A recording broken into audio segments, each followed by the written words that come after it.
Oh, I abruptly stood up from my seat, nearly knocking over my chair in the process. The entire class fell silent instantly. The chubby boy sitting next to me jumped in surprise, and our teacher stopped the lecture, turning to glare at me with a dark expression. Shenhan, the teacher frowned. Are you giving up even before you've awakened? No matter how bad middle school number 5 might be, every year, there are still dozens of students who successfully awaken. It's far too early to be giving up on yourself now. Low murmurs immediately rose around me. Probably figured out he has no chance. Yeah, what a shock that was. I stood rooted in place, my mind buzzing, and the faces before me were completely unfamiliar. Who am I? Where am I? And what is this place? Soon, memories began to flood back in waves. I had originally been an ordinary working adult on Earth, 996, paycheck to paycheck.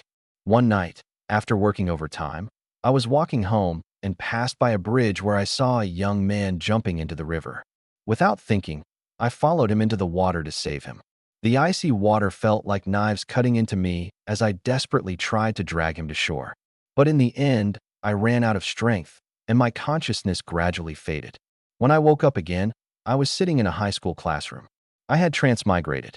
When the bell rang at the end of class, I dashed straight to the restroom and stared at myself in the mirror for a long time. Reflected back at me was a very young face, around 17 or 18 years old. It was unfamiliar, yet unquestionably my face now. I took a deep breath and finally accepted the reality. In my previous life, I had lived far too cautiously. Studying hard, working conscientiously, my days were as monotonous as plain water. I had never even experienced a proper romance. Now, the heavens had given me a second chance, and I didn't want to live that way again. This time around, I was going to live life to the fullest. Gradually, the original memories of this body began to surface. My name was still Shinhan. I'd never known my parents and had been raised by a neighbor, Uncle Li. Uncle Li's household was modest, and his son, Li Muhua, the chubby boy sitting next to me, had grown up alongside me. He was practically my closest family. This world was named Lanxing, and in many ways, it was similar to Earth. There were schools, and there were college entrance exams. However, what set this world apart was that the focus wasn't solely on academics, it was martial arts. The college entrance exam here was divided into academic and martial arts sections, with the martial arts section being far more important. To walk the path of a martial artist, there was only one prerequisite: awakening. When I returned to my seat, the chubby boy, Li Muhua, looked at me with concern written all over his face. Hanji, are you okay? Don't stress too much. If you can't awaken, there are still other paths. My dad can help you find a job. His words warmed my heart, and I patted him on the shoulder. Don't worry. We'll both succeed. As soon as I uttered those words, I heard a derisive snort from the row in front of me. You too? Succeed? You'd be better off buying a lottery ticket than dreaming of awakening. The speaker was Sun Tianyong, his face plastered with disdain. Li Muhua leaned in and whispered, "Ignore him. That guy's nothing special himself. It's only because his older sister latched onto the Zhu family that he started looking down on everyone else." I didn't bother responding. At nearly 30 years old on the inside, there was no need for me to stoop to trading childish insults with a little brat. Winning an argument wouldn't matter, having strength did. At that moment, the teacher returned to the lesson. Next semester, the awakening ceremony will begin. If you successfully awaken, you'll officially become a martial artist. If you fail, don't lose hope. There's still the academic route and regular careers. As he said this, he deliberately glanced in my direction. His meaning was clear. He didn't think I had what it took. I was a bit speechless. From the original owner's memories, I knew this world idolized martial artists almost to the point of blind worship. No matter how hard ordinary people worked, they could never compare to those who awakened. Without awakening, cultivating martial arts was incredibly difficult. With awakening, however, you gained innate advantages, and your training speed left ordinary people far behind. And the key to awakening all came down to mental power. Only if your mental power was strong enough could you qualify for awakening. The primary way to enhance mental power was through meditation. If you had money, you could also buy things like mental crystals or spirit refining liquid, which worked even faster. The problem? Those items were extraordinarily expensive. How expensive? Uncle Lee's household income for an entire year might not be enough to buy a single mental crystal. A single thought ran through my mind. No matter the world, being poor makes life hard. Transmigration perks? None. God-tier inheritance? None. Parental legacy? None. I could only rely on myself. At that moment, the teacher spoke again. There are 4 months left until the awakening ceremony. A mental power level of 100 is the minimum threshold to even have a chance. The school has now provided each class with a mental power testing device. Everyone, come up to be tested. The classroom erupted in excitement. After all, this device could directly measure how close someone was to awakening. The teacher called on a boy first. Lu Ziming, you're up. Lu Ziming stood, radiating arrogance, and placed his hand on the device while closing his eyes to meditate. Soon, the machine displayed a result. Mental power, 85. The class erupted into gasps. 85? Isn't that practically guaranteed? Practice for another 4 months, and you'll definitely break 100. That's what a straight A student does, ruthless. They moved on to test a few more people. Li Jinxiang, 71. Zhu Yunzheng, 63. As soon as Zhu Yunjing's name was announced, the class broke into murmurs. A Zhu family member, huh? No wonder. They've got the resources. A 63? That's nothing. They could easily throw money at it and push it to over 100. The comment was harsh, but realistic. Effort matters, sure, but so do resources. Most of the time, it's not that you don't want to try, but that you can't even afford the ticket to get in the game. Soon, it was Sun Tianyang's turn. With a cocky expression, he deliberately placed his hand on the device. The machine, cold and impartial, announced. Mental strength, 49. The classroom fell silent for a moment. Then someone stifled a laugh. Li Muhua whispered. And he was acting all high and mighty just now? For this. Sun Tianyang's face turned green, and he couldn't squeeze out a word for a long while. At the end of the day, it's always the ones with no skills who talk the biggest game. The moment hard numbers are in front of them, they deflate instantly. Then came Li Muhua's turn. Mental strength, 61. The chubby boy returned looking downcast. I patted his shoulder and said, "Don't get discouraged. You've still got 4 months. It's not over yet." To be honest, I was just as nervous inside. Finally, it was my turn. I walked up to the front, slowly placing my hand on the device. At that moment, I was more anxious than I'd ever been, even more than during job interviews in my previous life. If my mental strength was too low, then in this life too, I'd probably be stuck as an ordinary person. But I wasn't willing to accept that. I couldn't. I closed my eyes, trying to meditate, but my mind was a chaotic mess. Just one chance. That's all I ask. I've been given a second chance at life. Surely it won't lead to the same predictable, dead-end existence? A second passed, and nothing happened. My heart skipped a beat. Could it be over 100 already? 5 seconds passed, still nothing. My anxiety spiked. What does this mean? Is the machine broken? 10 seconds passed, yet it remained silent. A cold sweat broke out on my back. Could it be? Do I have 0 mental strength? Even just a 1 would do. Anything but this humiliation. The classroom atmosphere grew increasingly tense. Everyone's eyes were on me. The air felt frozen in place. Even the teacher furrowed his brow and spoke up to reassure me. Don't be nervous. Anxiety messes with the test results. Try to get a hold of yourself. Treat it like any regular evaluation. Even if the result isn't ideal, you've still got 4 months to improve. I inhaled deeply, forcing myself to calm down. Because I knew very well, panicking wouldn't help. Taking another steady breath, I shoved the nerves down and placed my hand back on the device. This time, I didn't dare to think about anything unnecessary. I closed my eyes and adjusted my breathing according to the meditation rhythm I had practiced. After a few seconds, warmth finally radiated from my palm. There it was, a response. Relief flooded me, and I nearly swore aloud just from sheer frustration breaking. The awkward silence of those past 10 seconds, it was like a death sentence looming over me. The next moment, the number on the device began to shift. Shenhan, 68. Hearing this result, the class didn't react much, but I managed to steady myself. 68, not high, but definitely not garbage. There was still a gap to 100, but at least I had a shot. For months, if I pushed hard enough, I could make it. As I stepped down, Li Muhua gave me a hearty pat on the shoulder. Don't worry, Brother Han. If worst comes to worst, we can always awaken on our own and become freelance fighters. It's not like it's the end of the road. I nodded silently without replying. Freelance fighters? That's just a polite way of saying you're stuck because you couldn't make it through the school system. No resources, no connections, no mentors. You start lower than everyone else. But so what? I'd already died once. Why should I fear one more fight? Not in this life. I won't accept this fate. After I got home, my mind was consumed by only one thought: raising my mental strength. Within 4 months, I had to break 100. Training at a normal pace? Too slow. Then I'd have to burn resources. I analyzed my situation thoroughly, going over everything from beginning to end, and reached one conclusion. If I wanted to turn the tables, I'd have to sell the house. This house, left behind by the original owner's parents, was the only thing they had passed down. Selling it would mean selling my last fallback option. But I had thought it through.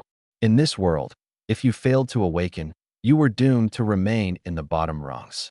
Clinging to a dilapidated house for security? It wasn't stability. It was just waiting for a slow death.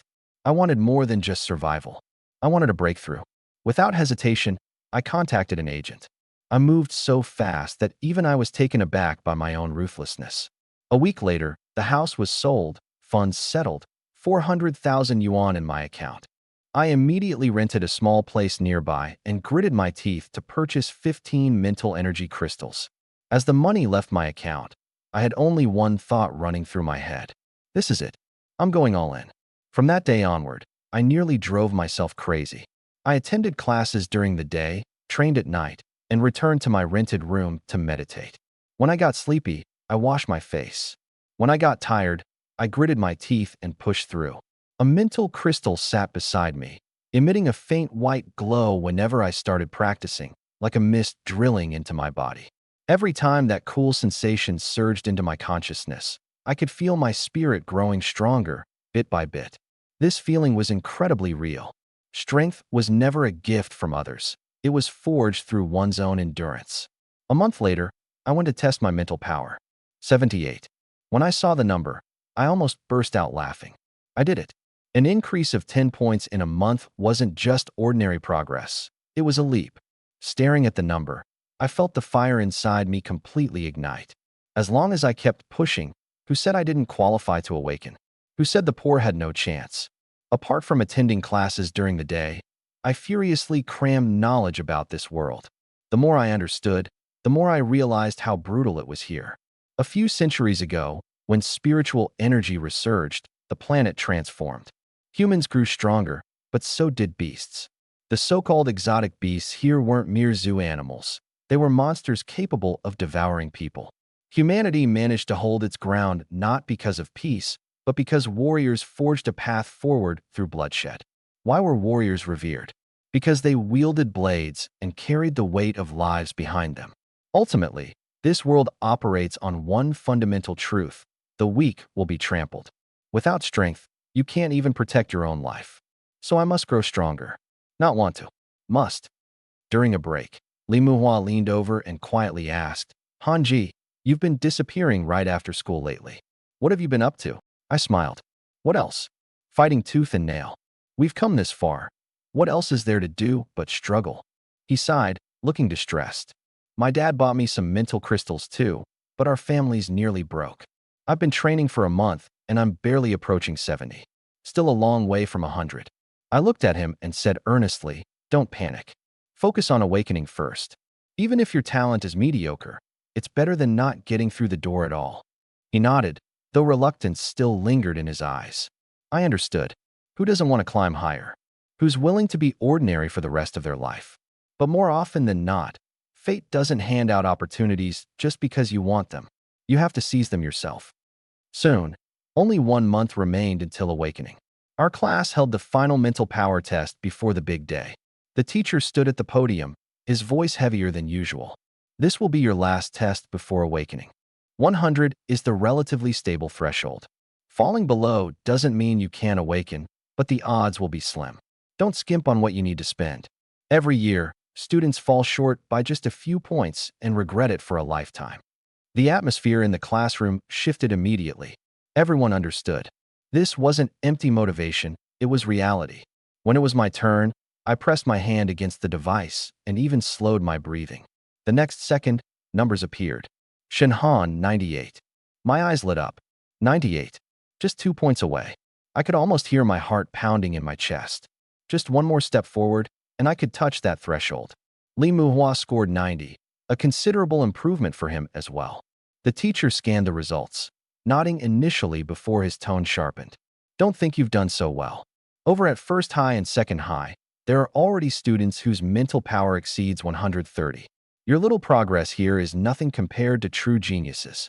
The classroom fell silent in an instant. The smug looks on some faces disappeared without a trace. But I didn't feel much. I had never planned to compare myself to those born standing at the top. I only compete against the version of myself from yesterday. As long as I grew stronger every day, I hadn't lost. Back in my rented room, I laid out all the resources I had left. 15 mental crystals, only 2 remaining. Cash, 90,000 still on hand. I calculated rapidly in my mind. Being conservative, I was already confident I could surpass 100. But if I wanted to gamble on a higher talent level during awakening, it wasn't enough. In the end, I clenched my teeth and bought a bottle of spirit-refining elixir. After the purchase, I had barely over 10,000 left in my account. At that moment, staring at the balance, I suddenly laughed. This was what it meant to burn the ships. If I succeeded, I'd rise. If I failed, I'd lose everything. But I'd rather give it my all than spend the rest of my life comforting myself with what if I had tried harder. In this life, I wasn't going to live the way I did in my past one. In my past life, I was too meek, too restrained, too good at leaving myself an out. And what came of it? A dull, unremarkable existence. So this time, I left myself no escape route. Either I soared, or I fell to my demise.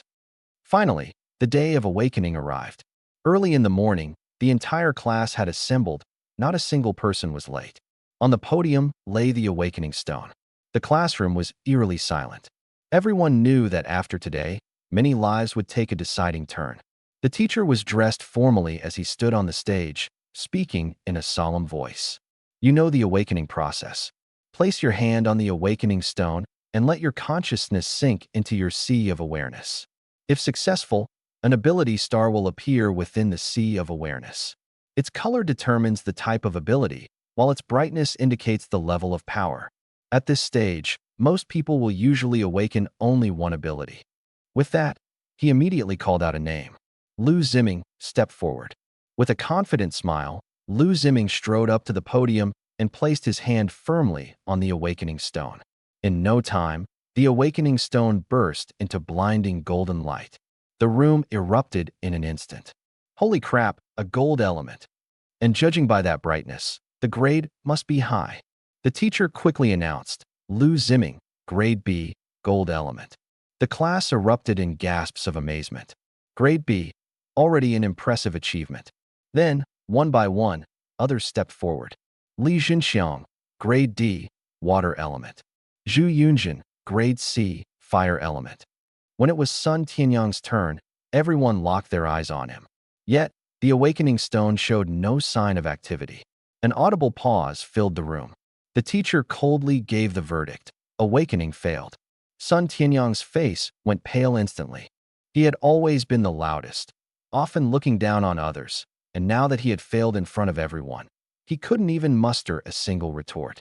I watched him and thought to myself, trash talks the loudest. When it's time to prove themselves, they're always the first to fall. Then it was Li Muhua's turn.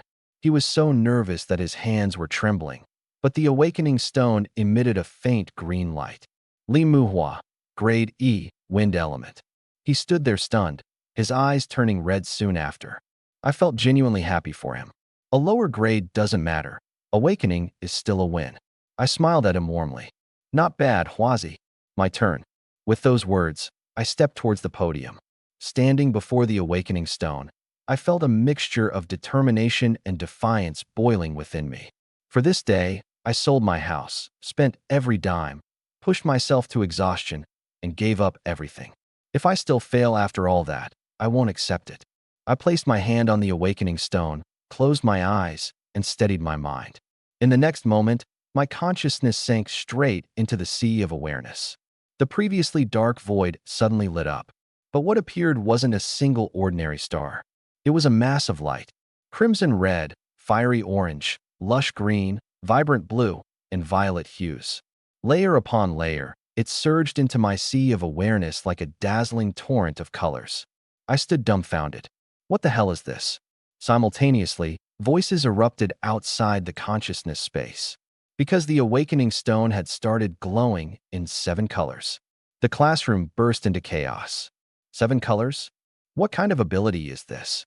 I've never seen such a thing. Even the teacher stood frozen, his gaze filled with pure astonishment.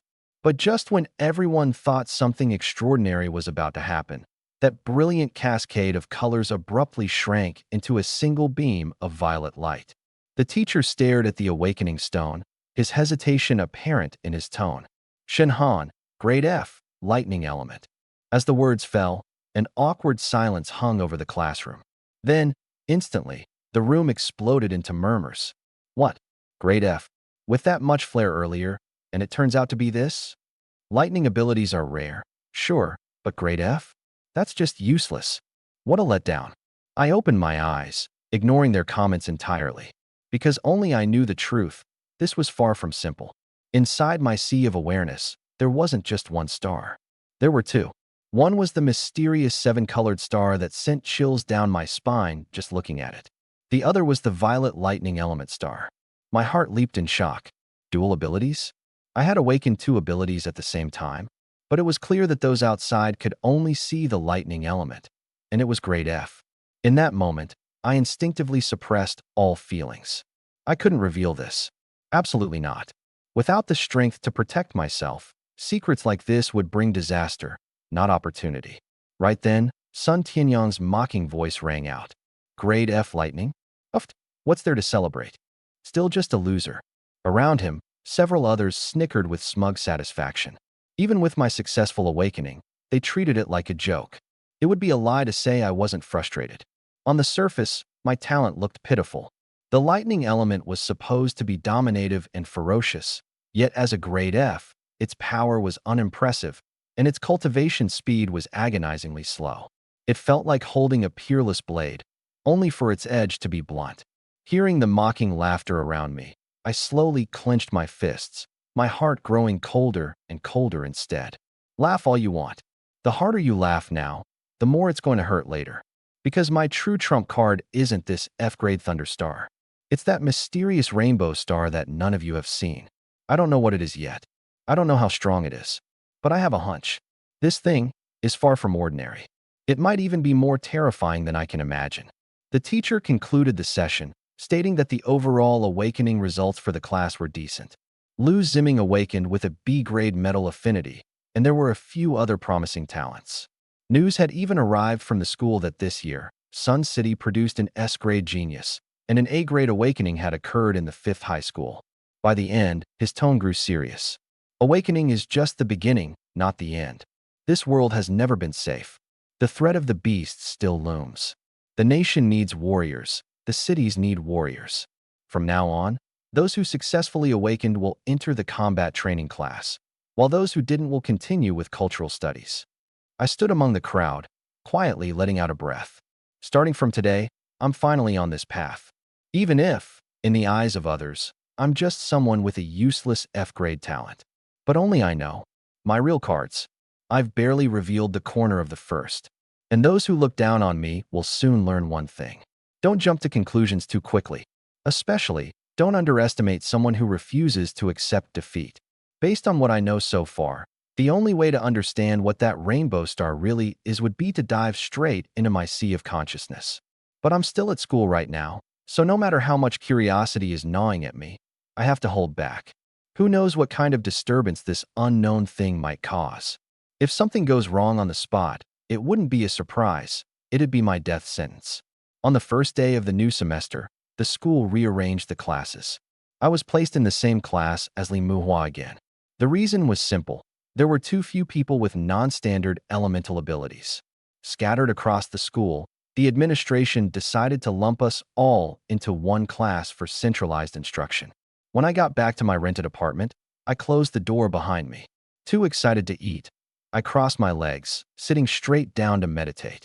Taking a dive into my consciousness, I went straight toward the rainbow star. The next instant, a flood of information exploded in my mind. Name, Shinhan. Mental power, 121, Warrior Tier 1. Ability, unnamed, Chaos, Thunder Element. Grade, unnamed, SSS, Thunder Element, F. Skills, unnamed, Scent Detection, 1/10. Replicate, 1/10. Devour, 1/10. Replace, 1 out of 10. Thunder Element, unlearn it. I stared at those lines of text, stunned for a long time. SSS grade. I just awakened an SSS grade ability. And it's not even a conventional element. This isn't just finding a treasure. This is the universe handing me a cheat code straight to my front door. No wonder my Thunder Element ability is only F grade. Turns out it's not that I'm useless. It's that nearly all of my resources got sucked up by this ancestor of a power. Suppressing the wild joy rising within me, I began to carefully analyze this new ability. Since it doesn't have a name, I'll name it myself. Chaos System. This name suits it. The more I examined it, the more I was in awe. The skills under this chaos system were nothing short of ludicrous. First, scent detection. This allows me to remotely analyze other people. Names, mental power, abilities, skill levels. I can see it all. In a world like this skill is basically divine. While everyone else is guessing, I can examine their entire profile. However, at its current low level, the range is only 10 meters. 10 meters isn't far, but it's enough. At least now, if someone tries to ambush me, I'll know the color of their underwear first. Second, replicate. This one's even crazier. As long as I've analyzed the target, I can replicate their strongest combat skill. Not mimic. Replicate. But there's a clear limitation. At level 1, I can only use this skill once per month. Even so, it's already absurd. While others spend years training, I can take their strongest move after a single glance. How is anyone supposed to play this game? Third, devour. I can devour resources, cultivation levels, and even beasts. After devouring, I can convert what's absorbed into mental power or skill proficiency. When I read this part, my breathing became heavier. Do you realize what this means? It means as long as I have things to devour, I can keep growing stronger. Crystals, beasts, enemies, they can all become my nourishment. Fourth, replace. When I saw this skill, chills ran down my spine. Its function is simple and terrifying. Exchange my low-level ability for someone else's high-level one. For example, I could trade my F-level lightning ability for someone else's S-level ability. This power wasn't just defying the heavens, it was downright cheating. But I immediately realized that this was something I absolutely couldn't use recklessly. If it were exposed, I'd be dead in no time. Because no one would tolerate the existence of someone capable of stealing talents. This wasn't genius. This made me a public enemy of all powerful beings. Who would allow me to grow? By that point, forget about school. Even the entire Yang City, or perhaps the entire Dragon Nation, would have their eyes on me. I exhaled slowly, forcing myself to stay calm. The chaos element must remain hidden. On the surface, I was still that F-level lightning user, a useless waste. The more worthless I appeared, the safer I would be. When I actually had the power to upend the table, revealing my trump card would no longer be too late.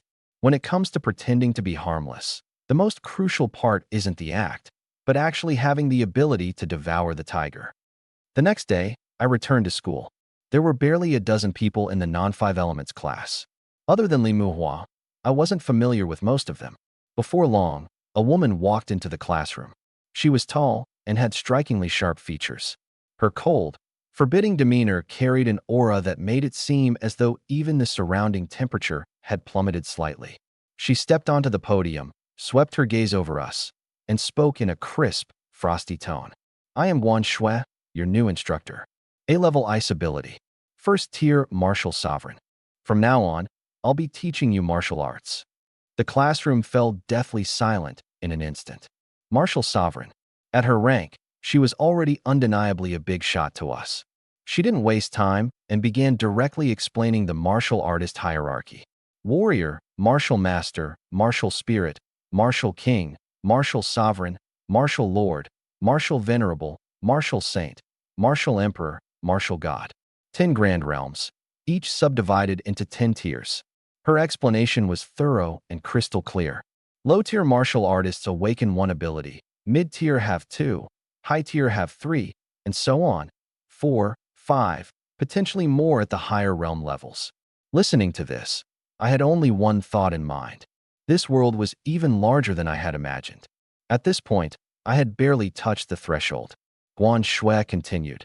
In this class, each of you possesses different abilities. Light, dark, ice, wind, lightning, they're all here. While your paths of cultivation differ, the core remains the same: spiritual power. Without spiritual strength, martial techniques are empty shells. I couldn't agree more with that. Currently, the biggest headache for me was exactly this issue. Even with the skills, if my spiritual power couldn't keep up, I simply couldn't unleash their full potential. She then began recommending martial techniques tailored to each element. For the wind element, Wind Blade Shadow Strike. For the light element, Dawn's Holy Radiance. For the dark element, Shadow Piercer. For the ice element, Frost Forming Moon. For the lightning element, Thunder Split Void. Quietly, I made a mental note of Thunder Split Void. This was something I would need to train in. The moment she finished speaking, her gaze suddenly shifted to me. You're the student who awakened the F-level lightning ability. I froze for a moment, nodded hesitantly. That's me. All eyes in the class immediately turned toward me. If it were someone else, they might have felt so awkward at this moment that they wanted to crawl into a hole. But I was calm, because I knew they were not seeing all of me. Guan Shui stared at me, her tone still icy but without a trace of disdain. F-level abilities are indeed weak, but don't admit defeat to yourself. Martial arts isn't solely about talent. Your heart and will are just as important. I was slightly taken aback. Honestly, I had thought she would dismiss me as just another waste, like everyone else had. But she didn't. Cold as she was, at least she spoke with reason. I understand, I nodded. In that moment, I genuinely developed a faint sense of appreciation for this icy teacher. After class, I activated my talent. Sniffer. Target, Guan Shui. The very next second, her information appeared in my mind. Name, Guan Shui. Spiritual power, 23,078. Martial Sovereign, Tier 1. Abilities, Ice Element, a level. Wind Element, a level. Techniques, Extreme Ice Domain, Mastered. Frost Blade, 1,000 Strikes, Mastered. Hurricane Tornado, Advanced. After reading through it, I only had one word. Amazing. She was truly a martial sovereign. Not to mention the fact that she possessed 2 A-level abilities. The most impressive part was that 2 of her ice element techniques were already mastered to perfection. Seeing this, my heart burned with excitement. Opportunity knocked. I immediately activated my copy ability. Copy A-level ice element technique. In the next instant, my personal panel refreshed. Name, Shinhan. Mental power, 121, Warrior level 1. Abilities, Chaos type, SSS level, Lightning type, F level, Ice type, a level. Skills, Chaos type, Sniffing, 1/10, Replication, 1/10, Devouring, 1 out of 10, Replacement, 1 out of 10. Lightning type, Unlearned. Ice type, Frost Condensation 1,000 Blades, Beginner. I almost laughed out loud. It worked. This was like getting an A-level Ice-type skill entirely for free. Even if it's just at the beginner level, I've made a massive gain. Others spend years training like crazy, and I managed to snag it with a single glance. The joy of having a cheat ability, it's not just hype. But I also understood that just having an attack wasn't enough. I'm still lacking defensive means right now. Moreover, even if the lightning type is lousy, it's the basis of my public identity. I can't completely neglect it, otherwise, I'll risk exposure too easily. So, after class, I directly rushed to the library and borrowed Thunder Rift. And just as I walked out of the library, someone stopped me. Shinhan, can we talk? I looked up, and for a moment, I almost didn't recognize her.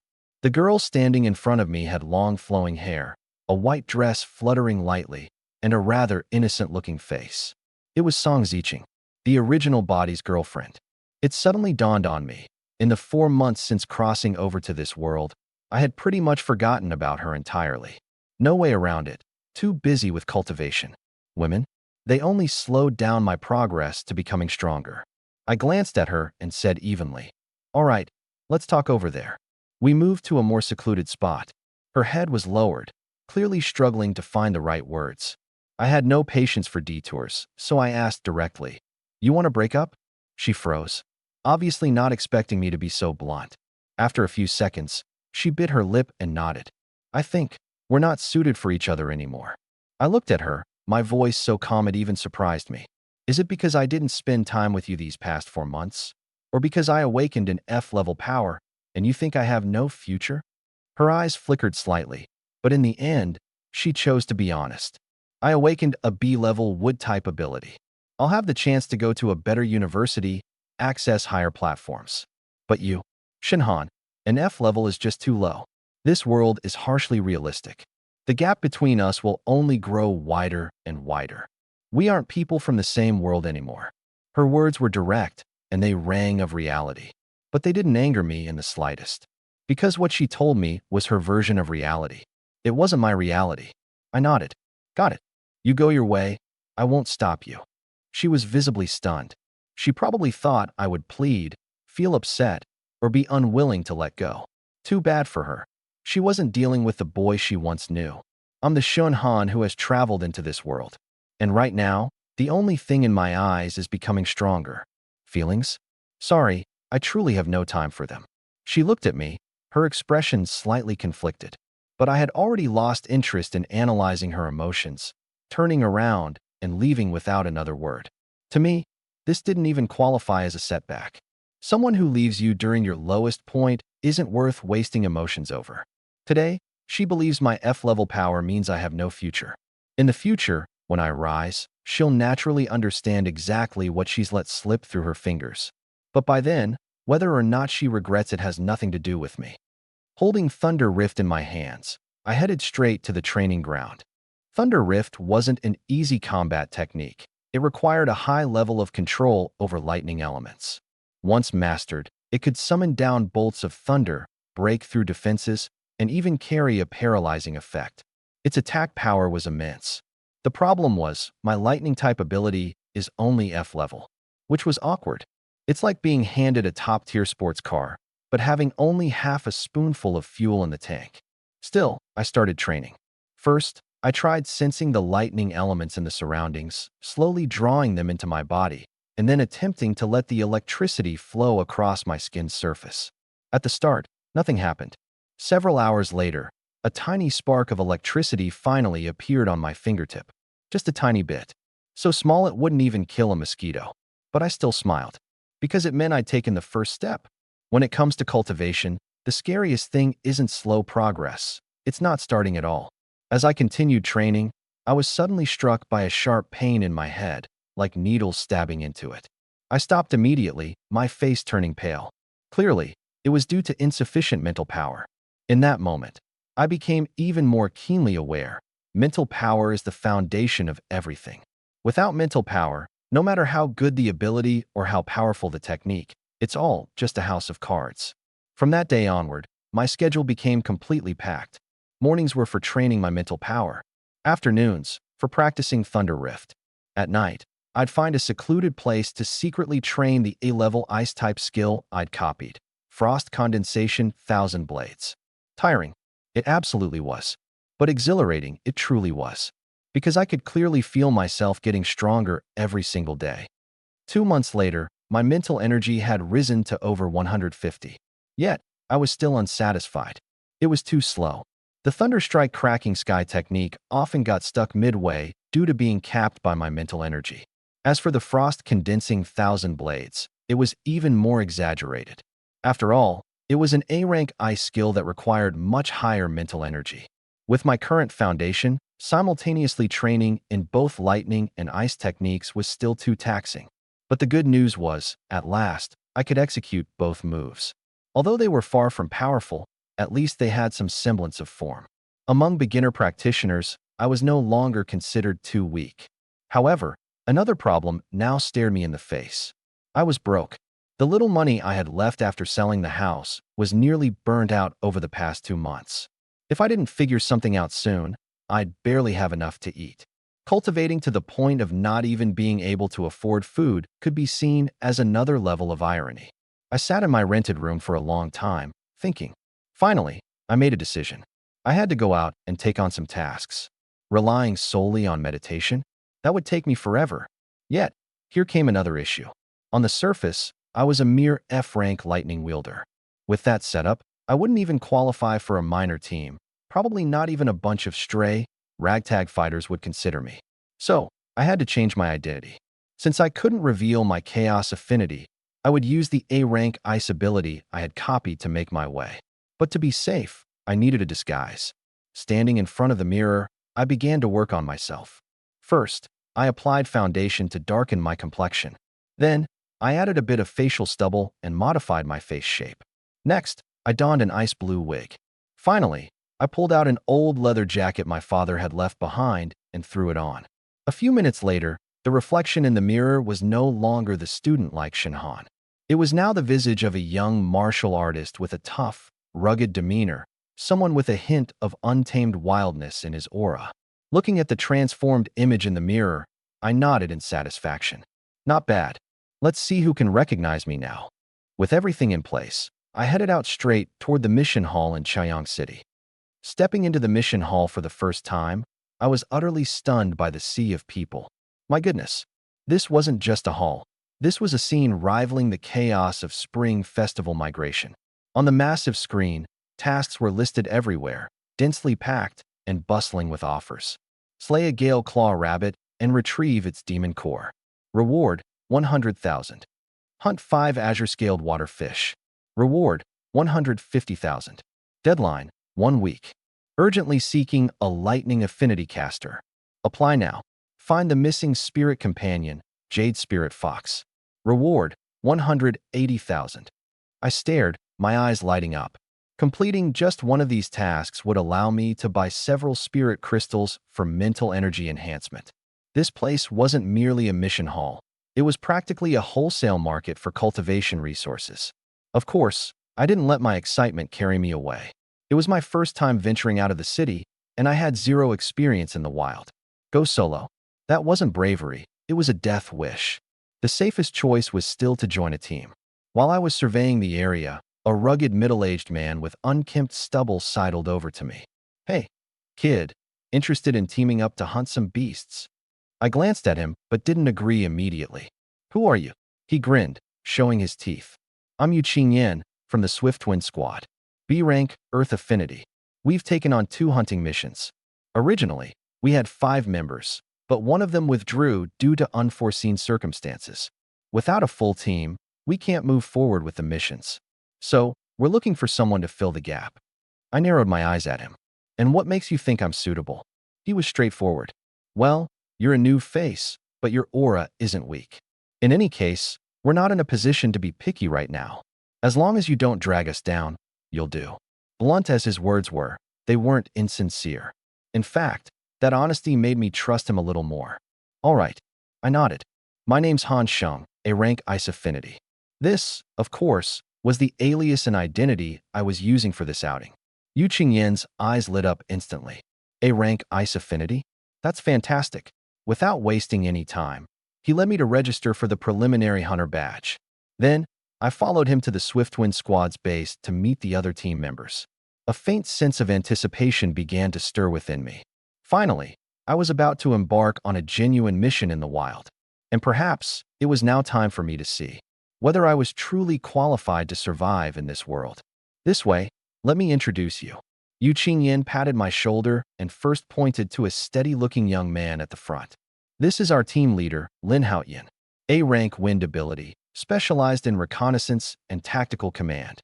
Next, he gestured at a man in dark nightwear. So low profile, he was almost invisible. Yi Feng, C-rank shadow ability. He's adept at stealth, assassination, and covert scouting. Finally, his gaze landed on a short-haired woman. Wen Xiaoxua, B-rank water ability. Skilled in control and healing. After speaking, he gave me a slight push forward.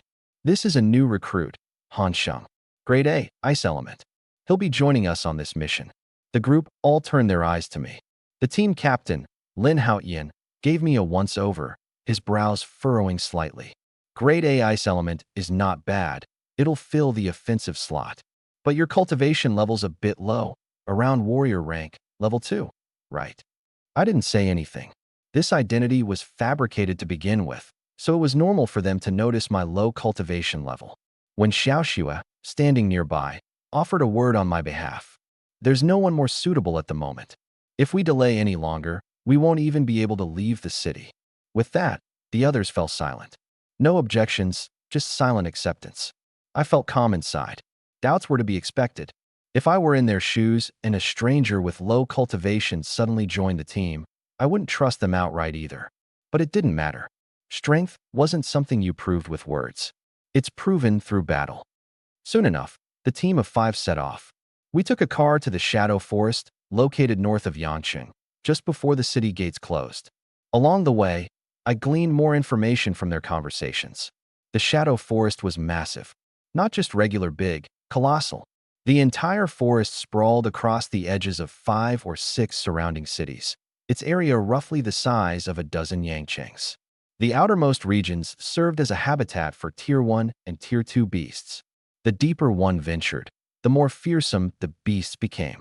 Rumor even had it that at the very heart of the forest resided creatures as terrifying as martial lords among humankind. For a team of our strength, venturing into those depths was obviously an act of suicidal folly. The Chasing Wind team, apart from Lin Haoyan, was composed mainly of individuals still at the elementary ranks of martial cultivation. Even Lin Haoyan himself was only at martial spirit level 1. In the context of a school environment, this level of strength might seem impressive, but in the Shadow Forest, it was barely enough to scrape by in the outermost regions. By evening, we finally arrived at the forest's edge. Lin Haoyan glanced at the darkening skies and decisively gave the order. Set up camp. We'll rest on the outskirts tonight and begin at dawn. Seeing it was my first time here, Yu Qingyan offered a quick explanation. The forests at night are far more dangerous than during the day. Many of the beasts hunt after dark. If we blunder in at night, we're just delivering ourselves as their midnight snacks. I nodded. Understood. I'll follow your lead. There was no need to feign expertise in situations like this. When caution was called for, caution it would be. Before long, the camp was set up. Once the fire was lit, the damp, chilling air of the forest finally dispersed a little. That night, the 5 of us took turns standing watch, each shift lasting 2 hours. During my shift, I could distinctly hear subtle rustling sounds coming from deep within the forest. Something was moving. Lots of somethings. In the darkness, it felt as though countless invisible eyes were fixed on us. Oddly enough, none of them approached. The night passed, tense but without incident. The next morning, we continued our advance. After trekking roughly another 10 kilometers, the trees grew noticeably taller, their interlacing branches blotting out the sky. Despite it being daytime, the forest was dim, resembling the twilight of dusk. The air was laden with moisture and the smell of decaying leaves, weighing heavily on our breathing. It was then that Lin Haoyan spoke in a low voice. Our target for this mission is the fire-tailed lizard. We're collecting beast cores. Each lizard's core fetches 200,000, no limit on quantity. The client is a fire element martial artist who requires fire element beast cores to assist in their cultivation. According to the map, this area is a frequent haunt of fire-tailed lizards. Stay vigilant. These creatures are not easy to deal with. Their tails are ablaze. One hit can cause severe burns. Not to mention, they have tough, thick hides and excellent defenses. This is their territory. They can attack at any moment. We all nodded. The atmosphere shifted suddenly. Moments ago, there was still some lightheartedness in the group. Now, a tense seriousness settled over everyone. I, too, quietly steeled myself. It was my first time stepping into a true beast territory. To say I wasn't nervous would be a lie. But more than nervousness, I felt anticipation. I craved battle. Only through battle could I grow stronger, faster. As we pressed on, I suddenly felt an unease ahead. Almost instinctively, I whispered, "Something's up." About 20 meters ahead. No sooner had the words left my mouth than the grass ahead exploded. A fireball hurtled straight toward us. Water screen. Earth barrier. When Xiaoxua and Yu Qingyan reacted instantly, casting their abilities almost simultaneously. A translucent water screen shimmered into existence in front of us. An instant later, a sturdy earthen wall rose from the ground. The fireball struck the barrier and exploded in a spray of sparks. Shadow Veil. Yi Feng uttered a low incantation, his figure melding into the shadows and vanishing without a trace. Lin Haoyan, meanwhile, darted into motion with lightning speed, his figure flickering amongst the trees as he scanned the surroundings, alert for any other beasts trying to take advantage of the chaos. I had just lifted my head when I saw a gigantic, dark red lizard with a flaming tail leap out from the woods. A fire-tail lizard. Before it could launch another attack, a shadow suddenly appeared behind it. Splat! Night Maple's dagger plunged straight into the back of its neck. Clean and efficient. The fire-tail lizard twitched twice before collapsing on the spot, lifeless. I couldn't help but twitch my eyelids. This guy, his strikes are brutal. Night Maple swiftly extracted the demon core, moving with a fluidity as natural as drinking water. Meanwhile, I casually walked over, taking a glance at the corpse on the ground. An idea suddenly popped into my head. Could Devour work in this situation? I had only ever used it on cultivation resources before. I'd never tried it on the corpse of a beast. I crouched down, pretending to examine the body, and silently activated Devour. The next second, the corpse didn't show any visible changes, but a faint surge of energy quietly flowed into my mindscape. My heart gave a jolt, and I immediately checked the panel. Name, Shinhan. Mental power, 133/140, warrior level 1. Abilities, Chaos Element, Thunder Element. Rank, Chaos Element SSS level, Thunder Element F level, Ice Element A level. Skills, Sniff, 1/10. Copy, 1/10. Devour, 1/10. Replace, 1 out of 10. Thunder Element, Thundercleave Sky, Novice. Ice Element, Frostbound Blade Array, Novice. I almost laughed out loud. It increased. That single firetail lizard had directly raised my mental power by roughly 10 points. This was way faster than my grueling meditation regimen. All those days of slogging through meditative training like a monk. It turns out the right path for me is indeed battle combined with Devour. Other people kill beasts to make money. I kill beasts to level up and make money on top of it. How could anyone even compete with me at this point? But I didn't have long to celebrate before disaster struck. Whoosh, whoosh, whoosh. 3 dark shadows darted toward us almost simultaneously from different directions. 3 more firetail lizards. And these ones were clearly fiercer and stronger than the first. When Xiaoxue and Yu Qingyan had only just raised their defenses when they were bombarded to the point of violent tremors. Lin Haoyan was already entangled with one of them and couldn't break free. Night Maple was locked in combat with another, barely holding his ground. The situation became tense in an instant. My gaze hardened, and only one thought remained in my mind. We must end this quickly. The bigger the commotion we caused here, the more beasts we'd attract. If we dragged things out any longer, no one was getting out of this unscathed. I raised my hand decisively. Frostbound Blade Array, activate. The ice energy in my mindscape surged wildly, and the temperature around us plummeted instantly. In the next moment, dozens of ice blades formed in midair. Go! Swoosh! Swoosh! Swoosh! The ice blades pierced through the air, embedding themselves into the 3 firetail lizards. 2 of them, locked in combat with Lin Haoyan and Night Maple, momentarily froze at the force of my attack. Seizing the moment, the 2 struck back and killed their opponents on the spot. The final lizard fell shortly after, with all of us combining efforts to finish it off. After the battle ended, my complexion was slightly pale. The problem wasn't with the skill. The issue was my lack of mental power. The Frostbound Blade Array was a high-tier A-rank martial technique, inherently powerful. But my current foundation was far too weak to bring out its full potential. In simple terms, it wasn't that the blade was dull, it was the wielder who lacked strength. Even so, my performance caused some surprise among the group. When Xiaoxue couldn't hold back from glancing at me. Not bad. First mission out, and you didn't freeze up in front of the beasts. On top of that, you managed to heavily wound 3 in one go. Yu Qingyan grinned and added, A-rank ice element is certainly impressive. I waved my hand casually, offering no further explanation. In moments like these, Keeping a low profile was always the best approach. But while they were busy retrieving the demon cores, I had quietly devoured all 3 corpses. Another burst of mental power was in the bag. The panel updated once again. Name: Shinhan. Mental power: 175/180, warrior level 2. Abilities: Chaos Element, Thunder Element. Rank: Chaos Element SSS level, Thunder Element F level, Ice Element A level. Skills: Sniff, 1/10. Copy, 1/10. Devour, 1/10. Replace, 1 out of 10. Thunder Element: Thunder Cleave Sky, Novice. Ice Element: Frostbound Blade Array, Novice. My heart surged with excitement. In just a small skirmish, I had already reached the edge of breaking through to Warrior Level 3. This leveling speed was absurd. At this rate, as long as I had monsters to kill and corpses to devour, my cultivation speed would easily leave my peers in the dust. And this was only the beginning. For the next 3 days, we continued operating along the outer edges of the Shadow Forest. Hunting, searching, relocating, and hunting again. Life was tense, but not without efficiency.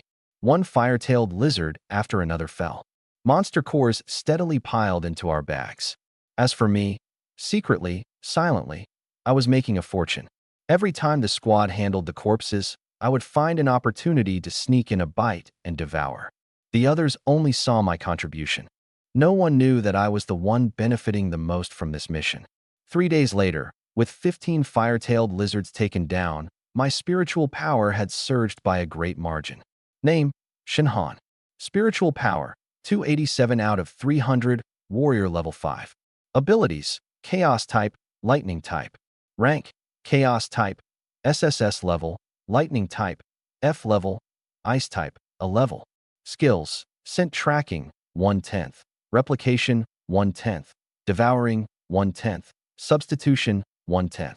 Lightning Techniques: Thunder Rift, Beginner. Ice Techniques: Thousand Frost Blades, Beginner. Warrior level 5. When I saw this figure, I nearly froze in disbelief. 3 days. From the little baseline I had when I first joined the squad, I had shot straight to Warrior level 5. This growth, it wasn't just fast, it was absurd. If word got out, I reckoned I'd scare the wits out of those kids back at school. But outwardly, I kept my calm composure. After all, my current identity was Hansham. The less attention I drew, the safer I'd be.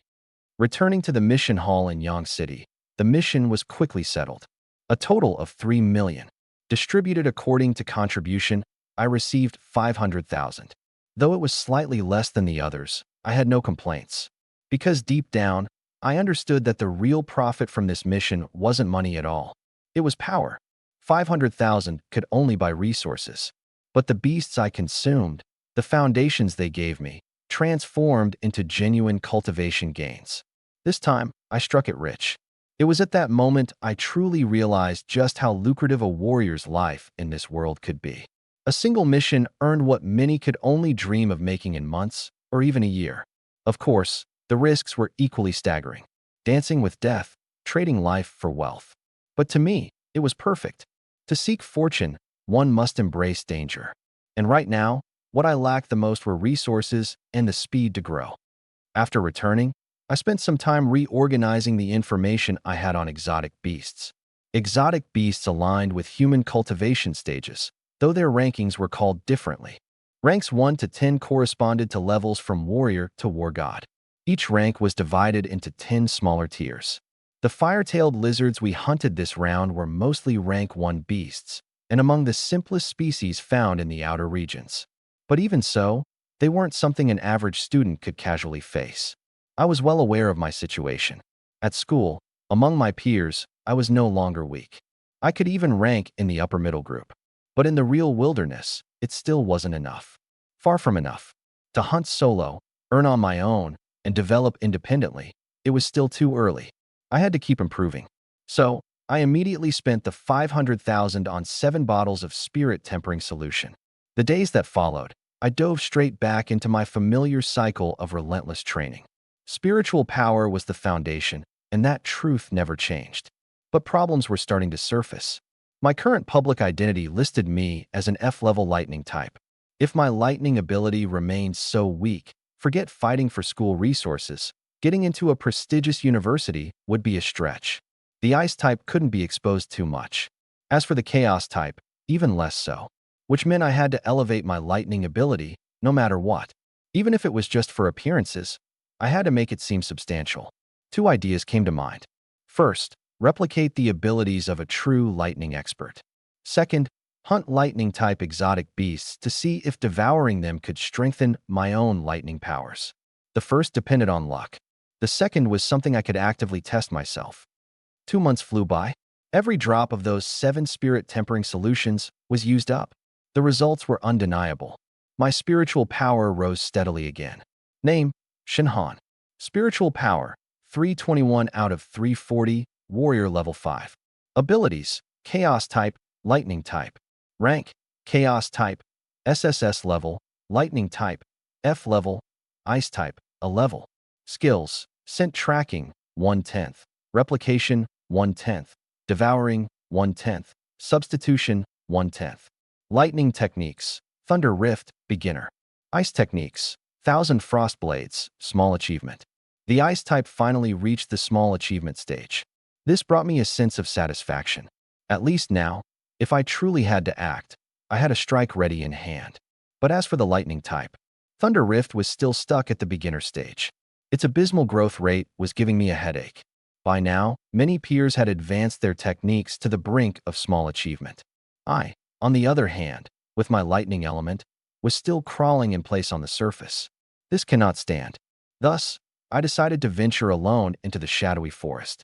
The goal was clear. Find a lightning element beast. Devour it.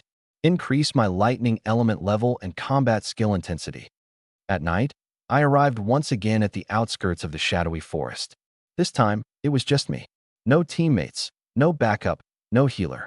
All risks I would shoulder myself. The surrounding darkness was almost impenetrable. In the distance, low beastly growls echoed intermittently while the wind rustled the leaves with a soft, eerie sound. The entire forest resembled a giant slumbering beast, always ready to open its massive maw to consume anyone who dared tread within. But I did not retreat. I wasn't here for a leisurely stroll. I was here to become stronger. Carefully concealing my aura, I moved cautiously through the forest. In my current strength, I only dared to deal with first-tier elementary-level beasts. Anything stronger, and I risked everything. As for the monster cores of lightning and ice element beasts, I planned to keep those for myself. Other materials? I'd sell off whatever I could. It all had to be converted into cultivation resources anyway. I hadn't gone very far when a flicker of flame light suddenly appeared up ahead. My expression shifted immediately, and I crouched low to the ground. Flowfire bees? I quickly recognized them. I'd studied these things in class before. Flowfire bees, fire element beasts. Individually, they aren't strong, but their stingers carry toxin with fire properties, causing sustained burning injuries. The most annoying part is that they never show up alone. They come as a swarm, a massive swarm. If they latch onto you, the annoyance alone can drive someone to madness. I was about to avoid them, but something seemed off. The flowfire bees weren't rushing toward me. It looked like they were fleeing for their lives. Something chasing them? The next moment, I saw flashes of purple electric arcs sporadically bursting behind the bee swarm. Crackling. The electric light tore open the darkness. My eyes lit up instantly. A thunderstriped scorpion.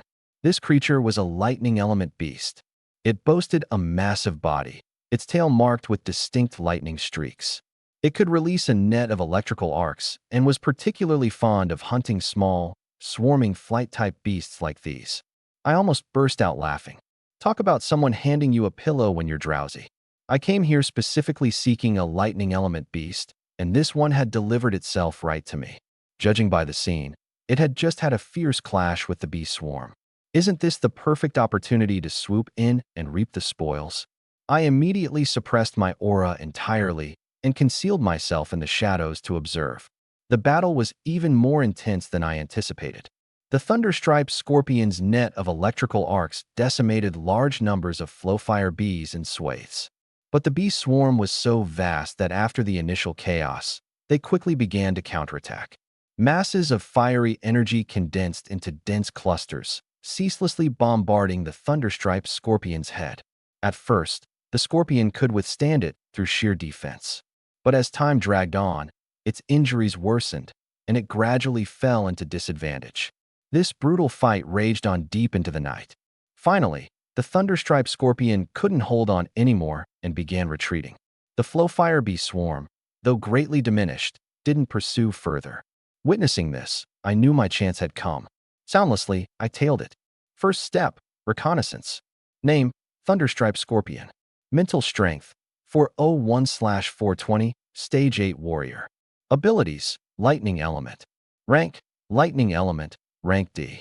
Skills, Thunder Glow Canopy, Minor Achievement. Upon seeing this panel, my breathing quickened. D rank, Lightning Element. And it even had a minor achievement level skill. There's no way I'm letting this one slip away today. But suddenly a thought crossed my mind. Is devouring possible with a living beast? Up until now, I'd only consumed corpses or resources. Living creatures, I hadn't tried before.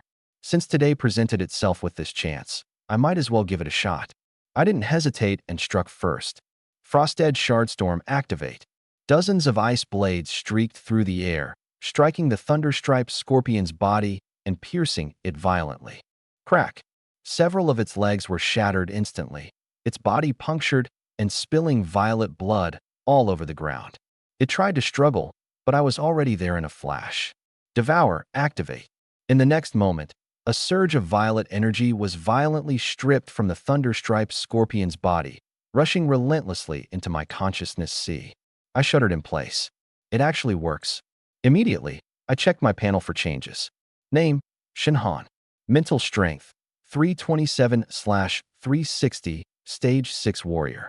Abilities, Chaos Element, Lightning Element. Rank, Chaos Element, SSS-rank, Lightning Element, D rank. Ice Element, A rank. Skills, Scan, 1/10. Copy, 1/10. Devour, 1/10. Replace, 1 out of 10. Lightning Element, Thunder Rend Sky Splitter, Beginner. Thunder Glow Canopy, Beginner. Ice Element, Frostedge Shardstorm, Minor Achievement. Staring at the panel, I could feel my heart pounding wildly. Thunder Element directly jumped from F level to D level. And not just that, I also gained a new skill. Thunder Veil. This bite, it's an insane profit. Before this, the thing I dreaded most was how weak the Thunder Element was. But now, a single Thunder Pattern Scorpion has boosted my Thunder Element by 2 entire tiers. This devouring ability, it's absurdly domineering to the point of defying reason. However, I immediately became aware of a problem. After the devouring ended, the Thunder Pattern Scorpion on the ground was thoroughly dead. Which means, as long as this skill is used on a living being, it effectively becomes a death sentence. Something like this doesn't matter much when it comes to beasts. But for people, if it's avoidable, it's better not to use it. Unless it's truly a life or death situation. Otherwise, once this ability is exposed, the consequences will definitely be more troublesome than I can imagine. Just as I thought of this, my expression suddenly changed. Something's wrong. Someone's approaching, and they're coming in fast. I quickly raised my head, turning towards a direction in the forest, my gaze turning sharp and cold in an instant. The sound of footsteps was getting closer, and at my feet lay the freshly devoured corpse of the Thunder Pattern Scorpion. This scene must not be seen by anyone. I had just finished devouring the Thunder Pattern Scorpion and was preparing to find a place to hide when a sudden whistling sound cut through the air near my ears. Someone was coming, and not just one person. My eyes hardened. I was about to retreat, but a group of people had already rushed out from the woods, surrounding me directly. At the lead was a middle-aged man with a sleazy appearance, triangular eyes, a hooked nose, a face exuding sinister energy. He didn't look like any decent person. He first glanced at the Thunder Pattern Scorpion's corpse on the ground, then shifted his gaze to me. His tone carried an obvious interrogation. "Kid, was it you who killed this Thunder Pattern Scorpion just now?" I looked at him expressionlessly. So what if it was? The middle-aged man squinted his eyes, his smile insincere as he spoke. "We're from the Tang family, one of the top 3 families in Sun City, and we've been tracking this Thunder Pattern Scorpion for a while. Our young master has awakened an extremely rare Thunder Element ability, and he needs the demon core of this scorpion to ascend further. If you know what's good for you, hand over the demon core, and the Tang family won't treat you unfairly." As he spoke, a young man with a dark and brooding face slowly stepped out from behind him. I looked at him once and quickly understood. This guy must be the so-called young master they were talking about. Sure enough, the others immediately began fawning over him. This here is our Tang family's young master, Tang Yunxiang. Kid, today's your lucky day. To catch the interest of our young master is a blessing for you. As long as you follow the young master, you can walk tall in Sun City from now on.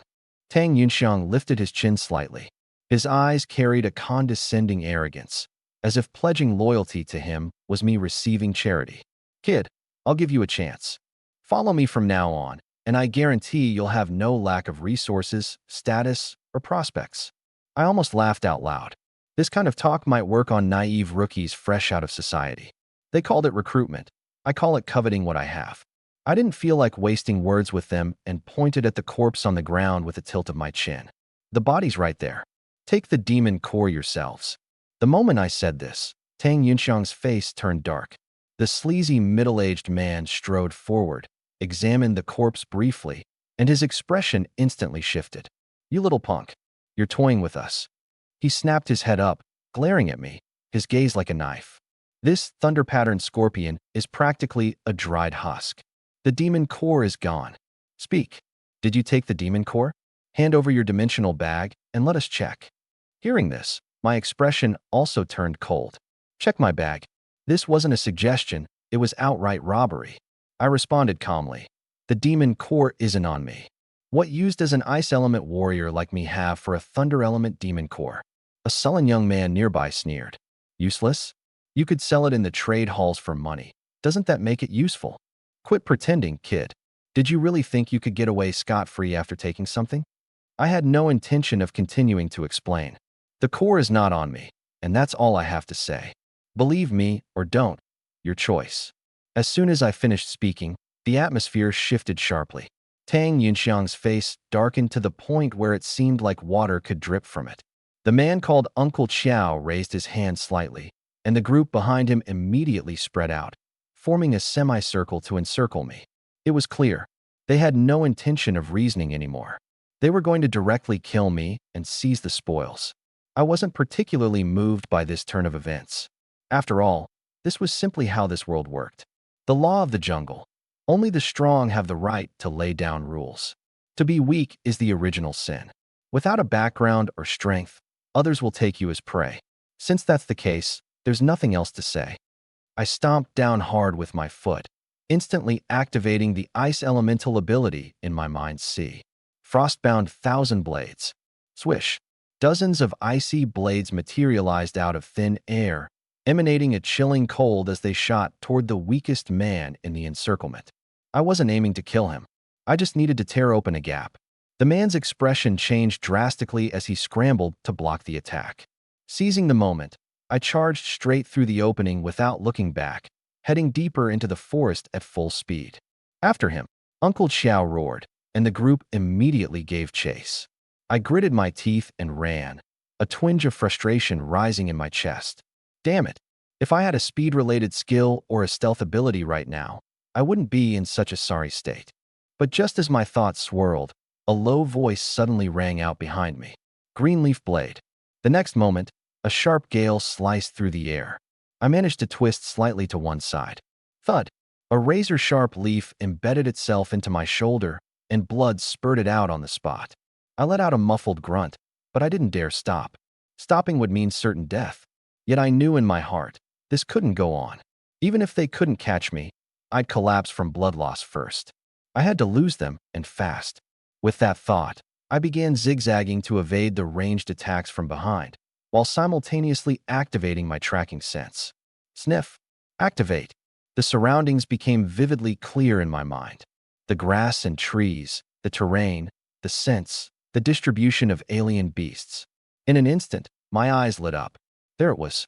Not far ahead, there was a beast nest, and the aura emanating from within was strong, at least at the level of a martial master.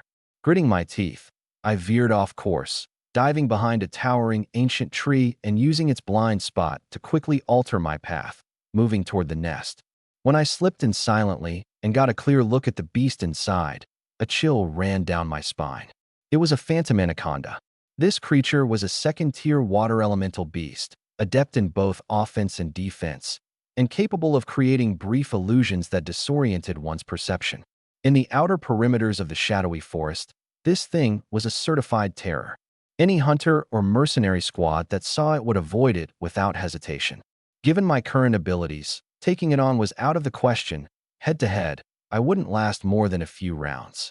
But in the next moment, my gaze shifted, landing on a cluster of snake eggs nearby. I froze for a split second, then a sly grin spread across my lips. I had a plan. I retreated quietly to the edge of the nest and deliberately flung a few more ice blades in counterattack.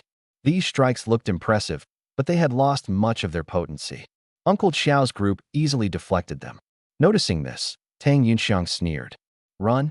Why aren't you running anymore? Weren't you cocky just now? Scared now, huh? I ignored him, slowly retreating as I intentionally mixed a few stones into my attacks. The stones struck the ground and collided with the snake eggs, cracking a few open. Egg fluid spilled everywhere. One of the henchmen pursuing me stepped on it and cursed. What the hell is this sticky stuff? Lifting his weapon, he saw yolk and shattered shell smeared across the blade. What kind of creature's eggs are these? Hearing this, Uncle Qiao froze for a moment. Then, as if recalling something, his expression changed dramatically. Not good. Run. Those are phantom anaconda eggs. Before his words had fully fallen, a bone-chilling, hair-raising aura erupted violently from the depths of the nest. In the next second, even the air seemed to thicken. My vision blurred for a moment as the surroundings faintly distorted. An illusion. The phantom anaconda had awakened. Uncle Qiao reacted with lightning speed, grabbing Tang Yunxiang and retreating rapidly. Young master, we need to go. The rest of the group wasn't as fortunate. Before they even realized what was happening, their eyes glazed over. The illusion had trapped them. In the following instant, an enormous serpent tail, radiating terrifying force, swept across the area. Bang! Bang! Bang! Before they could even scream, they were slammed into the ground, bones cracking audibly and making my scalp tingle. Dead on the spot. I couldn't help but shudder internally. That was close. Good thing I ran fast. Otherwise, my mangled body would be among those lying here. Uncle Qiao bolted alongside Tang Yunxiang, desperately fleeing while roaring back in fury. Kid, I'll remember you. Dare to oppose the Tang family. There'll be no place for you to stay in Yang City. I could only feel like sneering. They're already out to kill me, yet they still have time for empty threats. This feud, it was already irreconcilable. Since they want my life, I won't feel the slightest guilt taking theirs in the future. Being soft-hearted toward your enemy is being cruel to yourself. That's a truth I've understood for a long time. After running for a while longer and confirming that the phantom python snake and the two from the Tang family weren't chasing anymore, I climbed up a large tree and hid in the dense foliage. The wound on my shoulder was still bleeding. Clenching my teeth, I took out some healing medicine, applied it to the wound, then sat cross-legged and began to meditate, slowly recovering. The night breeze rustled through the leaves, carrying a faint chill. Leaning against the tree trunk, my mind was still reviewing the battle just now. In the end, it all came down to a lack of strength. If I were strong enough, I wouldn't have needed to run at all earlier. If I had speed-related skills, I wouldn't have almost been hunted down to death. If I had stealth-related skills, I could have completely shaken them off. And then there's defense. My current attack methods aren't exactly weak. My ice-type frost condensing thousand blades is plenty fierce. But the problem is, it's too one-dimensional. Not thorough enough in crowd control, virtually no defense, and my survival tactics are pitifully slim. If I ever get surrounded, I'm done for. Prior to this, I always thought I could cautiously bide my time with just the F-grade Thunder type, all while keeping my Chaos type hidden. But tonight, I've seen things clearly. Survival itself requires capital. If I can't even stay alive, what's the point of hiding? By relying solely on the F-grade Thunder type, my cultivation is slow, resource collection is sluggish, and combat effectiveness is weak. At this rate, forget catching up to the geniuses of my generation. I might not even be able to establish myself in this world. I want to tread the peak of martial arts. I want to see the broader world. That means I can't just keep shrinking back. I need to fight, to seize, to actively grow stronger. With this realization, My gaze slowly hardened. Now that I have an SSS-grade chaos type, it's time to fully exploit its value. The next step, first improve the Thunder type level. Then find opportunities to duplicate speed-related, defense-oriented, and stealth-type abilities. As long as the Chaos type remains my hidden trump card, even if my Thunder type rises all the way to S level, others can only suspect a flaw in testing but won't have evidence to trace it back to me. If that's the case, what's there to be afraid of? From today onward, I won't hide any longer. I'm going to actively level up. At the same time, on the other side of Ghost Shadow Forest, Tang Yunxiang and Uncle Qiao had finally stopped. Both were gasping for air, their faces grim and stormy. Tang Yunxiang in particular, usually a high and mighty young master, was now disheveled and humiliated, his eyes practically brimming with venomous malice. Uncle Qiao, good thing you reacted in time. Otherwise, we both would have been dead back there.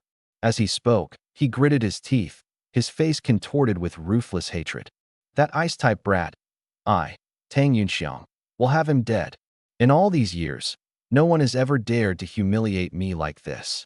Uncle Qiao's face was equally dark. You can rest assured, young master. That brat should still be somewhere in this forest. As long as he doesn't leave the woods, we'll still have a shot. Tang Yunxiang squinted his eyes, his voice cold. That kid is no ordinary person. He looks about my age, but in all these years in Yang City, I've never seen someone like him. Nor have I heard of any family suddenly producing an ice-type genius. Uncle Qiao pondered for a moment. Perhaps he's from a nearby city. But no matter where he's from, if he won't serve us, he must be eliminated quickly. Otherwise, he'll be a disaster waiting to happen. Tang Yunxiang let out a cold sneer. He won't live long. After resting through the night, the wound on my shoulder had mostly healed. At the break of dawn, I leaped down from the tree and began moving again. It's time to continue hunting beasts. By now, I fully understood one thing. Mere thinking won't suffice. Power can only be forged through combat. This time, however, I was much more cautious than before. Because in Ghost Shadow Forest, apart from the beasts, the Tang family's people were hunting me too. Once I'm spotted and get stuck in a chase again, it'll be trouble. So I stayed along the forest's outer edge, using my scouting skill to constantly check my surroundings ahead, targeting only the low-level, first-order beasts I was confident in taking down. Swiftwind rabbits, earth-splitting mole burrowers, aquascaled fish. One by one, these beasts became my prey, extracting their demon cores, collecting materials, and absorbing spiritual energy. The process was already second nature to me. Once I encounter someone with a cultivation level higher than mine, or if I can't confidently resolve the situation swiftly, I take a detour without hesitation, never engaging unnecessarily. Now is not the time for bravado. In the Shadow Forest, the most terrifying thing isn't being unable to win a fight. It's getting injured. Once injured and mobility is restricted, the hidden dangers around will swarm like sharks drawn to the scent of blood. Over the past few days, I've already hunted more than 20 Tier 1 exotic beasts. My storage bag is filled to the brim. Roughly estimating, just the materials and monster cores alone are worth over $1 million in market value. What I truly value, however, is cultivation progress. The interface refreshed again. Name, Shinhan.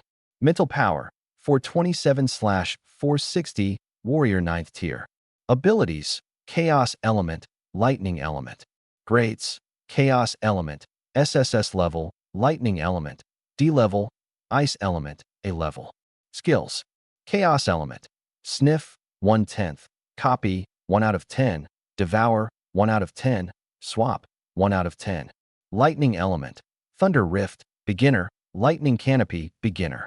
Ice Element, Thousand Blades of Frost, Intermediate Mastery. Warrior 9th tier. Looking at this number, I felt quite satisfied. At this rate, stepping into the rank of Martial Master before graduating high school is almost a certainty. By comparison, most of my classmates are still struggling in the early stages of the Warrior tier. I'm already pulling further ahead. But this trip to the forest isn't just about grinding for mental power. I have a bigger target. Tang Yunxiang. That guy awakened an A-level lightning element ability. With such a ready-made high-tier lightning ability in front of me, not copying it would be an outrageous waste of a heaven-sent opportunity. So, While I hunt beasts, I'm also searching for them. Hopefully, they haven't left yet. However, after searching for a long time and seeing no sign of them, impatience gradually crept into my heart. Until today, when I was wandering along the forest's outer edge, faint sounds of fighting unexpectedly reached my ears. My expression shifted as I immediately concealed my presence and stealthily approached. Soon enough, I saw the situation ahead clearly. A slight smirk appeared on my lips. After searching for you so long, I finally found you. In the clearing ahead, Tang Yunxiang was locked in a fierce battle with a violet-blue fox. Uncle Qiao stood to the side, directing the fight and occasionally attacking to limit the fox's movements. The appearance of the fox made my eyes light up instantly. Shadow Lightning Fox. This was actually a high-tier 1 Shadow Lightning Fox. This creature wasn't an ordinary beast. Its shape resembled a fox, but its body was covered with intricate blue lightning patterns. It moved with astonishing speed and possessed significant intelligence. Its most vexing skill was Lightning Flash, a short-range burst movement so rapid it made its path nearly impossible to trace. Beyond that, it also had a skill called Thunder Whale, which could unleash a powerful lightning attack in an instant, delivering devastating damage. I gazed at the Shadow Lightning Fox, my eyes ablaze with excitement. Isn't this exactly what I was missing? What do I lack the most right now? Speed. As long as I can obtain its skill, I can instantly compensate for a major shortcoming. What a stroke of luck, like finding treasure without even looking for it. Suppressing the surge of excitement in my heart, I refrained from rushing in and opted to stay hidden, observing from the shadows. Rushing in now would mean facing 2 opponents at once. These 2 from the Tang family are no pushovers. I would wait for them to wear each other out. As expected, the battle dragged on for over an hour. Tang Yunxiang and the Shadow Lightning Fox fought fiercely, neither gaining a decisive edge. Each time Tang Yunxiang attempted to go for the kill, the Shadow Lightning Fox would evade using its Lightning Flash. Every time the Shadow Lightning Fox tried to flee, Uncle Qiao would step in to block its path. Both sides were locked in a deadlock. It was a contest of endurance, who would break first. Finally, the tide shifted. The Shadow Lightning Fox feigned an escape attempt, only to suddenly pivot and unleash Thunder Whale in the next instant. A flash of searing lightning. Uncle Qiao let his guard down for just a moment, taking a direct hit. He collapsed onto the ground, convulsing from the electric impact. Damn it! Tang Yunxiang's face shifted to an ashen pallor. Clearly, he hadn't expected Uncle Qiao to go down so abruptly. But soon, a flash of determination crossed his eyes. Looks like I'll have to use my trump card. As he spoke, he pulled a dark red pill from his pocket and swallowed it without hesitation. I was just about to make my move, but upon seeing this, I restrained myself. Rushing out now? Who knows what other tricks he might still have? Better to play it safe. In the next moment, Tang Yunxiang's energy began surging wildly. Warrior 7th tier. Warrior 8th tier. Warrior 9th tier. His eyes glinted faintly red, his entire body seemingly plunged into a berserk state. Immediately, he raised his hand fiercely, his voice brimming with fury. You brought this upon yourself. Tyrant's wrath. Boom. The previously tranquil night sky instantly became oppressive. Black lightning gathered incessantly overhead, threads of electric currents wildly intertwining. In the end, they formed into columns of black lightning that descended from all directions, aiming directly for the Shadow Lightning Fox. The scene made my eyelids twitch uncontrollably. This was definitely not a skill within the grasp of an ordinary warrior. That's the strength of an A-rank lightning user. The Shadow Lightning Fox obviously sensed the danger. It attempted to escape immediately using Lightning Blink. But despair quickly washed over it as it realized that every escape route was already sealed by those black lightning columns. It's useless. Tang Yunxiang sneered, his expression maniacal. Die for me.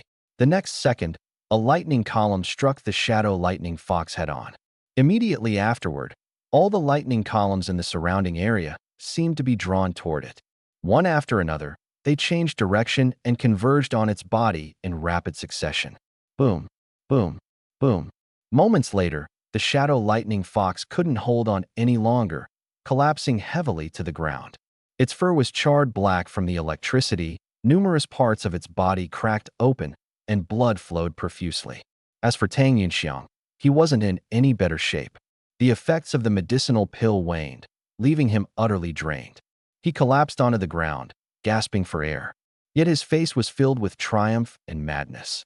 "Ha! You vermin think you can fight me? Did you think you could escape?" Watching this scene unfold, one thought surfaced in my mind. This was my chance. An opportunity like this doesn't come often.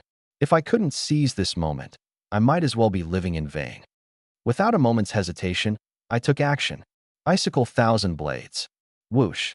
Dozens of ice blades materialized from thin air, radiating a bone-chilling cold as they shot out from various directions simultaneously.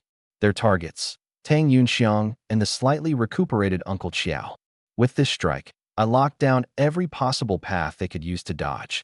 THTH thud. The sound of ice blades piercing flesh echoed consecutively. Uncle Qiao, already gravely injured, didn't even have time to react. His throat and chest were pierced directly, and he died on the spot. Tang Yunxiang barely managed to twist his body, avoiding an instant kill. But his arms and legs were completely crippled by the ice blades. Oh! A wretched scream erupted in the forest. Tang Yunxiang lay on the ground, his face contorted in agony. When he saw who I was, his eyes filled with terror and venom in equal measure. "It's you? Bro, let's talk this out. Don't kill me. I'm the heir of the Tang clan. If you spare me, I can provide you resources beyond your imagination. Techniques, pills, demon cores, whatever you want." He spoke quickly, his tone desperate and submissive. But I could see through him right away. This bastard was only playing weak now. In his heart, he was probably fantasizing about murdering my entire family. Too bad. He was already too late. I stepped forward, standing over him, looking down. My voice was calm, devoid of any emotion. "From the moment you tried to steal my storage bag and plotted to take my life, our conflict became one of irreconcilable enmity. It's useless to talk now." As soon as I finished speaking, I activated replication. In the blink of an eye, a surge of pure lightning energy was forcibly extracted from Tang Yunxiang's body and absorbed into my sea of consciousness. The purple star in my sea of consciousness, representing the lightning element, visibly brightened in an instant. It felt like a long dry river finally welcoming a torrential downpour, the entire star radiating light. My heart trembled as I quickly checked the changes. Soon, a smile crossed my face. It worked. Tang Yunxiang's A-rank lightning ability was now mine. To be more precise, it had fused with my original D-rank lightning ability. Although it didn't propel me straight to S-rank, which left me slightly disappointed, reaching A-rank was already remarkable. An aptitude of this level and lightning abilities placed me among the absolute top of my peers. If the people at school found out, I suspected they'd immediately start doubting their lives. My mind raced, calculating. 1 A rank isn't enough. If I replicate a few more high-level lightning abilities in the future, my lightning aptitude could eventually hit S rank, perhaps even beyond. With that thought, any trace of compassion in my gaze toward Tang Yunxiang vanished completely. What did you do to me?" Tang Yunxiang clearly noticed something changing within him. For the first time, genuine fear surfaced in his eyes. I didn't answer. An ice blade fell swiftly, silencing him forever. Clean and efficient. For enemies like this, leaving them even a shred of life is a disservice to yourself. After dealing with Tang Yunxiang, my gaze immediately fell upon the Shadow Thunder Fox not far away. The creature wasn't completely dead yet. It merely lay limp on the ground, its aura incredibly frail. An idea struck me. This was a golden opportunity. Devour, activate. The next moment, a surge of dynamic thunder element energy poured from the Shadow Thunder Fox into my spiritual sea. The familiar panel surfaced once more. Name, Shinhan. Mental strength, 477/500, warrior, tier 10. Powers, chaos, thunder. Levels, chaos, SSS tier, thunder, a tier, ice a tier. Abilities, chaos, scenting, 1/10, copying, 1/10, devouring, 1/10, replacing, 1/10. Thunder, Thunderbreak Sky Slash, beginner. Thunderlight Canopy, beginner. Electric Flash Shift, beginner. Ice, Frostbound Thousand Blade, basic mastery. Looking at the panel, I couldn't help but suck in a breath. Warrior, Tier 10. Thunder, a tier. And an additional skill, electric flash shift. This trip was completely worth it. During the previous pursuit battle, I had been fretting over my lack of speed-type skills.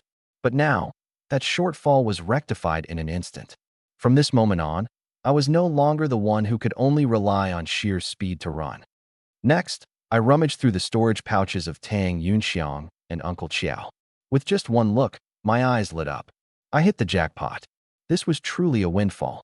As expected of members of the Tang family, the treasures on them far outmatched the modest collection I'd painfully accumulated over time. Monster cores, materials, potions, cash cards. Clearly, everything this group had gained during their time in the forest was largely concentrated on those two. Previously, I had been worrying about future cultivation resources. But now, it was all resolved in one fell swoop. Finally, I don't have to worry about resources anymore, I muttered, exhaling a deep breath, feeling an immense sense of relief. After sorting through the spoils, I didn't linger. I immediately headed back in the direction of the school. This shadow mist forest outing had been absurdly rewarding for me.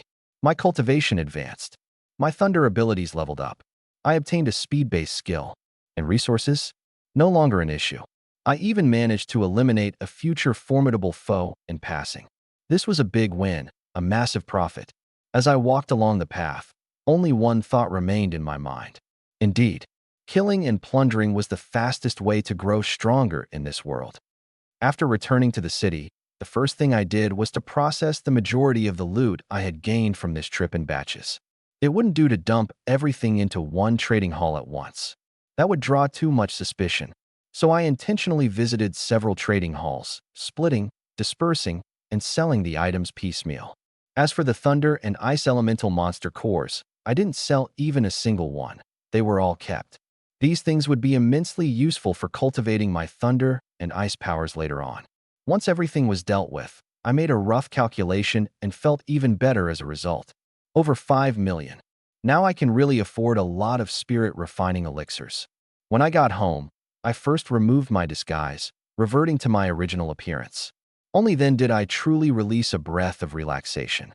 This outing could definitely be considered dangerous, yet ultimately safe. But the harvest was undeniably ridiculous. My thunder element advanced from D tier to a tier, and I even acquired the life-saving skill electric flash shift. Most importantly, my future cultivation path had become much more defined. Of course, developing my mental strength would still be a priority, but it was no longer the sole focus. With my current foundation, even cultivating at a normal pace, breaking into the martial master realm before the end of my second year in high school was almost a certainty. By that point, most of my classmates would likely still be struggling in the early stages of the warrior realm. I had already quietly outpaced them. Next, my primary goal was to increase my skill proficiency. Whether in thunder or ice, the current levels of my skills were by no means high. To put it bluntly, while my talent and cultivation had caught up, my combat methods were still underwhelming. Thunderbreak Sky Slash, beginner. Thunderlight Canopy, beginner. Electric Flash Shift, beginner. Even my strongest ability, Frostbound Thousand Blade, was only at basic mastery. This kind of panel might be sufficient for dealing with ordinary foes, but against real experts, it wouldn't hold up. So going forward, I needed to put all my effort into advancing my skills. Meanwhile, in the Tang family's residence in Yang City, the atmosphere in the Grand Hall was heavy and oppressive. Tang Howren, the head of the Tang family, sat at the head of the table, his brows furrowed, tightly knotted with unease. Yunxiang went into the forest for training. It's been almost half a month now. Why hasn't there been a single word from him? I've been feeling uneasy these past few days, as if something's about to go wrong. Beside him, a young man who bore a slight resemblance to Tang Yunxiang spoke up, attempting consolation. Father, you're overthinking this. Second brother went out with Uncle Qiao's team. Within Yang City's territory, who would dare to stand against our Tang family? Tang Howren said in a deep voice. That may be true, but being out of contact for this long isn't normal. Yunfei, personally take a team into the forest and figure out what's going on. The young man nodded, a cold glint flashing in his eyes. All right, don't worry. I'll definitely bring second brother back. But as he said those words, no one expected one thing. The person he was going to find had long since fallen in the forest. Meanwhile, on the other side of the city, at the 5th High School of Yang City, the moment I stepped into the classroom, before I could even warm the seat beneath me, Li Muhua grabbed me by the shoulder. Wow, Hanji, where have you been these past few days? Not even showing up for class? You wouldn't believe how many times Teacher Guan called your name in the past few days. If you didn't show up soon, I'd have thought you were permanently marked down in her little black book. I smiled and replied casually. Just found a quiet spot to focus on cultivating. Don't worry, no big deal. Li Muhua listened and looked at me with admiration. Damn, Hanji, you're that hardcore. But let me tell you, I've been making some progress myself recently. He leaned in close, lowering his voice with a proud smirk. My spiritual power has grown again. Now I'm at Warrior 3rd stage. Some people in our class are leveling up quickly, already hitting Warrior 5th stage. What about you? How's your cultivation coming along? I looked at him and couldn't help but laugh. Take a guess. Li Muhua immediately frowned, unamused.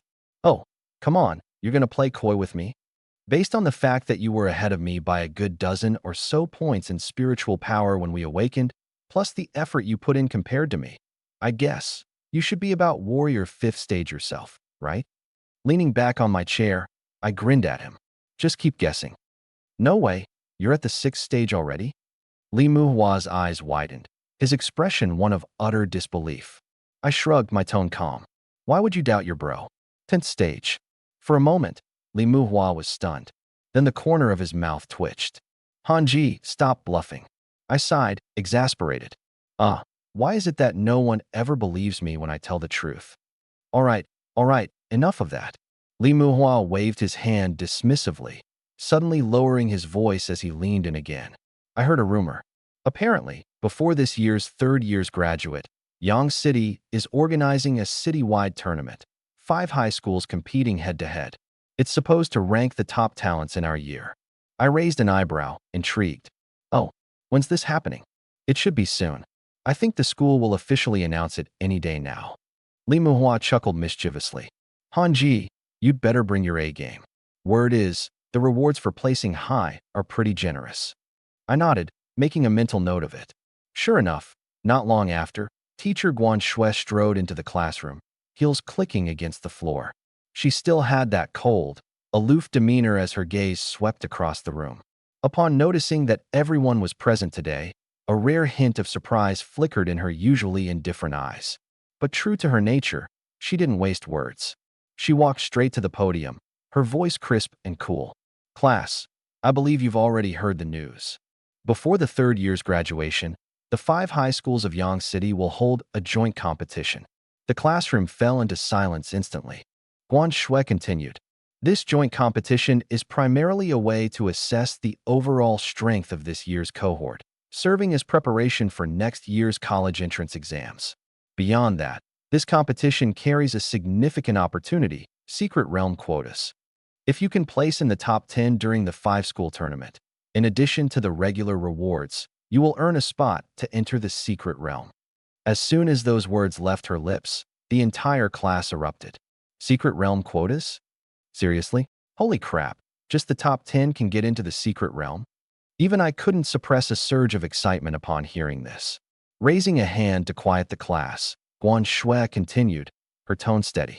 The value of the secret realm needs no elaboration. It contains all sorts of rare treasures. Of those, the most crucial resources are attribute-specific spiritual stones corresponding to various abilities. Refining spiritual stones of the respective attribute substantially accelerates the cultivation of techniques. And next year's entrance exam won't just test spiritual power, but will also include a critical combat component. Your ability to gain an edge in martial battles heavily depends on your mastery of techniques. By this point, my eyes were practically gleaming. This is exactly what I need right now. My weakness is glaringly obvious. I possess numerous skills, but their proficiency levels are far too low. Thunderstorm Rift? Entry level. Thunderlight Aegis? Entry level. Even Electric Flash Step is barely newly acquired. Even if Frost Condensation Thousand Blades is mastered, it remains a minor achievement. If I can secure a spot in the secret realm and cultivate with the spiritual stones within it, my combat power will undoubtedly reach yet another level. This opportunity is something I absolutely must not miss. However, the next words from Teacher Guan Shui were like a bucket of cold water poured over us. Don't get too excited just yet. According to previous years, the top 10 spots in Yang City are almost always taken by students from first high and second high. Occasionally, one or two from third high might squeeze in. But as for fourth high and us, fifth high, our chances have always been slim. The once lively classroom atmosphere instantly dampened. Someone couldn't help but wail. Then what's the point? Isn't this just running to lose? For fifth high, it's all about participation anyway. This secret realm opportunity might sound amazing, but it's got nothing to do with us. Others began whispering quietly. I heard someone in fifth high this year has an A rank innate ability. Maybe there's a shot. Let's hope. Guan Shui, however, remained unfazed, her tone steady as she continued. For most of you, this league isn't about competing for the top 10 spots. It's about understanding yourselves, clarifying your future training direction, and determining what level of university to set your sights on. Additionally, let me remind you of one more thing. This year, both first high and second high have produced a significant number of heirs from prominent families. Not only do they possess exceptional talent, but they also have their family's resources supporting them. Many of them have already achieved high-level warrior ranks. In fact, first high even has an S-rank innate ability prodigy. It's said that he's currently at the peak of the 9th level of warrior. As these words landed, the entire class collectively gasped in shock. 9th level of warrior? A second year at the 9th level? What's the point of living? Why are we even trying? I ignored the surrounding cries of despair, instead focusing on rapidly analyzing the situation in my mind. An S-rank innate ability is undoubtedly problematic. The gap between A rank and S rank is immense. What's more, the individual belongs to one of Yang City's 3 major families. With access to their resources, techniques, and martial arts, they likely lack for nothing. In a real fight, they'd be incredibly difficult to deal with. But I'm not without my own advantages. My lightning ability has already reached A rank, and my ice ability is also at A rank. Plus, my mental fortitude is exceptionally high, giving me a significant edge in a prolonged battle. If I can further enhance a few key skills before the league, breaking into the top 10 might not be impossible. Maybe even, this league itself might be an excellent shopping opportunity for me. The brightest talents of Yang City's generation will all be present. High-level abilities will undoubtedly be plentiful. Even if I don't win the final prize, copying a powerful ability would still be a tremendous gain. Thinking of this, I couldn't help but let a faint smile tug at the corner of my mouth. Meanwhile, at the Tang family in Yang City. Inside the Tang family's grand hall, the atmosphere was suffocatingly heavy. The corpses of Tang Yunxiang and Uncle Qiao lay in the center of the hall, with an oppressive silence that could hear a pin drop. Tang Yunfei stood to the side, his expression somber. Father, we've inspected thoroughly. Both second brother and Uncle Qiao were killed by an ice attribute blade ability. Sitting at the head of the hall, Tang Haoran's face was dark and menacing. His bloodshot eyes and menacing aura made it hard for anyone nearby to breathe. Investigate. Find out everyone who's entered and exited Shadow Forest recently. I don't care who they are. If they dared to kill my son, I'll make their entire family accompany Yunxiang in death. The Tang family patriarch was clearly on the verge of exploding with rage. It had been an immense stroke of fortune for the Tang family to produce a talent like Tang Yunxiang, a rare A-rank lightning ability user. They had thought he would bring their family to the next level in the future. Who would have imagined that he'd meet his end in a place like Shadow Forest? This loss was akin to having their hearts torn out for the Tang family. And another thing, Tang Haoran said coldly. Bring me the records of all ice attribute warriors in Yang City and the neighboring cities. If they're independent cultivators, better to kill one mistakenly than let them go. Hearing these words, many in the hall couldn't hide the shiver that ran down their spines. Better to kill mistakenly than to let go. This was a clear sign that all pretense and civility had been abandoned. But Tang Haoran seemed completely unconcerned about this. Also, investigate the trading halls in Yang City and the surrounding cities. See if anyone recently purchased goods associated with the Tang family or sold a large number of monster cores and beast materials. I refused to believe that person could leave no trace behind. Tang Yunfei bowed his head and responded, "Yes, father." After class, I sought out Guan Shui alone. "Teacher Guan, I have a question I'd like to ask." She gave me a glance. "Go on." I carefully considered my phrasing before speaking. Aside from improving my ability level, is there any way to speed up my martial technique training? I feel like I've been stuck at the entry level for quite a while. Guan Shui seemed to be momentarily stunned before she looked at me with a peculiar expression. Clearly, in her eyes, I was nothing more than an F-grade lightning-type student. F-grade abilities, slow martial technique training. It couldn't be more typical, could it? She rarely softened her tone, as though she were trying to counsel me. "Shinhan, I know you want to get stronger. But with F-grade abilities, reaching the entry level with martial techniques is already the normal pace. Don't always think about taking shortcuts. Many unconventional methods will only ruin you in the end." On the surface, I nodded earnestly. "Thank you for the reminder, Teacher Guan. I'm not looking to take any shortcuts. I was just wondering if there are any legitimate supplementary methods." Seeing that I didn't seem to be messing around, Guan Shui finally responded, "There are. Training martial techniques normally depends on constant combat and refinement. As for external aids, they're usually spirit stones of the corresponding element. Absorbing the elemental energy of the spirit stones can increase your training efficiency by 1 to 2 times."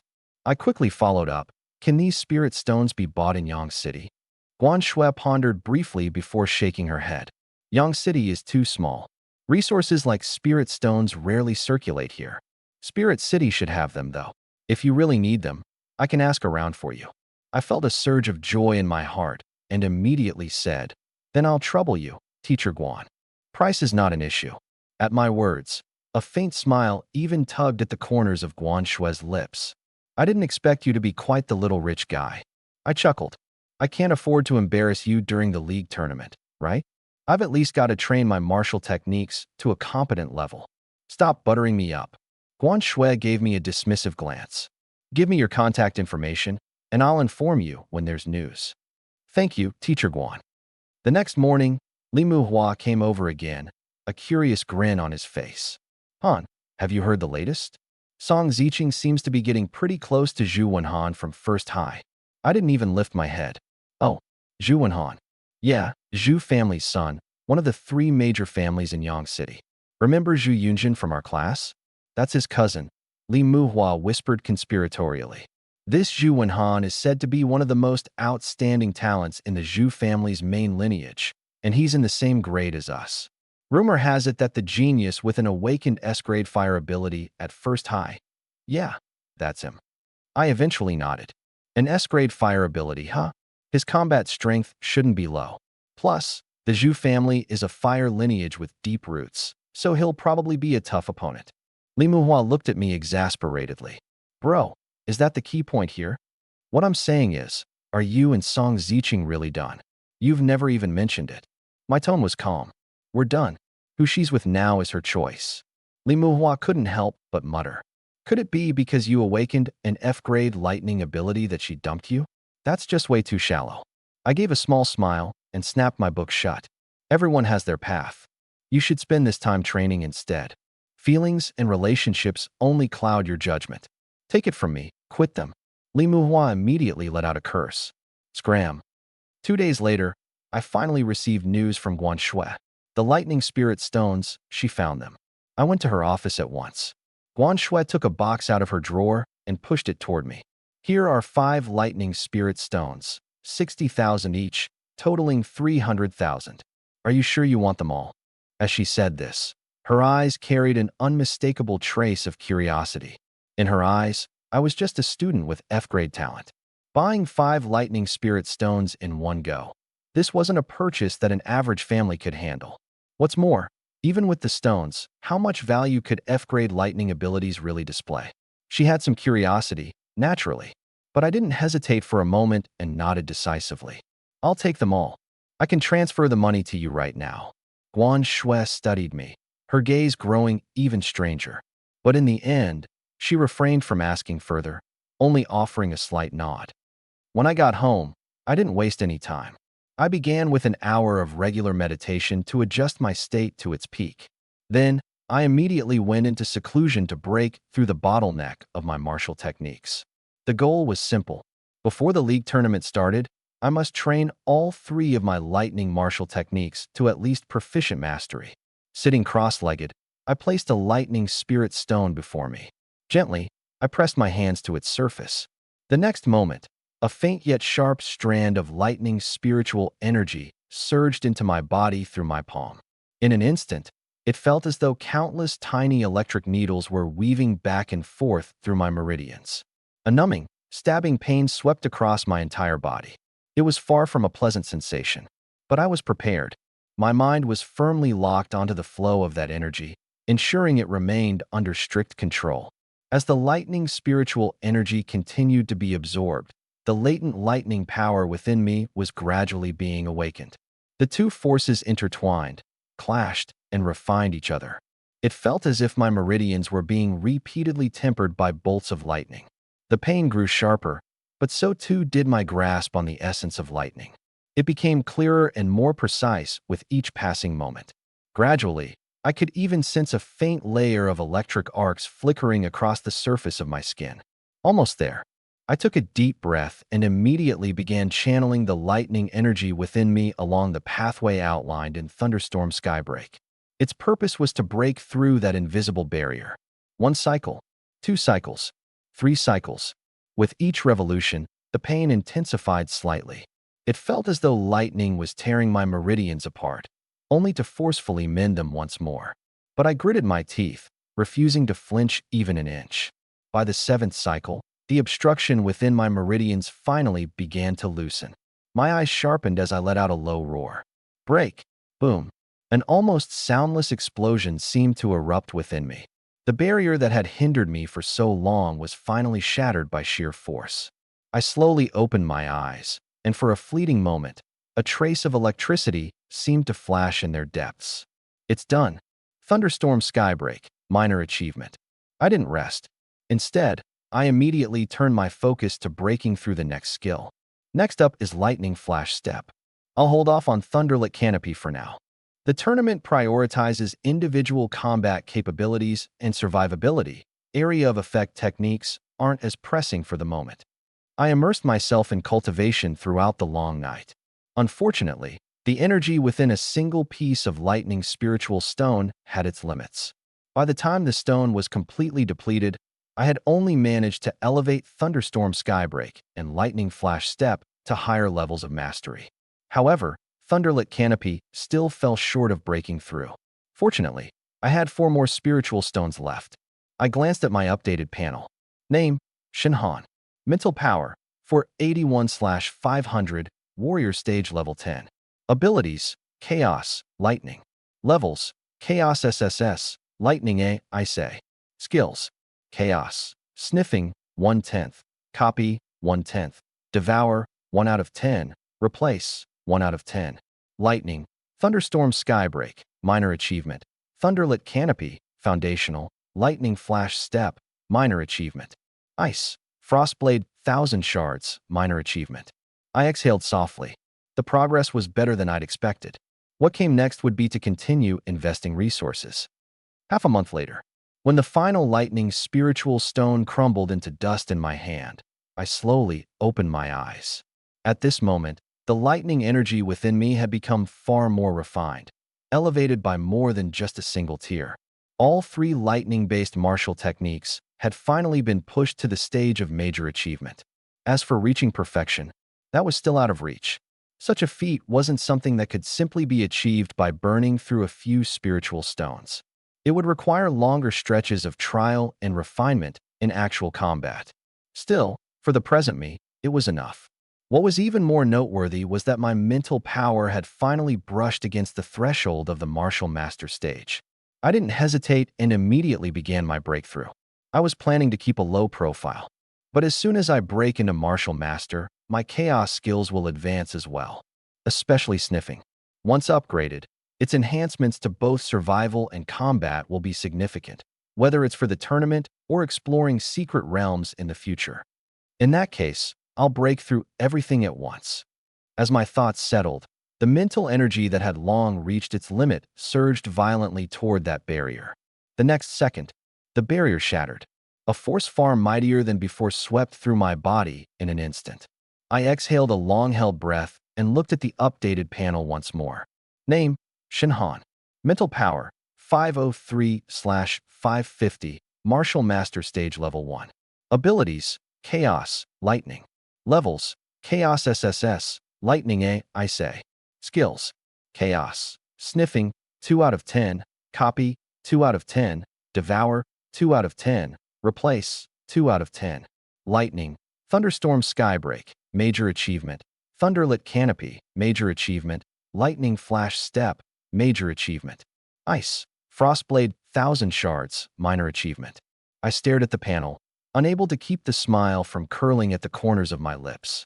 As expected, upon breaking through to the Warrior Master level, several core skills of the Chaos system automatically advanced by 1 tier. The most significant change occurred in scenting. Originally, it could only cover a range of 10 meters. Now, it has skyrocketed directly to 100 meters. In other words, within 100 meters, as long as I scent the target, I can lock onto it and even activate subsequent chaos-based abilities. The replication skill has also improved, going from once a month to twice a month.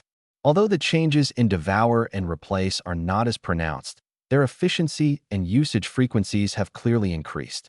Especially Replace. I rarely used this skill before, but now it seems I need to find an opportunity to study it further. After this breakthrough, my confidence has grown significantly. With my current cultivation base, talent, and skill proficiency, securing a spot in the top 10 of the league is no longer a far-fetched goal. The next step is to stabilize my realm while continuing to seek new high-quality abilities. As for ordinary 5 elements attributes, I don't plan to replicate too many of them for now. The reason is simple. Replicating is easy. The subsequent cultivation is troublesome. Each additional ability system requires a significant investment of time and resources to master the corresponding martial techniques. Although I currently have a decent amount of resources, I am far from being so wealthy as to be able to train every system simultaneously. By contrast, I'm more interested in 2 specific categories. One category is wood-based abilities related to healing and recovery. Such abilities may not necessarily boost combat explosiveness, but they are invaluable for saving lives at critical moments, offering immense practical value in real combat. The other category is stealth-type abilities. For instance, dark-based abilities. In this world, ambushes, assassinations, and treasure plundering are all too common. Mastering a powerful stealth ability would be immensely beneficial, whether it is to detect enemies in advance or to escape and survive in perilous situations. If I ever get the chance, I must acquire such an ability. Meanwhile, at the Tang family residence, Tang Howard sat in the hall, his face growing increasingly grim. "How is it? Have you found anything yet?" Tang Yunfei looked slightly helpless. "Father, we've uncovered some clues. We investigated several major trading halls in Yang City and discovered that someone recently sold a large batch of monster cores and exotic beast materials in increments. Moreover, this individual used ice-type techniques, which aligns closely with our suspicions. I've already instructed our people to create a sketch based on eyewitness descriptions. However, after days of investigation, it seems this person isn't a local martial artist from Yang City. Our team extended their inquiry to surrounding cities and families, but no one recognized this face." Tang Howard's eyes grew colder. Could it be an outsider rogue cultivator? If this person has already left Yang City, the matter becomes more complicated. Tang Yunfei couldn't help but retort. "Does this mean we're just going to let this go? That second brother died in vain. Let it go." Tang Howard sneered, his voice dripping with venomous killing intent, which almost seemed tangible. "Of course not. Contact the Assassin Hall and post a bounty. Whoever brings me this person's head will be rewarded with 100 high-grade lightning elemental spirit stones." Hearing this, even Tang Yunfei couldn't suppress a sharp intake of breath. "Father, that's resources worth tens of billions. Are you sure you don't want to reconsider?" "No need to reconsider." Tang Howard slammed the armrest of his chair, his voice as frigid as ice. "Announce the bounty immediately. Post this person's portrait in Yang City and every neighboring city stronghold. I want him to have nowhere to hide, nowhere to run." Tang Yunfei felt his heart tremble. He dared not argue further and simply bowed his head in acknowledgement. He knew very well. This time, his father had completely lost it. Yang City, 5th High School Training Grounds. The training grounds at the 5th High School were exceptionally lively today. Over 1,000 students from more than 20 sophomore classes had gathered, filling the venue with a sea of people. At the front stood Principal Wang Siyuan, his expression solemn. Students. At this time each year, the 5 high schools in Yang City hold an inter-school league to assess your cultivation levels and combat capabilities. At the same time, it provides valuable guidance for next year's college entrance exams, allowing the Education Bureau to more effectively nurture martial geniuses truly worth investing resources in. At this point, his tone paused slightly. Our 5th high school has ranked at the bottom in the league for 4 consecutive years. I hope this year, things will change. A wave of murmurs swept through the crowd of students. Everyone knew about 5th high school's consistent last-place performance in the league. It was an open secret. While it wasn't normally mentioned, hearing the principal openly pointed out caused a tinge of embarrassment for many. Ignoring these reactions, Wang Siyuan continued. According to tradition, the league is divided into 2 rounds. The first round tests spiritual power. Based on the test results, each school selects the top 20 students to enter the second round of combat duels. Across the 5 schools, there will be a total of 100 students. The second round will officially determine the rankings. The ultimate top 10 will not only receive Spirit Stone resources distributed by the Education Bureau, but also gain an additional spot to enter the secret realm. This is something that hasn't existed in previous years. So this year's league isn't just about honor. It's a genuine chance to change destinies. After finishing his explanation, he waved his large hand dismissively. All right, enough with the nonsense. Each class should proceed with the mental power evaluation according to the awakening test procedure from before. Soon, the various classes spread out, occupying separate zones on the training field as the testing formally began. Off to the side, Guan Shui was explaining the rules to a few students with rare abilities. Mental strength doesn't translate directly to real combat power, but each school has over 1,000 students, so it's impossible to let everyone fight. This is already the most reasonable screening method. Standing amidst the crowd, I started making quick calculations in my head. During the awakening, most students had mental power ratings just above 100. With standard training, one could only improve by about 5 points per month. Without resources like mental power crystals or soul-refining liquids, most people would likely still be within the 160 to 180 range by now. But here's the problem. This is the period when families go all out, pouring resources into their children. For the chance of getting into a good university in the future, many families would grit their teeth and buy cultivation resources for their kids. So the true average score in this test might hover somewhere between 250 and 300. Thinking this through, I found myself feeling slightly more at ease. My current mental power is just over 500, a high number, but it shouldn't be so outrageous as to become completely unexplainable. Just then, a loud announcement echoed from the testing area up front. Lu Ziming, 371, holding first place for now. As soon as those words landed, a wave of astonished murmurs rippled through the crowd. 371? That high? Whoa, isn't that the academic star from our class? He's nearly 100 points higher than the average, isn't he? That's insane. I glanced over at the source of the commotion. Lu Ziming. I remembered the name. On the day of awakening, his mental power wasn't low. He's also known for being exceptionally diligent. Reaching this level isn't entirely surprising. But still, if 371 is causing such a stir, then when it's my turn, the scene might get a bit chaotic. Zhu Yunjin, 352. As the instructor's voice listed the score, a fresh wave of murmurs swept through the training ground. Isn't this one from the Zhu family? No wonder the score is so high. The resources of the big 3 families are no joke. Exactly. Even the scraps from their family would be more than enough for people like us to chase after for ages. Right after, another name and score lit up. Song Ziqing, 388. The leaderboard on the large screen updated instantly. Previously seated at the top, Lu Ziming was promptly pushed down a spot. Whoa, 388. Isn't Song Ziqing the one with a B-rank wood-type talent? She's this strong. Wasn't she once dating Shinhan? Probably broke up ages ago. Shinhan's just got an F-rank lightning talent. How could he possibly match a genius of her level? I heard she's been getting close to that S-rank prodigy from first high school. Don't know how true that is, though. This world really is ruthless, huh? Listening to the buzz of conversation around me, my expression didn't shift. Song Ziqing's performance wasn't remotely unexpected to me. Her talent had always been impressive, and she'd probably spared no expense on resources recently. Reaching such a result is perfectly normal. However, she still doesn't seem to understand. A person's future was never as straightforward as what meets the eye. At that moment, the leaderboard suddenly updated again. Wen Tingting, 411. Another uproar erupted on the field. 411? Who is that? That's insane. Don't tell me you don't know her? She's the only one in this year's 5th high school to have awakened an A-rank water-type talent. Wen Tingting. Oh, so it's her. Must be from the Wen family. Of course. She's the treasured child of the Wen family, one of the 3 major clans in Yang City. She's always been low-key. Guess today's finally her time to shine. Now this is a true favored daughter of the heavens.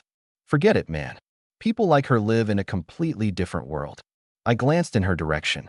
When Tingting stood at the edge of the crowd, calm and composed, her demeanor as restrained as the rumors suggested. But with a 411 mental strength score, it aligns well with the weight of an A-rank ability. The tests continued swiftly, one after another. Finally, someone patted Li Muhua on the shoulder. "Hua, it's your turn." Li Muhua took a deep breath and quickly stepped forward. Moments later, the numbers lit up. Li Muhua, 309. As he stepped off the testing platform, I smiled at him. "Not bad. You're well above the average." Li Muhua, however, wore a face full of frustration. "What's the point? I'm pretty sure I'm out in the second round anyway." As he spoke, he suddenly lowered his voice, staring intently at me. "Han, one last time. Tell your brother, just how much mental strength do you have?" I kept a calm expression. "At least top 2 in the city." Li Muhua rolled his eyes dramatically. "Liar." I chuckled softly but didn't explain further. Some truths, even if voiced, wouldn't be believed. Soon, it was my turn. I stepped onto the testing platform with a calm demeanor and placed my hand on the testing device. The next moment, the screen's numbers burst out. 519. The teacher responsible for recording froze for a moment, then stiffened entirely. The entire training arena, as if someone had pressed the pause button, instantly fell silent. Then, an uproar erupted. 519. Are you kidding me? Shinhan? That Shinhan who awakened with an F-level lightning ability. Is this testing device broken, or what? Martial Artist Tier 1? How could he possibly have reached Martial Artist Tier already? I remember when he awakened last time. No way was it this insane. In an instant, nearly every gaze in the room fixed on me. Shock, confusion, doubt, envy, disbelief. A myriad of emotions collided together. The teacher in charge of testing was clearly a bit dazed. After a few moments of hesitation, they forced out an awkward laugh and said, "Student Shinhan, would you mind testing again?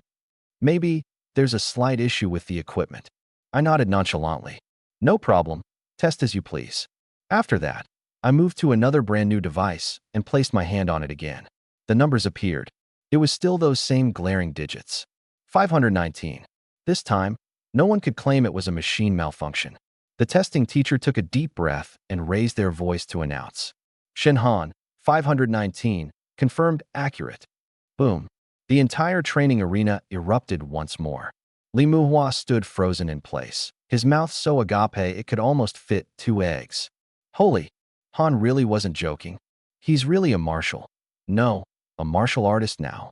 He stood there in disbelief, his mind swirling with only one thought. Could heartbreak actually make someone stronger? Should he go find someone to date, and then break up?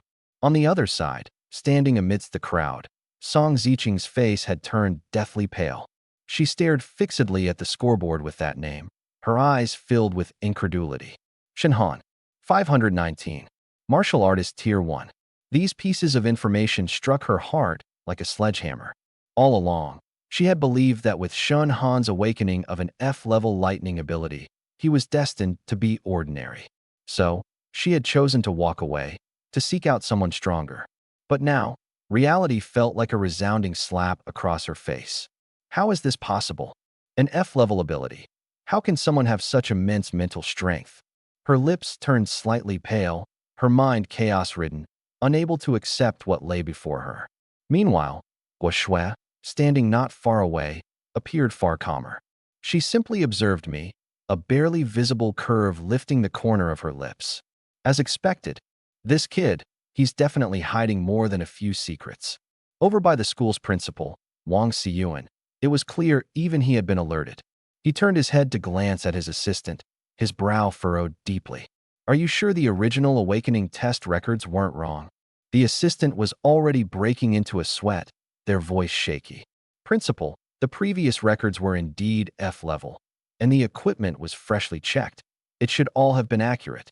Wang Xiyuan didn't say anything further. His gaze returned to me, containing now a mix of scrutiny and intrigue. The subsequent tests continued, but as the participants dwindled, the rankings on the leaderboard barely shifted, particularly the top few positions, where the standings seemed to settle completely. First, Shunhan, 519. Second, Wen Tingting, 411. Third, Song Ziqing, 388. The gaps were massive, almost insurmountable. When all the testing concluded, Wang Xiyuan stepped forward and directly gave his summary. Excellent. The list of students from 5th High advancing to the second round of the league has been finalized. The day after tomorrow, the second round combat trials will be held at 1st High's training ground. At that time, anyone who wants to watch the event live can go in person, and for those who find it inconvenient, they can stay on campus to watch the synchronized live broadcast. Additionally, half an hour later, the total rankings of the 5 high schools in Yang City will be displayed simultaneously on the big screen. Teachers and students interested can stay and have a look, which might also help the second-round participants to get a heads-up about their opponents in advance. As soon as the first test concluded, the discussion in the training ground nearly never ceased. 519 points. That's more than 100 points higher than the second place. This is totally insane, isn't it? Do you think Shinhan will directly take the first place among all 5 schools? Securing a spot in the top ranks seems solid, but making it to the very top is hard to say. Don't forget that S-grade genius from Yang City, 1st High, hasn't shown up yet. Yeah, and those A grades from 2nd and 3rd High aren't weak either. With families that wealthy, pouring in resources might still get them near or above 500 points. But anyway, 5th High is definitely making a name for itself this time. At the abnormal class side, Li Muhua swung an arm over my shoulder with a completely transformed look in his eyes. Hanbro, this time your little brother truly concedes. You've completely dominated the crowd. Honestly, tell me the truth. How on earth did you train? Did you secretly take some pills without us knowing? I mean, I know how hard you usually work, but sheer effort alone doesn't explain this crazy strength. Annoyed, I smacked his hand away. Get lost. Of course, I wouldn't tell him the truth about this. If I exposed abilities like Devour and Replication, I'd probably have the whole world fixated on me by tomorrow. At this moment, Guan Shui also came over, her face carrying a rare hint of a smile. Congratulations, Shinhan. You hit it well enough. I smiled. Not really. It's still thanks to Teacher Guan's constant guidance. Guan Shui looked at me, her eyes becoming more serious. The second round, are you confident? After thinking for a moment, I gave a rather conservative reply. Making top 10 shouldn't be an issue. Going further depends on what level those anomalies from the other schools are at. Guan Shui nodded. Having confidence is a good thing, but don't get careless. In an environment like this, anyone who stands out is no simple character. I nodded. That, of course, I knew better than anyone. Meanwhile, at the 1st High training field, a group of students were gathered around a boy with an air of arrogance, their words full of flattery. Brother Han, this time the first place trophy is basically yours. The only S-grade talent in Yang City in the last 10 years. Who could possibly compare to you? Exactly. Your spiritual power reached 501 even before senior year started. That's unheard of in previous years, right? Not just in Yang City. This level would be top tier even in Lingzhou. If the top spot doesn't go to Brother Han, then who else could it possibly go to? The boy at the center, Zhu Wenhan, showed a faint smile as he absorbed the praise, clearly enjoying the feeling of being the center of attention. But just then, the joint school rankings refreshed simultaneously. Someone immediately looked up, and in the next second, their voice shifted dramatically. The rankings are up. Wait, Brother Han isn't first. First place, Shen Han, 519, fifth high. Shen Han? Who's that? As these words came out, the surroundings fell silent in an instant. Zhu Wenhan, who had moments ago been radiating arrogance, found his smile frozen on his face. One moment, he was being held aloft by the crowd. The next, the top spot on the leaderboard was claimed by an unfamiliar name he had never even heard of. The sensation was akin to a slap landing directly on his face. The group of lackeys around him didn't dare to make a sound, afraid of triggering his temper. Zhu Wenhan was silent for 2 seconds before his eyes grew increasingly cold. Shen Han, is it? Fine. I'll remember you. He slowly clenched his fist, his knuckles turning white, and a cold sneer crept onto his lips. In the second round, I'll show you that a high spiritual power doesn't automatically mean you can win. At fifth high, in the principal's office, I had just pushed the door open when Wang Xiyuan looked up at me, his face unmistakably marked with surprise and satisfaction. Impressive, Shen Han. You sure know how to keep things under wraps. Leaning back in his chair, he scrutinized me for a moment before finally speaking up. With spiritual power this high, how did you manage to train yourself to this level? I had already anticipated his question, so I kept my expression calm as I replied. Probably because I've spent quite a lot of money on training resources. Wang Xiyuan stared at me for a few seconds. Then he smiled faintly and decided not to press further. Fair enough. Everyone has their secrets. If you don't want to tell me, I won't force it. The day after tomorrow's league match, how confident are you? I thought for a moment, my tone calm. Top 10 is no problem. As for going further, that depends on the actual strength of those geniuses from the other schools. Upon hearing this, a flash of admiration appeared in Wang Xiyuan's eyes. It's not unusual for young people to be confident. What's rare is that this confidence still carries a sense of restraint. Very good. Regardless, I hope you give it your all this time and secure a good ranking. If you perform well enough, the school will prepare a special reward for you. I was a bit surprised. A special reward? Can you give me a hint in advance? Wang Xiyuan laughed heartily and waved his hand. Let me keep you in suspense for now. You'll need a bit of motivation to keep going, won't you? As he spoke, his expression gradually turned serious. In fact, it's not just us at Wuzhou. For years, the entire Yangqing's education performance in the Lingzhou region hasn't been great. Located in a remote spot, with limited resources, we simply can't compare to the big cities. Every year we're crushed in the college entrance exams, and the Education Bureau is under heavy pressure. If this keeps up, let alone the school, even the bureau chief's position might not be secure. He looked at me, his tone turning more solemn. So when I tell you this, it's not to put pressure on you. I just hope you understand. There are many geniuses in this world. Don't let a little success make you complacent. At the same time, I also hope you can fight for Wuzhou and for Yangqing. I nodded. Rest assured, Principal, I'll do my best. As my words fell, I maintained a neutral expression outwardly, but inwardly, I quietly started probing. I had long been curious about the principal's level of cultivation. The next moment, a stream of information instantly surfaced in my mind. Name, Wang Xiyuan. Spiritual power, Martial Emperor, 3rd stage. Abilities, Water Element, Grade B, Earth Element, Grade C, Darkness Element, Grade B. Skills, Surging Wave, Perfected, Water Blade, Perfected, Rock Collapse Earthquake, Mastered, Night Shadow Stealth, Perfected, Phantom Concealment, Perfected. Seeing this interface, a ripple of surprise went through my heart. The principal actually possessed a Darkness Element ability. And not just that, but both Darkness Element skills were trained to the perfected level. That's truly a treasure. Back with the Chasing Wind squad, I had already witnessed the overwhelming advantages of Darkness Element abilities in stealth and survival. For someone like me right now, this kind of ability would undoubtedly be one of the most practical cards to play. With that thought, I didn't hesitate much and directly activated my copy ability.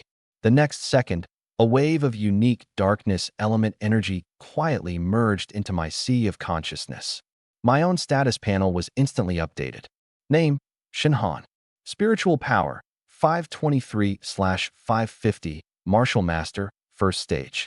Abilities: Chaos Element, Thunder Element, Ice Element, Darkness Element.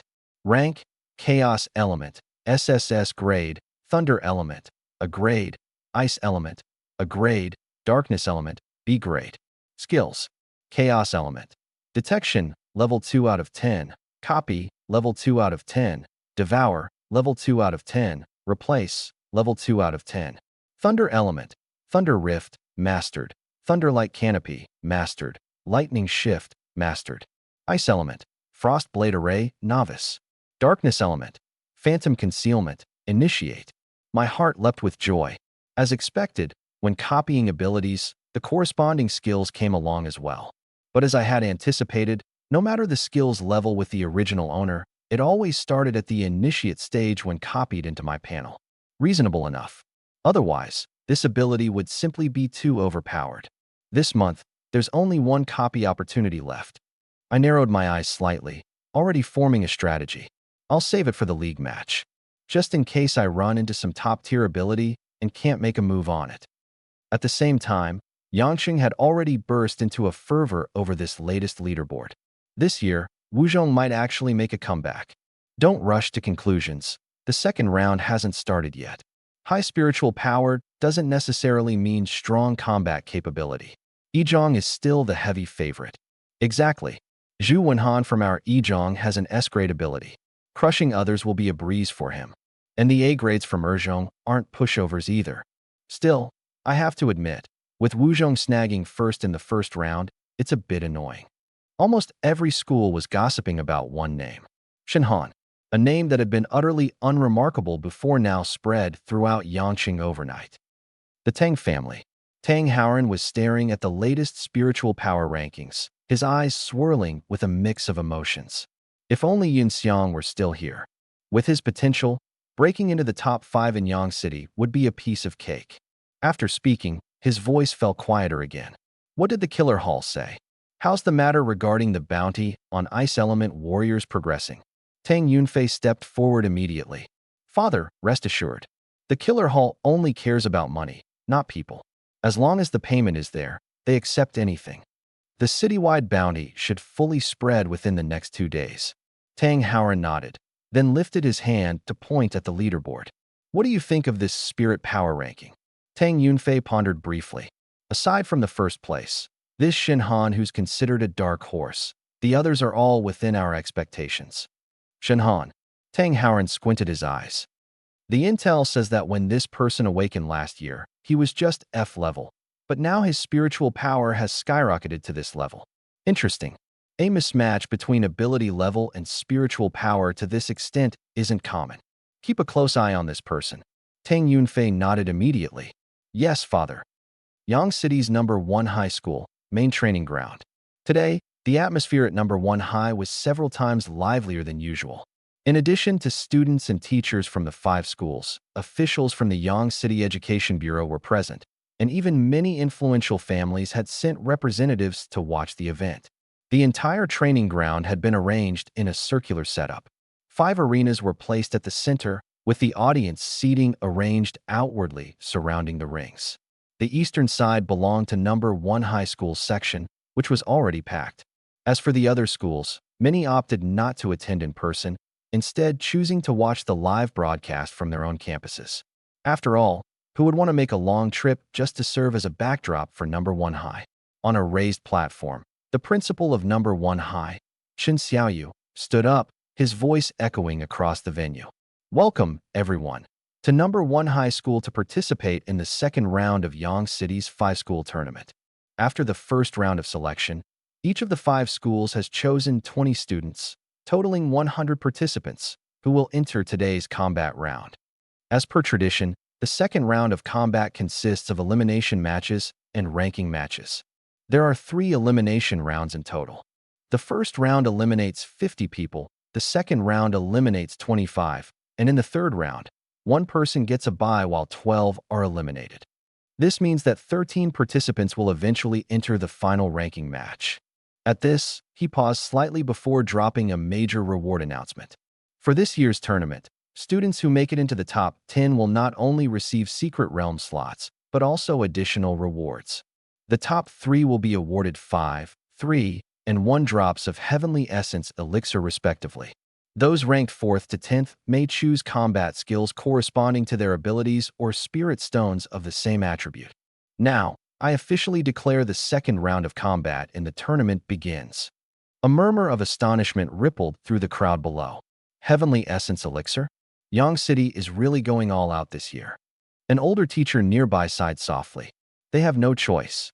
If they don't pour resources into this, Yang City will be completely outpaced by Lingzhou's other cities sooner or later. Soon, a referee stepped forward and announced the rules loudly. All participating students, please come forward to draw lots. You will face the opponent who draws the same number as you in the first round. I must also remind you that you are all talented martial artists of Yang City who will participate in the university entrance exams in the future. Intentionally injuring others during the match is strictly prohibited. Violators will be directly disqualified. Meanwhile, on the VIP seats, several principals had already gathered together. Principal Dong Wenba of number 2 High was the first to speak. Principal Chun, I've heard your number 1 High has an S-level ability user this year. Chen Xiaoyu immediately smiled, clearly quite proud. Indeed, it's Zhu Wenhan from the Zhu family, S-level fire element. Dong Wenba clicked his tongue. The Zhu family is already an established fire element lineage, and now they've produced an outrageous talent like this. Looks like you guys at number 1 High will dominate again this year. Chen Xiaoyu smiled without answering, clearly in a very good mood. Just then, Principal Chung Lina of number 4 High chuckled lightly and casually interjected. Don't get ahead of yourself. Didn't Shin Han from number 5 High score first in the spirit power test during the first round? Who knows, this year, you two might actually be in for a surprise. At these words, the principals instinctively turned to Wang Xiyuan from number 5 High. Dong Wenba squinted, intrigued. Old Wang, you've really kept things tightly under wraps. But I'm curious, this Shin Han, is he really an F-level ability user? Chen Xiaoyu and the others also fixed their gaze on him, clearly full of skepticism on this point. Wang Xiyuan, however, simply gave a faint smile. He was indeed F-level when he awakened. This much is certain. As for what has happened over the past year, once the tournament concludes, I'll personally arrange for him to take another test. He spoke calmly, but anyone could hear the expectations he had for me. The first round of the elimination tournament began swiftly. My first opponent was a short-haired girl from First High School. She wore the First High School uniform, her figure lean and agile, and her eyes sharp. She was clearly no mere ornamental practitioner who only trained without purpose. As soon as I stepped onto the platform, I initiated my sensory probe ahead of time. Information instantly surfaced. Name, Wei Xiaoxia. Mental strength, warrior level 7. Ability, water type, grade B. Skill, water blade, minor achievement. I glanced over the data and immediately lost most of my interest. A water type at grade B, undoubtedly impressive among ordinary students. But for someone like me, it was hardly captivating. Most students in the same year had only mastered 1 or 2 skills, and those skills were commonly low grade. With such a configuration, it wasn't worth wasting one of my limited copying chances. Opposite me, Wei Xiaoxia was clearly sizing me up as well. She took a deep breath and spoke first. So, you're Shin Han? Mental strength first place. I didn't expect to face you in the first round. Mental strength first place. I didn't expect to face you in the first round. But I've heard you've only awakened an F-grade lightning type ability. High mental strength doesn't necessarily mean you'll win. Be careful. As soon as she finished speaking, she made her move. Clearly, she understood one truth. When facing a lightning wielder, the worst thing you can do is let them seize the initiative. Lightning abilities are known for their explosive power and speed.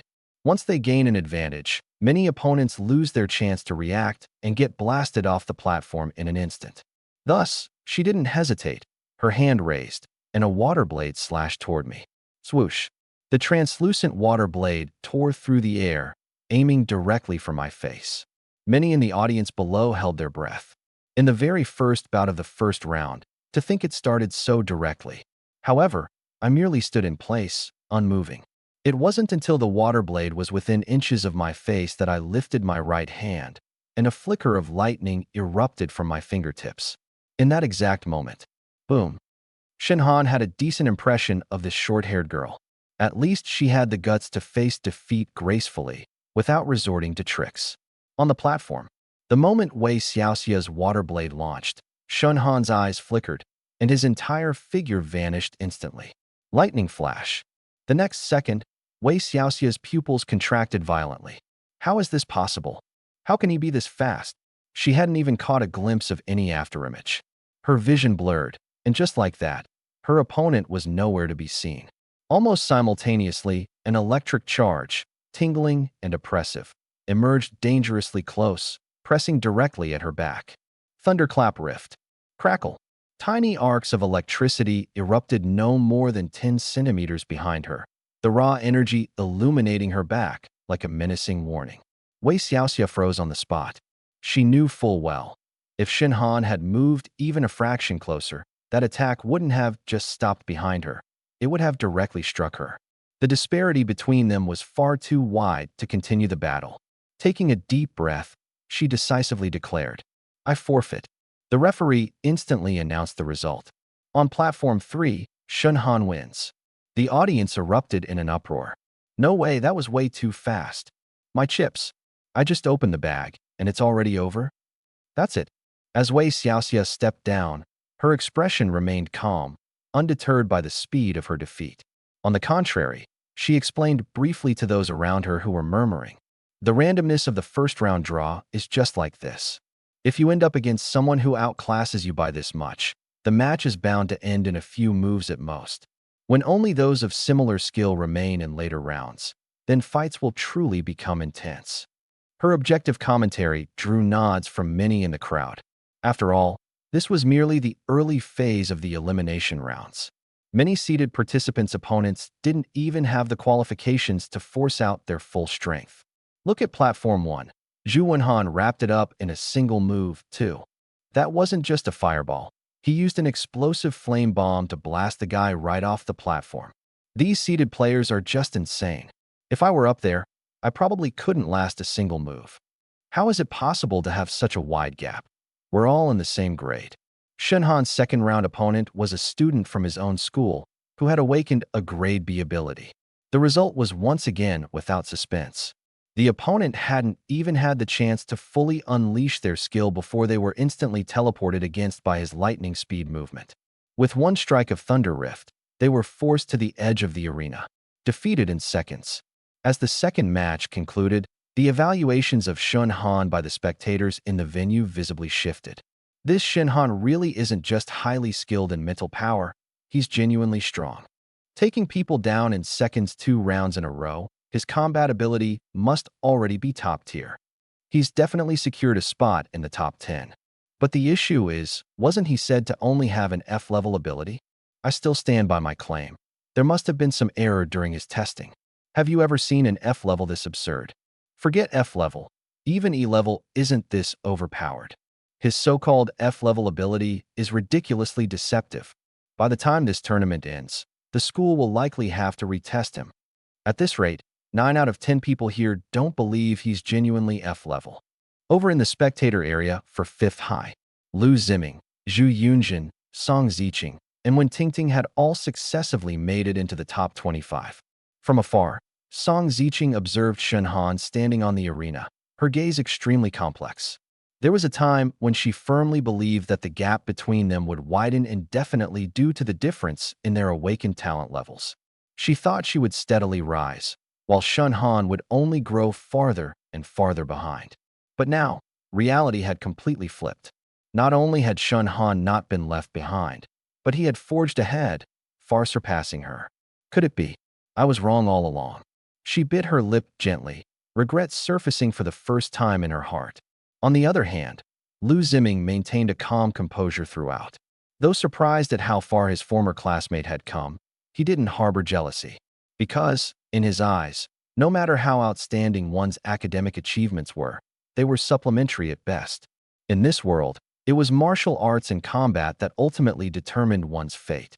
And that quality of restraint, resilience, and steadiness in Shinhan, Lu Ziming had recognized it long ago.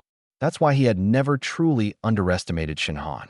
As for Wen Tingting, her bright, curious eyes darted toward Shenhan frequently, shining with intrigue.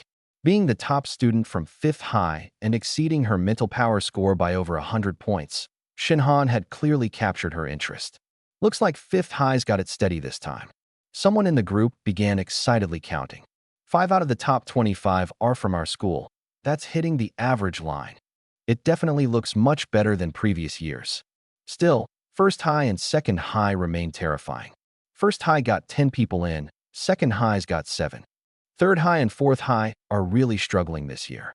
3rd High only got 2. Probably the first time in years for that. 4th High's even worse. They got wiped out entirely. Not a single person made it in. Hearing this murmuring, the smile on Wang Xiyuan's face became impossible to suppress. For so many years, 5th High had always been the underdog, the background noise. But now, not anymore. Meanwhile, over at 4th High, Principal Chung Lina's face had darkened to the point of looking like the bottom of a pot. Even the principal of 3rd High looked utterly disheartened. Though 3rd High at least still managed to secure 2 spots in the top 25. Compared to previous years, the result was still quite underwhelming. Amidst the lively discussion, the referee's voice rang out again. The 3rd round elimination draw is starting. This round will feature one participant getting a bye, directly advancing to the ranking matches. The crowd immediately buzzed with energy again. Which lucky person is going to draw the bye? Getting that means guaranteed entry to the top 13. Guess luck is also a kind of skill. Don't celebrate too soon. The ranking matches are where things get brutal. Any beating due will eventually find its way to you. Soon, the results were announced. Number 25, Shenhan, gets a bye. The crowd erupted with envy and jealousy. Damn, is this guy's luck too insane? He already had a high chance of making it to the ranking matches, and now he's completely locked in. But even without the bye, as long as he doesn't face the top seeds from 1st High or 2nd High early, he'd likely still make it in. The referee continued reading out the matchups for the 3rd round. Arena 1, 1st High, Zhu Wenhan, vs 5th High, Lu Ziming. Arena 2, 2nd High, Li Mingxian, vs 5th High, Zhu Yunjin. Arena 3, 3rd High, Lu Jianhui, vs 5th High, Song Ziqing. Arena 4, 5th High, Wen Tingting, vs.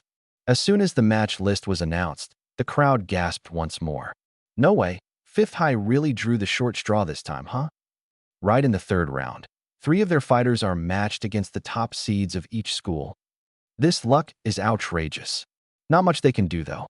The further along the competition, the higher the chances of facing seeded players.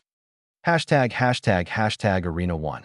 Zhu Wenhan stepped onto the stage, his gaze sweeping coldly toward Lu Ziming, his tone utterly unapologetic. I'm holding a lot of rage toward you 5 middle folks. Will you step down yourself, or do I need to beat you down? Lu Ziming's expression remained calm, completely unfazed. He was well aware that there was no way he could be a match for Zhu Wenhan. But if the other party thought they'd take him out effortlessly within a few moves, that wouldn't necessarily be the case. So, right from the start, he chose the most secure approach. Golden Bell Shield, activate. Buzz. A golden defensive shield instantly enveloped his entire body. Almost as soon as the shield illuminated, a blazing fireball came hurtling toward him. Boom. The flames exploded, shaking the golden shield violently. Lu Ziming's heart clenched. He was secretly thankful he'd activated his defense in time. But Zhu Wenhan clearly had no intention of stopping there. A cold smirk crept across his lips, his eyes overflowing with arrogance. You think this little turtle shell can protect you from me? Blazing inferno storm, rise. Boom. A wave of scorching fire surged up fiercely with Lu Ziming at its center. In a blink, it transformed into a raging vortex of flames, engulfing him entirely. Cries of astonishment erupted from the audience below. Blazing inferno storm. I can't believe Zhu Wenhan has already mastered this technique to perfection. With flames this intense, Lu Ziming is in deep trouble. On the stage, after 5 seconds, Lu Ziming could already feel the heat around him increasing at an alarming rate. After 10 seconds, his complexion began to pale. The Golden Bell Shield could indeed block direct damage, but it couldn't prevent the relentless heat from seeping through. 20 seconds. 30 seconds. It felt like his organs were being roasted in a furnace, each breath painfully scorching. Holding on any longer wasn't about winning or losing anymore. It was about ensuring his body didn't break down. Gritting his teeth, Lu Ziming held out for a moment longer before finally struggling to speak. "I surrender." The referee immediately stepped in to stop the match. But Zhu Wenhan merely let out a cold snort, dissipating the flames with an expression full of disdain. "Overestimating yourself." With that, he directly lifted his head to look towards Shun Han's direction, his gaze brimming with unabashed provocation. Li Muhua, standing nearby, couldn't help but bare his teeth.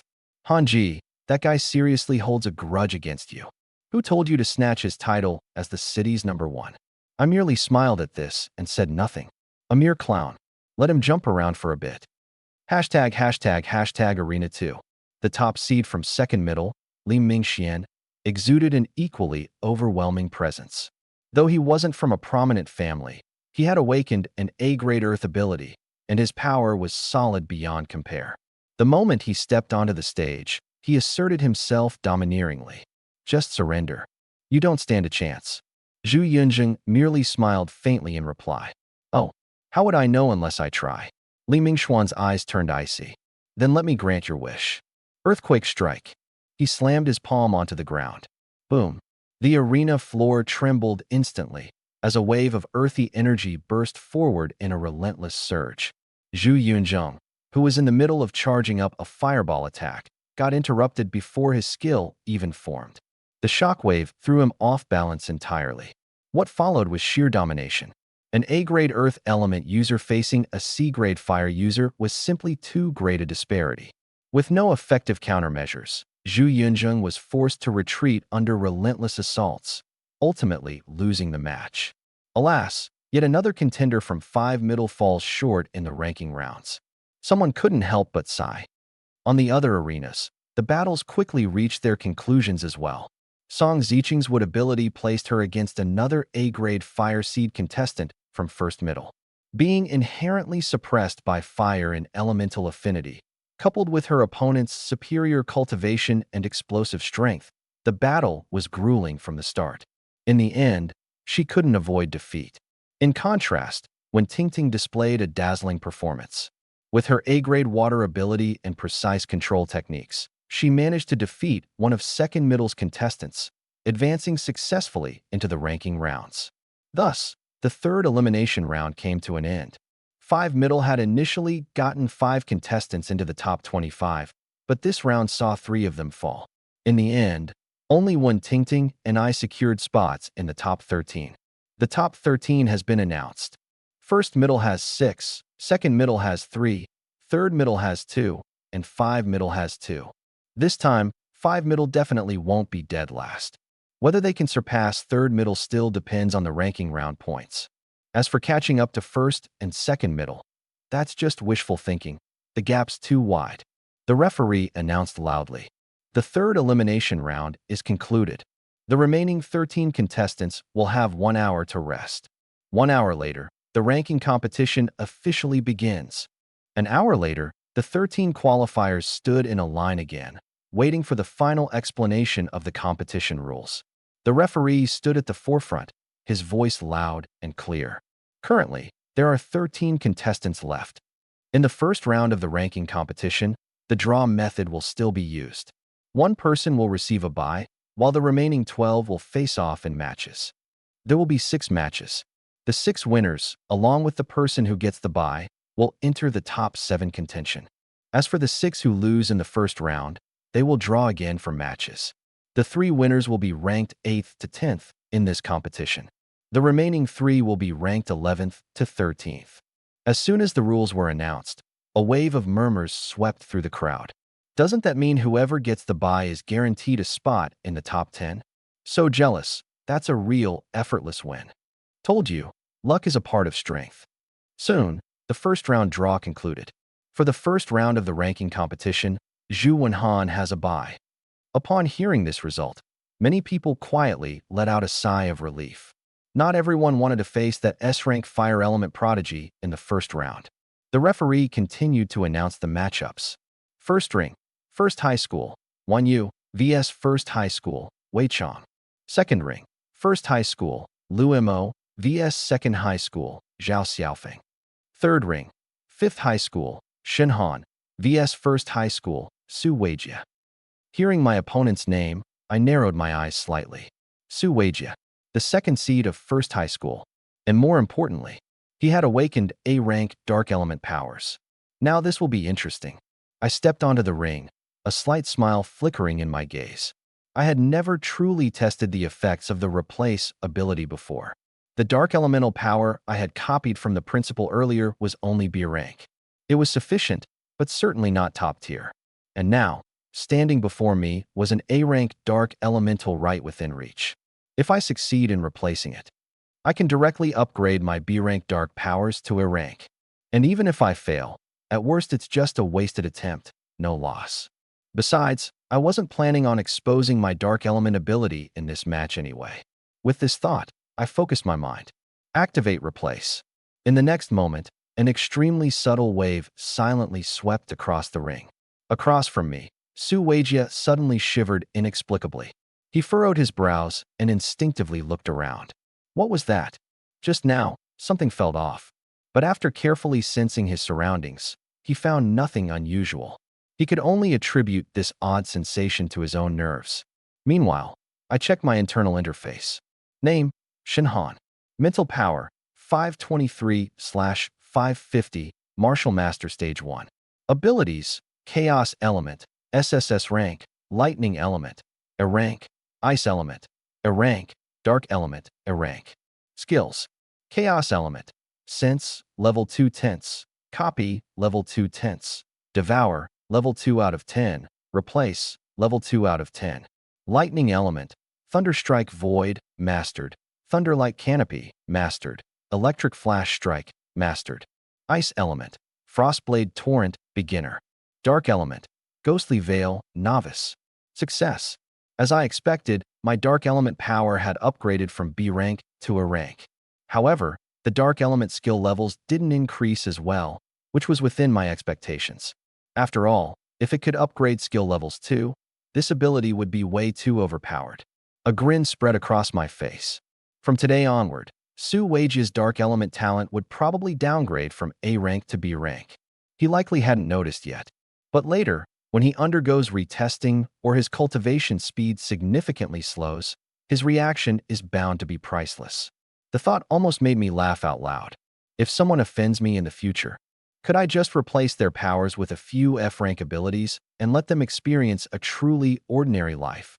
The moment this idea surfaced, even I found it a bit ruthless. Yet I had to admit, it was amusing.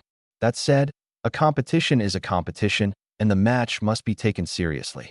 This round had almost no suspense. Even though Su Weijie had A-rank Dark Element powers, he couldn't keep up with my Electric Flash Strike.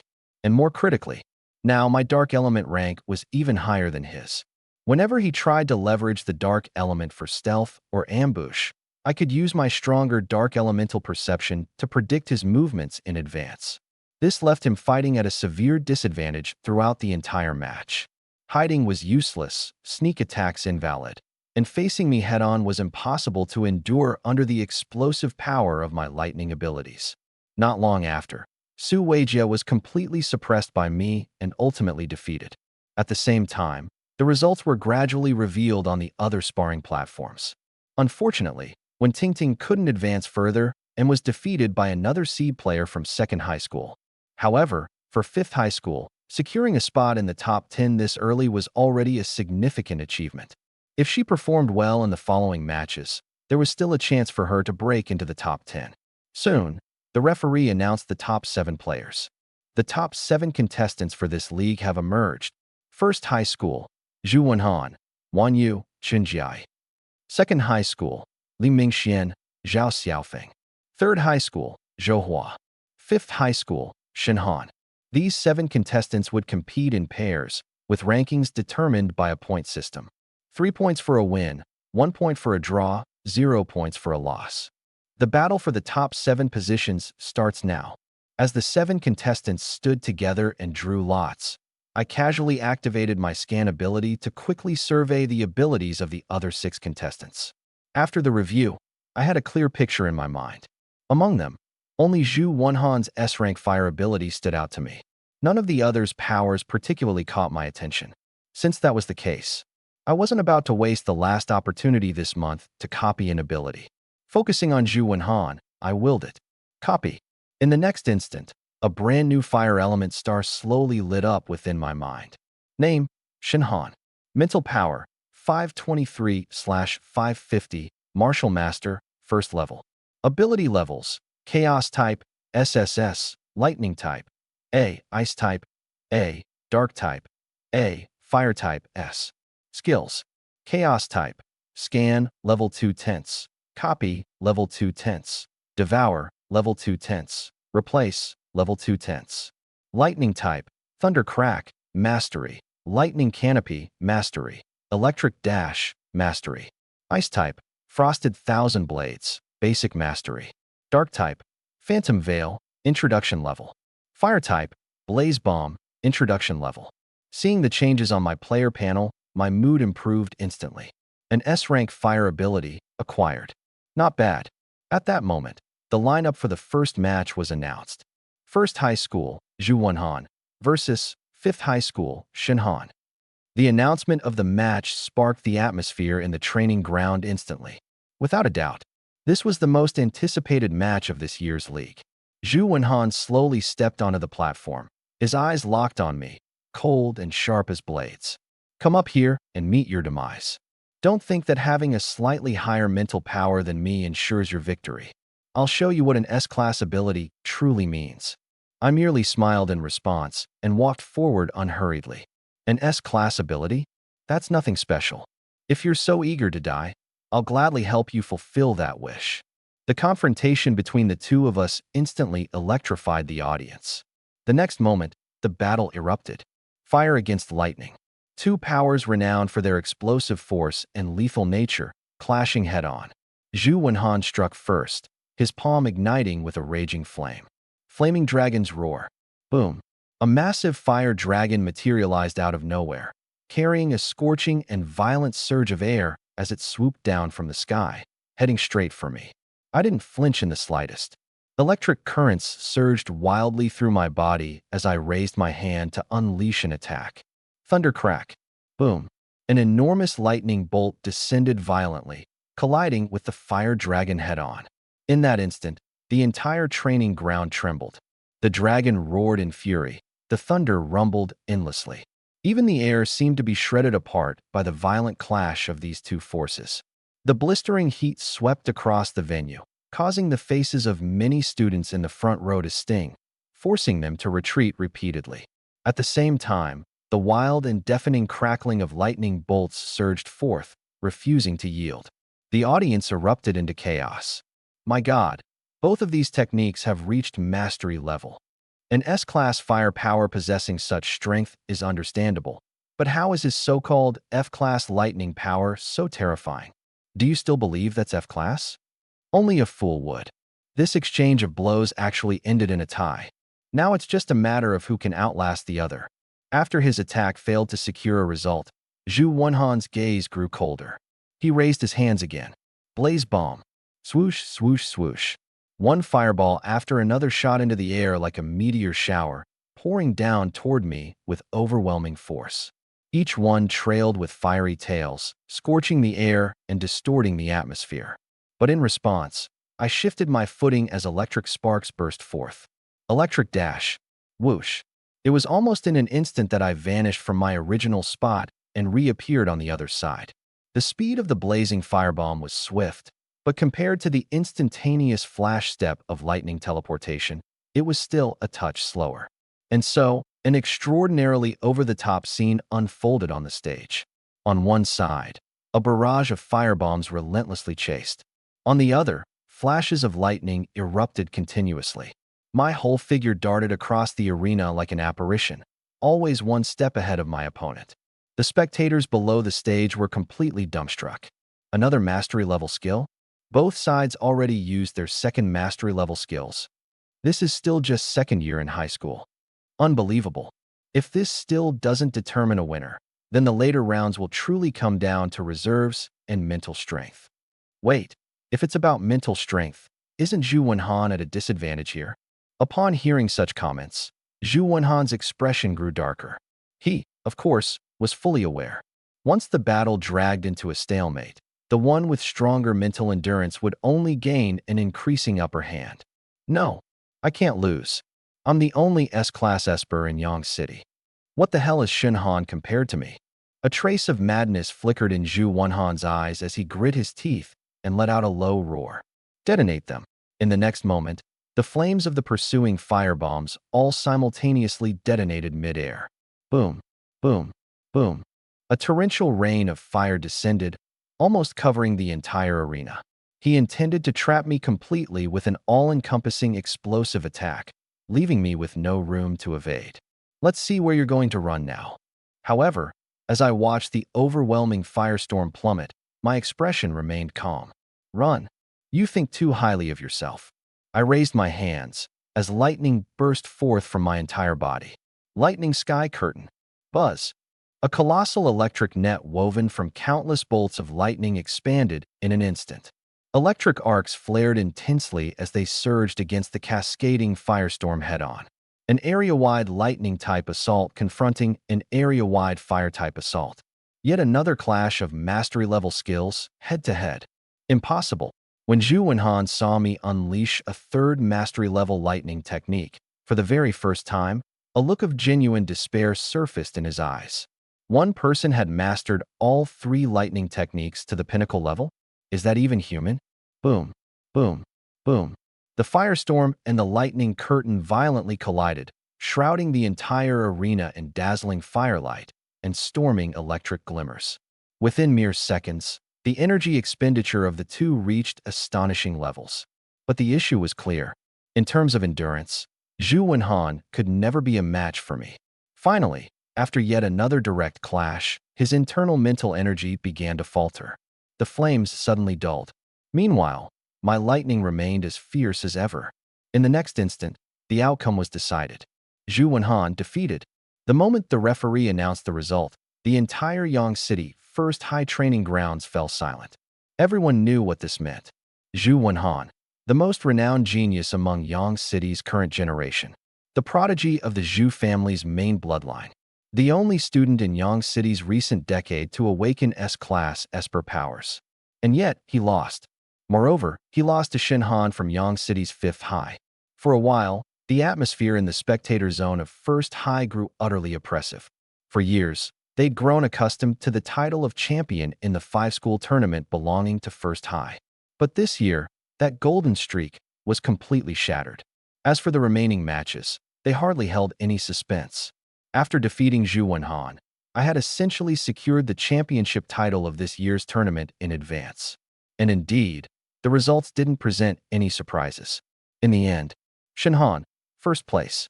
Zhu Wenhan, 2nd place. The remaining rankings were assigned accordingly. What delighted 5th high the most was that when Ting also delivered a commendable performance later on, remarkably managing to clinch 9th place in the rankings. This meant that for the first time, 5th high had 2 participants placing in the top 10. Before the tournament commenced, this was almost an unimaginable outcome for everyone. The tournament officially came to a close. The top 10 not only received prizes, but also earned the coveted opportunity to venture into the secret realm for training next month. As the champion, the special reward I received was a soul-nurturing wood. This was an extraordinarily rare mental-type treasure. Although it couldn't directly increase mental energy, it could continuously refine it, making one's existing mental energy denser and purer. Such an item was incredibly effective for laying a solid foundation in the early stages. In fact, in some respects, it was even more valuable than a few extra points of raw mental energy. Originally, in the eyes of many, this prize should have belonged to Zhu Wenhan. Yet now, it ended up in my hands. Within the crowd, Zhu Wenhan glared at me, his jealousy almost tangible. In all his life, he had never faced such a blow. The spotlight, which should have been his, was now mine. The first one was supposed to belong to him. The soul-nurturing tree was also supposed to be his. But now, all of it has become my spoils of war. To someone as proud and arrogant as him, this must feel worse than death itself. On the other side, Song Ziqing's emotions were equally complicated. She once thought that leaving Shinhan would lead her toward a brighter future. But now, she realized that she might have discarded a true hidden dragon with her own hands. From today onward, we probably, truly are people from two separate worlds now. She smiled bitterly, her eyes filled with a sense of loss. Not long after the league ended, in the principal's office at number 5 high school, Principal Wang Xiyuan called me over once again. On the table sat an evidently more advanced testing device compared to the equipment previously used at school. Shenhan, this is the latest model of the ability grade testing instrument in Ling City. We'd like to conduct another ability assessment for you. Principal Wang Xiyuan looked at me, his tone serious. Your combat strength, growth speed, and mental acuity do not match the initial F-grade evaluation at all. So, whether for the school's records, for your future access to resources, or for college entrance exams, it's necessary to reassess your ability. I nodded, outwardly calm, but my mind was racing. Will this expose the chaos attribute? But the good news is that the instruments in this world can, at most, test explicit ability grades. They cannot delve into the depths of one's consciousness nor detect specific skills. As long as I don't actively reveal it, the secret of the chaos attribute will likely remain safe. Moreover, from a practical standpoint, I did indeed need a higher thunder attribute rating. Otherwise, it would be a significant hassle to access many resources, policies, and university admissions in the future. With that in mind, I didn't hesitate. All right, thank you, Principal. I reached out and placed my hand on the testing device. Just like the day of my awakening, the instrument initially emitted an extraordinarily complex band of multicolored light, as though it was attempting to probe deeper for something undiscovered. But the colorful light only flickered for a moment before quickly stabilizing into a steady purple thunderbolt glow. The test result appeared almost immediately. Grade A, Thunder Attribute. Principal Wang Xiyuan looked at the result on the device and frowned slightly. Grade A, Thunder Attribute.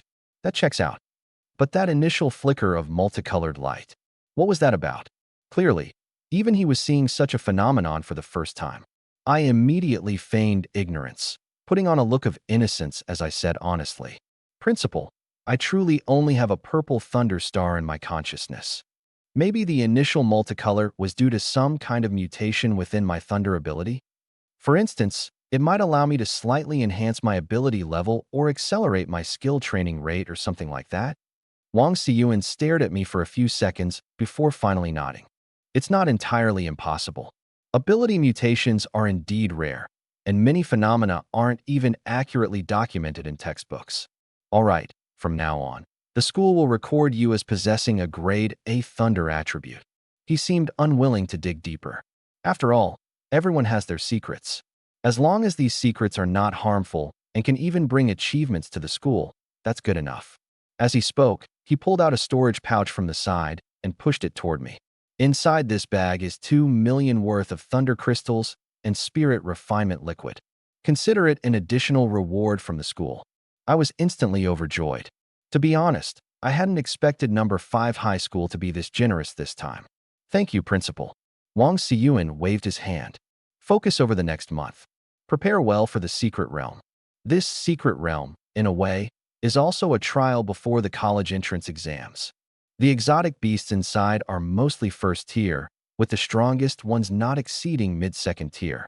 For people like you, it presents both risks and valuable training opportunities. More importantly, the resources in there are plentiful and could very well help you make even more progress before the college entrance exams. Keep in mind that Ling City belongs to Nanjiang Province. Here in Yang City, being at the mid-stage of martial warrior might already make you top tier, but on a provincial scale, it's far from enough. Every year, Nanjiang Province sees a few martial spirit candidates emerge during the exams. So don't get complacent. I earnestly nodded. I understand. Then go on. After leaving the principal's office, I didn't waste any time and headed straight to the largest trading hall in Yang City. Just as I reached the entrance, my steps paused slightly, because on the bulletin board at the door, there was a distinct bounty poster. The person in the sketch was precisely the guise I had used earlier when disguising myself as an ice attribute martial artist. There was no need to think twice. This was undoubtedly the handiwork of the Tang family. Quick move. I glanced at the bounty details and couldn't help but grow a bit more vigilant. Good thing I didn't go out with my ice element face today. Otherwise, this wouldn't be a casual stroll through the trading hall. It'd be me walking right into trouble. It seems, from now on, if I'm going to show up publicly with my ice identity, I'll need to use a new disguise. I ran through everything in my mind quickly, ensuring I hadn't left any obvious traces, then continued walking inside. This time, my goal at the trading hall was clear. I didn't lack thunder element resources at the moment. So this time, the focus was on the dark element. I needed to buy dark element spirit stones, dark element martial techniques, and a batch of healing pills. The reasoning was simple. After entering the secret realm, I wouldn't be able to openly train in the dark element in front of everyone. So I had to make a lot of preparations in advance. The dark element excels in concealment, stealth, ambush, and escape, especially when paired with the ghost stealth martial technique, spectral stab. If I could master this skill, it would become an extremely sharp trump card for assassinating in secret or counterattacking at critical moments. 1 month. With the support of Dark Element Spirit Stones and a combination with Spectral Stab, my Dark Element cultivation and techniques should improve by at least 1 level. With that in mind, I immediately began shopping. After finishing the purchase, I returned again to a regimen of exceptionally disciplined cultivation, meditating, refining, practicing martial techniques, stabilizing my realm. Everything was in preparation for the secret realm. Meanwhile, in the Tang family's main hall, Tang Haoran's patience was wearing thin. Still no progress at all. His voice was low, now carrying a distinct trace of irritation. Tang Yunfei shook his head with a complex expression. None. It's as if that person vanished into thin air. The movements are quite fast. I glanced over the bounty description and couldn't help but grow more cautious. Good thing I didn't use my ice elemental face before heading out today. Otherwise, this wouldn't be a casual stroll through the trading hall. It'd be me delivering myself straight to their door. It seemed clear to me. If I ever wanted to use my ice elemental identity publicly again, I'd need to change my disguise first. Running through everything again quickly in my mind, I reassured myself there shouldn't be any obvious loose ends before continuing inside. This time, my objectives for coming to the trading hall were crystal clear. I currently had no shortage of lightning elemental resources in my hands. So this time, the focus was on dark element. I needed to purchase dark elemental spirit stones, dark elemental techniques, and a batch of healing pills. The reason was simple. Once I entered the secret realm, it wouldn't be possible to openly cultivate dark element techniques in front of others. So I had to make plenty of preparations ahead of time. The dark element was highly valuable when it came to concealment, stealth, ambush, and evasion, especially a technique paired with shadow-based stealth, Ghost Thorn. If I could master this skill, it would be an exceptionally sharp trump card, whether for assassinations in the shadows or critical counterattacks. 1 month of time. With the assistance of dark elemental spirit stones, coupled with Ghost Thorn, my dark element cultivation and skills would definitely move up another level. With that thought in mind, I dove straight into the purchasing process. After acquiring the resources I needed, I returned to my routine, diving into an almost mechanical cultivation cycle. Meditation, refinement, martial technique training, realm stabilization. Everything was in preparation for the secret realm. Meanwhile, inside the Tang family's grand hall, Tang Haoran's patience had almost run out. Still no progress at all. His voice was low, tinged with a clear trace of irritation. Tang Yunfei's expression was complex as he shook his head. None. It's like that person vanished into thin air. Not just in Yang City. The leads in surrounding cities have all gone cold as well. All we can confirm is that he did appear in several major trading halls, but he disappeared without a trace after that. Even the Assassin's Palace, though they accepted the bounty, can't even lock onto a target, much less make a move. Tang Haoran fell silent for a moment. Then a cold glint flashed in his eyes. If that ice element martial artist truly never operated in the surrounding areas, then it means there's a good chance he didn't leave Yang City at all. In fact, he might be hiding right under our noses.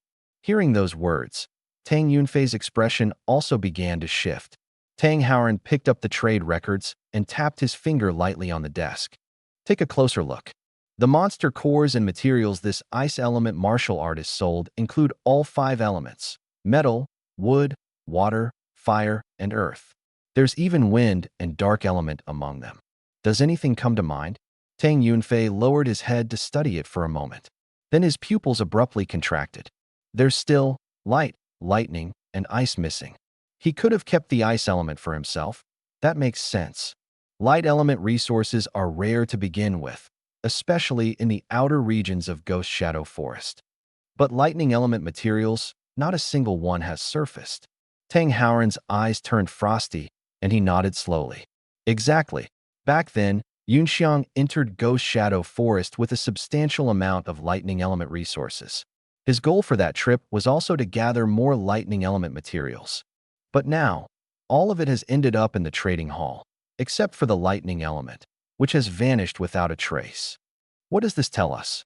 Tang Yunfei's breathing quickened, as though he'd suddenly grasped a critical clue.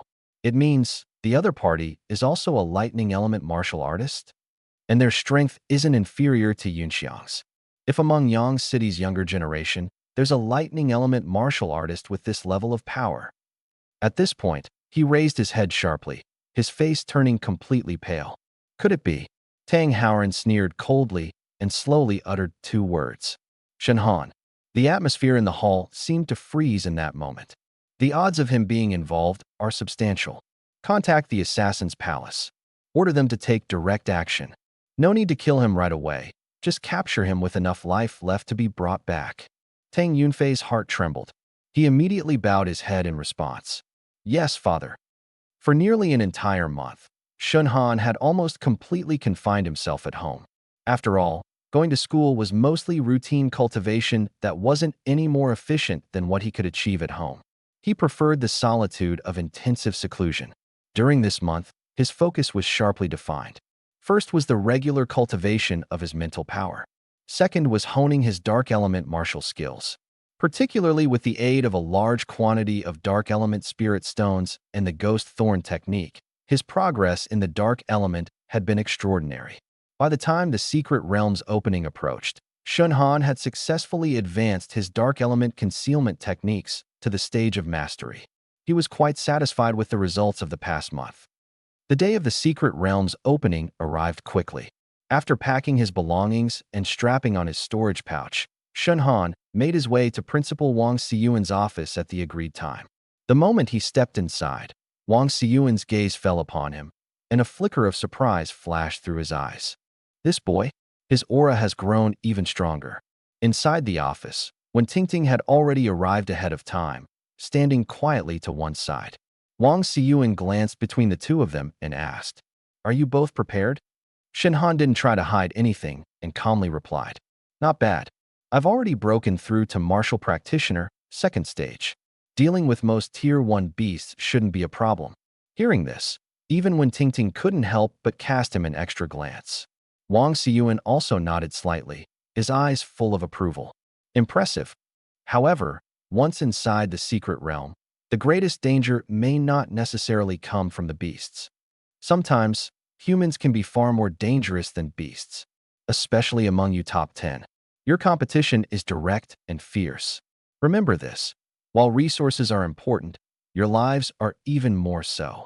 As he spoke, he retrieved 2 bracelets from his desk and handed them to the pair. These are locator bracelets.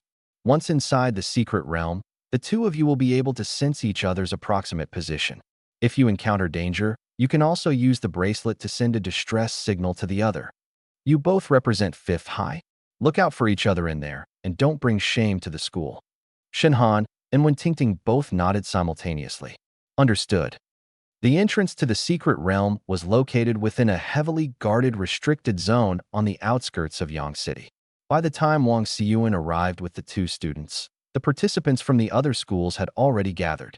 There were 10 people in total, the top 10 from the 5-school tournament, all present and accounted for. You were the last ones. Chun Mingyu, the principal of 1st High, nodded faintly, greeting them brusquely.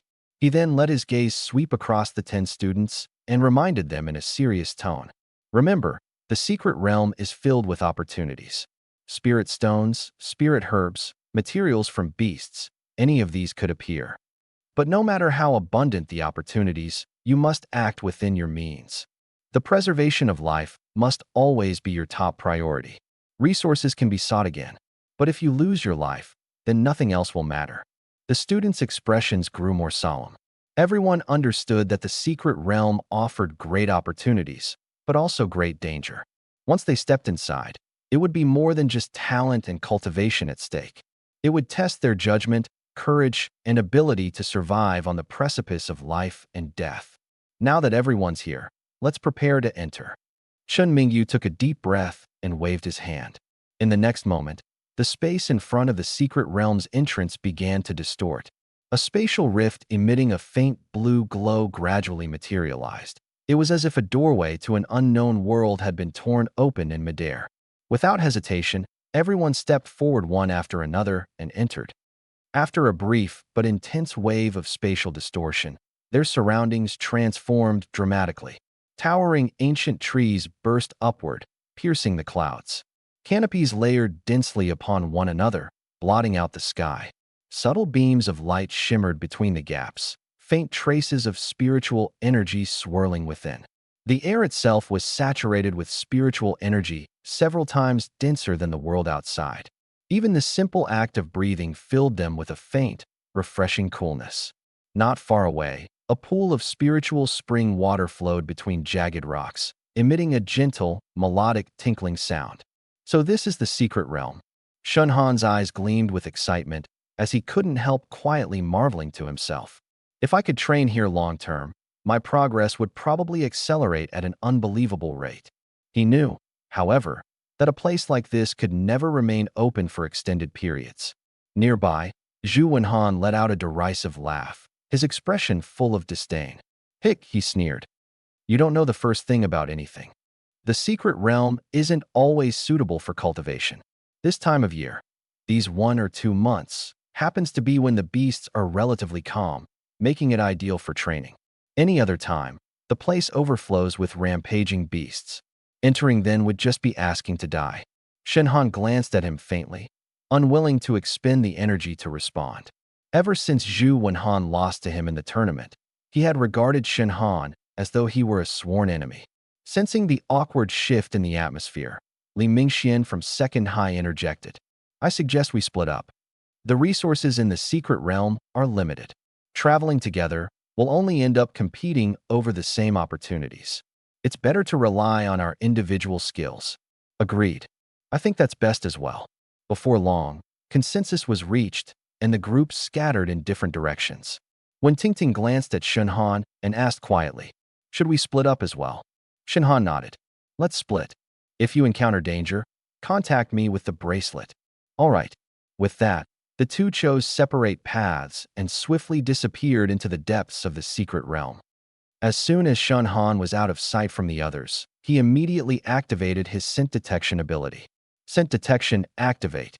In an instant, everything within a 100-meter radius centered around him appeared vividly in his mind like a three-dimensional map. The vegetation, beastly creatures, spiritual herbs, and the faint fluctuations of spiritual stones. Nothing could escape his perception. "Now this is what I call unlocking the map," Shun Han remarked with a faint smirk, his figure darting swiftly through the forest. At the same time, near another entrance to the secret realm, Tang Yunfei stood before a man in a gray robe, giving hushed instructions. "Ghost Hand, remember, take him alive. Leave a breath, don't actually kill him." This is his portrait.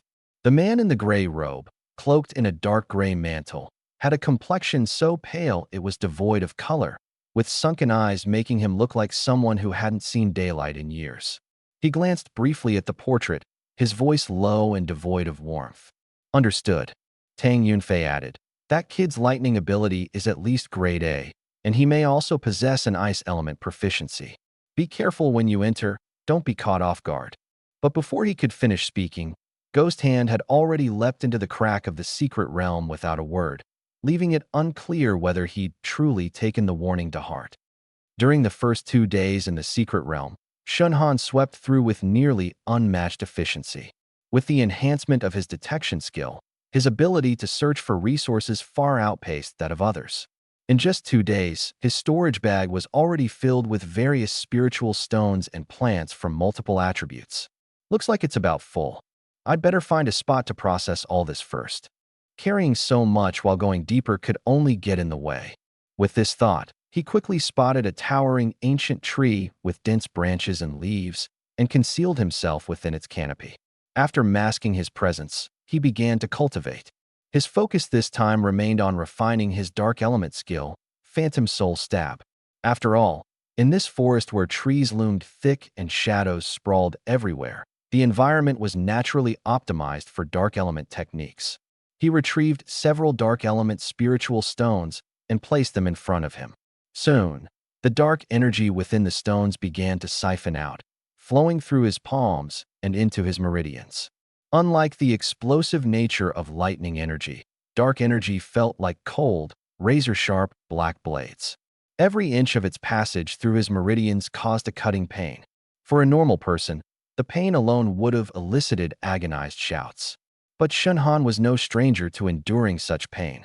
Having undergone the tempering of lightning's spiritual stones, this level of discomfort was something he could now manage. Suppressing his body's instinctive resistance, he focused his full mental strength, forcibly channeling the swirling dark energy deeper into his meridians, inch by inch. 2 hours passed. The energy within the dark element spiritual stones was completely drained. At the same time, the dark energy inside Shunhan began to converge. Breakthrough, with a sharp mental command, he pushed the gathered dark energy toward the bottleneck. Boom. In the next moment, a surge of even colder and more concentrated dark energy quietly emanated from his body. It's done. Shunhan slowly opened his eyes, a fleeting glimmer of darkness flashing within his gaze. Phantom Soul Stab had officially reached mastery. Feeling the increasingly condensed dark energy within him, he couldn't help but feel a trace of satisfaction. However, just before he could fully relax, an almost imperceptible aura suddenly invaded his detection range. That aura was deeply concealed. If he hadn't been maintaining his detection ability the entire time, he might not have sensed the presence until it was within 30 meters, far too late to react effectively. A layer of cold sweat immediately formed on Shunhan's back. With a single thought, the information on the intruder surfaced in his mind. Name: Ghost Hand. Spiritual Strength: Martial Master 7th rank. Ability Grade: Dark Element, Grade A. Skills: Shadow Stealth, Mastery. Phantom Soul Stab, Mastery. Nocturnal Silence, Mastery. Shunhan's expression darkened. Martial Master 7th rank. That's a full 5 minor realms above me. Not to mention he's a dark element specialist trained in assassination. His target is me? In an instant, Shunhan pieced it together. That kind of setup, there was no way this was just a coincidence. Clearly, the man was here specifically for him. And judging by his stealthy approach, it was obvious he intended to strike covertly with a decisive attack. This is a killer playing the same game as me. The good news is, he doesn't know that I've already noticed him. With that realization, Shunhan didn't hesitate. If the other party wanted to strike in the dark, then let's see who could act first. In the next moment, a fierce glint flashed in his eyes as he launched a full-powered strike. Thunder Rift. Boom. A massive thunderbolt descended fiercely from the sky, striking directly toward Ghost Hand's position. The assassin, who was still lurking patiently in the shadows for the perfect moment, immediately paled. Damn it, how did he find me? But at this point, there was no time to ponder. Facing the thunderbolt striking directly towards him, he could only summon his life-saving trump card immediately. Nightmare Abyss. Whoosh. A dark aura began to spread ferociously from him as the center, encompassing a vast area in the blink of an eye. In this space, tainted by the darkness, all external sensations seemed to be abruptly severed. Thunderclaps, wind howls, the rustle of grass and foliage, all became indistinct. A cold, eerie voice resonated faintly within the darkness. Kid, blame yourself for offending someone you shouldn't have. Someone paid for your life. Within my Nightmare Abyss, you can only use darkness-type abilities. Everything else is useless. Stop struggling. Accept your fate. He advanced slowly, his grayish-purple eyes glinting with a sickly pleasure in the blackness. He loved watching his prey gradually lose all hope and collapse into despair. Shinhan, however, cooperatively displayed a trace of terror, stepping backward one step at a time. The corner of the ghost hand's mouth twisted into an even more sinister smile. But just as he moved close enough for a decisive strike, two low voices sounded almost simultaneously. Phantom strike! Phantom strike! Whoosh! In the pitch black, two figures darted like phantoms, intersecting with rapid swiftness. The ghost hand's dagger aimed precisely at Shunhan's limbs, clearly intending to fulfill the capture alive order. Yet Shunhan's phantom strike showed not the slightest hesitance, targeting straight at his opponent's throat. Both had achieved mastery. Both were experts in close-range, darkness element killing techniques. But their intent was entirely different. One held back, the other killed.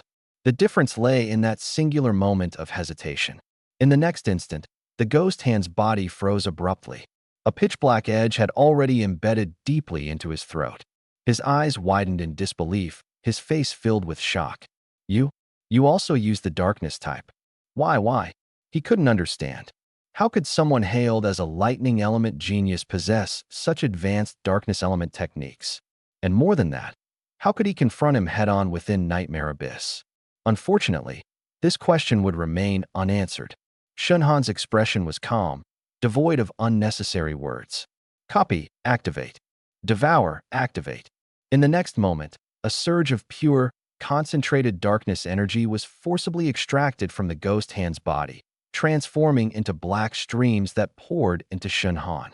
Dark elements continued to flow into his meridians and consciousness, further strengthening the darkness star within him. Simultaneously, new skill information appeared on his interface. The ghost hand's extremely practical domain-type darkness ability, Nightmare Abyss, had been successfully assimilated into Shunhan's repertoire. Under the feedback of a large influx of dark elements, this skill, upon acquisition, instantly advanced to the novice mastery level. Once it was all over, Shunhan glanced at his updated interface. Name, Shunhan. Mental energy, 554/600, Martial Master Level 2. Ability levels, Chaos Element, SSS Class, Lightning Element, A Class, Ice Element, A Class, Darkness Element, A Class, Fire Element, S Class. Skills, Chaos Element, Tracking, 2 out of 10, Copy, 2 out of 10, Devour, 2 out of 10, Swap, 2 out of 10. Lightning Element, Thunder Rift Strike, Mastery, Lightning Sky Veil, Mastery, Electric Flash Step, Mastery. Ice Element, Frost Blade Array, Novice. Darkness Element, Phantom Veil, Mastery, Phantom Strike, Mastery, Nightmare Abyss, Novice. Fire Element, Flame Blast, Beginner. Shunhan exhaled a long breath, his gaze falling on the desiccating corpse on the ground, his eyes frosty. So they were coming for me after all. Looking at the ghost hand's lifeless body, Shunhan stood silently in thought for a moment. The enemy clearly came from a professional assassin organization, and their purpose was blatant, targeting him. Judging from the ghost hand's final intent, the mission wasn't to kill him outright, but to capture him alive and take him elsewhere. Who could it be? Narrowing his eyes, Shunhan rapidly ran through a mental list of people he might have offended recently. Realistically, there weren't many in Yang City who had both the means and motive to hire assassins for such a task. The Zhu family? Unlikely. No matter how much Zhu Wenhan disliked him, it was ultimately just rivalry among peers. This kind of conflict wouldn't escalate to the extent of hiring professional killers to abduct someone within a secret realm, which left the most likely suspect, the Tang family. At that, Shunhan's eyes grew icier. Could they have found out I killed Tang Yunxiang? He quickly seized on the crux of the issue. If they hadn't suspected him, the Tang family would have had no reason to go to such lengths. It seems that this secret realm is not safe anymore. The first wave of entrants were already at the late Martial Master stage. If there are second and third waves to follow, the ones coming will only be stronger. At the end of the day, everything boiled down to strength. If he were merely at the second level of a typical Martial Master stage, then just dealing with Ghost Hand alone would have been enough to take his life silently and completely. Thinking of this, Shunhan didn't waste any more time.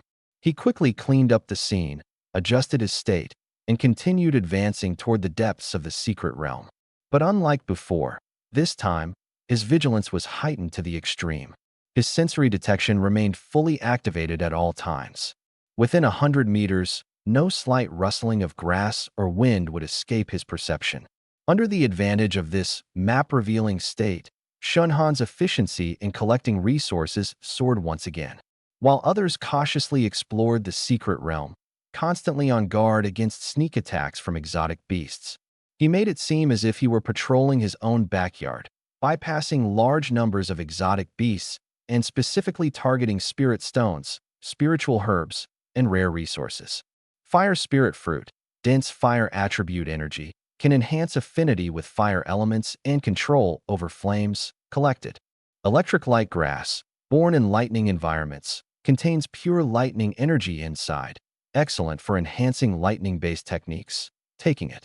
Vital Green Lotus, a rare wood attribute spiritual plant, teeming with vitality, not only enhances life force but greatly aids in physical body recovery. This one's a must as well. Sweeping through one area after another, it took less than a week for his storage pouch to be filled to the brim once again. Shinhan weighed his storage pouch in his hand and couldn't help but smile. Others enter the secret realm to treasure hunt. At this rate, it's almost like I'm here for procurement. But having too much could also become a burden.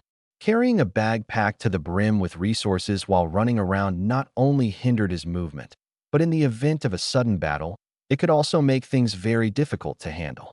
Better to consume the resources I can first. As for what I can't use at the moment, I can trade them for what I need with others down the line. With this in mind, Shenhan quickly found a relatively safe location and began secluded cultivation to refine the resources once again. He started with the Fire Spirit Fruits. After all, his fire attribute abilities had only recently been copied and were still quite underdeveloped. This was the perfect opportunity to rapidly strengthen them with the abundance of resources in the secret realm. As one fire spirit fruit after another was refined, pure fire elemental energy continuously flowed into the fire system star within his sea of consciousness. And with the support of his S-class fire attribute talent, the refining speed was astounding. In just a few days, the flame burst bomb technique, which had barely reached the apprentice level earlier, broke through barriers and directly ascended to mastery. Not bad. Now the fire attribute can finally keep up with the main team and won't be such a weak link anymore. Afterward, he tried refining several stalks of electric light grass, but the results were less than satisfactory. While electric light grass did indeed have enhancements for the lightning attribute, for the 3 lightning-based techniques that had already reached the mastery level, the effects were limited. The gap between mastery and perfection was enormous. At least, under the constraints of the martial master stage, relying on a few stalks of electric light grass was far from enough. It seems perfection isn't something you can achieve just by stockpiling resources. It still requires higher-level insights and the tempering of actual battle. Shinhan, however, did not push it. After all, his gains from this trip to the secret realm were already astounding. Half a month had now passed in the secret realm. With only half a month remaining, most of his core skills had already been pushed to the mastery level. He lacked the necessary techniques to learn new skills. Thus, the benefits of continuing to cultivate in isolation were no longer significantly high. This left only one thing worth doing with the remaining time: hunting exotic beasts, devouring their mental power, and enhancing cultivation. After all, cultivation was the foundation of everything. If the next wave of assassins was stronger than Ghost Hand, and his level remained stagnant, then no matter how many cards he had up his sleeve, it might still not be enough for him to handle things comfortably. Keep growing stronger. Only by doing so will I have the qualifications to turn the tables on those who wish to harm me. A few miles away, Shinhan was speeding through the dense forest when his steps suddenly paused slightly. Through his sensory detection, he picked up on a faint, unusual fluctuation deep in the forest ahead. Instead of approaching rashly, he first used his sensory ability to carefully pinpoint the source. Soon, an enormous blue-green wolf appeared within his perception. The wolf lay low in the underbrush beneath a tree, its green fur blending almost seamlessly with the surrounding vegetation. Without sensory detection, it would have been nearly impossible to spot with the naked eye. It had clearly set its sights on him and was waiting for the right moment to launch an ambush. Forest Shadow Wolf. A wood attribute wolf-type exotic beast, skilled at manipulating vines to entangle its prey before striking to kill. Shinhan had just recognized the opponent when the vines on the ground began writhing like a tidal wave, quickly coiling toward his legs. Perfect timing. Just right to test out a new skill. Shinhan's gaze turned cold as he raised his hand, uttering a low command. Cyan Dark Breath. Whoosh. A vast wave of dark energy rapidly spread, covering an area of several dozen meters in the blink of an eye. The Sinro Green Wolf froze momentarily.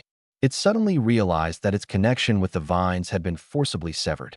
The plant manipulation that once felt as seamless as directing its own limbs had instantly failed. But since a beast's intelligence was inherently limited, it couldn't comprehend what had happened. Instead, it let out an enraged growl and simply abandoned its entangling tactics to charge directly at Shinhan. This was exactly what Shinhan had been waiting for, its close-range attack. Spectral Stab. Two black streaks of piercing light suddenly split through the air. So quick, they left no discernible trajectory. The Sinro Green Wolf hadn't even managed to fully dodge before its throat and forehead were simultaneously punctured. Its massive body froze for a moment, then fell heavily to the ground. A single fatal strike.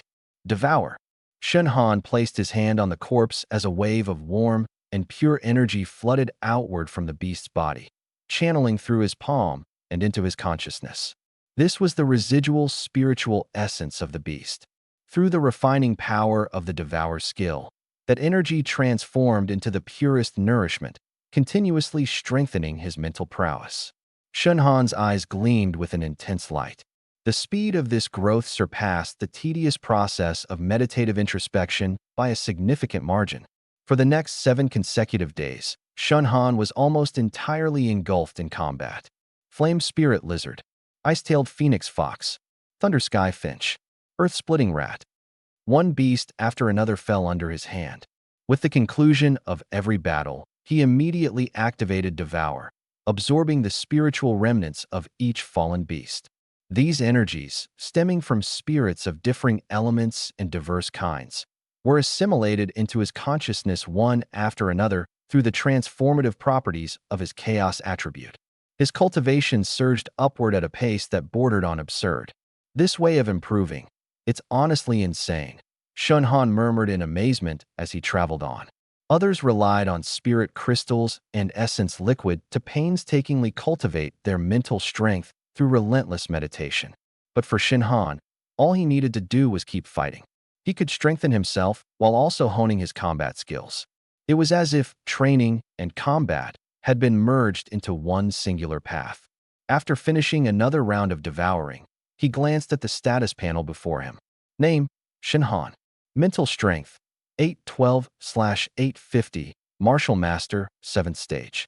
Ability Levels, Chaos System, SSS Tier, Thunder System, a Tier, Ice System, a Tier, Dark System, a Tier, Fire System, S Tier. Skills, Chaos System, Tracking, Level 2 Tense, Copying, 2 out of 10, Devouring, 2 out of 10, Replacing, 2 out of 10. Thunder System, Thunder Rift Strike, Mastery, Thunderlight Veil, Mastery, Lightning Shift, Mastery. Ice System, Frostblade Barrage, Lesser Mastery. Dark System, Ghostly Fade, Mastery, Spectral Stab, Mastery, Cyan Dark Breath, Lesser Mastery. Fire System, Flame Bomb, Mastery. When his gaze landed on the updated statistics, Shinhan couldn't help but feel a tinge of satisfaction. From being at the 2nd stage of Martial Master upon entering the mystical realm to now reaching the 7th, in under a month, he directly skipped over 5 minor realms. Such rapid improvement, if revealed to others, would undoubtedly leave jaws dropping to the ground in disbelief. With this level of strength, even if I encounter members of the Assassin's organization again, I won't be as passive as last time. The memory of Ghost Hand's sneak attack resurfaced, and a flicker of cold intent emerged in Shinhan's eyes. He was never one to endure passively or accept being on the defensive. Since someone had drawn the blade to his throat, he wouldn't be content with merely parrying. It's about time I struck back. In the depths of the mystical realm, trees loomed overhead, their ancient vines dangling like veils. As Shinhan moved forward, He maintained his tracking ability without pause. Truth be told, he almost hoped the next wave of assassins would show up soon. After all, dark attribute fighters were disproportionately represented in assassination organizations. If another dark attribute assassin of A grade or higher appeared, and he managed to devour their energy, he might even push his dark system's level up to S tier in one go. The only pity was that his 2 monthly copying attempts had already been used up. Otherwise, if he were to encounter a rare spatial attribute power, a legendary ability, there was no way he'd let it slip through his fingers. Just then, a chilling voice suddenly sounded from behind him. "So you're still alive. Looks like Ghost Hand failed." Shinhan stopped in his tracks, then slowly turned around. Standing in his line of sight was a young man with a gaunt, withered face. The person's face was deathly pale, devoid of any trace of blood. His entire body was wrapped in a gray-black robe, resembling a corpse that had just crawled out of the grave. But what made him even more unsettling was the eerie, chilling aura emanating from him. He was leagues above Ghost Hand in terms of strength. Shinhan's heart immediately surged with a strong sense of alarm. This man is not going to be easy to deal with. Without any hesitation, he activated his scanning ability. Name, Shadow 7. Psychic power, 9th level of Martial Master. Ability level, Dark type, Class A, Space type, Class B. Skills, Dark type, Nether Soul Slash, Mastered, Silent Nightshade, Mastered. Space type, Instant Teleportation, Beginner. The moment he saw the panel's information, Shinhan's gaze sharpened. A dual ability user? And space type as well. For an instant, he was genuinely shaken. All along, he had thought that someone like himself, with multiple abilities, was already heaven-defying. But unexpectedly, this assassin in front of him turned out to be a dual ability user too. Although the abilities might not have been gained like his through later enhancements. The mere fact that the man simultaneously wielded both dark and space types was already terrifying enough. Especially the space type.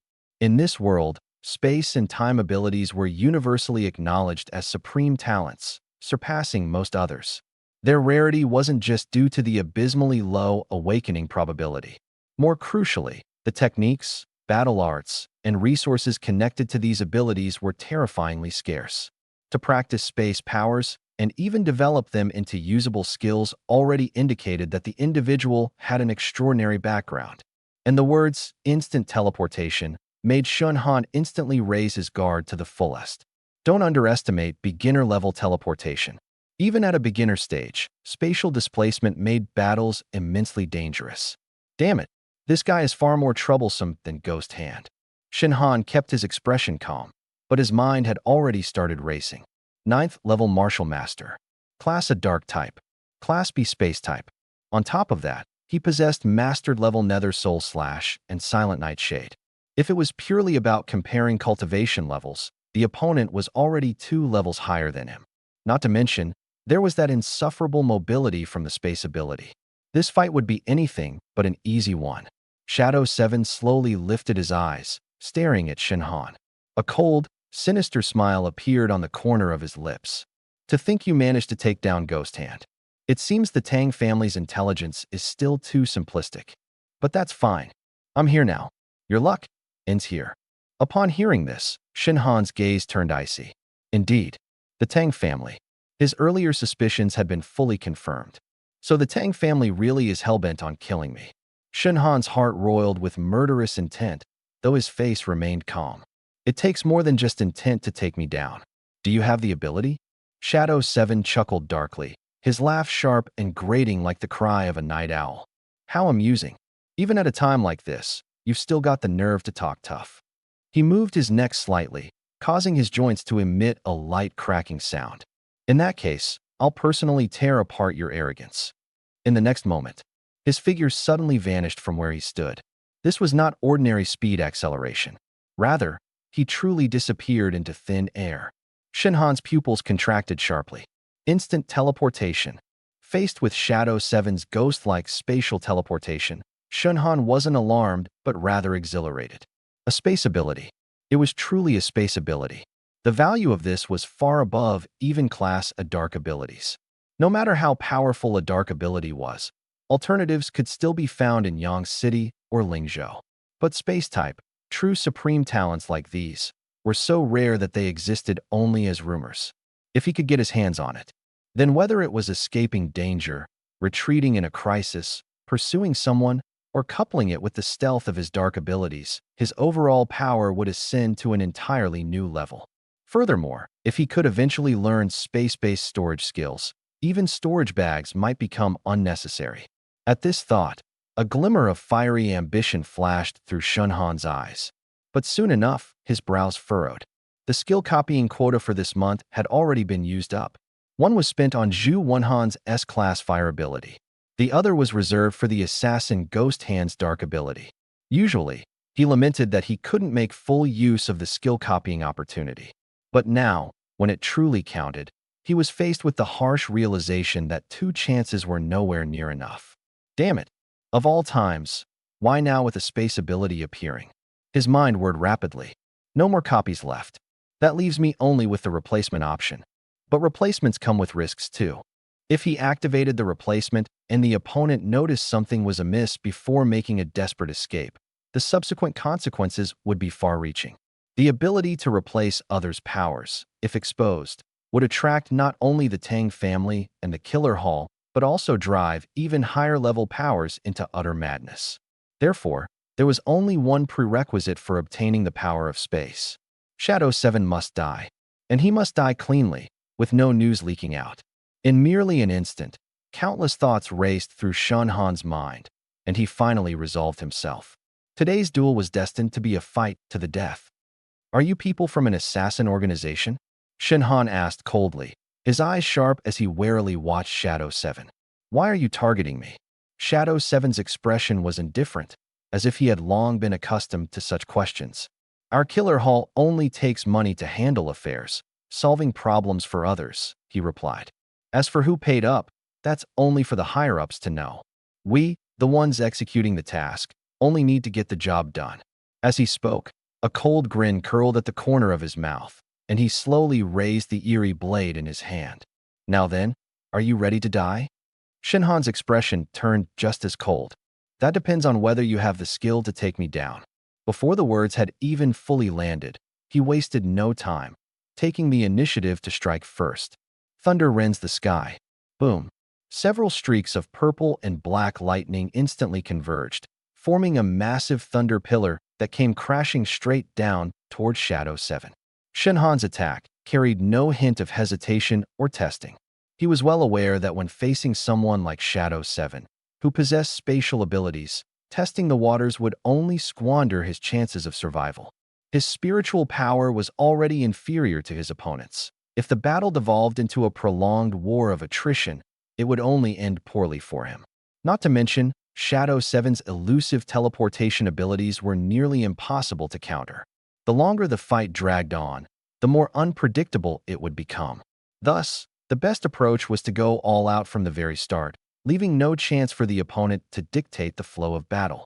But Shadow 7 clearly had no intention of engaging in a slow-paced match, either.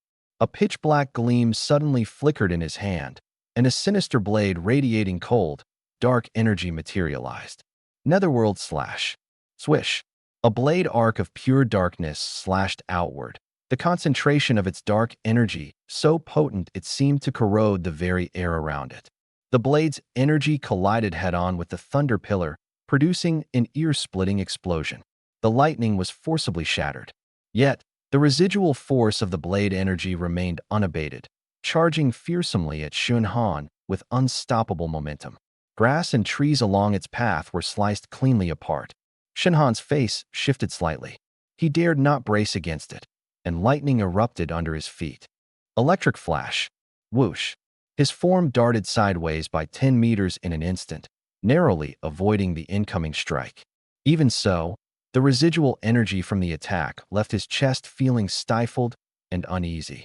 An ominous weight fell upon his heart at once.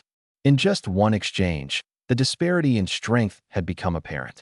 In a direct confrontation, he was no match for Shadow 7. Shadow 7, seeing this, sneered contemptuously. "Not bad speed," he remarked.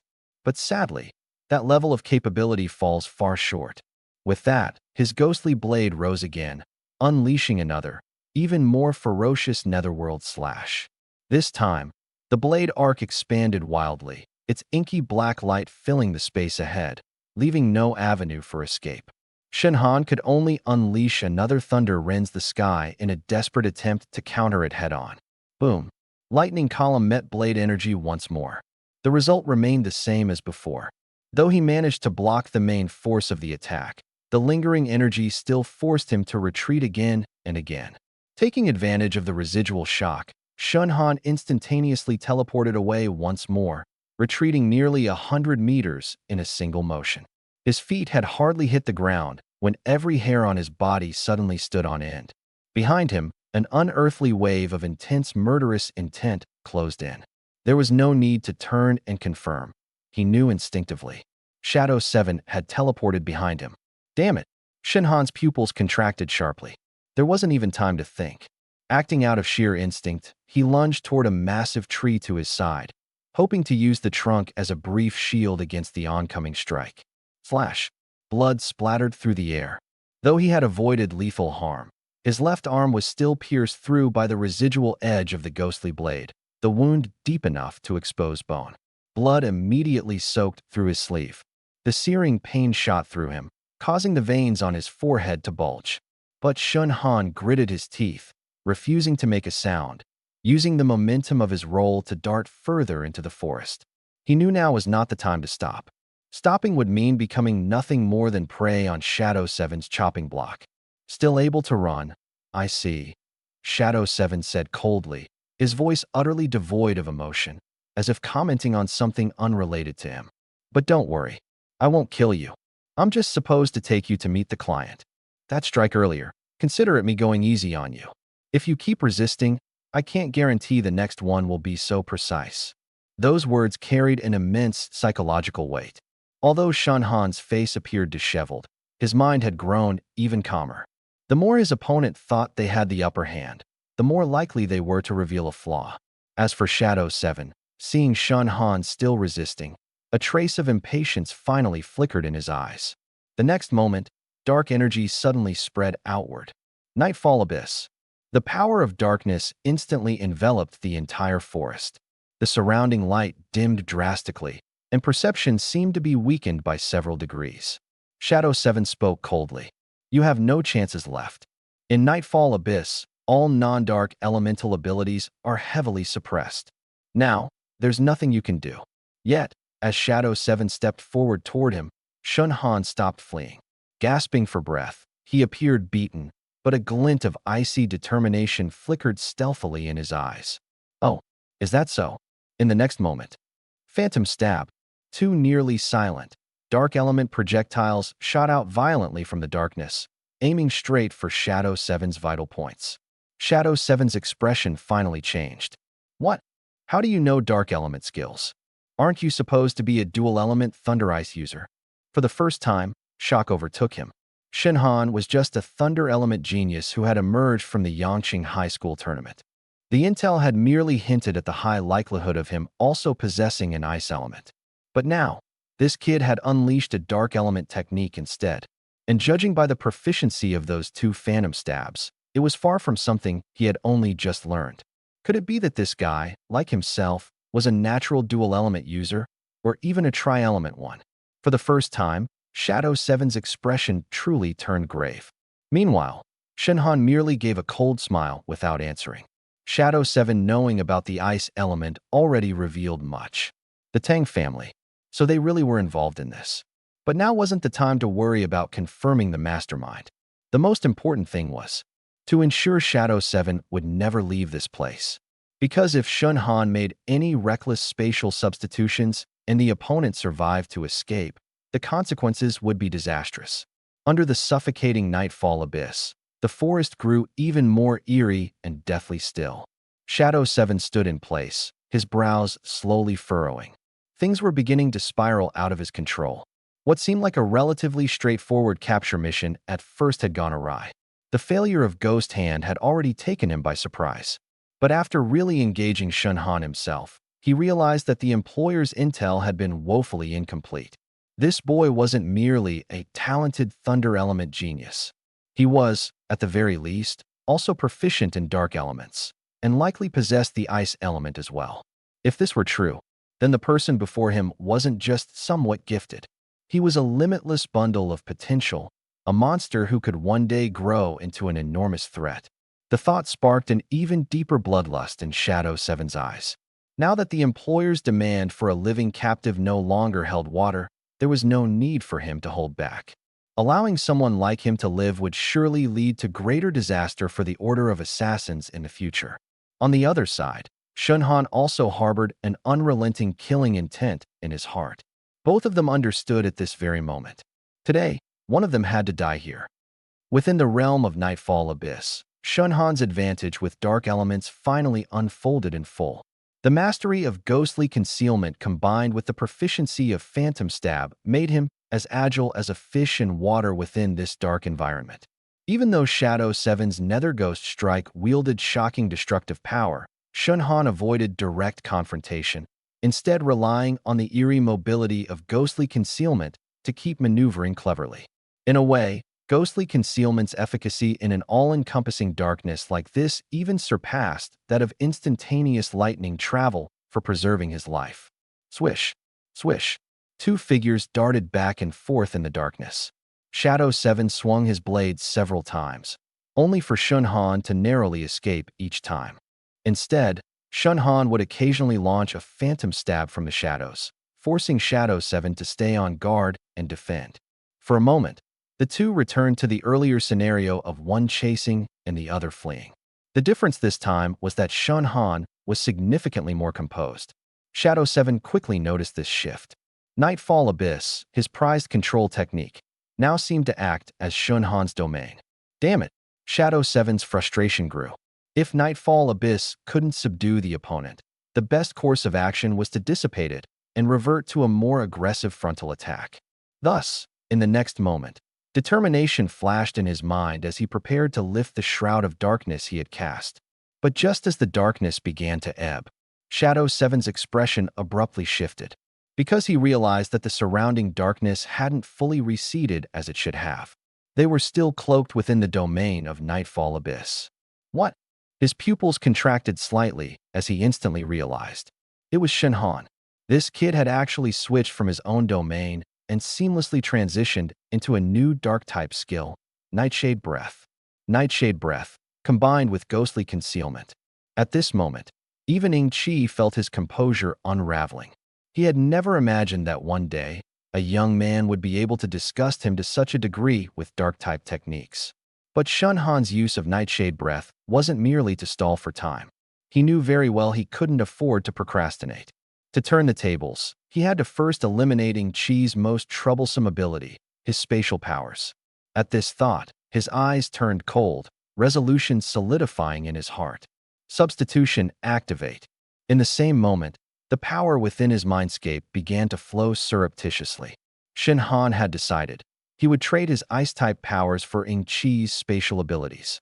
Although an A-rank ice element for a B-rank spatial ability seemed like a loss purely based on level, the problem was that it was spatial manipulation. Even a B-rank spatial ability held greater strategic value than many A-rank, or even S-rank, powers. A lower rank could be gradually improved over time. But if he missed this chance, who knew when he would encounter spatial powers again? Besides, without ice-type powers, his conflict with the Tang family could continue as a useful distraction. The next second, the substitution was complete. Shunhan felt his mindscape tremble slightly.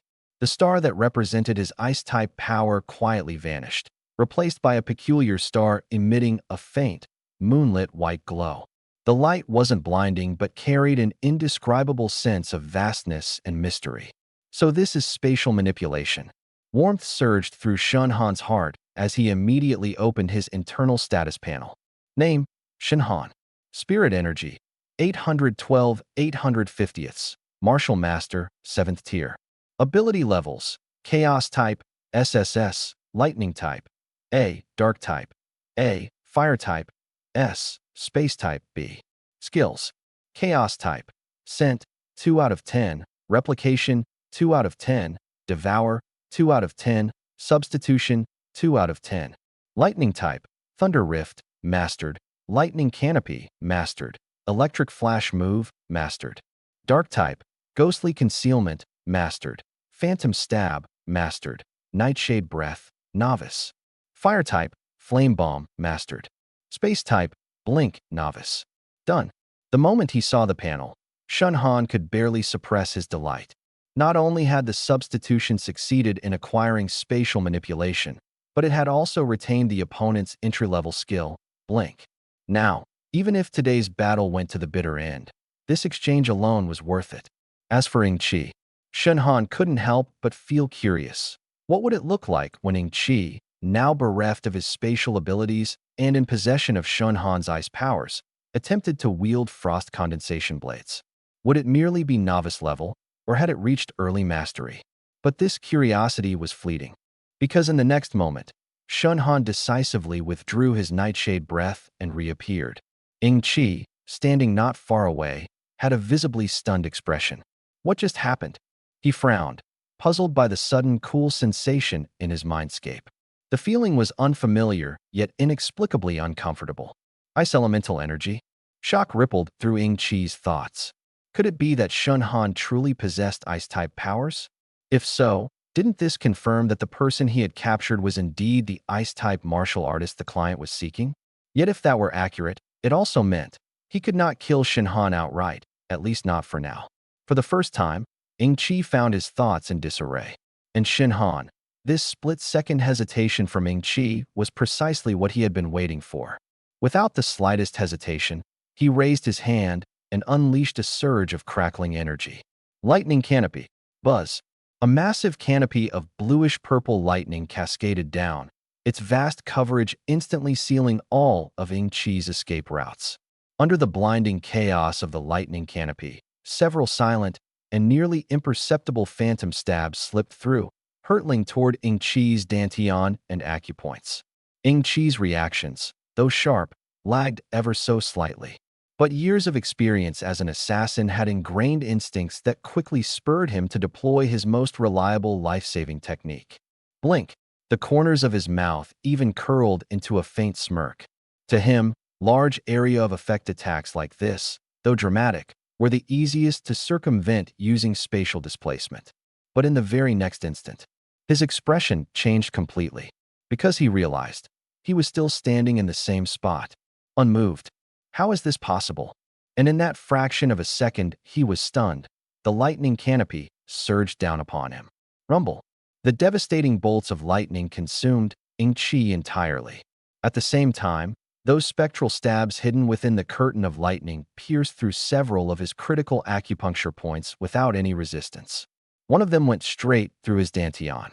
Shadow 7's entire body trembled violently before he staggered backward, blood spilling continuously from the corner of his mouth. He lowered his head to look at his pierced dantian, his eyes full of shock and bewilderment. This, my teleportation, why has it failed? In the next moment, he swiftly turned his focus inward to observe his sea of consciousness. What he saw left him dumbfounded. The moon-pale star that represented his spatial ability had vanished, replaced by a translucent, icy-cold star. Ice element. My spatial ability. How could this happen? He jerked his head upward, looking at Shun Han with a gaze holding genuine fear for the first time. You, is this your doing? Shun Han stood in place, a faint, cold smile on his face. Only realizing it now, don't you think it's a bit too late? Shadow 7's face turned as pale as paper, his voice trembling. Give me my spatial ability back. Give it back right now. For most people, spatial abilities might just be a powerful rare talent. But for Shadow 7, it was his lifeline in the assassin's court. It was the source of his status as a core elite, the reason for his exceptional training and privileges. Darkness combined with spatial manipulation made for the perfect assassin configuration. Without spatial abilities, his value in the assassin's court would plummet to rock bottom. All the power, resources, and priority treatment he had been enjoying might vanish in the blink of an eye. Regret consumed him for the first time. If he had known the mission would bring him face to face with a monster like this, he would have never come. Unfortunately, there's no cure for regret. Shun Han said indifferently. How naive. The assassin's court sent people to kill me, and you think I'd return it to you? More importantly, Haven't I been generous enough by giving you an A-class ice ability? Trading A-class for your B-class. You're not seriously suggesting you've been shortchanged, are you? Hearing these words, laced almost mocking, Shadow Seven's eyes filled with boundless despair and venom. So it is you, it's really you. He fixed a dead stare on Shen Han, as though he wanted to carve the image of Shen Han's face into his very soul. The next second, he hastily pulled out a communicator from his cloak. No matter what, this information had to make it back to the assassin's court. Shen Han's ability posed an enormous threat to the organization. He could not be allowed to continue living. But Shen Han had no intention of giving him such an opportunity. Why struggle? Before these words even fully fell from his lips, he raised a hand and launched a flame explosion. Boom! The scorching blaze erupted violently. Shadow 7, already severely injured and with his dantian destroyed, had no means to defend himself. The explosion consumed him instantly. The communicator in his hand was also obliterated in the flames, reduced entirely to fragments. Moments later, the area was left a charred ruin. There was nothing left of Shadow 7 but ash. The reason Shen Han had deliberately chosen fire at the end was to leave behind misleading clues. Lightning, darkness, fire. To make it all the more convoluted for anyone who would investigate later, leading them down an even more labyrinthine path of speculation. I'll leave the storage ring alone. He glanced at the remnants of Shadow 7's body, making no effort to collect any belongings. With a group like the Assassin's Court, who knew if they placed tracking mechanisms on storage rings, weapons, or even their identification tokens, there was no need to take unnecessary risks for such minor spoils. This secret realm experience had already yielded its grand prize, spatial ability. With this thought, Shen Han chose not to linger any longer and swiftly left the scene. The secret realm would only remain open for another 2 or 3 days. From here on, he had no intention of continuing his hunt for opportunities. For one, his storage bag was already almost full. For another, his injured left arm required a secure and hidden location to recover properly. Rather than taking further risks, leaving the realm safely with all his gains was undoubtedly the wiser decision. Moreover, his mind was already racing, preoccupied with which spatial skills he should study first after leaving this realm. Outside the secret realm, the principals and related faculty members of the 5 schools had long been waiting near the entrance. A month had come and gone in the blink of an eye. Everyone anxiously awaited the return of their students, their faces filled with anticipation but also tinged with faint nervousness. Chun Xiaoyu, principal of First High, was the first to break the silence, gazing intently at the secret realm entrance. It's been a month. I wonder how far along those 10 young ones have come. Based on past experience, they should have improved by at least 2 or 3 subrealm levels, no? The principal of Second High nodded in agreement. Sounds about right. At this time of year, there are always a few promising individuals who manage to elevate their cultivation to around 2nd or 3rd level martial master. Zhu Wenhan from your first high school shouldn't have any issues, right? After all, in this cohort, his talent is universally acknowledged to be the highest. As he said this, it was as though something suddenly occurred to him. However, I'm more curious about Shen Han, who topped the mental strength ranking in the first round. What level will he be at when he emerges? Hearing this name, the principal's expressions became somewhat subtle. Wang Xiyuan maintained a composed exterior and casually responded, at least 3rd level martial master. His words were incredibly conservative. In truth, judging from his understanding of Shen Han, there was absolutely no way that boy would only grow to 3rd level martial master within the secret realm. If fortune and opportunity were favorable, reaching 5th level martial master or even higher wasn't out of the question. He intentionally downplayed expectations merely to avoid exposing 5th high school's trump card too early. Someone nearby sighed. At this rate, by the time this batch of excellent students takes the college entrance exams next year, they should reach around 7th or 8th level martial master. In Yang City, that would certainly be considered top level. But if you compare that to Lingzhou City or the entire southern Jiang province, it's ultimately still lacking. Agreed. In areas with abundant resources, every year during exams, they even produce prodigies at the mid-stage martial spirit level. It's incomparable. The principals couldn't help but show slightly complex expressions upon hearing this. The disadvantage of Yang City's remote location and limited resources was a persistent issue that couldn't be bypassed. But Wang Xiyuan didn't seem overly concerned, because, deep down, he had a faint premonition. This time, Shun Han was likely to surprise everyone once again. Meanwhile, at a more secluded exit on the other side of the secret realm, two figures dressed in black stood silently in the shadows. Their expressions were cold, their auras concealed. They were clearly not ordinary martial artists. One of them was none other than Ying Lu from the Shadowblade squad of the Assassin's Hall. He gazed towards the entrance with an impassive expression and spoke coldly. Ying Qi is dead. The other, Ying Jiu, visibly stiffened at these words. Are you certain? Ghost Hand went in with Ying Qi for the mission, and the target was just a high school student at third-level martial master. How could they possibly fail? Ying Lu's tone remained icy as ever, like frozen steel. Just received the news from headquarters.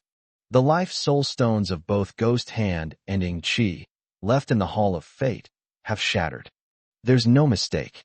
Upon hearing this, Ying Jiu's face darkened further. Ghost Hand's death might be explained by overconfidence, but Ying Qi was different. As a formal member of the Shadowblade squad, Ying Qi was a dual affinity assassin specializing in both the dark and spatial elements, an adversary exceedingly difficult to contend with even among peers of the same level. For someone like that to have been killed by a student from Yang City, it seems this mission has ended in utter failure.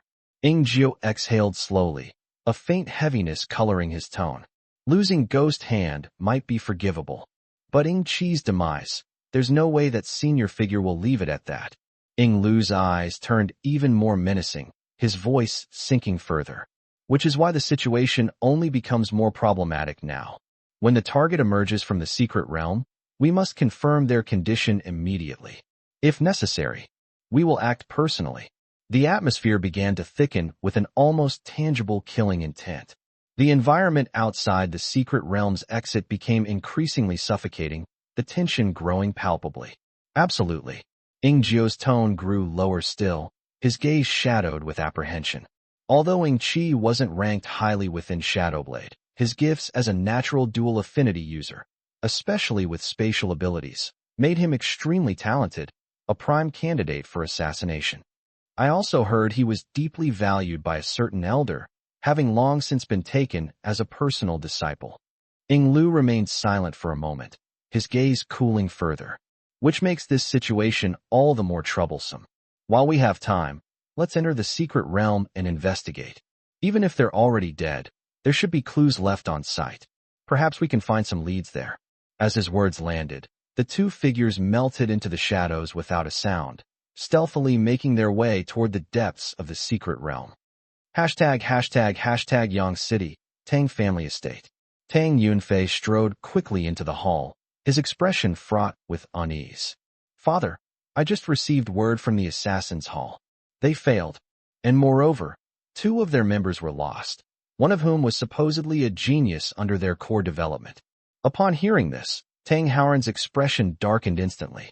Useless, he snorted coldly, slamming his palm heavily against the armrest, his anger utterly unconcealed. They can't even handle something this simple. What good is the Assassin's Hall? Tang Yunfei dared not reply and could only bow his head as he continued his report. Father, things might be even more complicated than we anticipated. The news from the Assassin Hall states that Shadow 7 was completely annihilated, both body and soul. He was thoroughly killed. But strangely, the culprit neither took any valuables nor the storage ring, as if deliberately avoiding being tracked. Moreover, traces of lightning elements, dark elements, fire elements, and even spatial elements were found at the scene of the fight. Yet, not a single trace of ice elements was detected. Tang Howren's gaze sharpened slightly. Is this news reliable? Reliable. Tang Yunfei nodded immediately. A momentary silence enveloped the hall. Tang Howren rhythmically tapped the armrest with his fingers, his brows furrowing deeper and deeper. This is strange. If there were no traces of ice elements at the crime scene, then our earlier hypothesis involving lightning and ice elements must be completely overturned. But I've heard of Shadow 7 before. He was an Assassin Hall operative trained meticulously in recent years as a dual wielder of dark and spatial abilities. It's almost certain he only possessed those two abilities. In other words, Tang Howren's eyes narrowed, his voice turning icy. If it truly was Shun Han who killed Shadow 7, then he either only has lightning abilities, or he also possesses fire abilities. Tang Yunfei was left bewildered by the deduction. Could it be that someone else was involved in the ambush as well? Tang Howren shook his head slowly. Not necessarily. It's possible that Shun Han only has lightning abilities, or he might be a dual wielder of lightning and fire, or perhaps there's another scenario we haven't considered. Either way, our previous hypotheses can no longer be fully trusted. This matter needs to be reanalyzed. Tang Yunfei probed hesitantly. What should we do next? Should we continue pursuing the lead on the ice element wielder? After a moment of contemplation, Tang Howren finally spoke coldly. Put the Shun Han line on hold for now. This time, it's individuals from the Assassin Hall who were killed. Shadow 7 was one of their prime candidates. Whether Shun Han was the direct culprit or not, the trouble this incident will bring is enough to keep them busy for a while. As for Yunxiang's revenge, we will continue investigating as per our original plan. As he spoke, a gleam of cold light flashed in his eyes. Additionally, we still have another lead to follow. Upon hearing this, Tang Yunfei immediately grasped his meaning. You're referring to the Hunter Alliance? The Ice Element wielder once registered an identity with the Hunter Alliance. The Hunter badges issued by the Alliance are imprinted with the spiritual aura of their owners for authentication and protection against theft. Tang Howren nodded faintly. Exactly. Send someone to extract the residual Ice Element spiritual aura from Yunxiang's corpse and craft a tracking compass with it. In the future, as soon as this individual resurfaces, we'll be able to pinpoint their location. Understood. I'll make the arrangements right away. Assassin Hall. Within a chilly and oppressive grand hall, the air felt so heavy it seemed frozen. The next moment, a roar of anger erupted like thunder. Fools. Useless idiots. How could you bungle such a simple task so badly? The speaker was an elderly man with graying hair and a stern countenance. His gaze was as sharp as a blade, and the killing intent radiating from him was almost tangible. The people in the hall didn't even dare to breathe. This man was one of the 7 elders of the Assassin Hall, Inghan Chuan.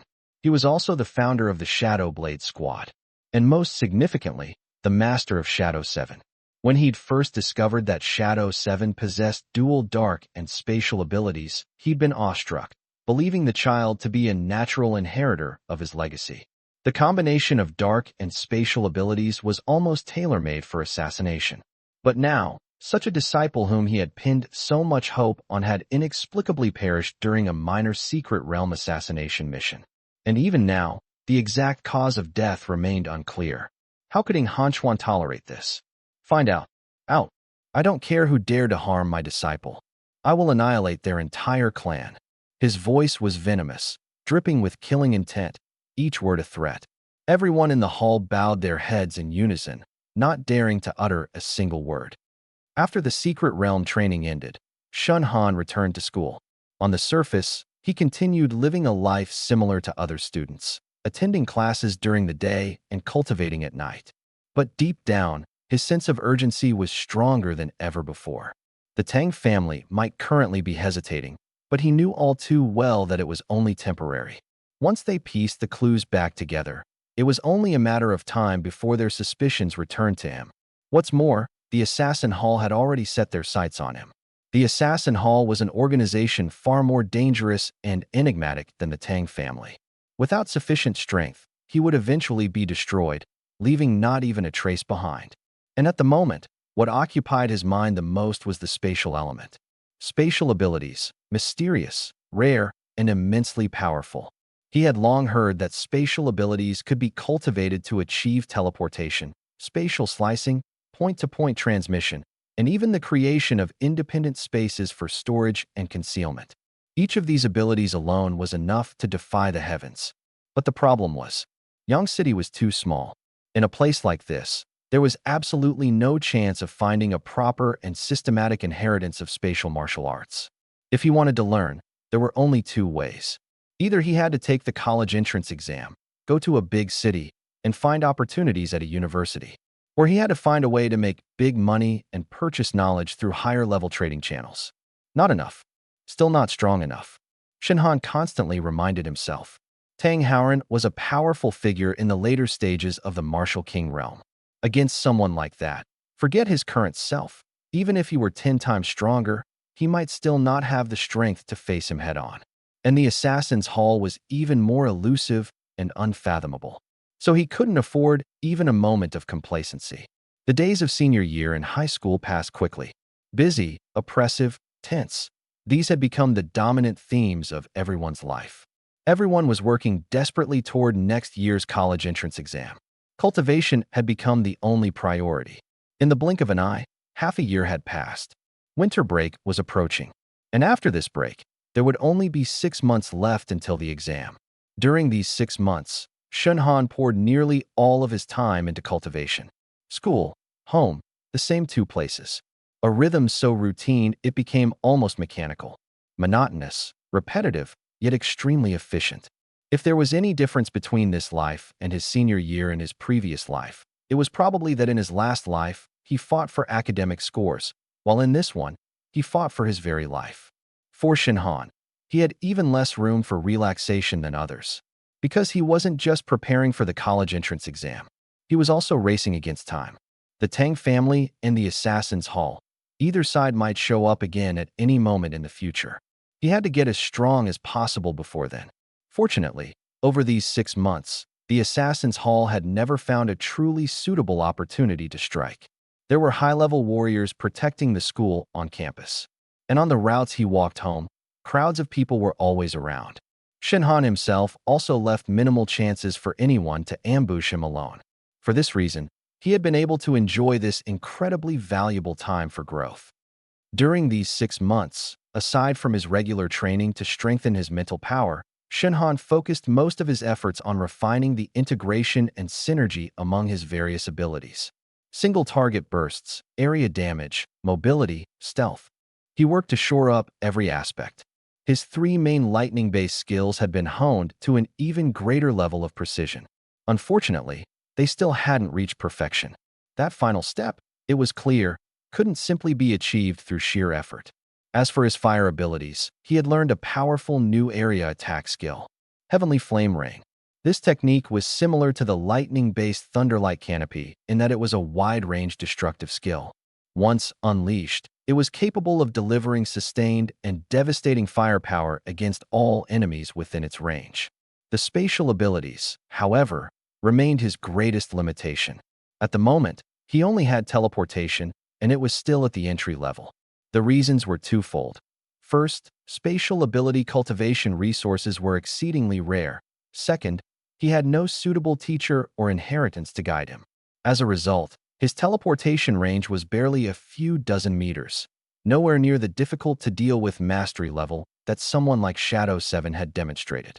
All in all, however, his half-year of ascetic monk, like living, had not been fruitless. While the improvement in his skill levels wasn't staggering, his understanding of combat, ability synergy, and battle experience had grown by leaps and bounds. If he were to face his past self from 6 months ago, Shenhan was confident he could win much more easily. As for his cultivation level, in half a year, he had gone from Martial Master Stage 7 all the way to Martial Master Stage 10. He was now just 1 step away from reaching the Martial Spirit Realm. By his estimation, 3 or 4 more days would be enough. He had even planned out his next steps. Once he broke through to the Martial Spirit Realm, his first move would be to awaken a new ability. Then, he'd head back into the Shadow Forest for another major push forward. 3 days later, inside his room, spiritual energy surged, and the sea of consciousness trembled. As his mental power broke past the critical threshold, the barrier that had long held him back finally shattered with a thunderous crash. Martial Spirit, first stage. Shenhan slowly opened his eyes, exhaling a long breath of impure air as a sharp gleam flickered in his gaze. Finally made it. The Martial Spirit Realm was on an entirely different level compared to the Martial Master stage. Crossing this threshold marked a significant milestone. After this breakthrough, whether it was the total amount of mental power, his ability to control his powers, or the efficiency of elemental energy flow within his body, all would undergo a qualitative transformation. And after stepping into this new realm, the first thing Shenhan did was seek out Wang Xiyuan to borrow the Awakening Stone, preparing to quietly complete his next round of ability awakening. The awakening soon ended. When he saw his latest stats panel, he froze for a moment. Name: Shenhan. Mental power: 1001/1400. Martial spirit: level 1. Ability rankings: Chaos type, SSS level, Thunder type, A level, Dark type, A level, Fire type, S level, Spatial type, B level, Ice type, E level. Skills: Chaos type, Sniff, level 3/10. Copy, level 3/10. Devour, level 3 out of 10. Swap, level 3 out of 10. Thunder type, Thunder Rift, Mastery. Thunderlight Canopy, Mastery. Lightning Shift, Mastery. Dark type, Ghost Cloak, Mastery. Phantom Sting, Mastery. Nightlord's Veil, Proficiency. Fire type, Firebomb Explosion, Mastery. Skyflame Torrent, Mastery. Spatial type, Teleport, Initiate. Shenhan was silent for 2 seconds. Then the corners of his mouth uncontrollably twitched. The ice type is back again. He had clearly replaced the ice type back then, but now, upon breaking through to martial spirit, the newly awakened ability turned out to be ice again. And it was just an E-level ice type. That made him feel both amused and exasperated. At this stage, ability rankings weren't as crucial to him as before. With copy and swap, the rankings could eventually be adjusted. The real problem was the re-emergence of the ice type.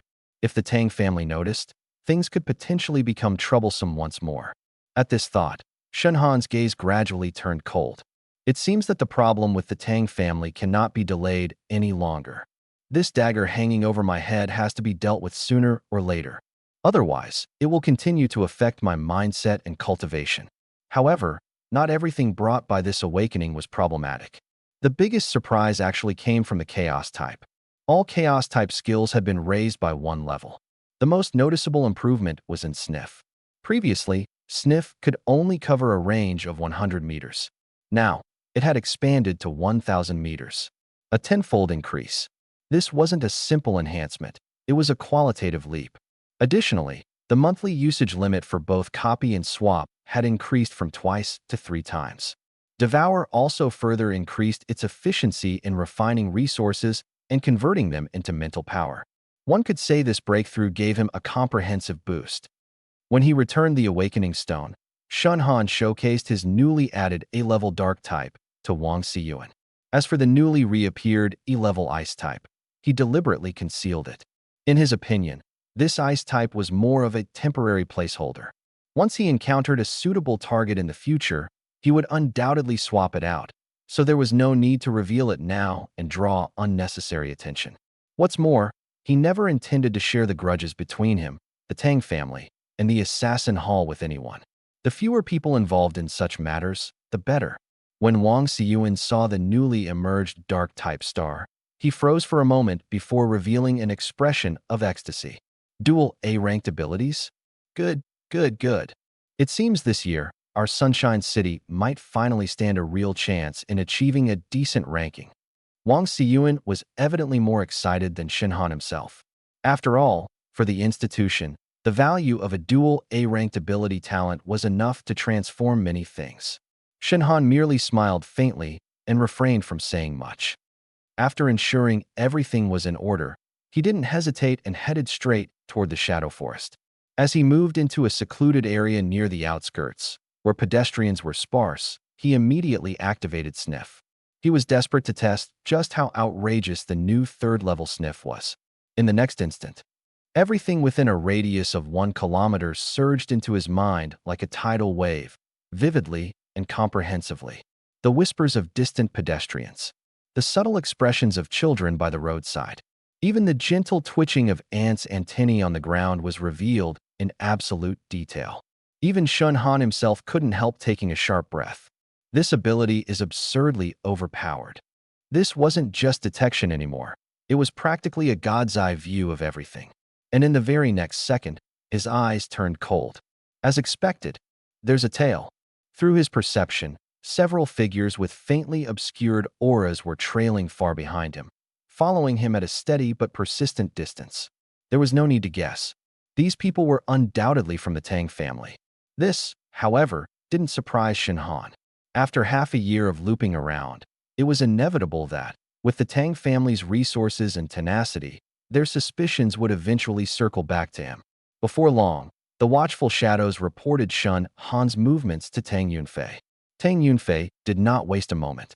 He immediately gathered a few younger members of the Tang family and rushed towards the direction of the Shadow Forest. It was clear that he intended to have a good talk with Shinhan. To put it bluntly, after dragging things out for so long, the Tang family had completely run out of patience. They were no longer interested in slowly piecing together the chain of evidence, nor did they care about following any rules. All they wanted was revenge. As long as they captured Shinhan, the entire truth would be forced out of his mouth. Meanwhile, Shinhan was calmly observing the movements of the Tang family members. Watching them enter the forest in small groups, the chill in his eyes deepened. Perfect. This time, I'll settle everything at once. During his journey, Shinhan casually used his senses to lock onto two nearby martial artists with poor talent. Without drawing any attention, he activated his replication ability. One was E-grade water element. The other was F-grade earth element. These were, of course, not prepared for himself. They were a grand gift for the Tang family. The Tang family did not want this matter to escalate. Shinhan had no such intentions either. Thus, both sides silently headed toward the deeper, more desolate parts of the forest. There were neither outsiders nor prying eyes. The perfect place to settle scores. In the dark and gloomy forest, the sound of the wind began to rise. A reckoning that had been delayed for half a year was finally about to commence. Reaching the heart of the dense forest, Shinhan abruptly stopped. Without turning, he spoke in a calm tone. All of you, having followed me for this long, isn't it about time you showed yourselves? The forest fell silent for a brief moment. Soon after, figures emerged one by one from behind trees, shrubs, and shadows. The one leading them was none other than Tang Yunfei. His gaze flickered with a trace of surprise as he looked at Shinhan. He had clearly instructed his men to proceed cautiously, to spread out, approach from multiple directions, and conceal their presence. Yet, this kid had noticed them in advance. This level of perception was alarmingly abnormal. But since their presence had already been exposed, Tang Yunfei abandoned any pretense and got straight to the point. You're the ice element martial artist who killed my brother, Tang Yunxiang, in the Shadow Forest, correct? Hearing this, no change crossed Shinhan's expression. He only let out a faint chuckle. Oh, I don't possess an ice element. Don't wrongfully accuse an innocent man. Tang Yunfei sneered. Stop pretending. You carry a Hunter Alliance medal, don't you? The spiritual energy trace left on your medal is a complete match with the ice element martial artist who killed my brother. As he spoke, he flicked his wrist, and a compass floated into the air. Its needle locked directly onto Shinhan. You really are capable. Fooled everyone and hid for so long. Seeing that his opponent had laid all the cards on the table, Shinhan no longer bothered to feign innocence. His voice, however, remained calm as he asked, So, you're intent on leaving me here today, aren't you? Tang Yunfei didn't immediately strike. Instead, he continued to stare at Shinhan, his curiosity unmistakable. Before capturing you, there are a few things I'd like to ask. Are you really not an ice element martial artist? If not, how were you able to use ice element techniques? Shinhan's lips curved into a wry smile, his tone laced with mockery. What if I told you my ice element awakened just yesterday? Would you believe me? Stubborn as a mule. Tang Yunfei's face darkened, rage building in his expression. Once we capture you, after some severe interrogation, let's see how long you can keep up this defiance. Are you ready to die? Yet, in the face of the threats, Shinhan's demeanor remained unshaken. Are you sure that with just the few of you, you'll be able to keep me here? This composure sent a surge of unease through Tang Yunfei's heart, but he quickly suppressed it with a cold sneer. Don't delude yourself. My father will be here shortly. Today, there's no escape for you. If you confess truthfully and tell us exactly how you killed my brother, I might even consider letting you have a whole corpse. Upon hearing this, Shinhan's gaze turned colder. You'll know soon enough. At this moment, his senses had already fully captured the surrounding situation. The Tang family subordinates beside Tang Yunfei were mostly at the mid to late stages of the martial master realm. As for Tang Yunfei himself, he had barely stepped into the early martial spirit realm. If they had faced Shinhan as he was 6 months ago, such a lineup might have been daunting. But now, they weren't even worth a second look. The next moment, a pitch-black aura began to spread. Night's silent demise. By the time the Tang family members noticed the sudden oppressive darkness enveloping their surroundings, it was already too late. Dark elemental energies surged out like tides, swiftly shrouding an area of several hundred meters around them. Tang Yunfei's expression instantly changed. Not good. This is an advanced dark element technique. Night's silent demise. How is that possible? How could he possess dark element abilities? But no one gave him the time to think. Under Si Ye's oppressive dark aura, the Tang family's disciples found their abilities immediately obstructed. Their mental energy felt as though it had been shackled under a heavy, suffocating weight. Overcome with terror, they instinctively turned and ran desperately, vainly trying to escape the enveloping darkness. "Oh, no! Spare me! Please, don't kill me!" Horrified, despairing screams pierced the air. But the only reply was a series of faint, chilling whizzing sounds slicing through the void. SSS, SSS, SSS. A dozen spectral daggers, like death itself emerging from the darkness, precisely pierced their throats with deadly accuracy. In but the blink of an eye, all of the Tang family disciples, except Tang Yunfei, had fallen lifeless to the ground. Their vitality ebbed away with alarming speed. In an instant, the scene became a one-sided slaughter. Tang Yunfei, being in the early stages of martial spirit level, reacted far quicker. At that critical moment, he twisted his body out of desperation, narrowly dodging what would have been a fatal strike. Even so, one spectral dagger grazed past, piercing through his ear. Blood spattered everywhere. It wasn't until this very moment that he truly realized just what kind of monster he had provoked.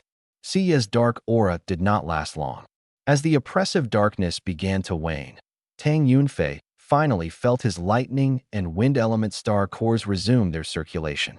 Wasting no time, he immediately activated his wind element movement ability and turned to flee.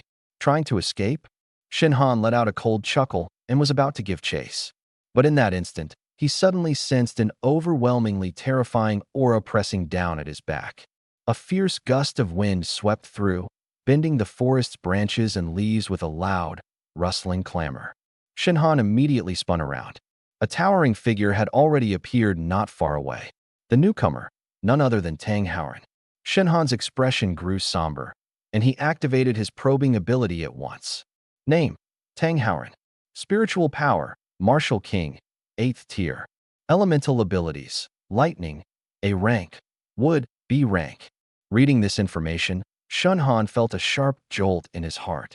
Martial King, 8th tier. This was a league far beyond his current strength.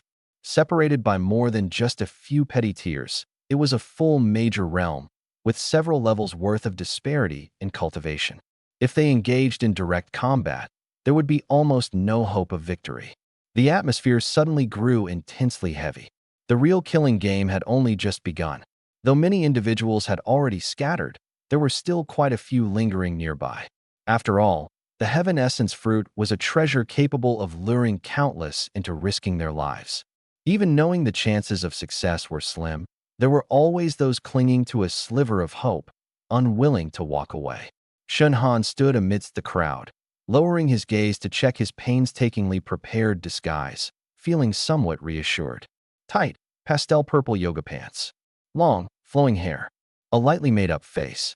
Combined with his deliberately subdued aura, one might indeed mistake him for a tall and slender young female martial artist at a casual glance. As long as no one closely inspected him, no one would connect her, or rather, him, with Shinhan from Yang City, the individual renowned for his lightning abilities. Thankfully, the rules only check age and cultivation level, not gender. Shinhan muttered inwardly. Otherwise, all this trouble would have been for nothing. While thinking this, he quietly unleashed his probing ability. Now in the 3rd tier, his ability's coverage spanned a full kilometer, an indispensable asset in such a chaotic environment. He could hear the conversations of most people nearby with crystal clarity. The Liu family brought Liu Qinzhou this time, didn't they? Heard he hit Martial Master 9th tier by the age of 15. Must have grown even stronger now.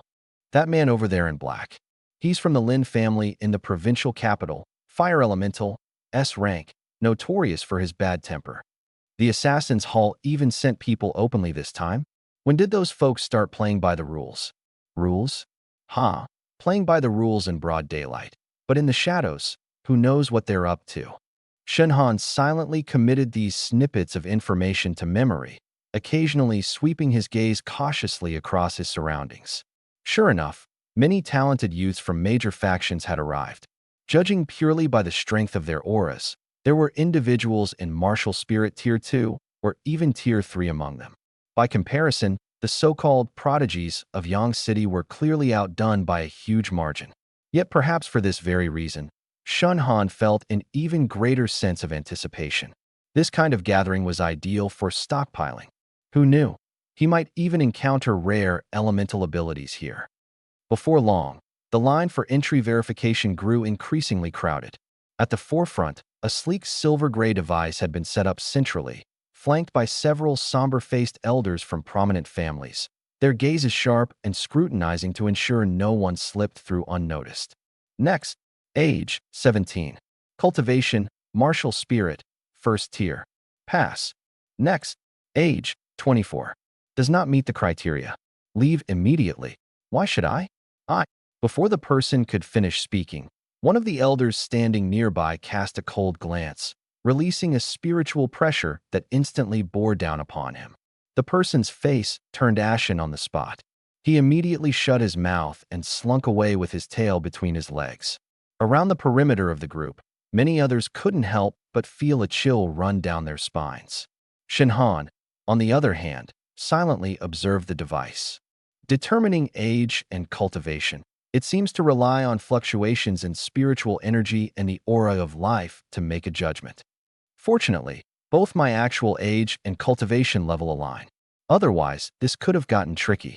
As for the physical disguise, such things clearly weren't within the scope of the device's detection.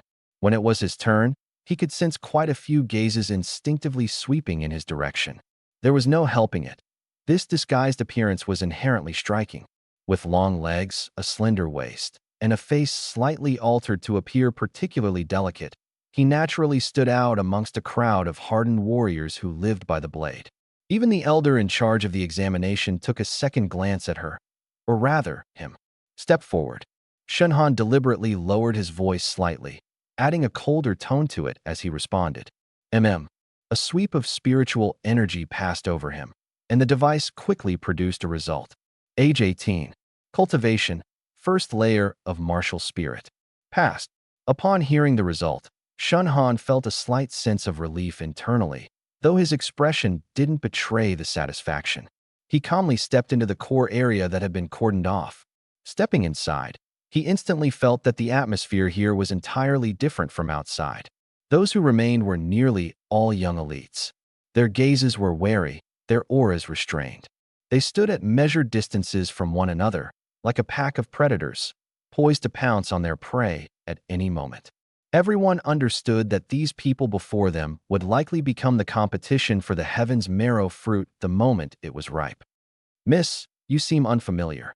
Just as Shenhan had finally found a place to stand, a voice with a somewhat playful tone came from nearby. He turned his head to see a young man in luxurious robes walking toward him. The man was fanning himself with a folding fan, wearing a smile he probably thought looked dashing. A subtle scan immediately provided relevant details.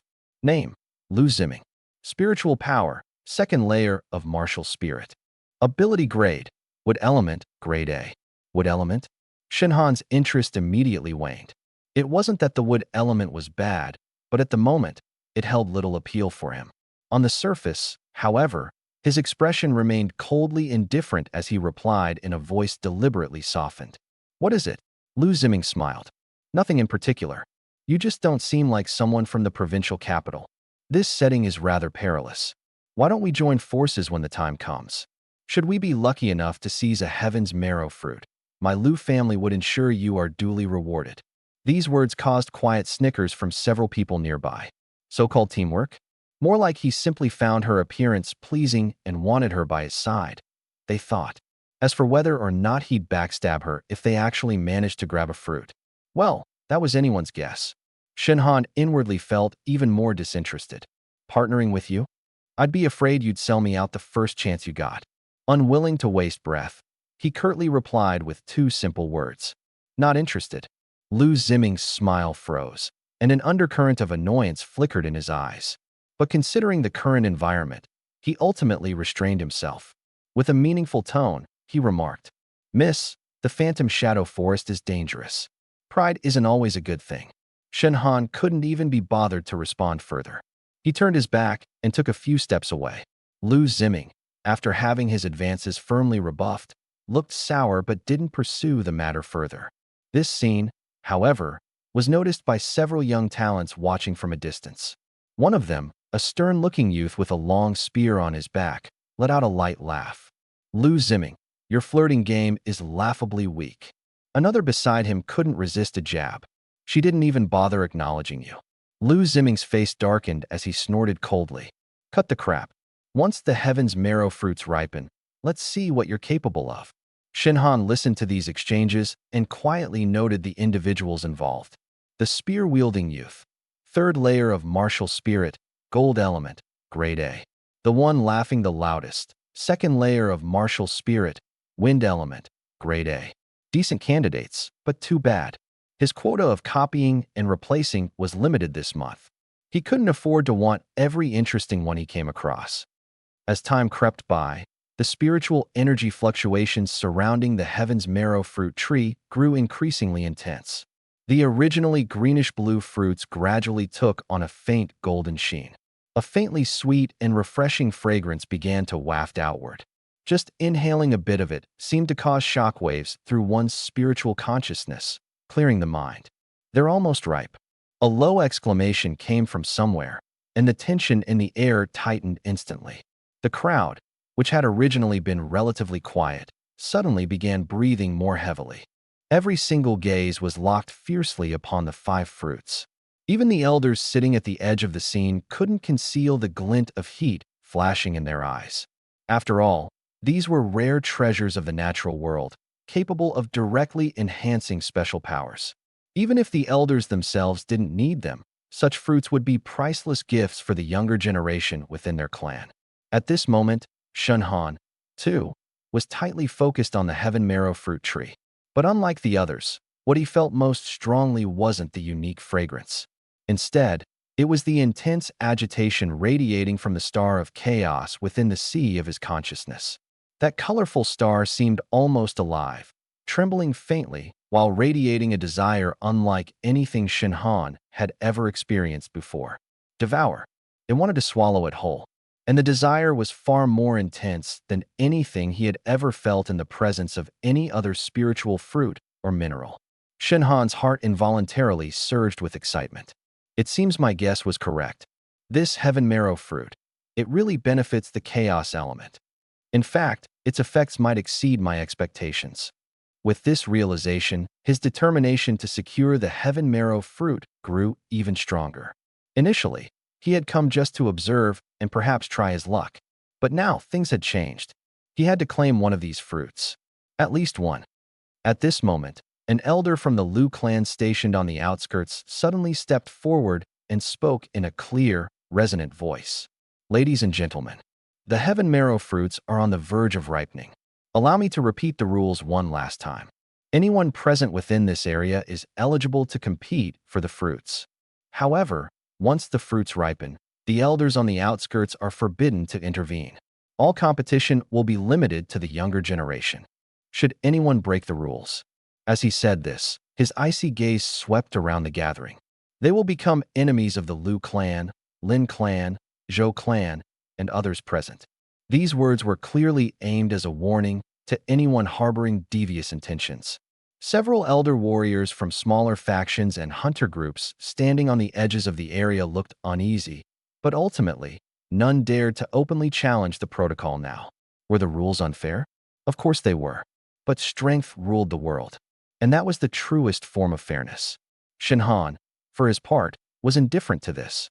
Whether in his past life or his current one, the principle remained the same. Without enough strength, one didn't even have the right to demand fairness. Boom! Suddenly, a burst of dazzling spiritual light erupted from the heaven marrow fruit tree. The 5 fruits trembled simultaneously as their verdant hue faded away, transforming into a translucent, glossy golden sheen. The unique fragrance peaked in this moment. The surrounding spiritual energy churned wildly, seemingly forming a wave visible to the naked eye. They've ripened. In that instant, everyone present sprang into action. There were no feints or preliminaries. Countless figures surged forth at once, all racing toward the fruit tree. Blazing flames, wind blades, sharp icicles, sword beams, and spear gleams, all erupted simultaneously in a chaotic flash. The entire area seemed to ignite in pandemonium. It's begun. Shenhan's eyes gleamed coldly, but he didn't rush forward to be the first to charge. Because he understood better than anyone else, the first ones to reach the front were often the first to be targeted. And sure enough, the first few young warriors who lunged at the fruit tree didn't even get a chance to touch the fruits. Relentless attacks from all directions forced them to withdraw in disarray. Some coughed up blood on the spot. Others were sent flying back. It was chaos, utterly unbridled chaos. Exactly as I thought. Whoever sticks their neck out early gets the worst end of it. With a faint flicker of his form, Shenhan activated his ghostly concealment ability, skillfully weaving through the chaotic crowd and moving to the side for a better position. At the moment, he couldn't afford to expose his lightning element. Using his shadow element would also draw too much attention. Thus, utilizing his space and fire elements seemed the safest bet. At least, under the guise of his current female warrior disguise, it would delay anyone suspecting his true identity. Then, suddenly, his acute senses picked up on a familiar, yet chilling aura.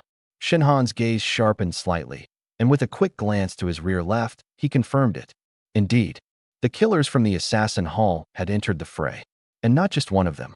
After a series of successive teleportations, Shenhan had already retreated from the core zone of competition around the Heaven Marrow fruits, finding himself at the shadowy outskirts of the Ghostshade Forest. He initially thought that with the element of surprise provided by his space abilities and his extensive familiarity with the terrain, it wouldn't be too difficult to shake off the group pursuing him. But after changing directions multiple times along the forest borders, Shenhan's expression darkened. The ominous presences behind him never faltered.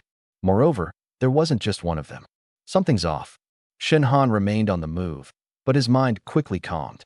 They couldn't possibly be tracking me this effectively under normal circumstances, unless someone planted a mark on me. As this thought struck him, he kept sprinting forward while simultaneously leveraging his acute senses to conduct an intensive scan of his own body. The third-level sniffing ability in such a situation was practically a divine skill, with a precision far beyond ordinary imagination. Moments later, Shenhan's gaze turned cold and sharp. There was indeed something, and not just one. At the edge of his disguised long hair, there lay a barely perceptible butterfly-shaped mental mark, so faint it was impossible to detect with the naked eye. If not for the amplification of the sniffing ability, he wouldn't have noticed it himself. Even more outrageous, the pink-purple yoga pants he was wearing, from the waist to the legs, were stealthily marked with more than a dozen different tracking imprints of varying intensities and auras. There was a fire element aura, a wood element fluctuation, and even traces of extremely chilling dark element mental imprints. A dense cluster. It was practically a glowing guidepost. Shenhan couldn't help but laugh in exasperation. Well done indeed. So they've treated me as a walking treasure chest. The Lu family, the Luo family, the Assassin's Hall, seems like every one of them made their move. These people, on the surface, acted as if they were upright, preaching fair competition and civilized trade, but behind the scenes, every one of them was sneakily playing dirty. Truly worthy of being large factions. Even taking everything wasn't good enough for them. Since you all love the chase, I'll play along with you properly. A sharp gleam flashed in Shenhan's eyes. He knew very well that he absolutely couldn't return to school right now, nor could he go home. If he brought these tales along with him, The trouble would no longer just be his own. Thus, this pursuit had to be resolved here in the shaded forest, or at least he needed to shake them off thoroughly. With this in mind, Shunhan abruptly changed direction, no longer running towards the forest's outer edge, but instead turning sharply, charging deeper into the shaded forest. The people tracking him clearly hadn't anticipated this sudden turnaround. Their auras briefly wavered but swiftly followed after him again. As he sprinted, Shunhan began dealing with the tracking imprints on him. The first target was the butterfly mark on his hair. Flame burst. A small cluster of fire gathered at his fingertip, controlled with extraordinary precision, and lightly flickered. Instantly, a section of the fake hair used for his disguise was burned away, along with the butterfly mark, both turning into ash. But the remaining marks posed a more complex problem. They were all on his clothing, and layered and interwoven, some of them even attached to the mental aura on the surface of his skin. Troublesome. Shinhan frowned. In his current situation, trying to escape while removing layers of clothing was clearly unrealistic. He could only delay, waiting for a suitable opportunity. Just then, several figures suddenly emerged from the forest ahead, clearly lying in wait. There she is. Don't let her escape. Spatial ability ahead. Shinhan glanced at them and immediately recognized the auras of two among the group. One was from the Liu family. The other was a young assassin from the Assassin's Hall. It seemed everyone was on the same page. The celestial essence fruit was secondary. It was the spatial ability that truly ignited their greed. You came quickly. Shinhan sneered but didn't slow his pace. He didn't want to engage with these people now. After all, there were still more tales following behind. Fighting now would only make things increasingly chaotic. Teleport. Buzz. The space rippled faintly as he vanished from sight, reappearing instantly dozens of meters away behind a rocky outcrop. Immediately, he sprang forward again, using the cover of trees to continue his flight. The expressions of the pursuers darkened as they watched the scene unfold. Damn it, it really is spatial teleportation. Chase her. Her teleportation range isn't long. Repeated use will definitely consume a lot of energy. Don't let her reach the core zone of the forest, or it'll be even harder to deal with her. Hearing their shouts behind him, Shunhan remained composed. Their assessment wasn't wrong. His spatial teleportation was still at an entry-level stage for now, not very far in range and quite energy-intensive. But there was one thing they didn't know. He didn't just have spatial abilities, but also possessed dark element powers. And it was the dark element that was truly suited for combat in a forest. Rushing several more 100 meters forward, the surrounding trees grew taller, and the light quickly dimmed. The corners of Shunhan's lips curled slightly. Perfect timing. In the next moment, he released the power of darkness. Dominion of the night. The dark element unfurled like a silent cloak of night, spreading instantly in all directions. As soon as the pursuers stepped into the area, their faces changed collectively. A dark element field? Damn, she isn't just spatial. Retreat. But it was already too late. The encroaching darkness stifled their mental energy, causing its flow to slow visibly. And Shunhan, taking advantage of his ghost veil technique, melded instantly into the shadows. Hiss, hiss. Two ghostly blades shot out from the darkness with a violent speed. The fastest charging martial artist from the Liu family couldn't even identify the direction before his shoulder was directly impaled. He stumbled backward, screaming in pain. A young assassin from the Assassin's Hall reacted quicker, narrowly tilting his head to evade a fatal hit, though his cheek was still slashed with a deep wound. Damn it! He roared furiously, also unleashing the aura of dark elements to confront Shinhan. But in the very next moment, he realized something was wrong. The opponent's night elemental aura was far stronger than his, at least S tier in the dark element. His heart sank heavily. Space affinity combined with at least an S tier dark element affinity. Such a combination was even more dreadful than Shadow 7 back in the day. The thought brought a sharper, more intense killing intent. A person like this, if left alive, would inevitably become a monumental threat to the Assassin's Hall in the future. However, before he could take further action, a flare lit up within the darkness. Boom! A firebomb exploded between the two combatants. The ferocious wave of flames forced them both to retreat further.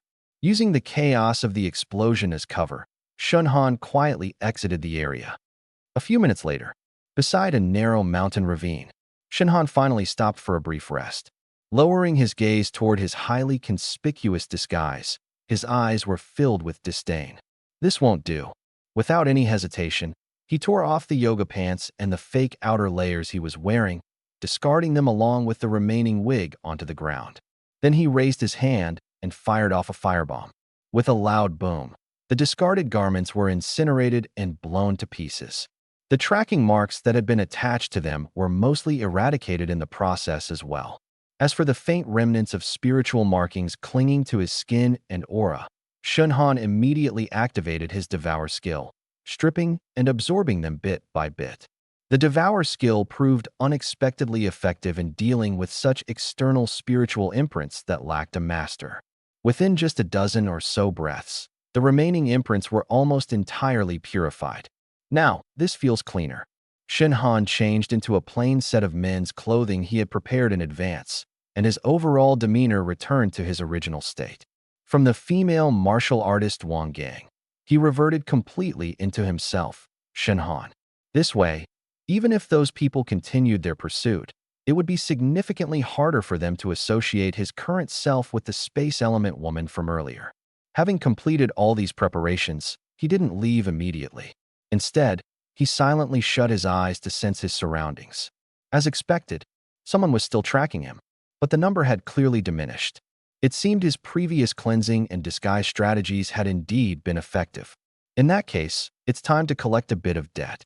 A cold glint flashed in Shunhan's eyes. His figure flickered and leapt onto a nearby ancient tree, concealing himself quietly within the thick foliage. In no time, two figures came dashing toward the vicinity of the ravine, one in front and the other behind. The leader was a martial artist from the Liu family, a martial spirit rank 2. Following closely was a young assassin from the Assassin's Hall, also a martial spirit rank 2 of the Dark Element. Both of their expressions were grim, evidently frustrated by the difficult chase so far. Where is she? The Liu family martial artist scanned the surroundings, gritting his teeth as he asked. The aura trails disperse here, the assassin replied coldly. She must have eliminated the marks on her body. Damn it, the Liu martial artist cursed under his breath. That's a space-aligned combatant. We can't let her escape. Up in the tree, Shunhan heard these words and faintly smiled. The space element, so that was the true focus. As for the heavenly marrow fruit, it had become something secondary. And in the instant when the two turned their attention towards searching, Shunhan made his move. Ghostly blade. SHHK? A dark streak shot down abruptly from above, targeting the back of the Liu martial artist's heart. The man, after all, was a martial spirit rank 2 with sharp instincts. In haste, he dove forward. Though he avoided a fatal blow, the ghostly blade still pierced through his right shoulder. Who? He looked upward in a rage-filled shock. But before he could get a clear sight, a second attack descended. Thunderclap rift. Boom. A compressed lightning column fell with forceful precision. This time, Shunhan didn't hold back his thunder element. After all, they were already near the edge of the forest in a minor skirmish territory, and none present would be able to identify him. The Liu martial artist was already grievously injured by the ghostly blade. Now, struck head-on by the thunderclap rift, he spat out blood and flew backward, crashing against a rocky mountain wall. His chest scorched black as the last slivers of his vitality rapidly ebbed away. Meanwhile, the young assassin from the hall reacted swiftly. The moment the lightning appeared, he had already retreated. But the shock in his eyes far surpassed his killing intent. A thunder element. You're not that space-aligned woman. Just who are you? Shunhan leapt lightly down from the tree, staring at him indifferently. Take a guess. The assassin's expression darkened, his gaze flickering with uncertainty. Space affinity, dark affinity, fire affinity, and now, thunder affinity. This setup was simply absurd to the point of being downright unsettling. Are you Shunhan? He tentatively asked. Shunhan's gaze turned slightly cold. The fact that the other party could connect the dots and recognize him meant that the Assassin's Hall had never shifted its focus away from him over the past 6 months. If that were the case, then there was even less reason to let him live. The assassin clearly realized this as well. Almost the moment he spoke, he turned and began to flee. But unfortunately, it was too late. Nightfall darkness. Darkness descended once again. The assassin had only taken 2 steps before a sudden mental shock froze him in his tracks. Instantly, a ripple of spatial distortion flashed past his side. Shinhan had already closed in. Flame explosive shot. Boom. A close-range explosion blasted the assassin into the air. Before he even hit the ground, several spectral daggers followed up in quick succession, piercing his dantian and throat in a flash. The assassin's body stiffened, his eyes full of unwillingness and shock. Slowly, he collapsed to the ground, lifeless. The forest grew silent once more. Shinhan stood still, exhaling softly. This pursuit had only just begun. But at least now, he had successfully shed the identity of the most dangerous King Steel female warrior.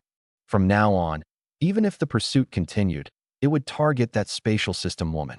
Not Shinhan, the student of Yangqing No. 5 High School. However, Shinhan lifted his hand to touch his storage pouch, his gaze flickering slightly. The heaven marrow fruit still needs to be dealt with quickly. Otherwise, trouble will arise sooner or later. He knew very well that the real issue wasn't this group of assassins, but rather the unrefined heaven marrow fruit, and the strange reaction it had triggered in his chaos system star. With that thought, he no longer lingered, turning and heading deeper into the shadowy recesses of the forest. He had to find an absolutely safe place. Then, consume the heaven marrow fruit, and see what changes might occur in his chaos system. Hearing this, when Tingting rolled her eyes at him, "You really know how to exploit opportunities. It's one thing to help you hide your ability, but now you're eyeing my family's spatial system abilities too?" Shinhan cleared his throat, though his face showed no sign of embarrassment. "Well, I'm just thinking about mutual aid, that's all. If your family might need my spatial system in the future, wouldn't it make sense to invest a little now?" When Tingting couldn't help but laugh at his straight-faced nonsense. Focus on acing the college entrance exams before discussing this. Spatial system techniques are considered rare resources even within my family. It's not something I can just hand over with a word. That said, if you perform spectacularly in the exams, it might not be completely out of the question. Hearing her words, a glimmer of hope arose in Shunhan's heart. There was a chance. As long as it wasn't completely off the table, there might be possibilities down the road. For now, though, the absolute priority was the college entrance exams. In the days that followed, the entire third-year cohort entered the final sprint stage. It wasn't just Yangqing No. 5 High School. The same intense atmosphere permeated nearly every high school in Yangqing. In classrooms, training halls, and cultivation rooms, one could see countless students immersed in grueling preparation. Everyone understood that the college entrance exams were the most direct opportunity to change their fate. For ordinary people, it determined which university they could attend and the quality of resources they could access thereafter. For martial artists, it was an even more definitive moment of stratification. Perform well, and you could enter prestigious universities in major cities, elevating resources, mentors, and platforms at every level. Underperform, and you might spend the rest of your life trapped in a small city, slowly fading into obscurity. Against this backdrop, Shunhan compressed his routine to the absolute limit. Classes, cultivating, absorbing spiritual refining liquids, refining his techniques. There was virtually no room for any unnecessary distractions. The 10 bottles of refining liquid King Steel had provided were indeed of top quality. Coupled with Shunhan's innate ability to optimize resource absorption via his devouring skill, his mental power saw significant growth during this time. When Tingting also stayed true to her words. Just a few days later, she discreetly handed Shunhan 2 types of potions. One was a spiritual concealment potion, capable of temporarily masking the fluctuations of a stellar ability. The other was the binding spirit powder, which she had mentioned before. It could suppress one's stellar ability level by 1 tier for a short period. Combined, the 2 items offered just the perfect cover to obscure his most dangerous secrets. After receiving the potions, Shunhan immediately conducted several trials at home. The results were better than he had hoped. The spiritual concealment potion effectively suppressed the fluctuations of his chaos system star, ensuring that an overly conspicuous SSS class reading wouldn't immediately reveal itself during testing. The spirit binding powder could temporarily adjust his original SS level lightning element to perform at an S level. Meanwhile, his S level dark element would be suppressed back to an A level. In this way, his apparent abilities would become lightning element, S level, dark element, A level, fire element, S level, spatial element, hidden, chaos element, hidden, ice element, hidden, wood element, hidden. Though this configuration was still considerably outrageous, at least it stayed within the realm of prodigy and wouldn't scare the entire Nanjiang province out of its wits. Not bad. Observing the results of his experiment, Shunhan finally let out a sigh of relief. At least it'll get me through the college entrance exams. As for what came after, he figured he'd deal with it later. Right now, the priority was to get past the hurdle in front of him. In the meantime, the fervor surrounding the fight for the Heaven's Essence fruit in Yangcheng had yet to completely subside. The Liu and Luo families, the hidden assassin's hall, the mysterious spatial attribute female martial artist, Wang Gang. These topics had cycled incessantly as the talk of the town during idle chatter, especially Wang Gang, who had been exaggerated to near-mythical status. Some claimed she was a genius secretly cultivated by a major power from another province. Others speculated that she was the last disciple of some powerful Wuzong master, deliberately venturing out to sharpen her skills. The most ludicrous rumor contended that she was a rare dual SS genius of both spatial and dark elements, destined to shake the entire Dragon Nation in the future. Whenever Shun Han overheard these tales, he always felt the urge to cover his face. Dual SS? Last disciple? You people really knew how to spin stories. However, the more outrageous the rumors grew, the less likely anyone would associate him, an ordinary student from Yangqing's 5th high school, with Wang Gang. Except for Wen Tingting, who occasionally gave him those meaningful glances that made him a bit uncomfortable, everything else seemed stable enough. Time flew by. Only 1 month remained until the college entrance exams. During this final month, Shunhan's cultivation level had broken through once again. As the limitations on his spiritual energy within his mind were repeatedly battered, at a certain moment, the power that had been accumulating inside his body finally flowed smoothly and crossed into a new realm. Martial Spirit Stage Level 2. Following the breakthrough, Shun Han didn't stop. Instead, he continued to push his progress by leveraging divine tempering elixirs and his devouring ability to their fullest extent. By the time the college entrance exams were imminent, his spiritual energy had already stabilized at Martial Spirit Stage Level 2, late stage, and wasn't far from stepping into Level 3. Such a speed, if seen in Yangqing, would surely astonish a great many people. Even across the younger generation of the entire Nanjiang province, it could undoubtedly be regarded as extraordinarily outstanding. And what was even more terrifying was that this still wasn't the entirety of his strength. After all, what made him truly formidable had never been his openly apparent cultivation realm, but rather that endless repertoire of abilities and trump cards working in seamless synergy. The day before the college entrance exams, the school didn't arrange for any more intense training sessions and instead gave all examinees a rare half-day to relax. The classroom ended up more lively than usual. Some were flipping through study materials for last-minute reviews. Others discussed past exam procedures in hushed tones. Some, unable to contain their nerves, paced back and forth. Li Muhua arrived early to find Shin Han, his expression a mix of excitement and apprehension. Brother Han, tomorrow's the big day, the college entrance exams. My heart's racing a bit too fast right now. Shin Han glanced at him. Nervous. No kidding. Who wouldn't be? Li Muhua wore a bitter look. My whole future depends on this one moment. You, on the other hand, Yangqing's star candidate for top scorer. You've got it in the bag. Shin Han chuckled softly. Don't put too much pressure on yourself. Just give it your best shot. You've already reached the late stage of the martial practitioner level. That alone puts you ahead of many here in Yangqing. Li Muhua let out a long sigh. But when I think about those freakishly talented candidates from the provincial capital, I feel like I'm just here to make up the numbers. Then, he suddenly lowered his voice conspiratorially. By the way, I heard Zhu Wenhan from First High has been going around bragging lately, saying Yangqing's top scorer might not necessarily be you this time. Apparently, he's had a breakthrough to martial spirit level 2. Hearing this, Shen Han merely said, "Oh," without much concern. Zhu Wenhan's breakthrough to martial spirit level was something Shen Han had known about for a while. Still, knowing was one thing. Actually caring about it was an entirely different matter. The reason was simple.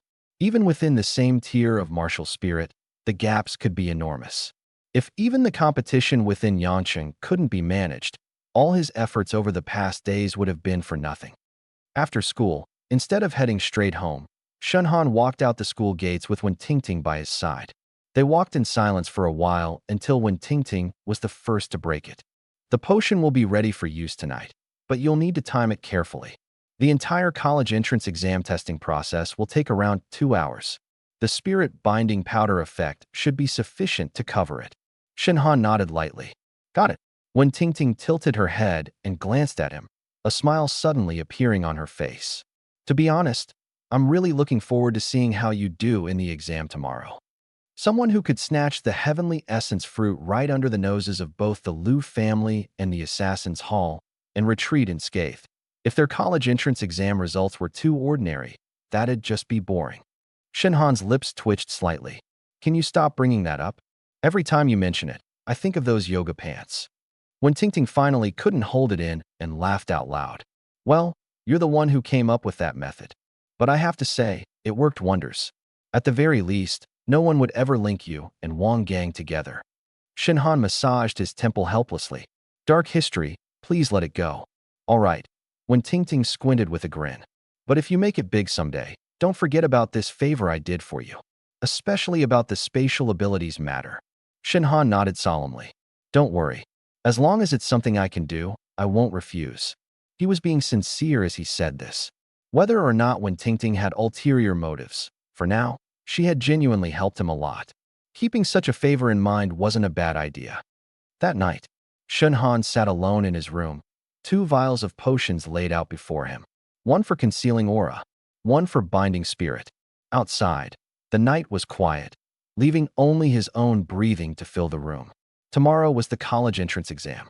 It was the first time since he arrived in this world that he would truly step into the spotlight, going head-to-head against geniuses of his generation from across the province. To say he wasn't nervous at all would be a lie. But beneath that nervousness, there was an even stronger, subtle sense of anticipation. Provincial geniuses, SS-ranked ability users, real-time exam combat, university selection. All of this was finally going to be laid out before him in earnest. And he would no longer be just some hidden figure from the small town of Yang City. The college entrance exam. Shen Han let out a slow breath, a sharp determination gradually surfacing in his eyes. Let's see how strong this world's top geniuses really are. Having said as much, he didn't hesitate any longer. He picked up the potions and began to make his final preparations for the next day. The next morning, all of Yang City was noticeably livelier than usual. Parents escorting their children, patrolling martial artists maintaining order, and batches of students heading to the exam venue could be seen everywhere on the streets. Though Yang City was a small town with limited educational resources overall, nobody dared to treat the annual college entrance exam lightly. The exam venue was set at the Yang City Martial Arts Center. It was one of the city's most prestigious locations, equipped with top-tier facilities. It often hosted official evaluations and large-scale events on regular days. Today, security measures were even tighter than usual. Law enforcement teams and exam officials were stationed at every corner to maintain order. Before entering the exam hall, all examinees had to undergo identity verification and basic inspections. No forms of cheating or impersonation were tolerated. By the time Shen Han arrived, a sizable crowd of students had already gathered at the entrance. Students from 5th High, 1st High, 2nd High, familiar and unfamiliar faces alike. Nearly everyone was present. Many couldn't help but take a second look upon seeing Shen Han. There was no helping it. Shen Han's reputation in Yang City had already outgrown the simple label of an outstanding student. 1st and 5th High, a hot contender for top scorer in Yang City, a rare dual ability genius. Even if many were unaware of the full extent of his powers, they already tacitly regarded him as one of the strongest contenders from Yang City. On the other side stood Zhu Wenhan, similarly surrounded by a group of students, his aura no less imposing. The two locked eyes from a distance. In Zhu Wenhan's gaze was a clear intent to compete. He even raised his hand with a slight after-you gesture, as if silently declaring war. Shenhan remained calm, nodding lightly in response. No provocation, no retreat. Because real battles are never won by words. The truth would be revealed in the exam hall. The secret realm's air carried a faint trace of dampness and the scent of blood. Ancient, towering trees intertwined overhead and cast long shadows, leaving the light dim. Shenhan stood still momentarily, refraining from any rash moves as he swiftly observed his surroundings. Beneath his feet was a mix of decayed leaves and moist soil. To his left lay a small patch of low shrubs, and in front, a winding creek stretched a few dozen meters away. Distant, guttural growls of exotic beasts hinted that the area was far from safe. First, assess the threats nearby. With that thought, he activated his tracking ability without delay. Given his current mental power, his level 3 tracking ability was like an unerring map scanner in an environment like this. Before long, the general situation of the area within a kilometer unfolded in his mind. 300 meters to the east, 2 late-stage 1 azure-scaled wolves. 800 meters to the northwest, an early-stage 2 armored fong boar. Further afield, faint spiritual fluctuations could be detected, likely from other examinees. The luck seems decent. There's nothing particularly troublesome nearby at the start. Shenhan had no intention of seeking out strong opponents right away. The college entrance exams practical was a 24-hour points-based system. Early on, the most important goals were to steadily accumulate points while conserving stamina and mental energy. Only by first expanding his foundational advantage could he afford greater leeway when clashing with other candidates later on. In the next moment, his figure flickered and moved silently towards 2 green-scaled wolves to the east. A distance of 300 meters was covered in no time. The 2 green-scaled wolves were gnawing on the flesh of an unknown beast's corpse, completely oblivious to the approaching danger. Hidden behind a large tree, Shenhan maintained a calm gaze. A Tier 1 beast posed no real challenge to him at this point, but it was precisely low-tier targets like these that were most suitable for swift kills. Thundercleave. Crack. A slender yet tightly concentrated arc of lightning abruptly struck down. One of the green-scaled wolves didn't even have time to let out a wail before its skull was pierced through on the spot, collapsing to the ground in twitching convulsions. The other wolf instantly raised its head, its eyes gleaming with ferocity as it snarled and lunged at Shenhan. But before it could leap far, a flaming explosive projectile slammed straight into it. Boom. Amidst the explosion of flames, the wolf's body was blasted several meters away. When it hit the ground, its form was already scorched black. Killed Tier 1 Advanced Green-Scaled Wolf, points +1. Killed Tier 1 Advanced Green-Scaled Wolf, points +1. A transparent panel emerged at the top right corner of his vision. Current points, 2. So it does record in real time. Shenhan glanced briefly at the numbers before moving again, heading toward his next target. Over the next half hour, he practically swept through the surrounding area, eliminating low-tier beasts with precision and speed. Tier 1 beasts, killed. Early Tier 2, also killed. Even when encountering groups that weren't too strong, killed as well. By relying on his sniffing ability to pre-locate targets, combined with his thunder and fire abilities for swift execution, his efficiency was remarkably high. As points continued to accumulate, the ranking displayed in the top right corner began to fluctuate as well. At first, he was far outside the tens of thousands. 10 minutes later, he'd surged into the top 10,000. By the 20-minute mark, he pushed into the top 3,000. When he took down a Tier 2 armored tusked boar, his points reached 12, placing him among the top 500 in rank. Top 500 province-wide. Shenhan raised an eyebrow slightly. Looks like most participants are playing it cautiously during the opening phase, or their strength is limited, making their point accumulation slower. Which was perfectly expected. Not every examinee had access to something like his nearly cheat-like sniffing ability for locating enemies. Nor did everyone manage to combine high burst power with high mobility while being at the 4th stage of martial spirit cultivation. In fact, even from a provincial perspective, such a setup was exceedingly rare. Just as he was preparing to continue his hunt, his sniffing ability suddenly picked up a rapidly approaching human presence. It wasn't a beast. It was another candidate. Moreover, the person seemed to have noticed traces of his recent battle and was closing in. Running into someone this early, huh? Shinhan's gaze shifted slightly, but he didn't move to confront immediately. Instead, he concealed his presence and hid in the shadows of nearby trees. Soon enough, a teenager dressed in black combat attire emerged from the forest. The teenager scanned the ground where several beast corpses lay, his expression visibly changing. So many kills already. Looks like a pro. The teenager murmured to himself with a hint of wariness in his eyes. Shinhan gave him a quick scan using his sniffing ability. Name, unknown. Mental strength, peak 9th stage martial master. Ability grades, B rank wind, C rank earth. Ordinary. Such strength might not even rank among the top tiers in Yang City, let alone hold a candle to Shinhan. Even so, he didn't immediately make a move. It was still early stages in the exam, and participants hardly had high scores at this point. Taking out one person wouldn't necessarily be as rewarding as hunting a high-tier beast. Besides, there was no need to reveal too much of his hand so early. So instead, he deliberately stepped on a dry branch, breaking it with a sharp crack to create a bit of noise. The teenager in black tensed immediately, hairs standing on end as he whirled around. Who's there? Shinhan stepped out from behind the tree slowly, his demeanor calm. Just passing by. At the sight of him, the black-clad teenager froze momentarily, but his pupils soon shrank. You're Shinhan. Clearly, the other party recognized him. Not surprising. Placing in the top 3 province-wide yesterday was enough for many to remember his name. The boy's expression grew somewhat strained as he attempted to manage a stiff smile. So it's Shin, nice to meet you. I'm just passing through as well, no other intentions. You take this spot, I'll head somewhere else. With that, he started retreating slowly. It was obvious he had no intention of clashing with the third-ranked candidate in the province right from the start.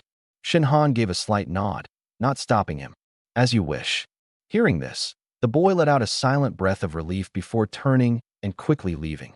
After the figure disappeared into the distance, Shinhan exhaled softly. No need to kill everyone on the spot. The most important thing at this stage is still to amass points. After all, killing for points requires consideration of cost-effectiveness. If the opponent doesn't have many points, killing them isn't particularly meaningful. It only wastes energy pointlessly. But if he encounters high-ranking candidates later, then that would be a different matter altogether. Another hour passed. Shinhan's score had risen to 26 points, placing him steadily within the top 100 in the provincial rankings. At the same time, the beasts in the secret realm grew noticeably stronger. Second-tier beasts in their mid to late stages began appearing frequently in the vicinity, and occasionally he could sense powerful fluctuations from early third-tier beasts. The exam mechanism is forcing everyone toward more intense confrontations. Either increase hunting efficiency or start stealing others' points. While analyzing, Shinhan stood perched on a branch of an ancient tree, reviewing the real-time rankings. The front-runners on the leaderboard were already pulling ahead. First place, 89 points. Second place, 84 points. Third place, 80 points. As for himself, 26 points put him in 87th place. The first wave of truly ruthless candidates is making their move. Shinhan squinted slightly. If someone managed to score nearly 100 points in such a short time, it was highly unlikely they achieved it solely by hunting first and second-tier beasts. Chances were, they were already targeting third-tier beasts or even taking out a few candidates along the way, especially competitors of the caliber of Lu Yanlin or Luo Tingyuan. Those individuals definitely wouldn't settle for slowly grinding their way up. At this thought, Shinhan made a decision in his heart. He could no longer play cautiously. Otherwise, the advantage he had accumulated in the mental power segment could very well be erased in the combat segment. If he wanted to vie for a top rank, or even for provincial champion, he would have to pick up the pace. Third-tier beasts.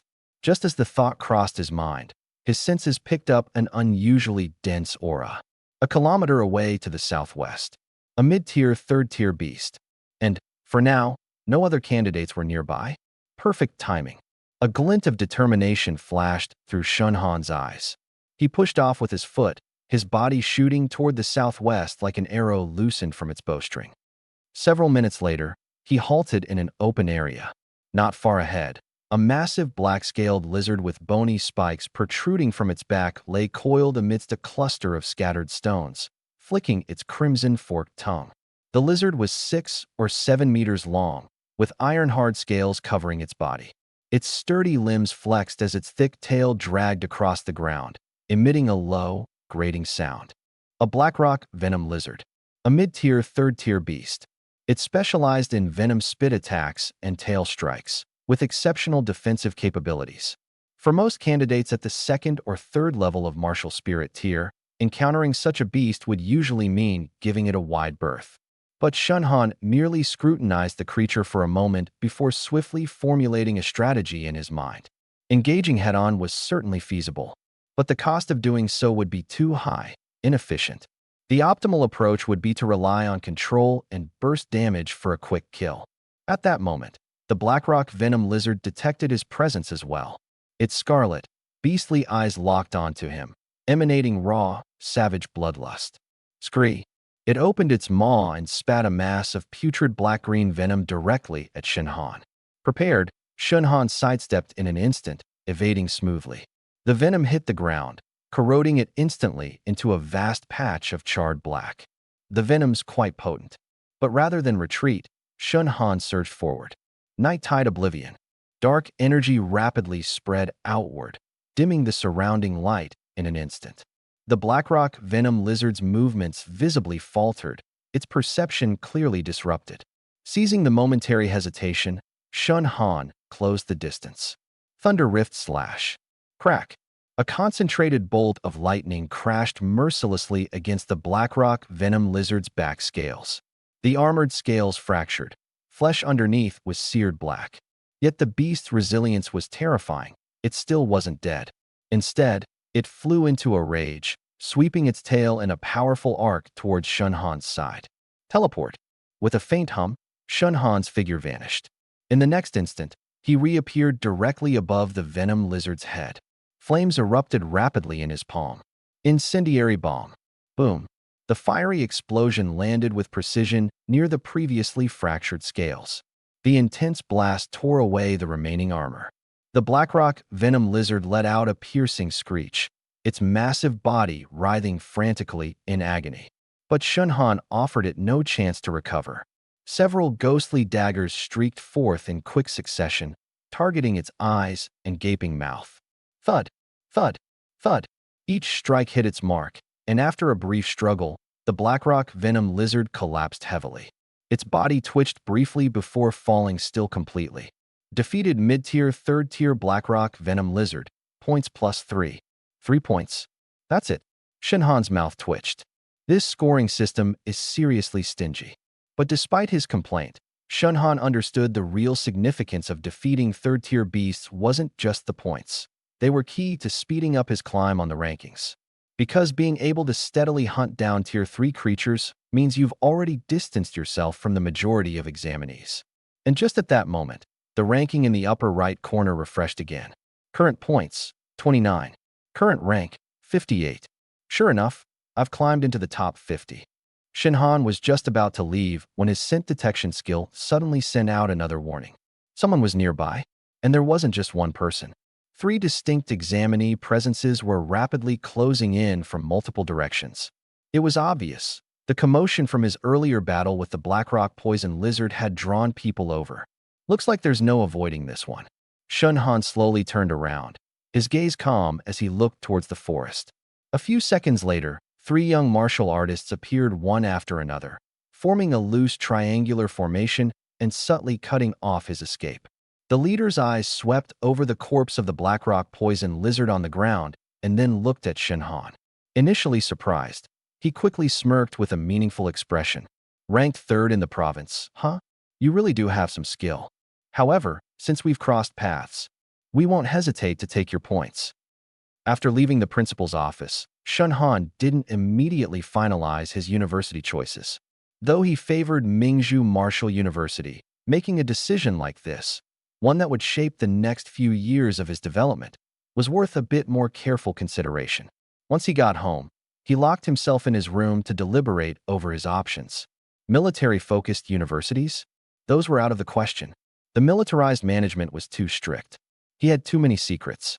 Whether it was his chaos-type abilities, the power to copy, devour, or his spatial affinity, none of them were suited to operating under high-pressure discipline. Joining a military-focused university would severely restrict his actions in many ways. Bashu Martial University's offer was certainly enticing. A yearly allotment of 10 million in cultivation resources. On paper, it seemed even more generous than what Mingzhu or Jingwu were offering. But the problem was obvious. Shenhan's primary need wasn't just resources. It was advanced, highly tailored skills and a platform suited to his development. He currently had many abilities, but his core combat techniques were still lacking. Electric abilities were great for bursts of power, shadow abilities excelled in ambushes, but his spatial abilities only extended to short-range teleportation. If he could obtain a truly high-quality spatial martial art during his university years, the boost to his combat strength would far surpass what raw resources could offer. When viewed this way, the Earth-tier martial art offered by Mingzhu became incredibly appealing. As for Jingwu, their reputation and legacy were undeniably top-notch. But Wang Xiyuan's advice made sense too. The offer Jingwu extended this time wasn't their most competitive or generous. In other words, Shenhan's position as South River Province's top scorer was valued by Jingwu, but not to the extent that they would go all out to recruit him. If that's the case, rather than being treated as just another among a crowd of top-tier freshmen at Jingwu, it made more sense to choose a university willing to heavily invest in him right from the start. Then it'll be Mingzhu. With that thought, Shenhan no longer hesitated. An unrestricted Earth-tier martial art was simply too crucial for his current phase of growth. Not to mention, Mingzhu itself was a top-tier, comprehensive martial university with deep expertise across all disciplines. It would undoubtedly make searching for resources related to spatial abilities significantly easier. Geographically speaking, Mingzhu was also closer to South River Province, which made life and personal ventures far more convenient. The next day, he formally informed his school and Mingzhu Martial University's admissions counselor, Cheng Bo, of his decision. Upon hearing the news, Cheng Bo was clearly thrilled, promising to swiftly handle the subsequent enrollment procedures. He also guaranteed that once the freshman admissions process was completed, the university would immediately fulfill its martial art reward commitment. As for the other 3 universities, while they expressed some disappointment, they didn't push the matter further. After all, top-tier scorers emerged every year. It was good fortune to secure one, but perfectly normal to miss out on another. Bashu Martial's representative, Zhou Ziyuan, even clapped Shenhan on the shoulder before leaving, sighing with a regretful expression. What a pity. I originally wanted to make you the face of Bashu Martial University. If you ever find yourself unhappy at Mingzhu, you're welcome to transfer to us anytime. Of course, it's almost impossible to pull off. Shenhan could only chuckle helplessly at that. Once the decision was made, life suddenly felt a lot more relaxed. The college entrance exams were over, and his future university was decided upon. The heavy weight looming over his mind finally lifted. Over the next few days, people continued to show up at his doorstep in a near-constant stream. The Education Bureau, the media, various businesses, tutoring institutions. Yinqing, which hadn't produced a provincial top scorer in decades, now seemed eager to print the name Shenhan across every billboard in town. At first, Shenhan politely dealt with a few of them, but as the visits became more incessant, he finally gave up and turned them all away. Endorsements? Not interested. Interviews? Pass, if possible. Shenhan understood very well that while a bit of fame could be convenient, being too high profile wasn't necessarily a good thing. For someone like him, possessing an array of hidden cards, excessive exposure would only draw him into the spotlight of major powers prematurely. In truth, however, some attentions had already been fixed on him. Provincial capital, the Liu family. Inside an elegantly adorned study, Mingzhu Martial University, the Liu family elder glanced at the documents in his hands, lightly tapping his fingers on the desk. This kid is rather cautious, choosing not to head to Beijing Martial. The middle-aged man standing by his side replied in a low voice. Based on the information we've gathered, he has officially accepted the enrollment invitation from Mingzhu University. He'll be heading there to report in 3 months. Additionally, regarding his connection with Wang Gang, there's still no conclusive evidence. However, around the college entrance exam period, someone in Yangcheng spread the word that Shun Han had, through introductions made by an elder at his school, conducted a transaction with someone named Wang Gang and obtained a heavenly marrow fruit. Hearing this, the Liu family elder gave a cold chuckle. A transaction? That kind of statement might fool outsiders. This space element ability. How could it be such a coincidence? Wang Gang, Shun Han. The two of them are, in all likelihood, deeply connected. But without solid proof, the Liu family had no grounds to overtly take action based solely on conjecture. After all, Shun Han's status had already shifted significantly. The top scorer in Nanjiang Province's Martial Sciences exam. An incoming student of Mingzhou Martial University. If someone like that encountered trouble on the surface, the repercussions would be too significant. Furthermore, it wasn't certain that he lacked support behind him. At this thought, the Liu family elder narrowed his eyes. Keep monitoring, but don't make it too obvious. If he truly has ties to Wang Gang, it's only a matter of time until he slips up. Elsewhere, the Assassin's Hall's interest in Shun Han remained unabated. Yet compared to the Liu family's tentative probes and attempts to recruit, the Assassin's Hall's approach was far more forthright. A threat should be eliminated as soon as possible. However, constrained by the public scrutiny and official attention following the college entrance exams, they, too, refrained from making any immediate moves for now. Thus, for the time being, everything seemed calm. But Shun Han did not relax. Quite the opposite. He felt even more urgency than before, because he knew that his most dangerous moments had yet to pass. Being the top scorer merely provided him with a temporary protective cover, but this cover did not mean guaranteed safety.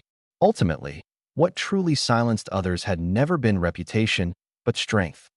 Over the next month, Shun Han basically entered a semi-reclusive state. After declining most social engagements, he refocused his efforts toward cultivation. The first thing he addressed was the million-yuan reward he had received. This sum was undoubtedly a fortune at this stage of his life. Even among those in the martial spirit realm, it was enough to procure a good number of high-quality resources. Yet Shun Han spent it prudently. His first priority was purchasing a batch of top-grade soul-refining elixirs, as well as some supportive potions for recovering mental strength and stabilizing his sea of consciousness. The remaining money he set aside for emergencies. Beyond this, he also made a special visit to the martial arts mall in Yancheng to see if there were any skill manuals or equipment suitable for his current stage. After scouting around, however, he found that genuinely useful items were still incredibly scarce. High-level skills, particularly rare types like space-related or mental abilities, were hard to come by, not just in Yangcheng, but likely even in Lingzhou City. For those that seemed halfway decent, prices started at tens of millions, if they were even available at all. I'll have to wait until I'm in Mingzhou. Resources of that caliber are simply inaccessible in smaller places. Realizing this, Shun Han found himself all the more eager to begin his enrollment. In terms of cultivation, his progress continued steadily. The 24-hour battle during the college entrance exams had been a significant tempering experience for him, especially during the final stages of continuous high-intensity combat, where he pushed the limits of his mental faculties. Upon returning and recovering, he could distinctly feel his sea of consciousness becoming more refined. Coupled with the soul-refining elixir and his devouring skill, his upper limit for mental strength had gradually increased once again. Although he was still a bit short of breaking into the 5th level of the martial spirit realm, he was getting very close. As for skill practice, his focus over this period remained on 3 main abilities: scent tracking, teleportation, thunderlight sky field. Scent tracking served as the foundation for all his strategies and initiating moves. Teleportation was critical for survival and repositioning. And thunderlight sky field, having proven its upper limits during the college entrance exams, was a divine skill for clearing the battlefield. If he could enhance these 3 abilities further, his overall combat strength would reach another stride forward. The only thing he found somewhat regrettable was that his space-type skill repertoire remained limited to just teleportation. Every time he thought about the promised Earth-tier martial skill from Mingzhou, he could barely contain his anticipation. Hopefully, it's a space-based skill. Even if it's not spatial-related, at the very least, it must be compatible with my current system. Otherwise, it'd be a loss. 2 months later, the start of the school term was drawing ever closer. The heat of Yang City had finally begun to dissipate. People are always like this, initially engrossed in discussing the top scorer, but with time, new news and topics quickly overshadow the old. This was precisely to Shun Han's liking. He didn't enjoy too much attention. During this relatively calm period, when Tingting came to see him a few times. On one hand, to congratulate him on becoming the top scorer.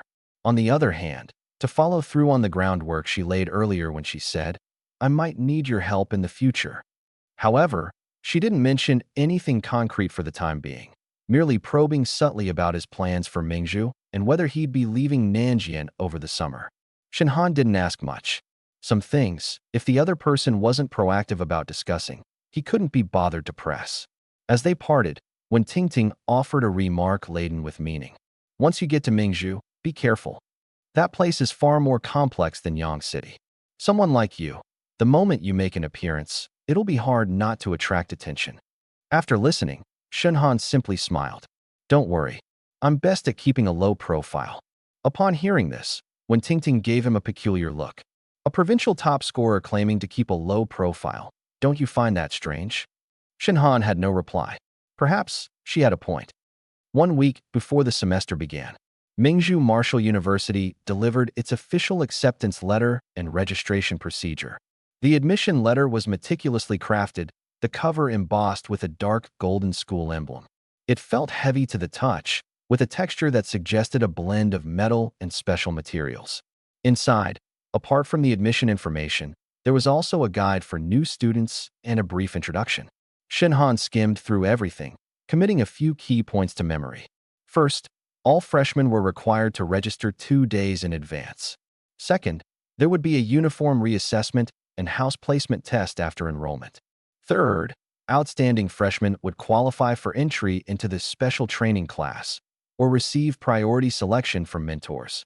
Upon reading this, Shinhan raised an eyebrow slightly. Looks like university won't be any easier. But this was expected. Almost all those who gathered at a top-tier martial university were genuine geniuses from across the nation. The title of provincial top scorer might command respect in Yang City, but in a place like Mingzhu, it was likely just another highlighted name among many exceptional freshmen. Securing resources and status would still require effort. Thinking this, a glimmer of anticipation appeared in his eyes. Nanjing Province, in the end, was still too small. The real stage was just beginning. The night before departure, Shunhan finished packing his luggage, setting aside a few of the most important items. A storage ring, the remaining potions, resource cards, and some commonly used clothing and equipment. As for those clandestine trump cards, he had, of course, hidden them securely. Outside, the night was calm and still. Standing by the window, he gazed at the small town where he'd lived for so many years, his expression uncharacteristically quiet for a moment. From his initial awakening to achieving the title of provincial top scorer and now preparing to head to a top-tier martial university, the journey had not been long. But the experiences he'd accumulated had already far surpassed what an average high school student would typically encounter. Mingzhu Martial University. "I hope it doesn't let me down," he murmured softly to himself, then turned to turn off the light. Tomorrow, the journey would begin. The Mingzhu station was bustling with people. The moment Shunhan stepped out of the station, he was hit by an immediate sense of impact. Compared to Yang City, everything here felt bigger, faster, and more prosperous. Towering buildings stretched toward the sky, merging into a continuous mass in the distance. Floating advertisement screens flashed endlessly with various messages, and the sprawling streets were filled with a ceaseless flow of vehicles. Occasionally, one could even catch glimpses of patrolling warriors clad in uniformed battle armor streaking across the skies. So this is a big city. Carrying his luggage, Shunhan's gaze flickered slightly. In his past life, he had seen developed metropolises, but the Mingzhu city before him clearly represented more than just economic prosperity. It exuded a unique sense of pressure born from the deep integration of martial arts and technology. Even the average aura of pedestrians on the streets was noticeably stronger than in Yang City. Martial masters could be found everywhere, and occasionally, even martial spirits weren't particularly rare at a glance. This was the foundation of a top-tier metropolis, and this foundation would ultimately converge at the city's strongest martial universities. Mingzhu Martial University was one of them. The welcome point for Mingzhu Martial University was set up on the eastern side of the station plaza. Several older students wearing silvery white school uniforms stood behind the reception booth. The school emblem embroidered on their chests had a pronounced 3D effect, looking both simple and commanding. Several school buses were parked nearby, clearly designated for picking up and dropping off new students. Shinhan had just approached when a bespectacled senior sister glanced up at him. Her expression shifted slightly. "You are?" "Shinhan." As soon as she spoke, several others turned to look at him in unison. The top scorer of Nanjiang Province. The one who overtook Liu Yanlin at the last moment to secure first place. It really is him. Their attitudes noticeably warmed. It wasn't necessarily that top scorers were rare at Mingzhu Martial University, but there weren't many provincial champions each year. Those admitted to Mingzhu were all newcomers whom the university intended to prioritize. The bespectacled senior immediately stood up, smiling as she extended her hand. "Welcome to Mingzhu Martial University. I'm Su Yao, a sophomore student, and one of the organizers for this year's orientation. The university has already briefed us about your profile. We'll arrange for you to use the special admissions channel for registration, so you don't need to queue with the regular new students." Shinhan shook her hand. "Thank you, senior. No trouble at all. It's my duty." After saying this, Su Yao took some of Shinhan's luggage and called another male student over to assist. "By the way, did you come here alone?" "Yes." "That works out. The school bus is about to leave. There are a few other special admissions freshmen on board. You can get to know each other." After boarding the school bus, Shinhan noticed there were already 4 people inside. 3 men and 1 woman. From the aura they exuded, none of them were weak. At the very least, they were in the martial spirit realm. Clearly, those admitted through special channels were far from ordinary freshmen. As soon as he stepped on the bus, their gazes naturally fell on him. A crew-cut male smiled broadly and was the first to speak. "Shinhan from Nanjiang Province." Shinhan nodded. "That's me." The crew-cut boy's eyes lit up. "I've heard of you. I'm Han Yu, 7th place in Beichuan Province." His introduction was simple, reflecting the straightforward culture of a martial university, directly stating a provincial rank. It conveyed both strength and identity. Another girl, who had an aloof air to her, also spoke mildly. "Su Qingyi, 9th place in Donghai Province." The lanky boy with glasses pushed them up his nose and introduced himself. "Chen Mo, 3rd place in Shilin Province." Finally, the young man sitting by the window, who had been resting with his eyes closed, opened them at last and spoke flatly. "Chu Tianhua, 1st place in Jianghan Province." Top scorer of Jianghan Province. Now, that carried weight. Shinhan silently committed their names to memory and simply introduced himself in turn. "Shinhan, 1st place in Nanjiang Province."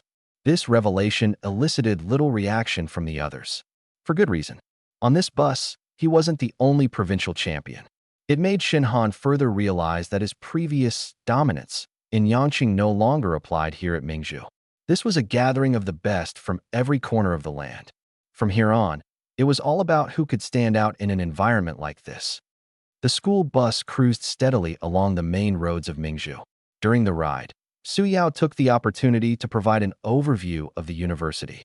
Mingzhu Martial University is divided into the Outer Academy and the Inner Academy. Generally, freshmen spend their first 2 years in the Outer Academy for training and studies. Only a very select few who show exceptional performance gain early admission to the Inner Academy. The university offers various specialization tracks, including combat, elements, mental, mech, and support disciplines. Your specific placement will depend on your interests, as well as your results from the entrance reassessment. In addition, within 3 days of enrollment, all freshmen will undergo a unified reassessment. This will include tests on spiritual strength, combat ability, compatibility with supernatural powers, and so forth. The results of the reassessment are highly significant, as they influence not only your initial class assignment, but also access to mentors, scholarships, and training camp opportunities. Everyone on the bus listened quietly. While much of this information was mentioned in the admission letter, hearing it directly from Su Yao provided additional clarity. Meanwhile, Shenhan had something else on his mind. Senior, when can I receive the Earth-tier martial technique promised by the university? Suyao blinked in surprise at first, then smiled. You're pretty straightforward. I do know about that. For newly admitted champion students like you, the resources promised by the university will be distributed through the admissions office and resource division after official registration. However, the exact selection and process might depend on the university's arrangements. If you're hoping to choose a particularly rare category, like space abilities, there will likely be an additional application process. Space abilities. Upon hearing these two words, the others on the bus instinctively glanced at Shenhan. After all, anything associated with spatial abilities was exceedingly rare. Suyao didn't overthink it, assuming he was merely asking out of curiosity. Of course, whether or not you can access them depends on inventory and permissions. Space-related martial techniques are considered scarce resources at the university, and not just anyone can get their hands on them. Shenhan nodded, refraining from further questions. At the very least, it was confirmed, Mingzhu Martial Arts University indeed had such resources. That was enough. Over an hour later, the school bus finally eased into the gates of Mingzhu Martial Arts University. The entrance was nothing short of majestic. The towering gates, forged from black gold alloy, stood several dozen meters tall. The six bold, vigorous characters, Mingzhu Martial Arts University, were carved at the top, exuding an air of solemnity and gravitas. Beyond the gates stretched a straight, broad central avenue. Lush green canopies lined the sides, while in the distance, a harmonious layout of training towers, laboratory buildings, arenas, and teaching facilities expanded endlessly to the horizon. The most eye-catching feature, however, was the towering white structure at the heart of the campus. It looked like a spear piercing the heavens, reaching straight into the sky. Even from afar, its overwhelming presence could be felt. That's the Mingzhu Tower, one of the university's iconic landmarks, Suyao explained. Inside, you'll find advanced cultivation rooms, simulated battlefields, mental testing zones, and other specialized areas. The higher your permissions, the more floors you can access. Ordinary freshmen can only access the lower levels in the beginning. But once you prove yourself, you'll naturally gain access to more resources. Shenhan gazed at the towering structure, his eyes glimmering faintly. This place, he had made the right choice. The school bus came to a stop in front of the new student registration center. After disembarking, they were greeted by a bustling crowd of fresh-faced students and their families. However, the special admissions channel proved to be remarkably efficient. With hardly any waiting in line, Shenhan and his group completed identity verification, enrollment confirmation, dormitory assignments, and campus permission setup. The registration officer, upon spotting Shenhan's name, gave him a notable second glance. Top scorer from Nanjiang Province. Yes, impressive. Your dormitory is in the Special Excellence Student Block, Area A, single room. Resource permissions will initially be granted at the A level, with adjustments after the reevaluation. A single room. Shenhan's heart stirred ever so slightly. Not bad. This would make many things much simpler. Then, the officer handed him a sleek black metal card. This is your campus ID card. It functions for meals, accommodations, transportation, points accumulation, resource exchange, and booking training facilities.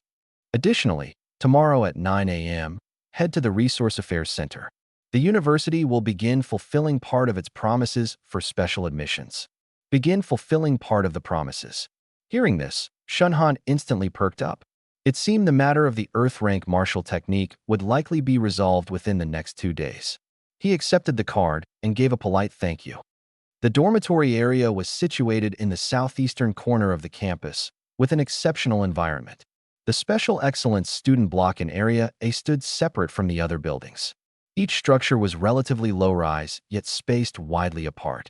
Simple protective and soundproofing arrays surrounded the buildings, making it evident this area was designated for key cultivation prospects. Shenhan located his room and swiped the card to enter. His first impression was spacious. A living room, bedroom, independent training room, bathroom, and even a small balcony. These accommodations rivaled high-end hotels in quality. Top-tier martial arts universities truly live up to their name. He set down his luggage and took a quick tour before sinking onto the sofa with a deep sigh. From Yangqing to Mingzhu, though the journey hadn't been overly taxing, he had remained mentally tense the entire time. It wasn't until this moment, stepping into his new school, that he finally felt the weight of a fresh beginning take root. Still, he didn't allow himself too much rest. After a brief pause, he promptly began organizing his plans. First, head to the Resource Center tomorrow to find out how the university would deliver on its promises regarding martial techniques. Second, prepare for the enrollment reevaluation. Third, discreetly study Mingzhu Martial Arts University's internal resource system, particularly regarding space-related resources. Fourth, keep an eye on the Star Eclipse Council. This was a major city and a top martial arts university, which theoretically meant enhanced security. Yet, the deeper and more prestigious a place was, the murkier the waters ran. The council had already dared to target the top 10 rankers from various provinces on a national scale. There was no guarantee they wouldn't extend their reach into the universities. At the thought of the Star Eclipse Council, Shunhan's expression cooled subtly. The death of Ming Qianying. It was impossible for them not to investigate thoroughly. For now, they wouldn't trace it back to him. But if even the slightest clue surfaced later, trouble would inevitably find him. Thus, not only could he not let his guard down, he had to become stronger as quickly as possible. By evening, just as Shunhan was about to step out and familiarize himself with the campus surroundings, a sudden knock came at the door. He raised an eyebrow and walked over to open it. Outside the door stood a tall and slender boy with delicate features, holding 2 drinks in his hands. His expression was vividly enthusiastic. "Hello, I live next door to you. My name is Gu Chuan, second place in Yunzhou province, and a freshman this year as well. I just moved in and figured since we'll be neighbors, we should get to know each other." Shenhan glanced at him briefly. Mental strength, Wu Ling 3rd tier. The fluctuation of his abilities wasn't weak. At least one of them had reached grade A or higher. Being able to live in zone clearly meant he wasn't an ordinary person. Shenhan accepted the drink the other handed him and gave a quick nod. "Shenhan." Gu Chuan's eyes immediately lit up upon hearing this. "No way, it's really you. The top scorer from Nanjiang province who annihilated Lu Yinlin. Brother, your reputation is no small matter among the freshman group right now. They were just talking about you this afternoon." Shenhan smiled faintly. "Talking about what?" Gu Chuan lowered his voice with a curious, gossiping expression. "Talking about whether you're the real dark horse or just got lucky with borderline scores to win. Some people are even saying your first place on the combat ranking was just opportunistic, benefiting from a massive wave of beasts in the last hour. They doubt you truly have the strength to suppress Lu Yanlin and Lu Ruyan." After listening, Shunhan's expression remained unchanged. It was entirely understandable. In a world revolving around martial prowess, fists did the talking. While ranking in the college entrance exam was indeed an achievement, a slight margin of victory always elicited doubts. Especially for someone like him. Coming from a small town and narrowly surpassing others at the finish line, it was easy to label him a luck-based candidate. Seeing Shunhan unfazed, Gu Chuan seemed a bit startled. "You don't mind?" "Why would I mind?" Shunhan replied calmly. "A retest match will settle everything." Gu Chuan paused momentarily before breaking into a laugh. "True. Looks like this year's freshman retest is going to be something to watch." The night deepened. After a brief campus stroll, Shunhan returned to his dormitory and sat cross-legged in the training room. Outside the window, the brilliant lights of Mingzhu City glittered. Inside, an atmosphere of tranquility prevailed. In his sea of consciousness, several stars representing abilities hovered in stillness. The colorful and enigmatic chaos type remained profound and mysterious. The lightning, darkness, and fire abilities each radiated their unique glow. The space-type star, although classified as only grade B, quietly floated to one side, holding his anticipation the most. Starting tomorrow, that's the beginning of real university life. Shunhan closed his eyes slowly, letting his mental power gradually sink into the depths of his sea of consciousness. Meanwhile, on the Mingzhu Martial University's freshman forum, discussions regarding the strongest freshmen in this year's intake were quietly heating up. Top scorers and elite talents from various provinces had begun to arrive one after another. Everyone understood. The real competition had only just begun. Past the 15th floor, the mental pressure inside the tower markedly intensified. If the lower 10 floors felt like carrying sandbags, from the 15th floor onward, it was as if an invisible hand pressed on one sea of consciousness, compressing and grinding relentlessly, making even thoughts sluggish. Shinhan closed his eyes briefly and exhaled softly. Still manageable. His foundational mental strength was naturally superior, far exceeding his peers even prior to the college entrance exam. Combined with his recent continuous meditation and refinement, his sea of consciousness was far more stable than the average freshman. The true challenge wasn't the quantity of mental strength, but the high intensity, prolonged mental pressure forcing his spirit to condense into a purer form. It was an excruciating yet tremendously valuable process. At the same time, outside the tower, the leaderboard screen showed the freshmen's progress with ever-widening gaps. Below the 10th floor, large groups were stagnating. Those reaching between the 12th and 15th floors could already be considered achieving decent results. The most watched individuals, however, continued their steady ascent. Lu Rian, floor 18. Lu Yanlin, floor 18. Shinhan, floor 17. Luo Tingyun, floor 17. Lu Jingheng, floor 17. The students on the plaza whispered among themselves. This year's intake is insane. They're breezing through the lower 10 floors like a stroll. Lu Rian is incredibly strong. Mental type abilities have such an advantage in a place like this. Lu Yanlin's doing well too, with his dual talents shining through. What's happening with Shinhan? He seems to be slowing down. Is he running out of steam? Could be. The resources in Nanjiang province are relatively lacking, and it already seemed like an upset that he topped the rankings. Sophomore and junior students voiced their opinions openly. After all, at a martial university, strength spoke loudest. To prove oneself, rankings mattered less than continuing to establish dominance here. Inside the tower, floor 18, Shunhan's steps faltered slightly, beads of sweat beginning to form on his forehead. Each step forward felt as if his spirit was being struck by an immense hammer, reverberating with force in his sea of consciousness. Pain, excruciating pain. But amidst this torment, he faintly sensed a transformation taking root. The previously scattered mental energy was being forcibly compressed and refined under this immense pressure. It was as though a rough or was undergoing gradual purification, with impurities being squeezed out bit by bit, leaving behind a firmer and purer core. So this is the true purpose of the soul refining tower. Shinhan's heart stirred. Through sheer meditation and potions, his mental energy could grow. Yet to enhance its quality, an external high-pressure environment like this was nearly irreplaceable. After taking a few more steps, a sarcastic sneer suddenly reached his ears. What's the matter, giving out already? Lu Yanlin still walked not far ahead of him, diagonally to the front.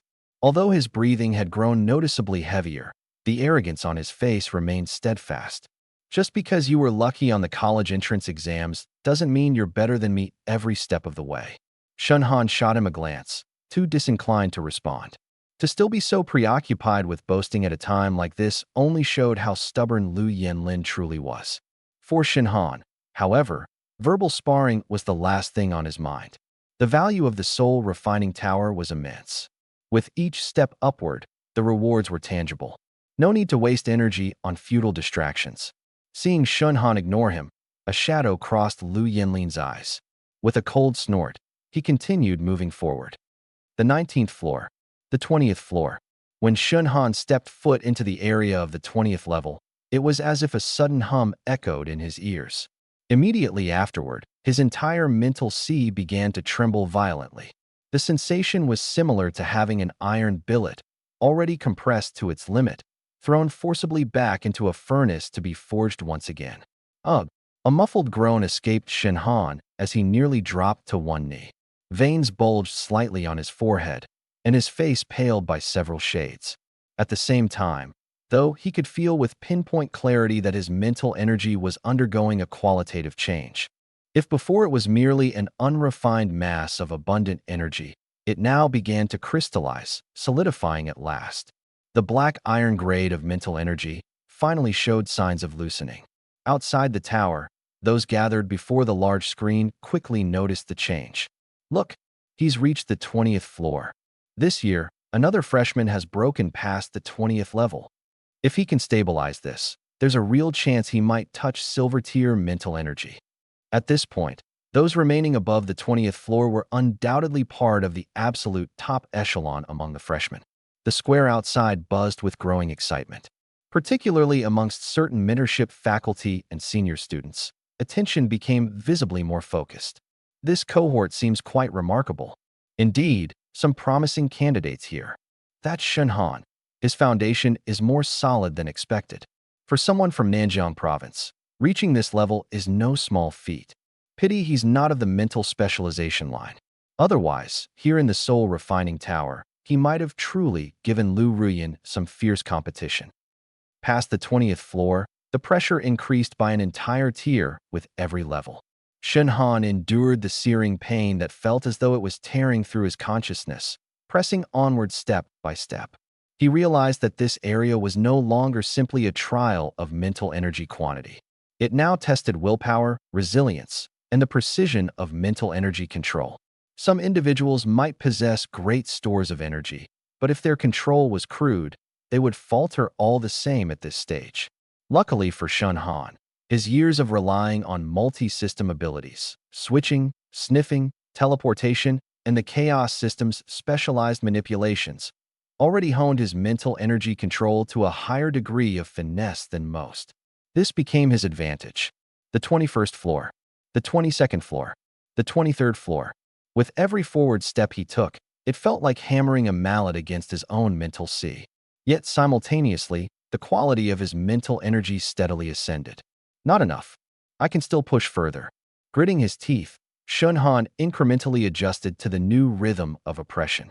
Then, in that moment, it was as though a barrier deep within his mental sea suddenly cracked open.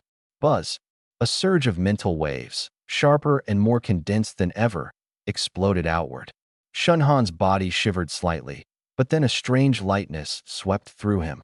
Though the tower's pressure remained heavy, the suffocating sense of oppression that once bore down on him had significantly eased. I've broken through. A glint of brilliance flashed in his gaze. Silver-grade mental energy. Even if he had only just stepped into this level, far from full maturity within the silver tier, crossing this boundary carried immense significance. With his mental energy's quality elevated, his control over abilities, stability in casting, and resistance to mental interference would all experience marked enhancements. For someone like him, with an arsenal full of trump cards, this improvement was nothing short of a comprehensive upgrade. Outside the tower, an astonished uproar erupted almost simultaneously. Silver grade. Someone's achieved a mental energy breakthrough inside the tower. Who? Who is it? Shenhan. That top scorer from Nanjiang province. Damn, he broke through first? On the giant screen, the mental marker beside Shenhan's name had quietly changed. This symbolized that he had officially shed the black iron tier and stepped into the silver tier mental framework. And it happened on the first day of the freshman's entrance. This piece of news was enough to make many people who had still doubted him reevaluate their opinions. On the other side, Lu Yanlin had, of course, also noticed. He turned to glance back at Shenhan, who wasn't far behind, and his expression immediately darkened. You broke through first? He had always thought Shenhan only outperformed him during the college entrance exams out of sheer luck. But now, in the Soul Refining Tower, a place that purely tests one's foundation and resilience, Shenhan not only matched his progress, but even surpassed him, breaking through first. This realization disrupted Lu Yanlin's composure. Shenhan, as usual, paid him no mind, because at this moment, he was immersed in an incredibly profound state. After his mental framework improved, the pressure within the tower was no longer purely torturous. Instead, it served as a higher-grade whetstone. With every wave of pressure, he could feel his mental sea becoming rounder and more compact. And so, he continued upward. The 24th floor, the 25th floor, the 26th floor. At this point, Lu Yanlin finally couldn't hold out any longer. He stumbled a step, his face pale as a sheet. He clenched his teeth, his eyes filled with unwillingness. But ultimately, he stopped at the entrance to the 26th floor. Beyond this, he could feel his mental sea on the brink of collapse. If he forced himself any further, there wouldn't be any benefits, only hidden dangers left behind. Damn it, Lu Yanlin punched the wall, his expression livid. Meanwhile, Shun Han continued his slow ascent, just a short distance ahead of him. For Lu Yanlin, this scene was worse than losing to him up front. Because this proved that his setback wasn't incidental, he was indeed inferior to Shun Han in certain aspects. Outside the tower, the leaderboard kept refreshing. 1. Lu Ruyan, 29th floor. 2. Shun Han, 26th floor. 3. Luo Tiyun, 25th floor. 4. Lu Yanlin, 25th floor. 5. Lu Jingheng, 24th floor. Second place. Shun Han climbed to second place. His performance in the Soul Refining Tower is just unbelievable. So the top scorer of Nanjiang Province wasn't just lucky after all. Discussions among the crowd rose louder and louder.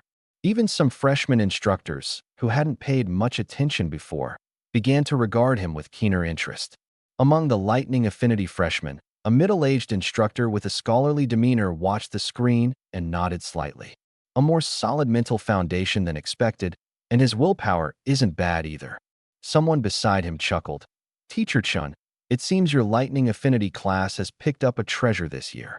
Chen Xiang's expression remained calm, and he only said, "It's still too early to say. Let's see how far he can go first." The 27th floor.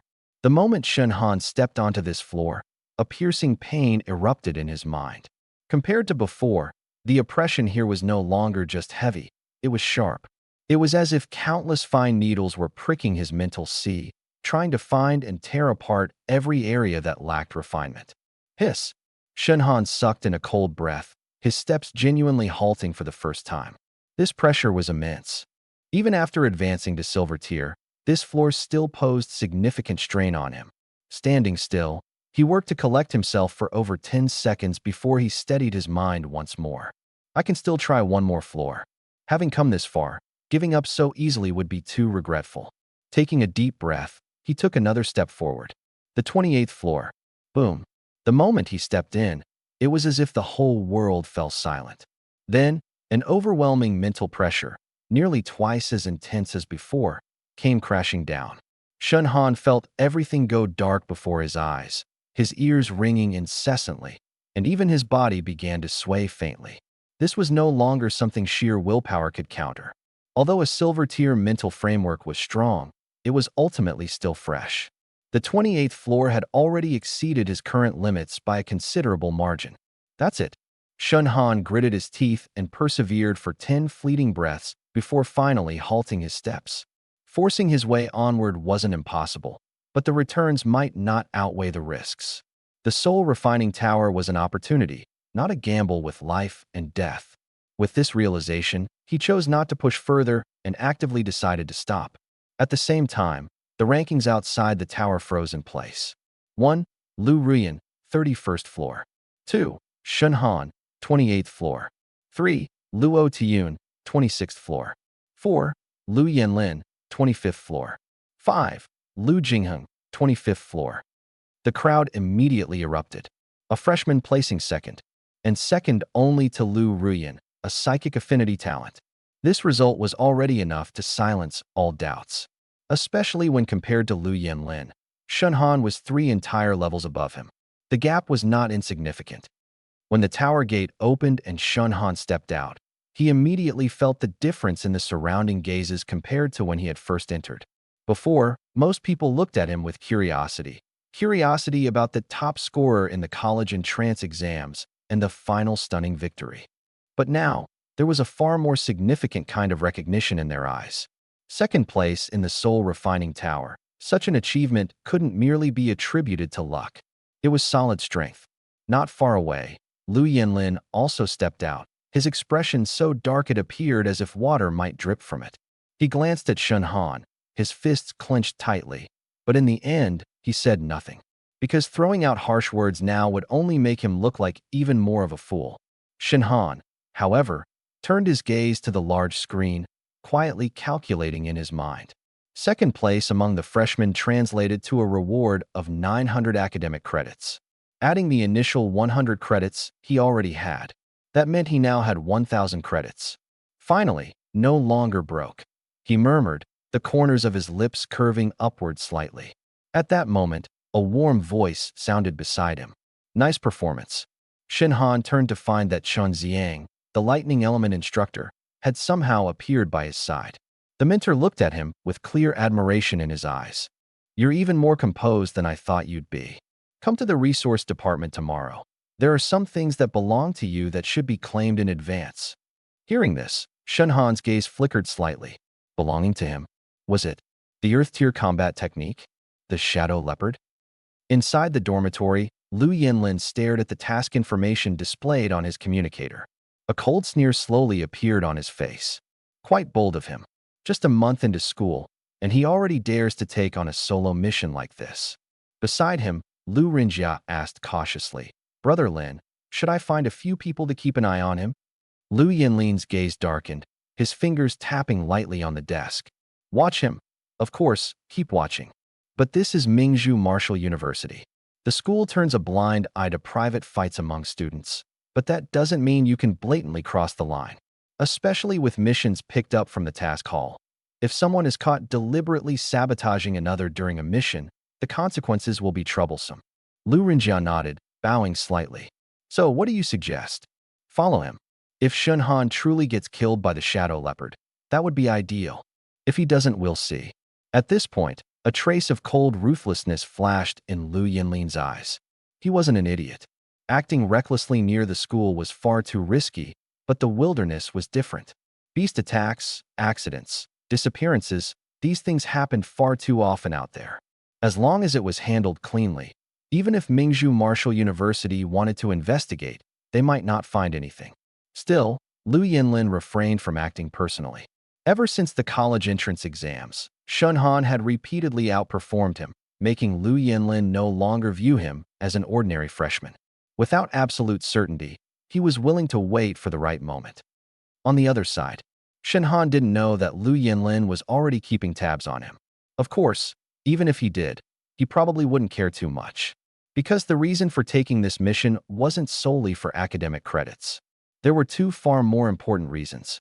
First, the core of the Tier 3 Shadow Leopard might be beneficial for spatial abilities. Second, he needed a genuine wilderness combat experience to test how much he had improved during this period. After the Soul Refining Tower, his mental strength had broken through to the gold level, and his cultivation had advanced to the early stage of the martial spirit's 6th layer. Combined with the newly mastered dimensional space, Shenhan himself wanted to know his practical combat limits at this stage. After packing up briefly, he left the school right away. This time, he deliberately avoided carrying anything too conspicuous in terms of equipment. Outwardly, he had only a standard-issue short blade and light combat attire. As for other potions and backup supplies, he had quietly stored them in the dimensional space he had just recently mastered. Though it only measured 1 cubic meter, not particularly large, it was more than sufficient for key items. At this moment, Shunhan once again felt the sheer convenience of spatial abilities. No matter how good a storage ring might be, it was still an external item. If someone targeted you and stole it, everything inside would be lost. But the dimensional space was different. It was an independent space directly tethered to his being. As long as he was alive, the items remained safe. In a way, this was the truest form of a personal vault. The Shishan Forest was located on the western edge of Mingzhu City, not far from the school. Originally, it was a cleaned and designated area specifically for training purposes. The outer zones contained weak beasts, suitable for tasks assigned to lower-year students. But the deeper one ventured, the danger level escalated rapidly. The area where the Shadow Leopard roamed belonged to a mid-tier zone where Tier 3 beasts were particularly active. After nearly an hour on the dedicated train, followed by a short transfer in an off-road vehicle, Shunhan finally arrived at the supply station on the outskirts of the Western Mountain Forest. The area was bustling with activity, filled with students from Wuda University and lower-level hunters coming and going. Some were just entering the forest, their expressions brimming with excitement. Others, however, emerged battered and bruised, clearly having barely survived intense battles. The air carried a faint mixture of the scents of medicine, blood, and damp earth. Shunhan merely glanced around briefly before walking alone towards the depths of the forest. The moment he entered the forest zone, his entire demeanor shifted. The sharpness he had kept restrained in the school environment instantly transformed into a razor-sharp intensity. Scent tracking activated. With his current gold-tier mental power, the range and precision of scent tracking had far surpassed his former capabilities. Within several hundred meters, every trace of life, energy, mental activity, and the attributes of supernatural abilities returned to his mind in an exceptionally clear manner. Two mid-stage second-tier beasts on the left front. A three-person team to the right, likely also students. And further ahead, an early-stage third-tier Earth-type beast. As Shunhan advanced, he swiftly analyzed his environment. This was what made scent tracking so terrifying. While others fumbled blindly through the wilderness, he operated as though with map-wide vision. As long as his mental energy endured, he could always maintain the upper hand, always one step ahead. Before long, he reached the area marked as his mission's target. Here, the trees were taller and the light was dimmer. From time to time, faint claw marks and dried bloodstains could be spotted on the ground. Shunhan crouched down, carefully examining the ground for a moment. The tracks are fresh. It must have been in the area recently. The Shadow Panther was a beast renowned for its stealth and speed. Adding to that, the mission notes mentioned that it possessed spatial mutation skills, making it far more dangerous than standard third-tier beasts. For a freshman with a sixth-layer martial spirit foundation, it would likely be a fight well beyond their capabilities. Unfortunately for the Panther, its opponent was Shunhan. Half an hour later, under the persistent search of scent tracking, Shunhan finally captured an exceptionally unusual signal. It was faint yet elusive, flickering in and out. It seemed both stationary and scattered across several points nearby. Found you. Shunhan's gaze sharpened as he lightened his steps. Past a cluster of shrubs ahead stood a sleek, jet-black panther crouched in the shadows. It stood roughly 1.5 meters tall at the shoulder, with muscles rippling beneath its lithe frame. Its fur blended seamlessly with the dim forest environment. Most striking of all were its eerie blue eyes and the occasional faint ripples of spatial energy emanating from its body. Name: Shadow Panther. Mental power: mid-stage third tier. Abilities: Dark type, Grade A, Spatial type, Incomplete mutation. Incomplete mutation. Something stirred in Shunhan's mind. As expected, it aligned with the mission report. This Shadow Panther hadn't fully awakened a complete spatial type ability, but rather exhibited a limited version skewed towards spatial blinking or displacement. Still, its beast core could hold considerable value even in this form. As Shunhan observed, the Shadow Panther seemed to sense something was amiss. In a snap, it turned, its ghostly blue eyes locking directly onto Shunhan's concealed position. The next instant, swish, its figure abruptly vanished. It wasn't pure speed. There was a faint spatial distortion driving its sudden burst. As expected, it's fast. Shunhan's gaze grew cold as his body instantly retreated. Lightning flash step. A flash of blue-violet lightning streaked, and his entire figure shifted several meters to the side. Almost simultaneously, a shadow streaked through where he had stood, tearing through the air with a sharp, whistling sound. Had he been a split second slower, his abdomen would have been ripped open. The Shadow Panther, missing its first strike, landed gracefully without pause and lunged again with its powerful hind legs. Its battle instincts were razor-sharp, never allowing its prey a moment to breathe. Yet a faint smile tugged at the corner of Shunhan's lips. Fast is it? Then let's see which of us is faster. Boom. A surge of furious lightning erupted around him. Thunder rift slash. A massive arc of lightning surged forward, crackling with explosive energy, slashing directly at the Shadow Panther. The beast twisted midair in a movement that defied natural physics, narrowly avoiding the full brunt of the attack by less than half a foot. Even so, the left side of its body was grazed by the lightning arc first singed instantly, leaving a blackened patch as it let out a low growl of pain. Not bad, avoiding that. Shunhan showed no sign of concern. After all, this was merely a probe. His true goal was to uncover the limits of the Shadow Panther's spatial ability. And after these two exchanges, he had mostly figured it out. This guy's spatial ability is more inclined towards short-distance evasion and surprise attacks. The energy consumption must be significant, and it cannot be used continuously at high frequency. In that case, this becomes simple. Silent darkness. With a single thought, Shunhan activated his dark element power, which quietly spread out. An intangible dark aura enveloped the surrounding area like a tide, attempting to suppress the shadow leopard's movements. The shadow leopard clearly sensed the danger. Its figure blurred in shadow, attempting to rely on its mutated spatial ability to escape the confinement. But in the end, it was merely an incomplete mutation. Its understanding and mastery of space were utterly fragmented. Shinhan, however, though not highly ranked in spatial abilities, was a genuine spatial ability user. Paired with his golden tier mental power, his perception was extraordinarily sharp. At the very moment the shadow leopard's spatial waves distorted, Shunhan had already predicted its target location. Got you. Phantom Stinger. A sharp, chilling mental attack shot instantly toward the position where it was about to reappear. Thud. The shadow leopard had only just begun to emerge when the phantom stinger struck its head, causing its movements to freeze momentarily. And in that split-second delay, thunderous sky veil. Violent lightning cascaded down from the sky, entirely engulfing the area where it stood. Boom, boom, boom. The explosion of lightning tore apart the ground, churning dirt into the air. Several nearby large trees were charred and split apart.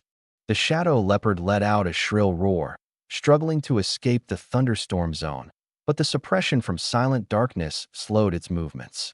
Ultimately, it was knocked to the ground by the relentless lightning. And yet, even then, it wasn't dead. The vitality of a mid-stage, third-tier exotic beast was indeed formidable. Its body was charred, blood streaming everywhere, yet it still glared at Shunhan with unyielding ferocity and venom in its beastly eyes. Tough life. Shunhan approached step by step, his right hand slowly lifting. In the next moment, a dark flame began to coalesce in his palm. Blazing flame bomb. Boom. The final blow landed, completely shattering the shadow leopard's head. The battle had ended. Shinhan stood at the same spot, taking a moment to steady his breath. The fight hadn't lasted long, but it demanded an intense amount of both mental energy and control over pacing. Especially the constant transitions between dark, thunder, fire, and spatial elements, something nearly impossible for an ordinary martial artist to achieve. But for him, this was the most familiar way to fight. That was a little easier than I expected. Seems like my current battle strength has already surpassed the ordinary mid-tier third rank. Shinhan crouched down and began methodically processing the loot. The beast hide, claws, and teeth all held some monetary value. But the most crucial prize was the beast core. From the shadow leopard's body, he retrieved a beast core that was black with traces of silvery patterns. His eyes immediately sparkled. As expected, there's spatial energy. This beast core was incredibly unstable, with remnants of both dark and spatial elements mixed within. It wasn't necessarily safe to absorb directly, but as a resource to aid the cultivation of dimensional space, it was bound to bring exceptional results. This trip was worth it. However, just as Shunhan stowed the items into his dimensional space, his expression suddenly changed. The feedback from scent tracking indicated that several presences were approaching swiftly. One of them, he even found somewhat familiar. Lu Renjia, you really showed up. Shinhan stood, his eyes gradually growing colder. He had initially only suspected the mission might have drawn some unwelcome attention. Now, it seemed his guess was spot on. Moments later, several figures emerged from the forest. Leading the group was none other than Lu Renjia. Flanking him were three young men with noticeable energy levels, their cultivation ranging from the 5th to 6th tier of the martial spirit rank. The four of them cast a brief glance at the shadow leopard's corpse on the ground, their expressions subtly shifting. Clearly, none of them expected Shunhan to have completed the mission on his own. Lu Renjia quickly masked his surprise, forcing a smile. Shinhan, what a coincidence. We were just here for a mission as well, and didn't expect to run into you. Shunhan's expression remained calm, but there was no warmth in his tone. Following me all this way only to show yourselves now. Aren't you tired? At these words, Lu Renjia's smile froze for a second. The gazes of those behind him also turned sharp and threatening. The atmosphere in the forest dropped several degrees in an instant. 3 hours later, at Mingzhu Martial University's lightning training grounds, in the vast space, hundreds of lightning element freshmen gradually gathered. Overhead, dark clouds hung oppressively low, and deep blue lightning rods stood tall around the area, the air tingling slightly with a static charge. When Shunhan arrived, Li Tianhao was already there. "You finally made it." Li Tianhao approached, lowering his voice. "I heard there's something big happening this time, not just a regular assembly." "What kind of big event?" Shunhan asked. "It seems to be related to the freshman ranking battle, or perhaps the school is planning to open a specialized lightning element training camp," Li Tianhao said with a mysterious expression. "I'm not too sure about the specifics." Shunhan nodded slightly, his gaze sweeping across the field. Lu Yinlin was here too.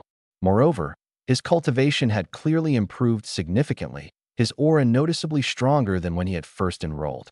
Clearly, he hadn't been idle during this period either.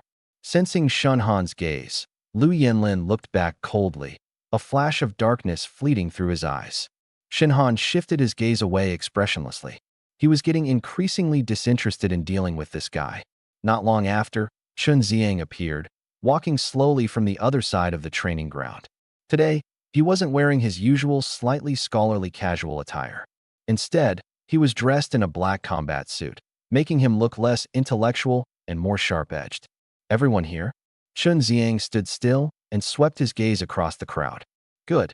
I called you here today to announce something." The training ground gradually quieted down. All the freshmen turned to look at him. Chun Ziang spoke calmly.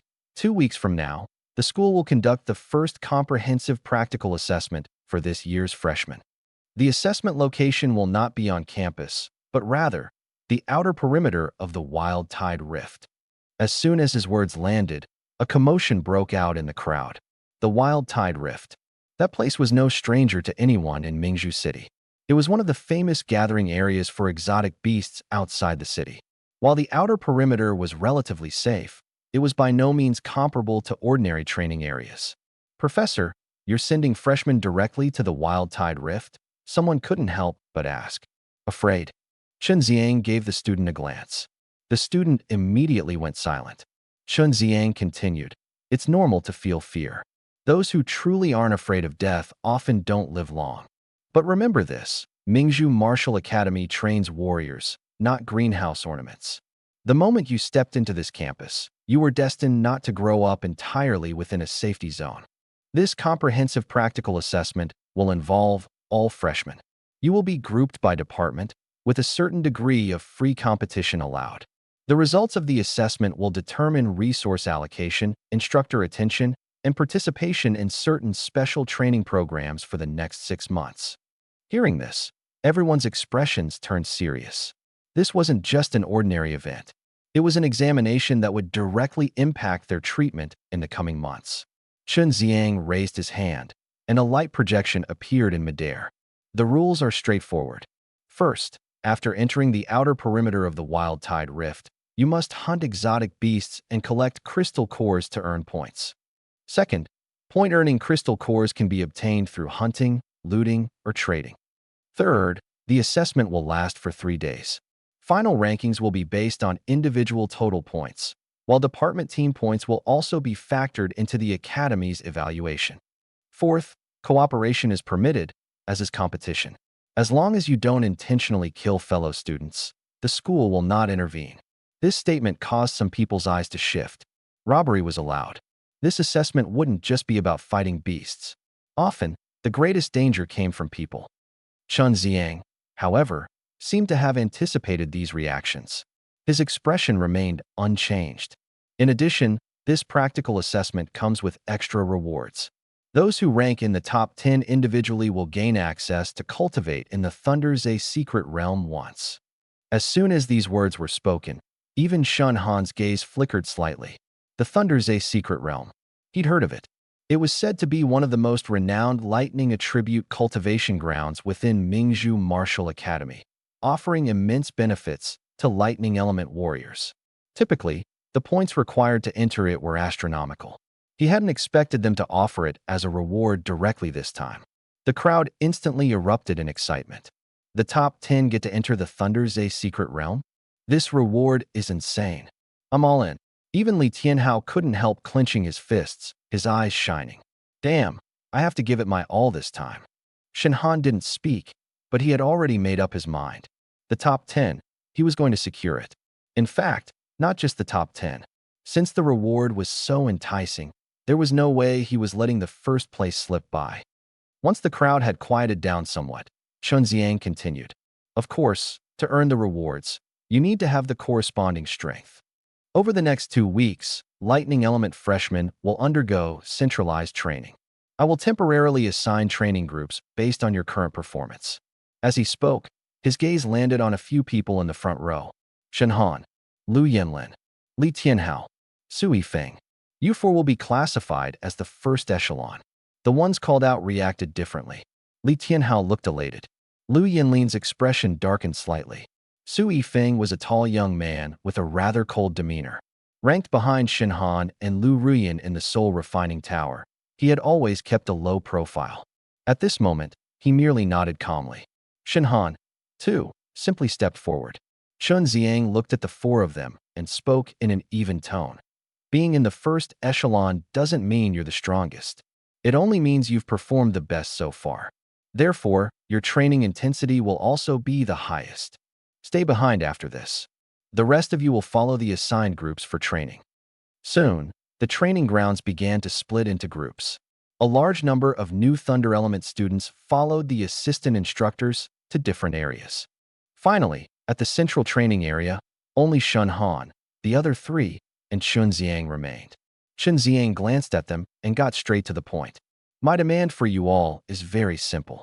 Before entering the Wild Tides Rift Valley, adjust yourself to the best combat-ready state.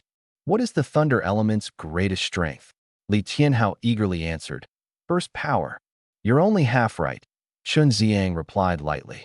The core of the Thunder Element isn't just burst power. It's also speed, paralysis, suppression, and continuous attack capability. A truly formidable Thunder Element warrior doesn't focus solely on striking their opponent down in one hit. Instead, they control the flow of combat, step by step forcing the opponent into a deadlock. With that, he raised a hand.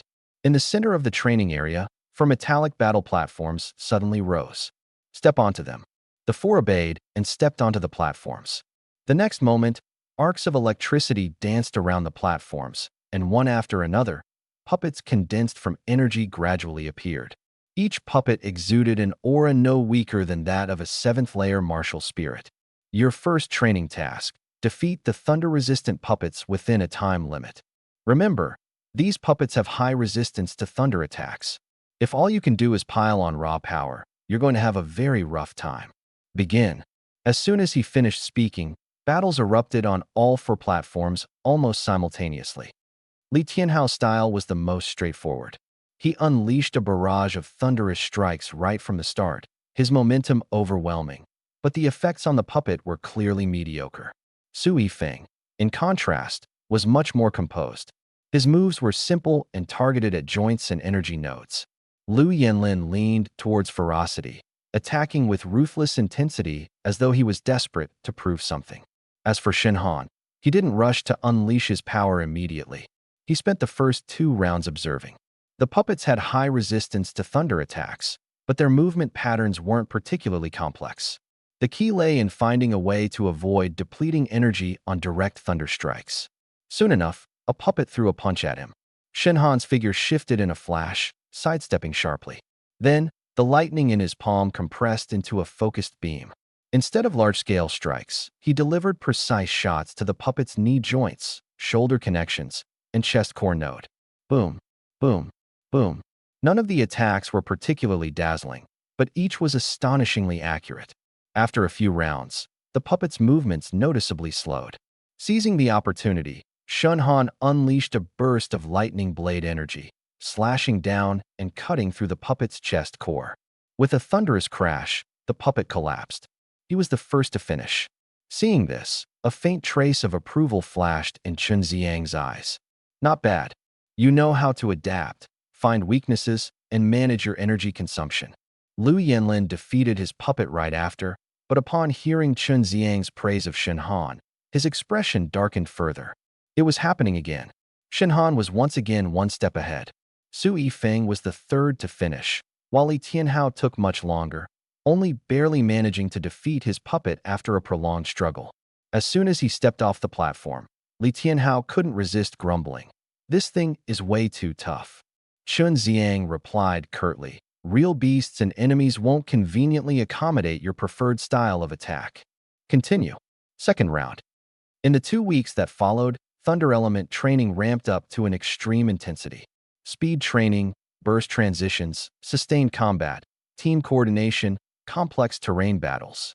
Every day was grueling. For the first time, Shen Han truly experienced the level of expertise possessed by top-tier university instructors. Chun Xiang's advice, seemingly simple at times, often struck directly at their weaknesses in the use of the Thunder Element. For instance, Shen Han's greatest strengths were his diverse skill set, strong mental energy, and adaptable combat mindset. But the corresponding issue was equally apparent. Because he could do so much, he occasionally over-relied on improvisation rather than pre-establishing an optimal tempo. While this wasn't necessarily a disadvantage in one-on-one duels, in chaotic battles and prolonged engagements, it increased his energy consumption and risk of error. As a result, over the past 2 weeks, Shen Han actively adjusted his combat approach. He positioned the Thunder Element as his overt primary weapon. The Dark and Space elements served as supporting tools and trump cards. His mental element, for the time being, was kept concealed. This structure fit best with the upcoming freshman practical combat assessments. At the same time, his cultivation level continued to steadily advance. Although there was still some distance to martial spirit stage level 9, it was getting closer. 2 weeks later, the night before the assessment. Inside the dormitory, Li Tianhao unusually did not go out to mess around. Instead, he sat at the table with a solemn expression, meticulously polishing his weapon. "Tomorrow is the Rift of the Wild Tides," he said. "Every year during the freshman assessment, the ones who get the worst injuries aren't those attacked by exotic beasts, but those sabotaged by their peers." Shen Han nodded. "That's normal. The competition for resources has always been fiercer than it appears on the surface." Li Tianhao glanced at him and then suddenly lowered his voice. "Do you think Lu Yanlin will take the chance to mess with you?" "He will," Shen Han answered decisively. "You're that certain?" "Because if I were him, I would." Li Tianhao was momentarily speechless. After a pause, he couldn't help but laugh. "You really are confident," Shen Han replied calmly. "It's not confidence, it's inference." After the incident in Xishan Forest, though he didn't have direct evidence pointing to Lu Yanlin, many matters didn't require evidence. One only needed to look at who had the most motive. And since the other party had struck once, it wouldn't be surprising if they did it again. The Rift of the Wild Tides, a 3-day assessment with a complex environment and fierce competition, was indeed the perfect setting for underhanded tactics. So this time, not only would he defend against it, if the opportunity arose, he would hit back hard and crush the opponent's arrogance. The night deepened. Sitting cross-legged on the bed, Shen Han slowly closed his eyes. Within his sea of consciousness, several supernatural ability stars hovered motionlessly. The Thunder Element blazed intensely. The Dark Element was enigmatic. The Fire Element burned fiercely. The Spatial Element radiated mystery. The Psychic and Wood elements each glimmered with their unique brilliance. Meanwhile, at the very center, the Chaotic Element remained as inscrutable as ever. He carefully channeled his mental energy, adjusting his state to its peak. Starting tomorrow, the true outdoor rank battle among the freshmen was about to begin. And this time, he would establish his name before everyone. The private room was brightly lit, the table already laden with food. A few people sat in small groups, and though the atmosphere on the surface seemed lively, after Li Mingxuan's previous remark, the air now carried a subtle tension. Shen Han merely smiled and didn't respond. His mindset had long since evolved from what it was before the college entrance exams. In the past, he might have been provoked by such passive aggression, but now, after everything he had experienced at Pearl Marshall University, whether it was in the Soul Refining Tower, the rank battles, or the life-and-death struggles in Xishan Forest, his perspective and composure had reached a whole new level. Stooping to retaliate against taunts of this nature felt beneath him. Li Muhua, sitting nearby, furrowed her brows slightly. Li Mingxian, that remark of yours was unnecessary, wasn't it?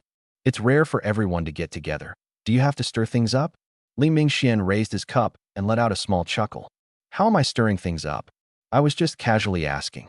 After all, Shenhan was quite the celebrity back in Yang City. He made such a big impression during the college entrance exams, and now he's even at Pearl Marshall University. Of course, everyone's curious about how he's doing. His words seemed light-hearted, as if it was just a casual chat, but everyone could hear the barbs beneath. Sitting to the side, Song Ziqing glanced at Shenhan, her expression complicated, but she said nothing. When Tingting tried to smooth things over, saying, all right, we're all old classmates here. Let's not start bickering right away. Let's eat first. Li Muhua seemed like she wanted to retort, but Shenhan subtly raised a hand to stop her. It's fine. He picked up his teacup, took a sip, and said in an even tone, at Pearl Marshall University, I'm not particularly famous. After all, there are too many geniuses there, many far better than me. Hearing this, even Li Mingxian was taken aback. He had assumed that someone like Shenhan, who had constantly been in the limelight, would surely react to his provocation in some way. Yet the other's composure made him feel momentarily foolish. However, he only hesitated briefly before regaining his composure and chuckling once more. True, a place like Pearl Marshall University, everyone who gets in is a genius. No matter how outstanding you are in Yang City, you'd still have to start from scratch there. Unlike my school, where resources might be a bit lacking, but at least I'm now ranked among the top 10 freshmen. As he spoke, there was an unmistakable pride in his tone. The others in the room immediately picked up on this and carried the conversation forward. You're ranked among the top 10 freshmen now, Li Mingxian? Not bad, and it's only been 6 months. If I recall correctly, you specialize in the metal element, right? Its offensive power is already impressive. Hearing the admiration from those around, the smile on Li Mingxuan's face deepened. Coming to this gathering today, he had partly hoped for such a moment to steal the spotlight. Among those who had come from Yang City, Shenhan undoubtedly remained the most well-known. Unexpectedly, Shenhan was just an inconspicuous figure before the college entrance examination, but with one sudden reversal of fortune, he surpassed everyone. This left Li Mingxian feeling somewhat indignant. Why? Just because he became the provincial top scorer? But the college entrance exam was one thing, and university was another. He always felt the real gap would emerge only after entering university. So today, upon meeting Shenhan, he couldn't help but want to throw in a few jabs. Li Muhua, seeing that Shenhan didn't care, decided not to argue further, but simply changed the topic. By the way, how's everyone planning for the winter break? When Tingting was the first to respond, I went home for a visit. I'll stay a few days and then return to school. Our school doesn't assign much over the break. It's mostly personal training. Song Ziqing also spoke softly, pretty much the same for me. Spend the pre-New Year time with family, then probably return to school for team training after the new year. One by one, they spoke, and the atmosphere eased a bit again, until Li Mingxian brought the topic back around. Right, Shenhan, I heard the resources at your Pearl Marshall University are ridiculously abundant. Is it really that hard to earn credits? It's all right, Shenhan replied. Then you must have saved up a lot by now, right? Li Mingxian pressed further, fixing his gaze on him. Being the provincial top scorer, you shouldn't be doing too badly. Shenhan smiled faintly. Barely enough. In truth, his current situation wasn't prosperous at all. The consumption of training resources was enormous, and any credits he earned were spent almost immediately. But he didn't feel like explaining any of that. Hearing this, Li Mingxian became even more certain of his thoughts. Barely enough. Isn't that just another way of saying he's doing average? At this thought, an involuntary smirk played at the corner of his lips. It seemed that the so-called top scorer of Nanjiang Province was really nothing special at Pearl Marshall University. As the drinks kept flowing, the mood in the private room gradually warmed up. With young people gathered together, the conversation naturally veered into topics of training and sparring. Someone proposed, "Why don't we head to the downstairs training room once we're done eating? I heard this hotel has simulation sparring rings specially designed for university students." Great idea. Sounds like fun. Just keep it light. Li Mingxian was the first to echo the idea, clearly thrilled at the suggestion. He cast a casual glance at Shen Han. Shen Han, you in? It's been so long since we've all seen each other. We might as well have a little exchange. Li Muhua immediately sensed something off. What exchange? It was obvious this was aimed directly at Shen Han. But Shen Han simply set down his cup and nodded calmly. All right. Since the other party was so eager to try, he didn't mind giving a little reality check. Some people wouldn't stop until they hit a wall. In the hotel's underground training area, the space here was sizable, with 2 standard alloy sparring platforms in the center. Surrounding them were energy shields and basic monitoring equipment, sufficient for students engaging in low-intensity matches. Upon arrival, the group was soon met by staff who activated the facilities. Private sparring. Keep it light. No malicious intent or deliberate injuries. The staff member reminded as a matter of routine. The group nodded one after another. At first, the matches were indeed casual. 2 students from Yang City's ordinary martial academies went up for the first bout. Their strength ranged between the 3rd and 4th levels of the martial spirit stage, and the fight was evenly matched, drawing plenty of lively reactions. Next, when Tingting went up against another girl for a quick exchange, winning effortlessly. When it was Li Mingxuan's turn, he stepped onto the platform and stretched his wrists. Without any reservedness, he unleashed the aura of a martial spirit at the 5th level. Immediately, a wave of gasps echoed around them. Martial spirit, 5th level. Not bad, Mingxian. You've advanced so quickly. No wonder he's ranked in the top 10 among his freshman class. Li Mingxian basked in the attention, then casually glanced down at the audience. Shen Han, want to come up? You're the pride of Yang City. You wouldn't embarrass us by declining, right? His intent was now glaringly obvious. All eyes turned to Shen Han. Song Ziqing instinctively clenched her hands, her expression somewhat uneasy. Although her relationship with Shen Han had long since ended, they had known each other for years. In a scenario like this, it was hard for her not to feel concerned. Li Muhua muttered under his breath, "This damned guy never gets tired, does he?" Shen Han, however, simply smiled. Sure. With that, he walked onto the platform. His movements were so calm, it was as though he was merely taking a stroll. The 2 stood face to face. Li Mingxian fixed his gaze on Shen Han, a hint of excitement flickering in his eyes. This was the moment he'd been waiting for all day. If he could defeat Shen Han in front of all their old friends, then the frustration left from high school would finally vanish. Since it's just friendly practice between old classmates, I'll go a bit easy, Li Mingxian said with a grin. Shen Han nodded. Give it your best. This line sounded unremarkable, yet for some inexplicable reason, Li Mingxian found it jarring. His face darkened slightly. Begin. The moment the staff announced the start, Li Mingxian made the first move. Unleashing his metal ability, a metallic sheen swiftly appeared on the surface of his arm. In a flash, he closed in on Shen Han. He was taking the classic close-range offensive route. It had to be said, Li Mingxuan's abilities were indeed impressive. Among the freshmen at ordinary martial arts universities, he would be considered quite outstanding. Unfortunately, he had chosen the wrong opponent. Faced with the charging attack, Shen Han didn't even bother using any other abilities at first. He simply raised his hand, gathering a faint layer of lightning. Bang! Fist met palm with a muffled sound. Li Mingxuan's expression changed instantly, because the dominance he had envisioned didn't materialize.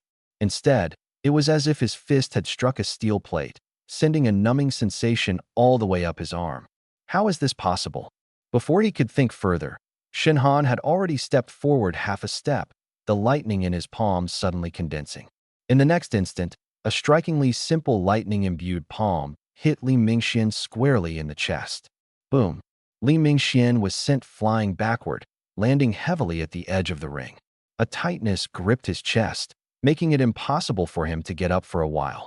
The entire venue fell silent in an instant. One move. Just one move.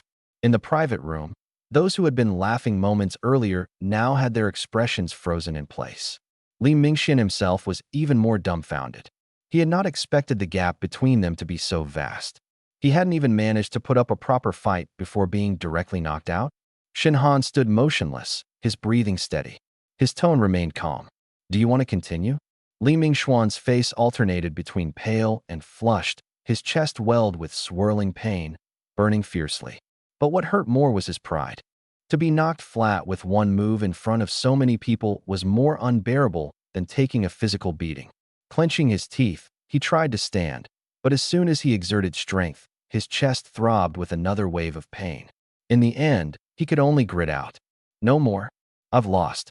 The staff paused briefly before finally announcing the result. Shenhan wins. The audience was silent for a few seconds, followed by a collective, sharp intake of breath. The gap is that large. Isn't Li Mingxian at the 5th stage of martial spirit? So what is Shen Han's cultivation level?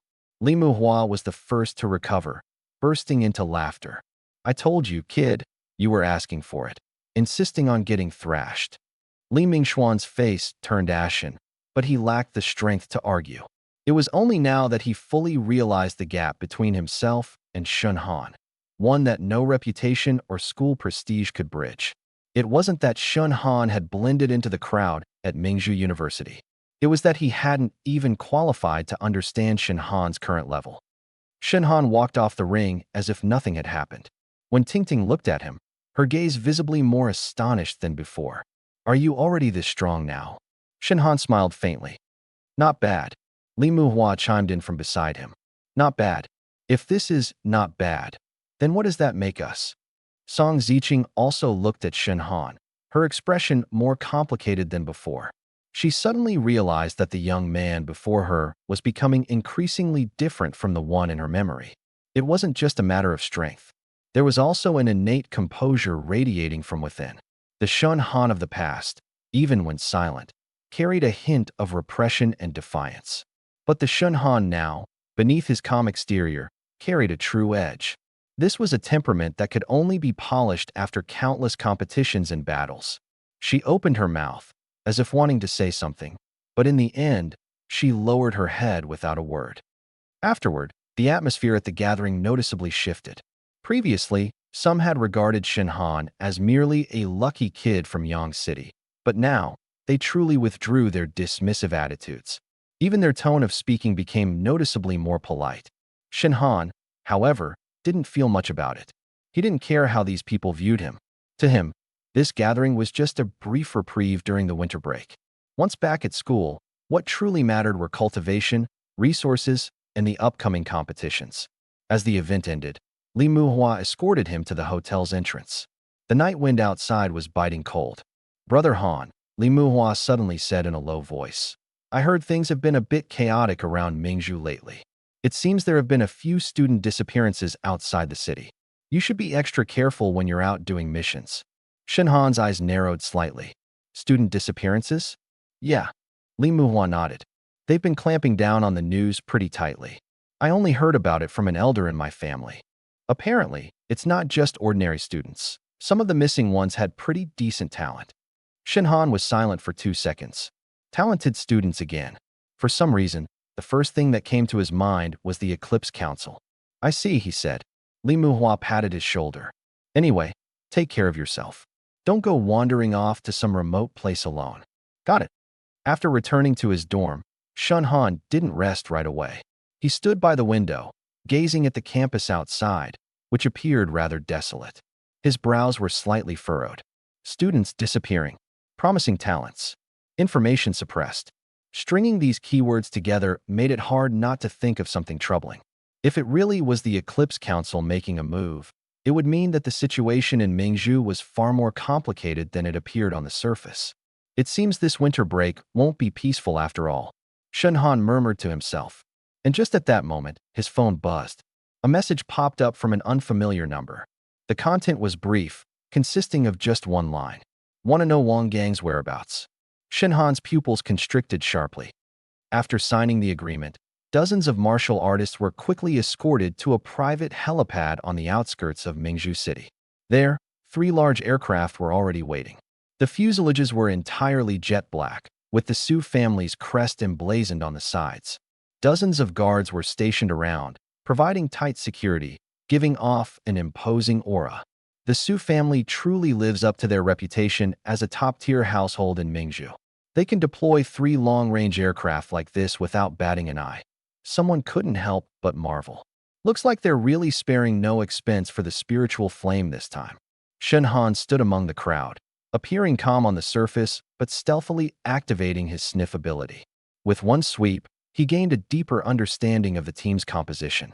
Aside from the external martial artists they recruited, the Su family had brought many of their own members as well. Among them, there were more than 20 martial artists at the martial spirit level and several at the martial king level. As for Su Liyuan himself, his aura was incredibly profound. With Shen Han's current spiritual power, he still couldn't fully gauge Su Liyuan's true cultivation level.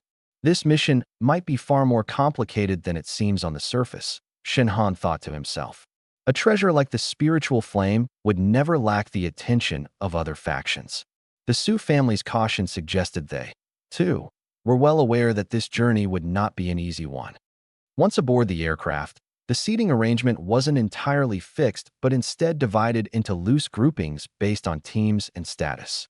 Freelance martial artists were seated in the middle and rear sections, while the Su family's direct members and guards occupied the front. Students, meanwhile, were scattered in various corners. Shen Han and Li Muhua sat together near the window. Lowering his voice, Li Muhua murmured, "Han, have you noticed? Doesn't it feel like the Su family is going overboard with this? I mean, it's just a mission to retrieve a spiritual flame, but they've brought so many martial kings along. It shows how much value they place on it," Shen Han replied flatly. "It also shows that they don't trust outsiders." Li Muhua paused for a moment before nodding. "That's true.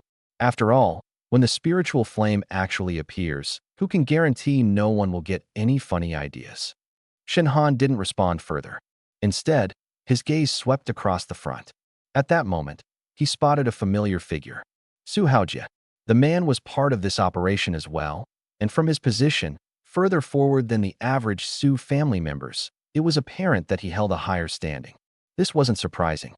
4 fire-affiliated martial artists, a spiritual flame was priceless, and as someone backing the Su family, it made perfect sense for Su Haojie to secure a spot for this kind of opportunity. Still, Shen Han's eyes turned cold. What a small world. As if sensing his gaze, Su Haojie turned around. When he saw Shen Han, a flash of surprise crossed his face, which quickly twisted into a sneer. "So, you're here too." Taking a couple of steps closer, his tone carried a mocking edge. "What's the matter? Winning a martial skill from me wasn't enough? Now you want to cling on to the Su family's missions too?" Li Muhua stiffened, visibly uneasy. After all, they were currently on the Su family's turf. But Shen Han simply looked at Su Haojie calmly. "The recruitment for this mission was publicly posted. If I can afford it, I can take it. Got a problem with that?" Su Haojie narrowed his eyes. He had intended to dominate Shen Han in this verbal exchange, but the latter's aloof demeanor instead left him feeling inexplicably irritated. "You've got some nerve," Su Haojie sneered. "Let's see if you can maintain that composure in Shilin." Shen Han chuckled softly. "You might want to save that line for yourself." Their gazes clashed mid-air, the tension instantly thickening.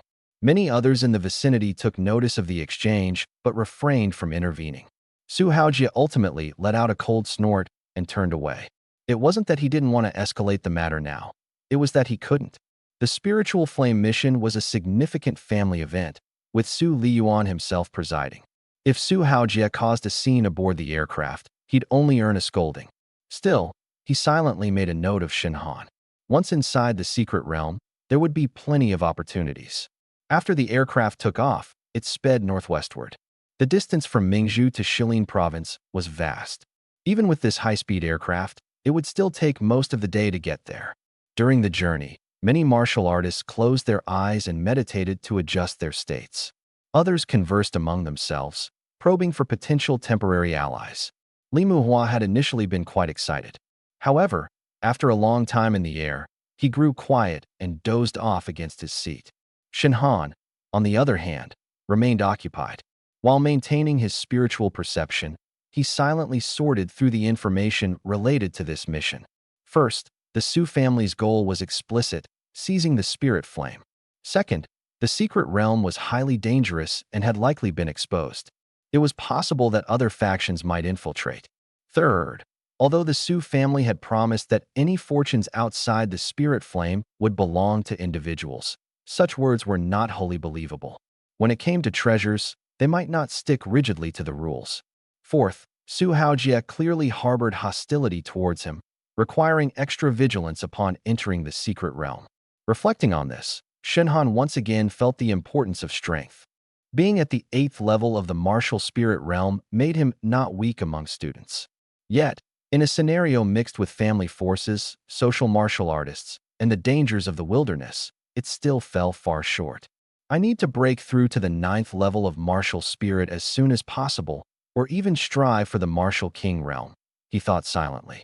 Only upon reaching the martial king realm could one truly have a degree of self-preservation.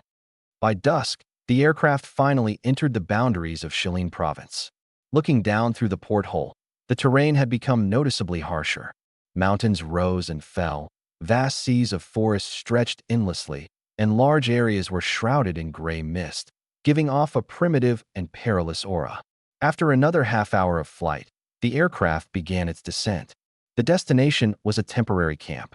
The camp was set up at the entrance to a valley, surrounded by towering metal fences with spotlights and energy turrets. It was evident the camp had been newly constructed. The Su family had prepared extensively for this operation. Once everyone disembarked from the aircraft, they were quickly directed to rest within the camp. In the largest military green tent in the center of the camp, Su Liyuan assembled all participants to brief them on the situation.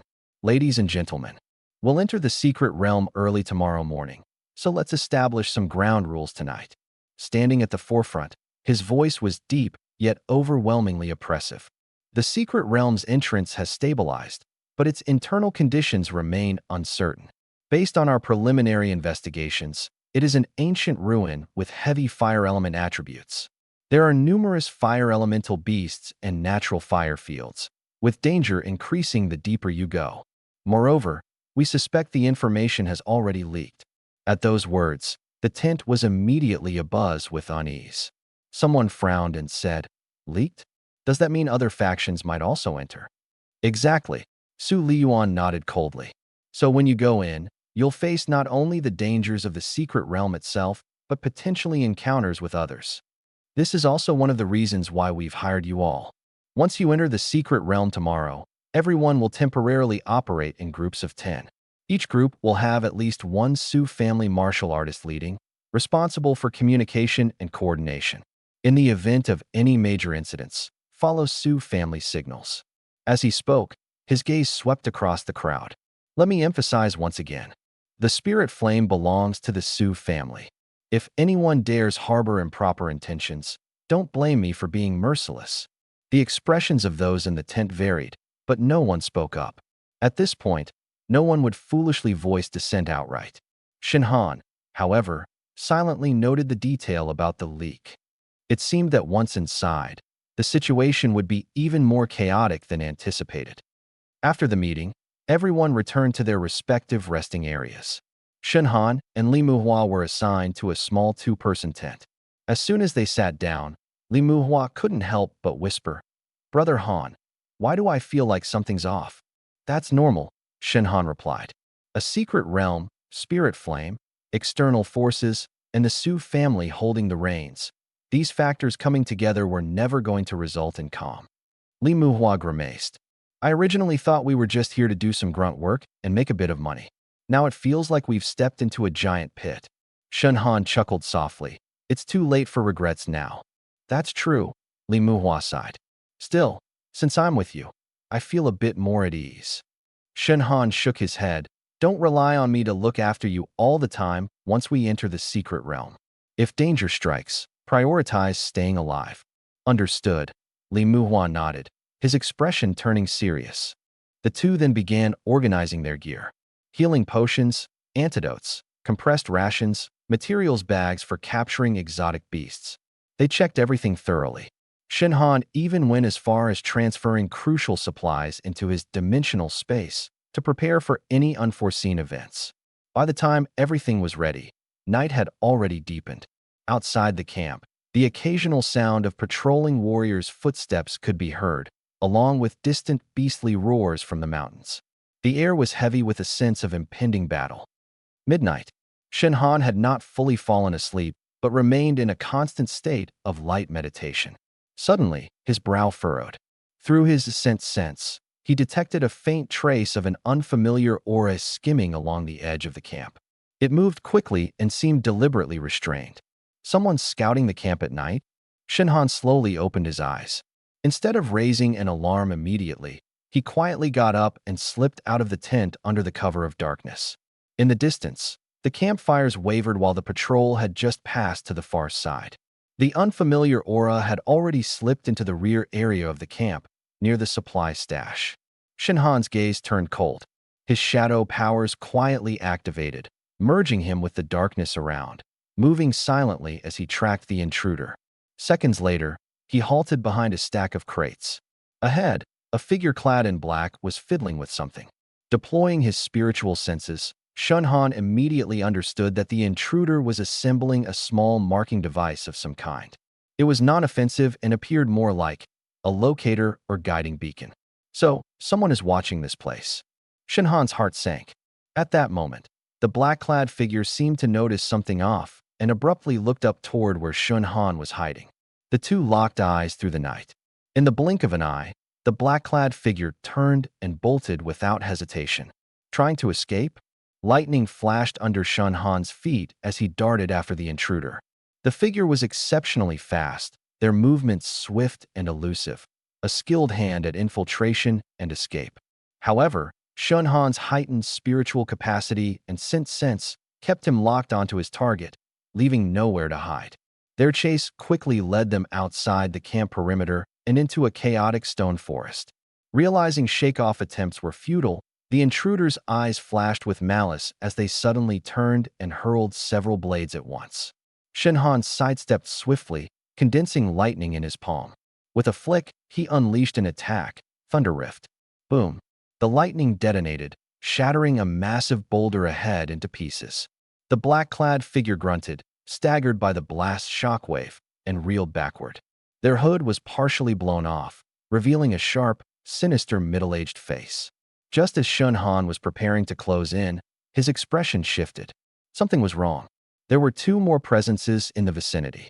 An ambush? In the next instant, murderous intent erupted from both sides, as two other black-clad figures lunged from the darkness, blades poised to strike Shinhan's vital spots. In the valley, cries, roaring explosions, and anguished screams mingled into a deafening chaos.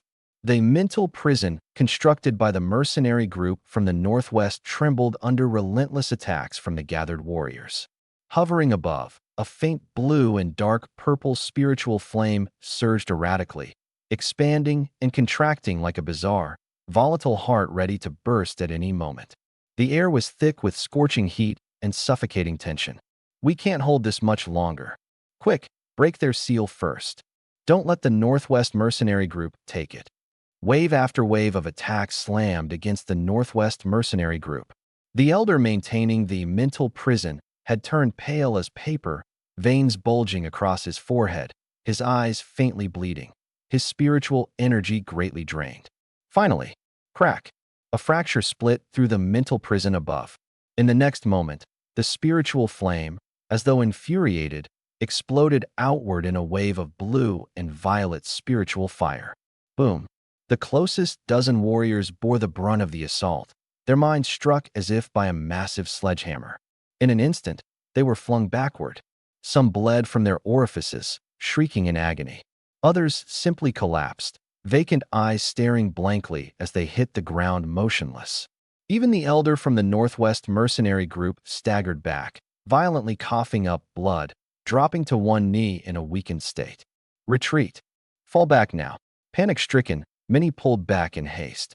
Just moments before, everyone had been fighting tooth and nail over the spiritual flame, but in a flash, nearly half the crowd had been forcibly driven away. Shinhan stood on the periphery, having remained inactive throughout. He had felt the significant spiritual shock when the spiritual flame erupted earlier, but with his current level of mental fortitude, combined with his inherent spiritual abilities' resilience, the impact barely posed a threat to him. Li Muhua's face was slightly pale as he whispered, "Brother Han, this spiritual flame is far too sinister. If it's already like this before being tamed, imagine what will happen if someone actually manages to refine it. It's precisely because it's strong that so many have flocked here." Shinhan spoke in a deep tone. His gaze wasn't fixated merely on the spiritual flame, but continuously scanned their surroundings. The more he observed, the stronger his unease grew. This situation was far too chaotic. It seemed as though some unseen force was propelling them step by step to this very moment. First, the leak of information had drawn in over a dozen teams. Then, the emergence of the spirit fire had driven everyone to a bloody clash. Yet, even now, the so-called mastermind remained hidden. If I were the one orchestrating this, now would be the perfect time to reel in the net, Shunhan calculated swiftly in his mind. Su Liyuan, the major mercenary groups, and the powerful figures from various clans. All of them had their sights set firmly on the spirit fire or on each other. Once external forces intervened, the situation would spiral completely out of control. Sure enough, just as the crowd momentarily withdrew and began reorganizing their offensive, from the dense forest edging the valley, a chilling, eerie laugh rang out. Magnificent. All this, just for a mere wisp of spirit fire. To think it could gather so many warriors here.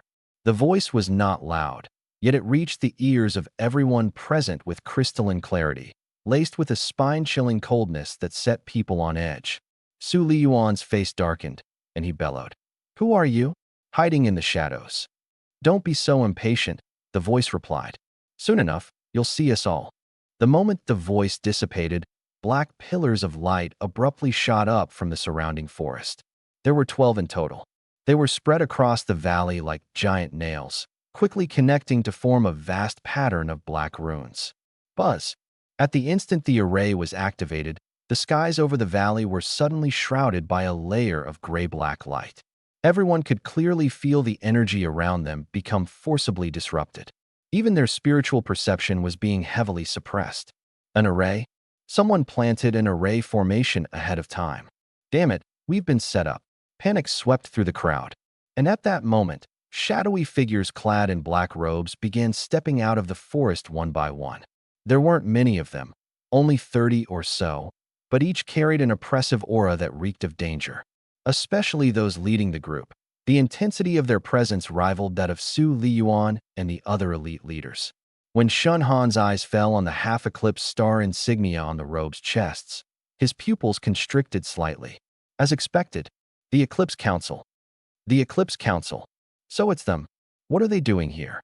Evidently, there were others in the crowd who recognized the emblem, their faces paling instantly. Su Liyuan's expression grew even darker, his gaze fixed like a knife on the black-robed elder at the forefront. I knew it. You vermin crawling out from the shadows would be behind something like this. The black-robed elder let out a raspy laugh, slowly pulling back the hood of his cloak. It revealed an unnaturally gaunt face, with deep-set eye sockets and ashen skin that looked sickly and lifeless. Only his eyes burned with a chilling, eerie light that dug into one's soul. Su Liyuan, long time no see. To think, for the sake of a junior merging with spirit fire, even an emperor-tier martial artist like you would personally intervene. Su Liyuan's voice was cold. You leaked the information and lured all these forces here. What exactly are you scheming? Scheming? The elder raised his hand ever so slightly, pointing first to the gathered warriors, then to the spirit fire floating midair. Why? To use this god-devouring flame to harvest a fine set of offerings, of course. The words struck like thunderbolts, sending shock through the crowd. Offerings. Shinhan's heart gave a hard thud. So, this spirit fire wasn't merely what it seemed on the surface. The name, God-devouring flame, already sounded deeply sinister. No wonder its spiritual attacks were so bizarrely powerful. The black-robed elder continued. This spirit fire was never meant for any of you to refine. It's a seed the Eclipse Council has cultivated over many years. Unfortunately, it's still one step short of maturation. And as for all of you, you're the perfect nourishment. The moment the words fell, the elder flicked his hand sharply. Move. Boom. 30-odd Eclipse Council warriors sprang into action simultaneously. Dark energy, eerie psychic blasts, blood-red chains, venomous flames. A deluge of attacks erupted instantly from all directions. They showed no intention of vying for the spirit fire. Their first target was the assembled fighters. Clearly, their goal from the outset hadn't been competition, It had been slaughter. Fight your way out. Don't get trapped here. Damn it, the array's suppression is too strong. Form a temporary alliance. Take the Eclipse Council down first. In mere moments, the entire valley descended into utter chaos. The teams that had been at each other's throats, guarding against one another only moments before, were now forced to band together against a greater threat. But the earlier battles for the spirit fire had already drained and injured many, and now, with the array restricting them, their predicament turned dire. Brother Han, what do we do? Li Muhua's breathing was labored, his face ashen. Don't move recklessly. Stay close to me, Shun Han said in a low voice. He did not rush out blindly, instead quickly assessing the situation. The Star Eclipse Council had come prepared. The formation was complete, and the spiritual fire in the center was continuously emitting mental pressure. Running around blindly would only lead to being attacked on 3 sides. The safest course of action now was not to seize the spiritual fire, nor to directly confront the Star Eclipse Council, but to ensure survival first, and then find a way to break the stalemate. At that moment, a dark shadow suddenly launched an attack from the side. It was a Star Eclipse Council member at the 9th stage of the martial spirit realm. Wielding a curved blade entwined with dark energy, his strike was fast and ruthless, aiming directly at Li Muhua's neck. Careful! Shin Han's gaze turned icy as he unsheathed his blade in an instant. Thunder Shadow Soul Slash. Blade light clashed fiercely with the dark silhouette like lightning, carrying an intense killing intent as it struck down violently. Clang! The 2 blades collided, sparking brightly. The black-robed figure clearly hadn't expected Shin Han to react so quickly.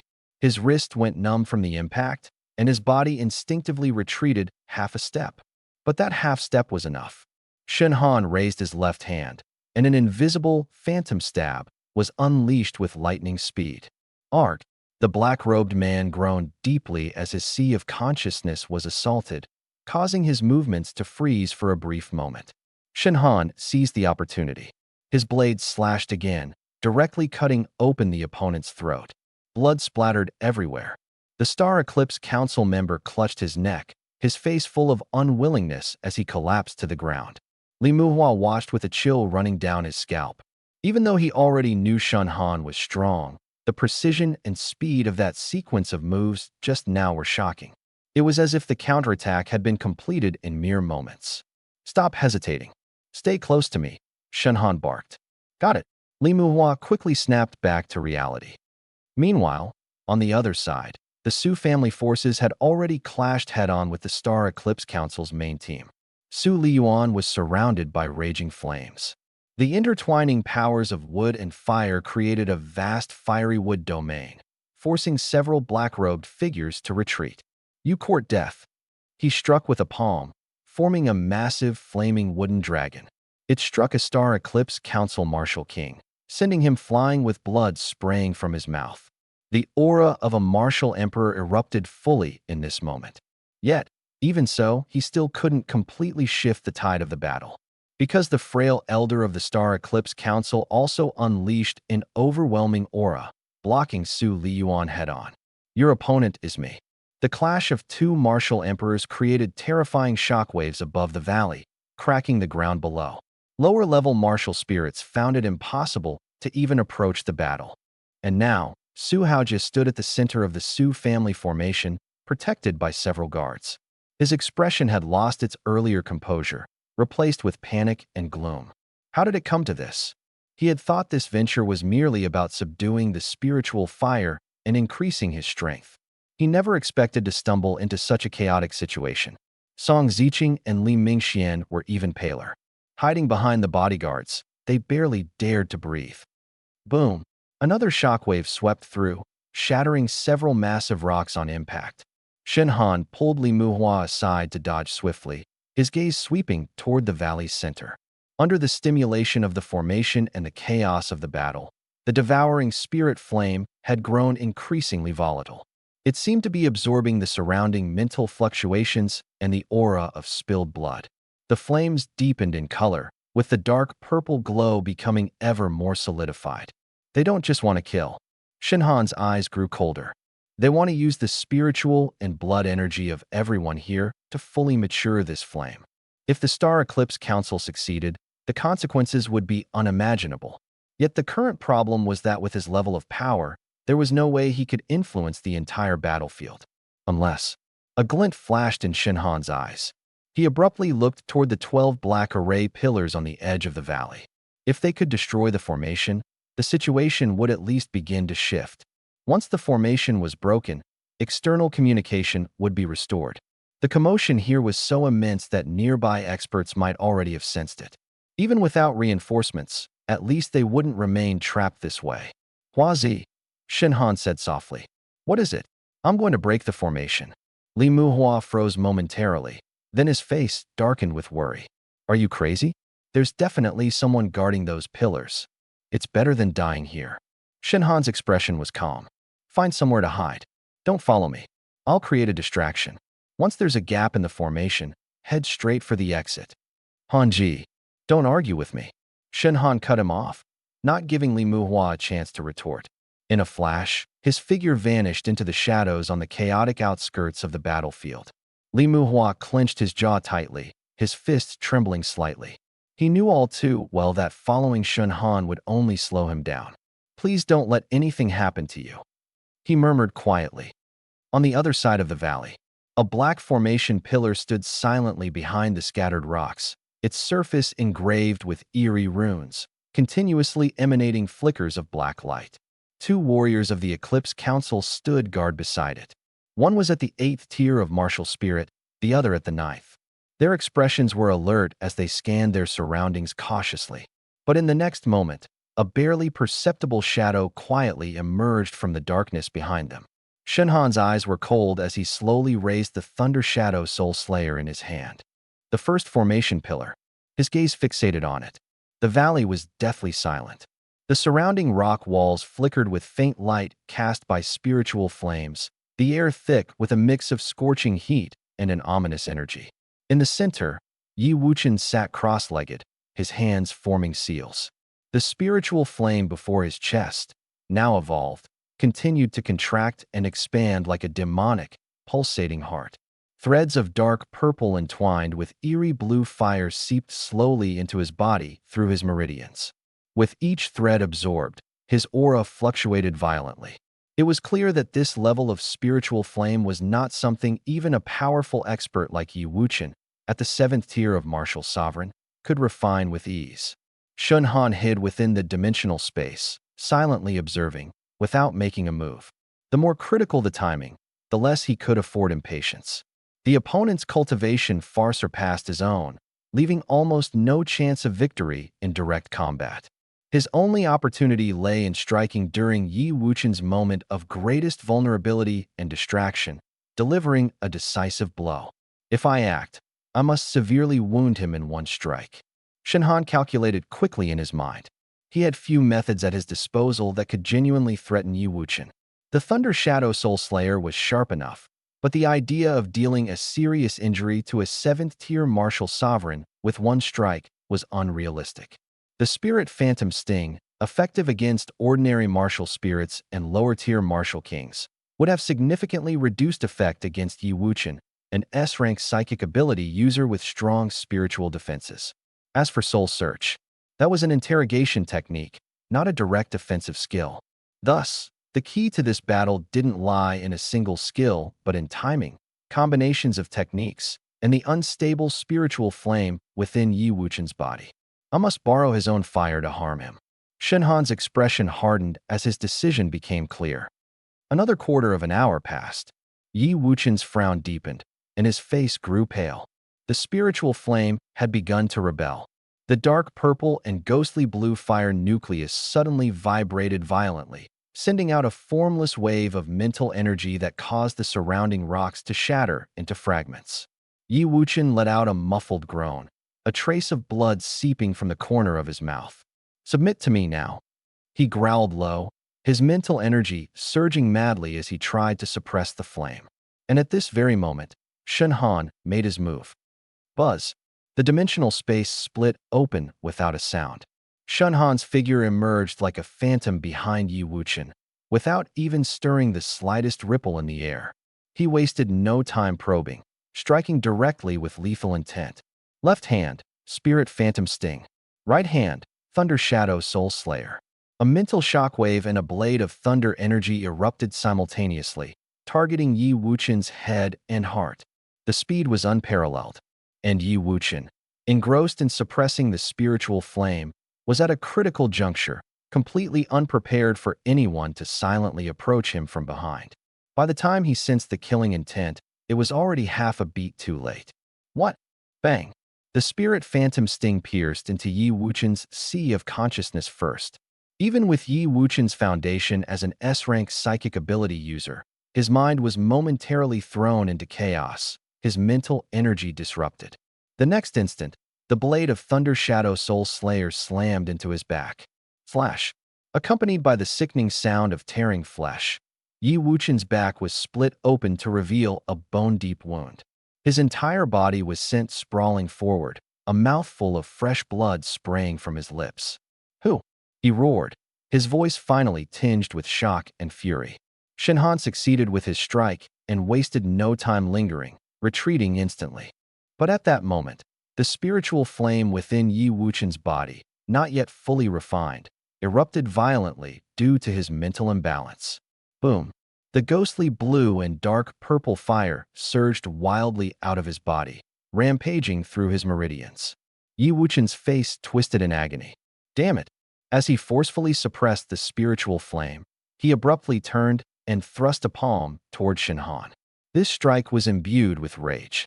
Golden fire intertwined with his furious energy, carrying the fearsome might of a martial sovereign as it sealed off Shenhan's escape route almost entirely. Shenhan's pupils contracted, and with a burst of thunder beneath his feet, he executed Lightning Flash Step at its highest level. Boom! The spot where he once stood was blasted into a pit several meters deep, molten rock sizzling into pools of crimson lava. Had he been even half a second slower, Shenhan would have been gravely injured or worse. A martial sovereign, truly terrifying. Shenhan landed over 10 meters away, his chest subtly rising and falling, though his eyes glinted colder than ever. His previous strike had already been an extraordinary performance. Yet even so, it was only enough to severely injure and destabilize Yi Wuchen, not nearly enough to secure victory. But it was sufficient. As long as the opponent was injured and thrown into disarray, he was no longer the invincible martial emperor. "It's you." Yi Wuchen finally caught sight of the person who had ambushed him. The killing intent in his eyes was almost tangible. "So it's you, that rat." He recognized Shenhan. It was the very same young man who had warned Su Liyuan and thwarted his plan to reap the benefits of the situation. But no matter what, he could not have imagined that a mere martial spirit would dare to track him all the way here, and even succeed in wounding him. Good. Very good. Yi Wuchen let out a cold laugh despite his fury. A martial spirit, driving me to this point. That's more than enough reason for you to be proud of yourself. Unfortunately, this is where it ends. His voice barely faded before he stepped forward. The oppressive aura of a martial emperor erupted. That terrifying pressure descended like a mountain, making the surrounding space feel heavier as if burdened by gravity. Shenhan immediately felt a sudden weight on his shoulders, his blood and energy roiling within. The gap in cultivation level was insurmountable. If not for his mental strength vastly surpassing others in his realm, coupled with his numerous abilities and spatial techniques, an ordinary martial spirit at the 8th tier might not even be able to stand firm under this pressure. Die! Yi Wuchen raised his hand, and the power of golden flames coalesced into a massive palm that descended from the air. Shenhan dared not confront it directly and instantly retreated into the dimensional space. Boom! The massive fiery palm slammed down, causing the valley floor to fracture and crumble yet again. Yi Wuchen's expression shifted. Spatial abilities? He finally understood how Shenhan had evaded his perception earlier and managed to track him all this way. But the more he understood, the greater his murderous intent grew. At such a young age, with such talent, and possessing spatial abilities, an exceptionally troublesome power. If someone like this didn't die today, he would surely become a menace in the future. Come out. Yi Wuchen rapidly formed seals with his hands, releasing spiritual power that spread outward like surging tides. Being a spiritual cultivator himself, even while injured and suffering from backlash from the spirit flames, he could still faintly sense fluctuations in the surrounding space. Inside the dimensional space, Shunhan frowned. As expected, Yi Wuchen was not to be underestimated. Had the latter been at full strength, Shunhan might not have even had the chance to launch a sneak attack. Fortunately, the situation had not yet spiraled completely out of control. Because the more Yi Wuchen relied on his spiritual and fire-based powers, the stronger the backlash became from the spirit flames within him. This was his fatal weakness. With this realization, Shunhan ceased to merely hide passively. Instead, he chose to reveal himself once again. Swish! He launched a sudden attack from Yi Wuchen's left flank, the blade in his hand gleaming like lightning as it slashed toward his ribs. Yi Wuchen let out a cold snort and countered with a sharp maneuver. A fiery lance forged from metallic power materialized in his grasp, sweeping out in a fierce arc. Clang! Blade and lance collided, the impact so forceful it left Shunhan's arm numb and sent him stumbling back several steps. But just as they clashed, his left hand unleashed another Shadow Soul spike without hesitation. Yi Wuchen was prepared this time, forming a spiritual barrier to forcibly block the assault. Yet as soon as he fended off this strike, the spirit flame within his body roared out of control once more. An ominous dark purple flame flared from his chest, scorching him and forcing a muffled groan from his lips. His face grew even paler. As I thought, Shunhan's eyes brightened. This was his chance. There was no need for him to defeat Yi Wuchen in a full-on confrontation. All he had to do was keep pressuring him, forcing him into high-energy consumption, and the spirit flames would do the job for him. What followed was a bizarre and almost surreal scene within the valley. A young man at the 8th tier of the martial spirit realm was relentlessly harassing and suppressing a formidable figure of the Star Eclipse Council with 7th tier martial emperor cultivation. Although Shunhan found himself on the losing side in every direct clash, and even grazed with danger several times, he used his spatial mobility, lightning-based explosiveness, dark element cunning, and spiritual targeting to constantly harry Yi Wuchen. Like a tenacious hunting wolf, he continued to lash out at his prey. Meanwhile, Yi Wuchen grew more and more frustrated with every exchange. Though he had an overwhelming advantage in cultivation level, Shunhan somehow always slipped through his grasp. On the contrary, his repeated retaliations and attempts at suppression only exacerbated the instability of the spirit flames within him. Ugh! Finally, after forcing another burst of power, Yi Wuchen spat out a mouthful of dark, bloodied fluid. His energy visibly waned. The spirit flames within him began to seep from the center of his brow, teetering on the edge of breaking free entirely. For the first time, Yi Wuchen's expression changed. He realized he could not continue like this. If he let Shunhan drag this out any longer, his opponent wouldn't even need to kill him. The spirit flames would devour him first. You wretched brat. I'll remember this. Hatred and malice blazing in his eyes, Yi Wuchen finally began to consider retreating.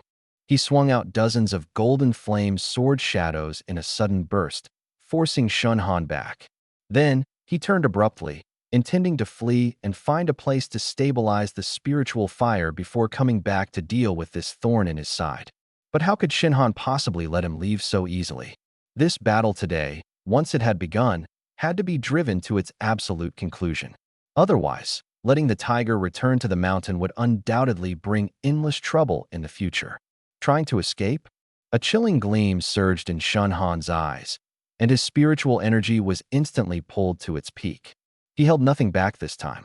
Utilizing his most potent spiritual attack, he cast out a mental onslaught combined with his Ghost Pierce technique, merging them as one and hurling it ferociously into Yi Wuchen's mental sea.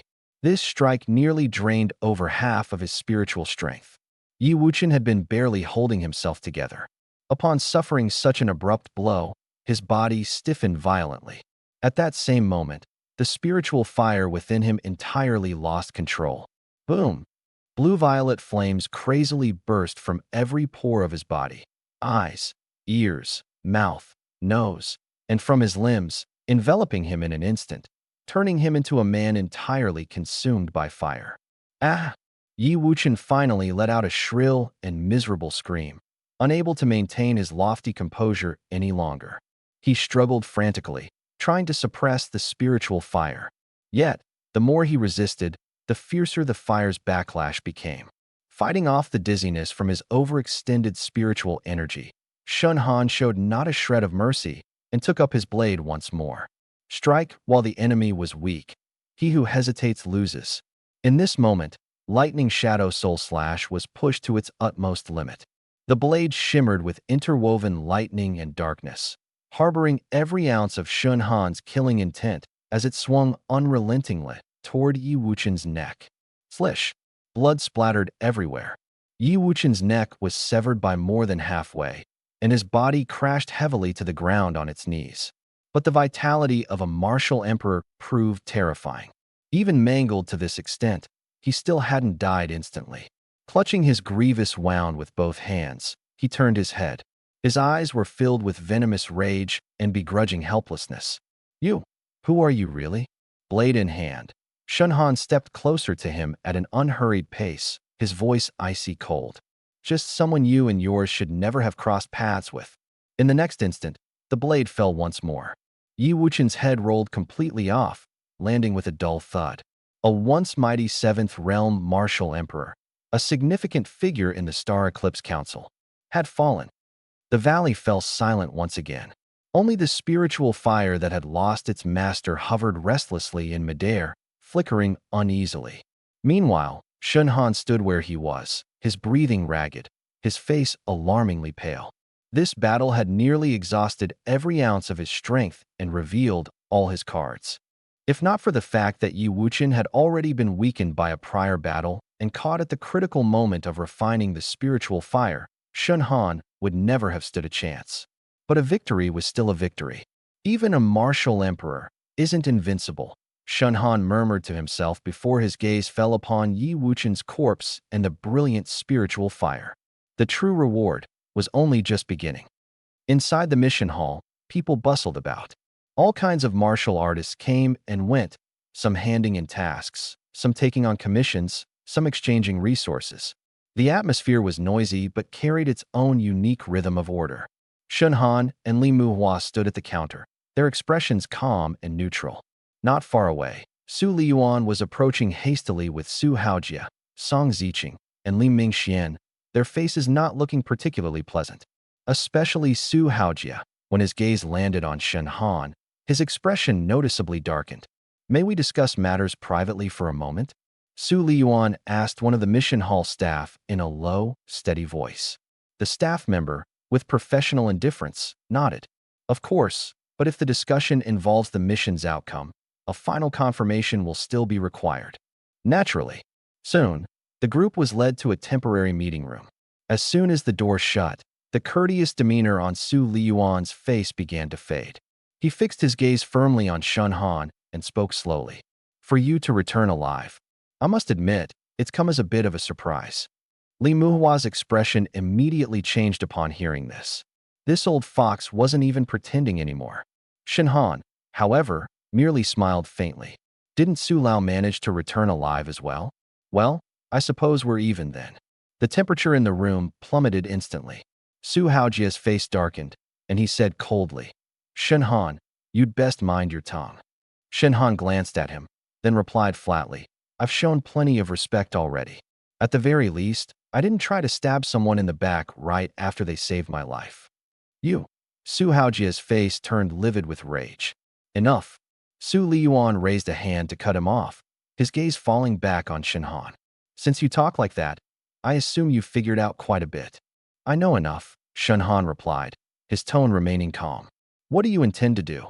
Su Liyuan's eyes narrowed. He knew full well that Shun Han's return and his audacity to show up at the mission hall to report the task meant that the young man wasn't here to die. He had to have leverage. This leverage was most likely related to that record. Shun Han didn't answer immediately. Instead, he calmly took a seat, leaning back into the chair. "Let's settle the business first. Whether the mission was completed or not, shouldn't Su Lao provide an explanation?" Su Liyuan remained silent for 2 seconds before nodding. "The task is considered complete. There were unforeseen incidents along the way, beyond what the Su family could control. That's good. Shinhan smiled lightly. Since it's considered complete, let's settle the payment first. Standing to the side, Li Muhua nearly couldn't hold back a laugh. Brother Han's rhythm? Absolutely steady. Su Haojia, however, was enraged and sneered. Do you all even have the nerve to ask for money? If it weren't for your desertion in the middle of desertion, Shinhan directly cut him off, his gaze turning cold. Su Haojia, you'd better think carefully before speaking. If I hadn't warned you in advance, the 4 members of the Su family would probably already be rotting in the Shilin secret realm alongside those corpses from the Northwest mercenary group. You. What? Am I wrong? Shinhan stared at him. I saved your lives, that's a fact. As for how you later sold me out to Yi Wuchen, that's also a fact. The room fell silent instantly. Standing nearby, Song Ziqing and Li Mingxian didn't dare make a sound. This level of confrontation was far beyond what they could casually intervene in. Su Liyuan exhaled deeply. So, you really did record it. Smart, Shinhan nodded. Otherwise, I wouldn't have returned so calmly. Are you trying to threaten the Su family? Su Liyuan's voice deepened. Don't put it so harshly. Shinhan replied indifferently. I prefer to call it mutual benefit. The Su family wants to preserve its reputation, wants to keep things with the Eclipse Council from leaking. As for me, I just want what I'm owed, and some compensation for emotional distress. If we can strike a deal, it'll save trouble for everyone. Su Haojia roared angrily. In your dreams. Who do you think you are, thinking you can blackmail the Su family? Shinhan didn't even glance at him, speaking calmly instead. Elder Su, if your family is led by him, then there's no point in negotiating. That one sentence nearly made Su Haojia explode with rage. Yet, Su Liyuan didn't rise to the bait, because he knew Shinhan was right. Right now, it wasn't about pride, but about containing the issue. If news of the Su family's collusion with the Eclipse Council, and their survival in the aftermath, spread, no matter how much they claimed they'd been coerced and had only pretended to cooperate, they'd still face massive trouble. The rival families in Mingzhu wouldn't miss an opportunity like this. Even more problematic, if the Eclipse Council learned of a slip-up from the Su family's side, internal repercussions within the family were bound to follow. Thus, this issue had to be confined to the smallest circle possible. Speak. Su Liyuan finally opened his mouth. What do you want? Shinhan raised 2 fingers. 2 things. First, money. Second, resources. Details. Su Liyuan's face betrayed no emotion. Unhurriedly, Shinhan continued. The original task payment, 5 million per person, paid as promised. That's the baseline. In addition, a confidentiality fee, 5 billion, and a batch of resources for spiritual cultivation, specifically, high-grade spiritual power potions, soul forging materials, a catalog of spiritual combat techniques. If there are any existing spiritual arcane techniques in your possession, part of their value can replace some of the requested items. On the side, Li Muhua couldn't help but blink rapidly as he listened. 5 billion. Brother Han truly dared to name his price. Su Haojia burst out laughing from pure rage. 5 billion? Why don't you just go rob someone? Shinhan finally turned his gaze to him. Am I not robbing you right now? Puffed. Li Muhua quickly looked down, suppressing his laughter with difficulty. That one line was lethal. Even Song Ziqing's expression froze for a moment. Su Liyuan's expression darkened entirely. 5 billion is impossible. Shinhan, you should know that no matter how wealthy the Su family is, we won't let a student extort us like this. Shinhan nodded. I'm open to negotiations. 10 billion. Su Liyuan stated. Too little. Shinhan shook his head. Elder Su, you need to understand, what I'm selling isn't just a recording. It's the Su family's stability. 20 billion. Su Liyuan countered. Add spiritual cultivation resources, Shinhan added. We can provide resources, but 20 billion is the maximum limit. Then let's settle on 20 billion.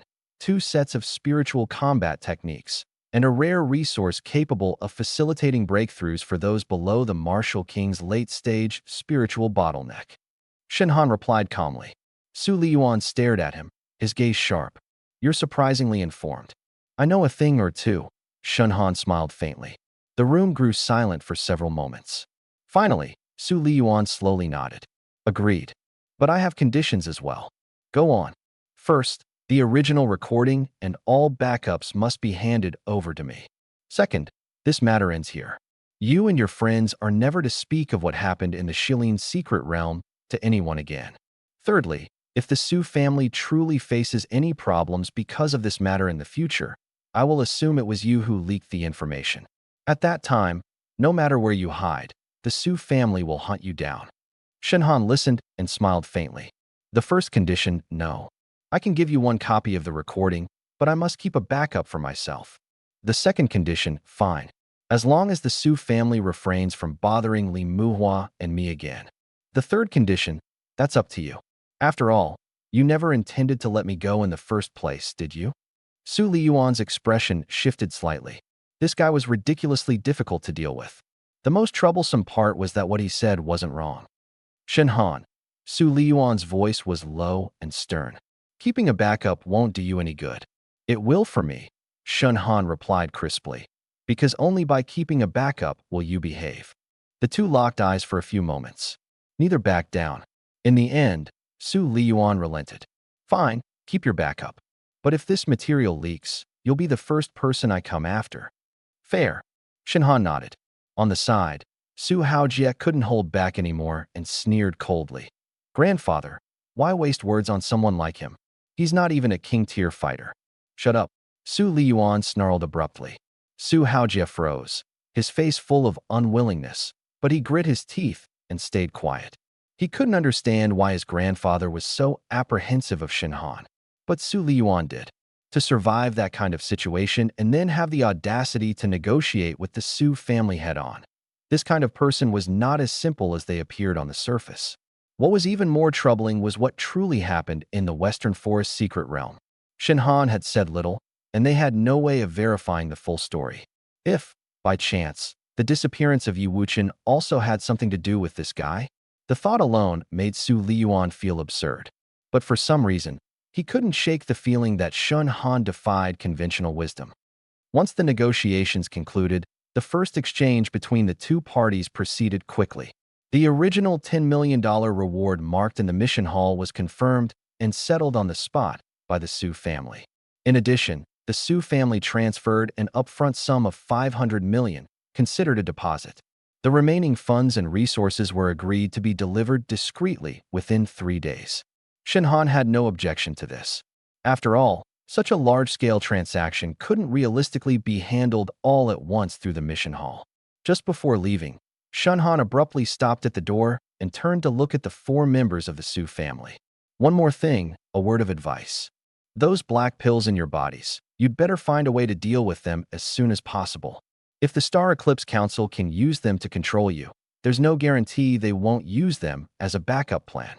Su Liyuan's pupils constricted slightly. Clearly, this was a concern weighing on his mind as well. What else do you know? For now, that's it, Shenhan replied with a faint smile. A friendly reminder, free of charge. With that, he left the meeting room with Li Muhua in tow. After they stepped out of the mission hall, Li Muhua finally let out a long sigh of relief. Brother Han, you scared me back there. I thought for sure they'd turn on us then and there. They wouldn't. Shenhan's voice was calm. At least not until they've completely exhausted the value of the recording. That's true. Li Muhua nodded, his face filled with admiration. But you're ruthless, you know. You opened with a demand of 5 billion and managed to wrangle 20 billion with resources in the end. Shenhan chuckled. If I didn't start high, how would they find room to negotiate? Li Muhua was momentarily at a loss for words. After a beat, he lowered his voice. So, do you think the Su family will retaliate? They'll be cautious and possibly probe, Shenhan replied. But in the short term, they won't act rashly. Besides, his gaze grew icy. If it does come to breaking ties, it won't necessarily be me who ends up regretting it. The Shenhan of today was no longer the same Shenhan who had entered the Western Forest secret realm. With the devouring fire successfully advancing through 4 stages and inheriting Yi Wuchen's relics along with a trove of resources, he was a force to reckon with. Once he fully internalized the gains from this period, if the Su family dared to overstep, Shenhan wouldn't hesitate to chop off their overreaching hand. 3 days later, as promised, the Su family delivered the remaining compensation. 15 billion in cash, bringing the total to 20 billion when combined with the initial 5 billion. In addition, there was a collection of rare spiritual training resources and 2 sets of mental arts manuals. One was a mid-tier profound-grade technique named Soulquake Echo. The other, Illusion Mist, leaned more toward a supportive nature. After reviewing the items, Shunhan felt quite satisfied. This deal had been a windfall. Under his insistence, Li Muhua also received a hefty cut, 5 billion and a portion of the resources. In the blink of an eye, their net worth had soared to staggering heights. Next step, secluded training. Inside his dormitory, Shunhan carefully organized everything, traces of brilliance flickering in his eyes. First, I'll refine the spiritual pierce. Then, I'll master soul search. Then, storm the tower. Shunhan gazed at the flickering spiritual flame before him, unable to deny the stirrings in his heart.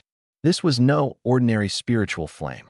It possessed the ability to launch spiritual attacks, making it far more valuable than most. The problem was, he had absolutely no idea how to refine such a thing. Seals for controlling spiritual entities and the means to subdue them were entirely outside his expertise.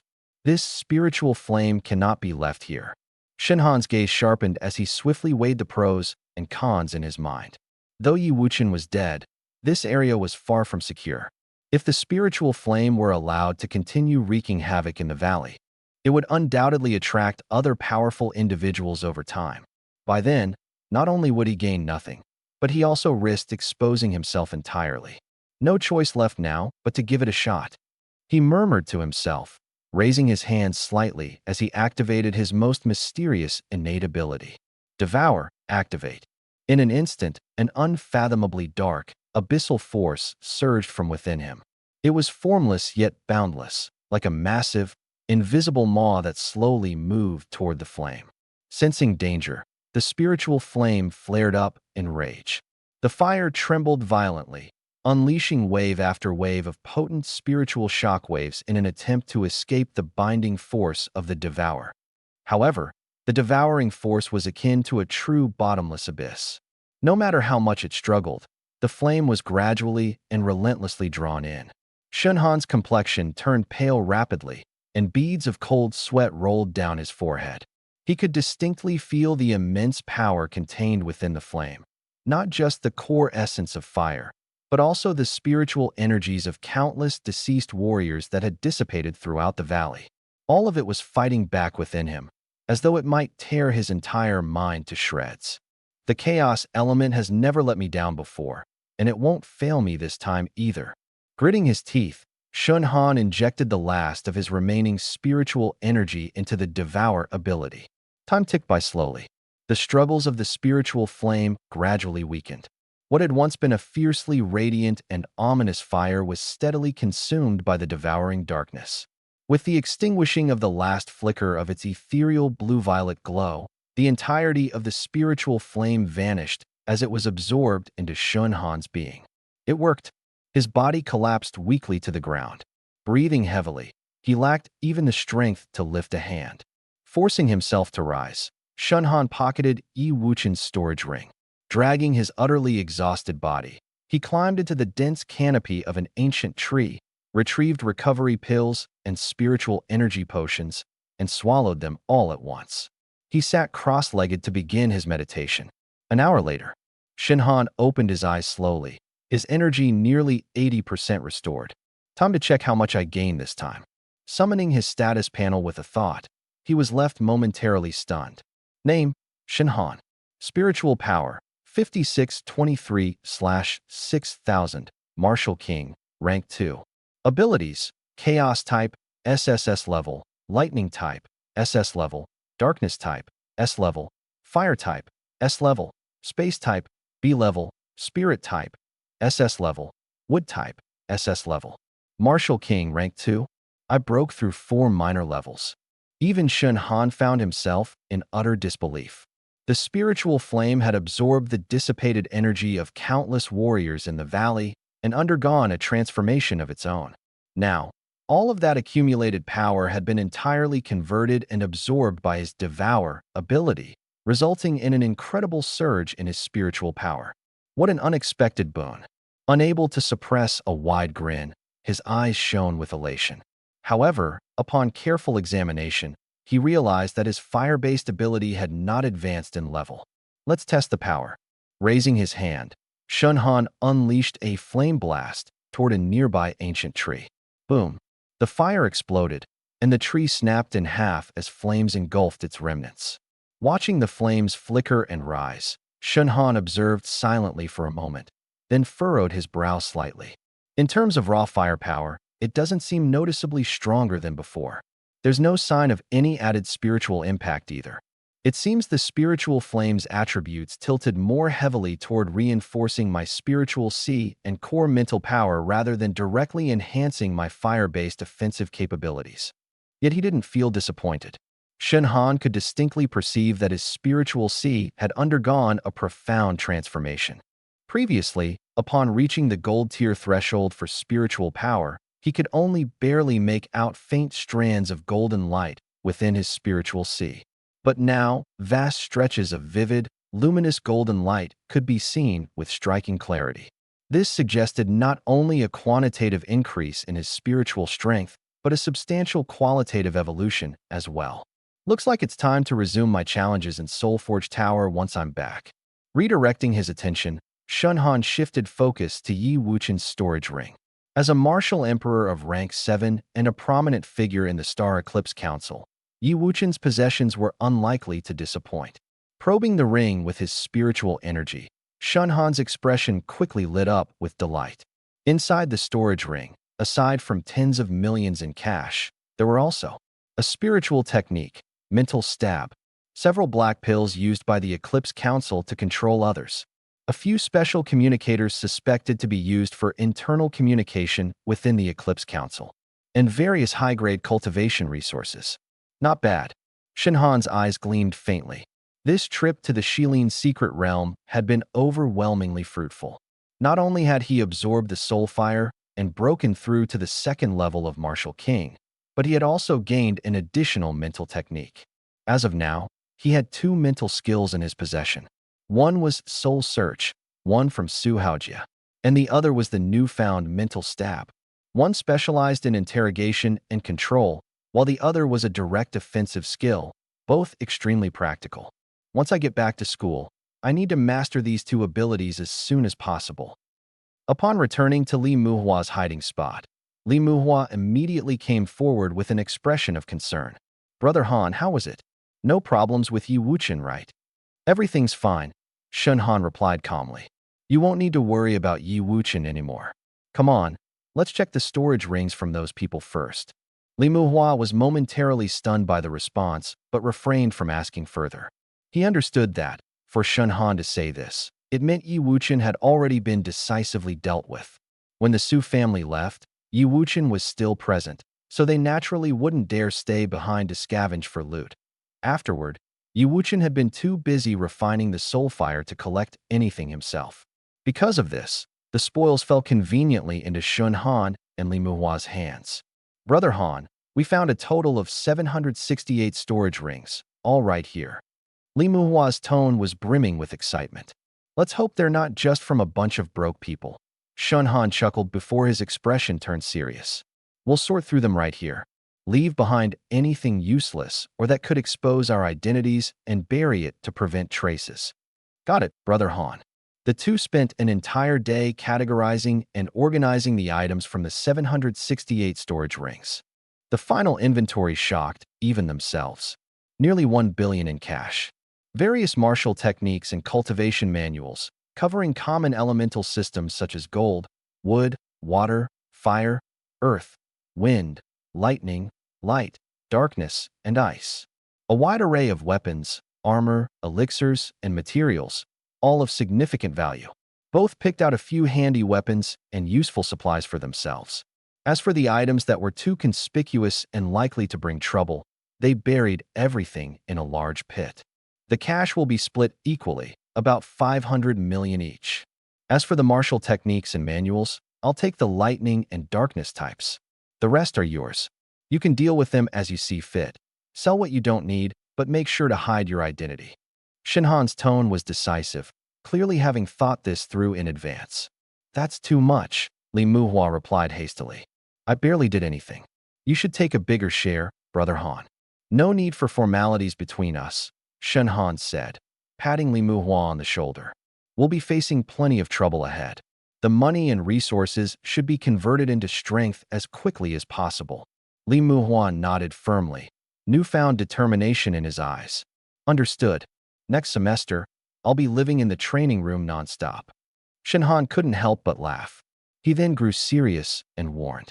For the upcoming semester, try to stay on campus the entire time. I'm worried the Su family might target you when you're out alone. Li Muhua paused, then nodded seriously. Got it, Brother Han. I'll stay put in school. Contact me immediately if anything happens, Shen Han added. Will do. After a brief hesitation, Li Muhua continued. We've been out here for quite a while. It's time to head back to school. Yes, we should return, Shen Han agreed before remembering something. By the way, give me a copy of the recordings and prepare a few backups stored separately. I've already taken care of that, Li Muhua replied with a grin. When they first arrived at the Shilin secret realm, they had traveled in the Su family's aircraft, which had saved them much hassle. But on the journey back, it wasn't nearly as comfortable. The two trekked over mountains and through rugged terrain for several grueling days before finally leaving the vicinity of the Shilin secret realm. They made their way to a major city, where they bought tickets for a flight back to Mingzhu City. Upon returning to Mingzhu, Shen Han and Li Muhua went straight to the mission hall.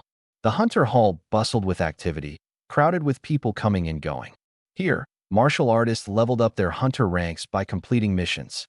Higher-ranked hunters gained access to better quality tasks and could even become VIPs of the mission hall, unlocking additional privileges. The staff quickly verified the mission ID and contacted the employer to confirm the task's completion. Not long after, Su Liyuan and others also arrived at the mission hall. Sir, may I confirm if the mission has been successfully completed? The staff member inquired politely. The mission was only officially concluded once the employer confirmed it, and Shen Han and Li Muhua could then receive their full rewards and contribution points. Su Liyuan glanced around, clearly reluctant to say more in front of so many people. May we have a moment to discuss in private? Of course, the staff member nodded. You may use the meeting room over there. We won't disturb you. Before long, the small group was led into a private meeting room. Once the staff exited, only 4 people remained in the room. Su Liyuan, Su Haojia, Shen Han, and Li Muhua.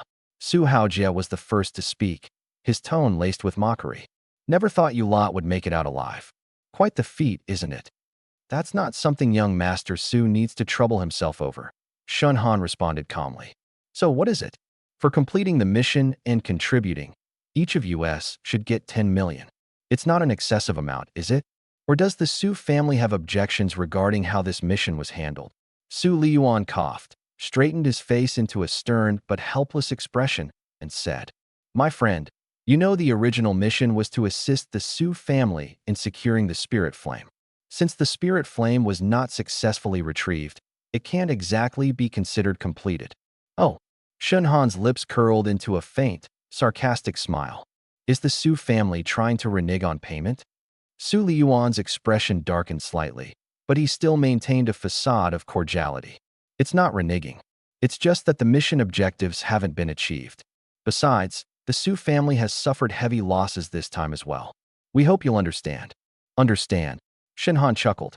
Elder Su, the mission details were thoroughly inaccurate, leading to the near total annihilation of 700 to 800 martial artists. And now, you're simply dismissing it all with the excuse of incomplete mission. Don't you think that's far too convenient? Su Haojia's patience had clearly run thin. His face darkened as he snapped. Shen Han, don't act like you don't know your place. The fact that we're willing to have a conversation with you is already showing respect.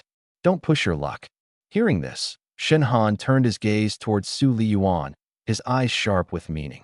Elder Su, is that your stance as well? Su Liyuan sighed, still refusing to yield. My friend, if the mission had been completed, the Su family wouldn't withhold even a single cent. But given the current situation…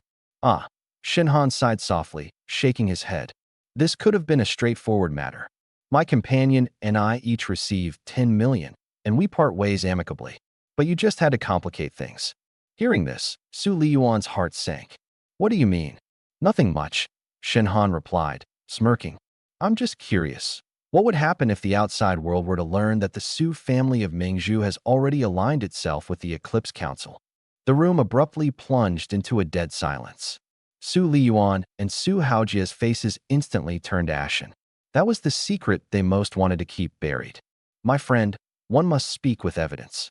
Jokes like this are in very poor taste, Su Liyuan said with a forced smile, though murderous intent swirled behind his eyes. A joke? Shen Han sneered, raising his hand to produce a copied video recording and tossing it onto the table. Why don't you both take a look and decide whether this is a joke? The two from the Su family opened the video. Within seconds, it revealed Knight Wuchen's appearance in the Western Forest secret realm, the Su family forcibly ingesting black pills, and agreeing to assist the Eclipse Council in taking control of the family. By the time they finished watching, an icy chill raced up from the soles of their feet, freezing their entire bodies. You, Su Haojia stammered, his face drained of all color. Well, Shen Han leaned back against his chair, his expression relaxed. Still think this is a joke? For the first time, Su Liyuan could no longer keep up his polite demeanor, his voice dropping to a cold and menacing pitch. What exactly do you want? It's simple, Shen Han replied, holding up 2 fingers. My companion and I need 100 million each. The Su family must also confirm the mission as completed. Once the payment is in our hands, this particular recording won't see the light of day, for now. A matter that could have been settled for just 10 million has now grown to 200 million. This is a choice you made yourselves. You're delusional. Su Haojia roared. Do you even understand what 100 million represents? Of course I understand, Shen Han said indifferently. But I also understand what will happen to the Su family if this recording leaks. What about you? Su Liyuan fixed Shen Han with a deadly glare. Moments passed before he ground his teeth and said, Do you even realize the consequences of crossing the Su family in Mingzhu? Of course I'm afraid of consequences, Shen Han answered with a faint smile. But compared to crossing the Su family, I'm much more curious about what consequences the Su family will face when its ties to the Eclipse Council are exposed. You? What about you, Elder Su? Shen Han interrupted coldly. Su Liyuan's expression turned stormy, his anger almost tangible. He knew full well that the Su family would have no choice but to swallow their pride today. If they pushed Shen Han too far, they might not survive the fallout. Fine. He finally spat through clenched teeth. 200 million is no small sum. Give us 3 days. Hearing this, Shen Han stood, ready to leave. Mr. Su, this is insincere of you. If the spiritual flame is truly taken this time, shouldn't the compensation for dozens, or even hundreds of people, have been prepared in advance? Delaying for 3 days. Are you taking me for a fool, or does the Su family plan to set something else up in the meantime? If this is still your attitude, then there's no need for further discussion. Wait. Su Liyuan took a deep breath, finally conceding. Fine, as you wish. 1 billion per person, paid immediately. But you must destroy that recording. That won't do. Shen Han shook his head. We will take the money, and will temporarily seal the recording without releasing it. But destruction is not an option. Who knows if right after destroying it, you or the Star Eclipse Council will come after us. You want to hold this over the Su family forever. Su Haojia's face turned ashen with anger. You could interpret it that way, Shen Han admitted without hesitation. Su Haojia, consumed by rage, was on the verge of making a move. Sit down. Su Liyuan barked sharply, forcing him to back down. Then, raising his head to look at Shen Han, his gaze was filled with icy malice. You lot, I'll remember this. Likewise, Shen Han responded calmly. In the end, the Su family confirmed the completion of the task and immediately paid the compensation. Shen Han and Li Muhua not only received the mission rewards and contributions, but also an extra billion each in compensation. As they walked out of the mission hall, Li Muhua was still in a daze. Brother Han, did we really just take it like that? Shen Han smiled. But this money won't be easy to keep. We'll need to focus even more on training from here onward. Before parting, Shen Han reminded him again. Huazi, remember what I've been saying. Be cautious in everything. The people we've crossed this time are not small players. Put all your effort into building your strength and contact me immediately if anything happens. Li Muhuan nodded firmly, his eyes full of determination. Don't worry, Brother Han. With these resources, I'll break through to the next major realm within 6 months. At the Su residence, you're really just letting them walk away like this? Su Haojia snarled through gritted teeth, his face filled with resentment. What else do you suggest? Su Liyuan's face darkened. They hold leverage over us, and the Star Eclipse Council is keeping an eye on us. Moving against them now would only lead to the Su family's faster demise. He paused, his gaze growing even colder. For now, do not provoke them again. Once the Star Eclipse Council establishes itself in Mingzhu, we'll deal with them slowly. And another thing, those 2 lackeys of yours, Song Ziqing and Li Mingxian, keep a close eye on them. Don't let them mess with those 2 people. If anything happens, you'll answer to me first. I understand, Uncle. Su Haojia bowed his head in acknowledgement, though his eyes remained filled with hatred. This trip to the Shilin secret domain had left the Su family thoroughly defeated. They didn't obtain the spiritual flame. They lost a significant number of people and were extorted heavily by Shen Han. This humiliation wouldn't just be left unresolved. On the first floor, the onlookers gradually transitioned from participants to spectators. No one dared to step in rashly. Even those with resources weren't willing to risk stirring up this turbulent situation. 4 billion. From a private box on the second floor, a calm voice rang out again. The venue immediately fell silent for a moment. The first batch of Dao Comprehension tea leaves had just come up for auction, and the price had already risen to 4 billion, a testament to its rarity and value. Su family, Mu family, Li family, Lu family, Luo family. TSK, as expected, all wealthy and powerful clans. Shun Han sat in a corner on the first floor, his expression calm, though his mind was racing.